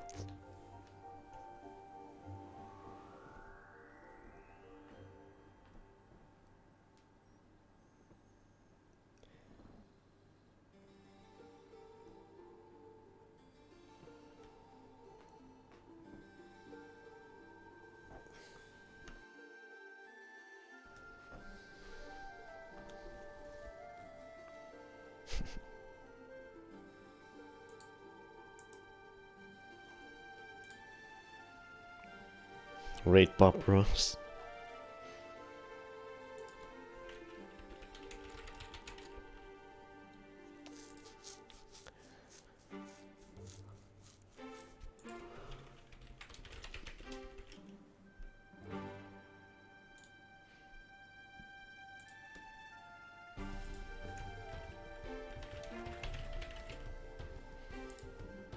No one's playing Tomb Raider 3.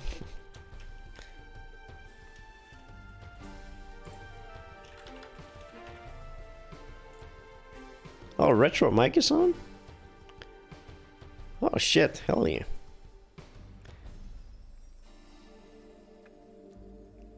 That was the time. Hope it was fun for you. Congrats on making it through all Tomb Raiders. Glad you like the series. Yeah, we're definitely gonna rate Retro Mike. He's a cool dude. Never had the chance to rate them. Wow. I thought the ranking of these 15 games was gonna take like 15 minutes per game or something. Instead we spent like 8 hours on it. And it was painful. Never again. No more ranking streams ever. Sorry. Yeah, right. Oh, Jesus. Bone, you know. No, I don't. I don't know. I don't know. 9 hours. Oh. Oh. Oh. Okay, let's go to sleep. Tomorrow's gonna be fun. Weekend, woo! We're gonna be dancing to more Mario Mix tomorrow. Hooray. We're gonna play this game on hard mode. The new game plus on hard mode. So I'm gonna get frustrated and I'm not gonna be able to dance right, and it's gonna be hard. Oh god.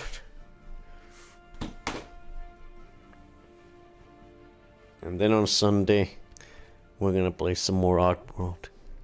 We're gonna take revenge on Rupture Farms. And it's gonna be fun.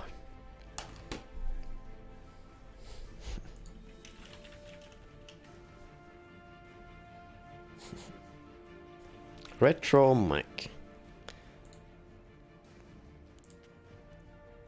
Actually, Bone, would Metal Gear Solid or Resident Evil be on the menu? Resident Evil, yeah. Metal Gear Solid, maybe. I've played it before. I've finished it before. So yeah, but don't redeem it right now. We're gonna rate someone. I think we'll talk about it later, Ace. It's okay. Resident Evil, definitely.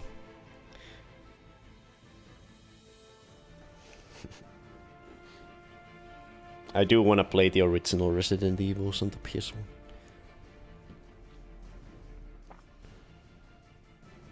But yeah, thanks for staying. I can't believe it. You guys are crazy. Bye. This was the final list after 102 streams, 1 year and 2 months. This is how I rank all the main series Tomb Raider games. It's the only right opinion online, so you better take it and put it in your pocket. Bye. Thanks for stopping by. So let's say hello to Mike and then all go to sleep. 187k. Use them well, Padawan. Bye. I'll see you tomorrow with some Mario Mix dancing and Oddworld on Sunday. Bye.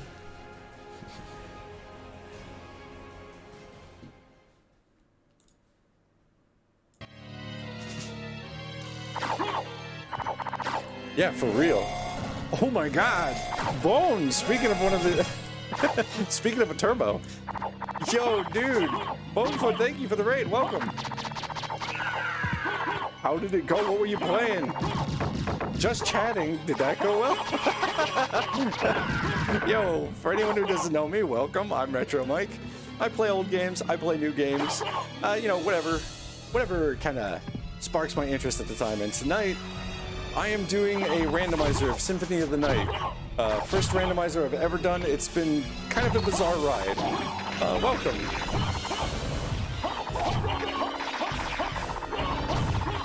Nine hours of Tomb Raider talk. Jeez. What was that like? Were you watching over gameplay for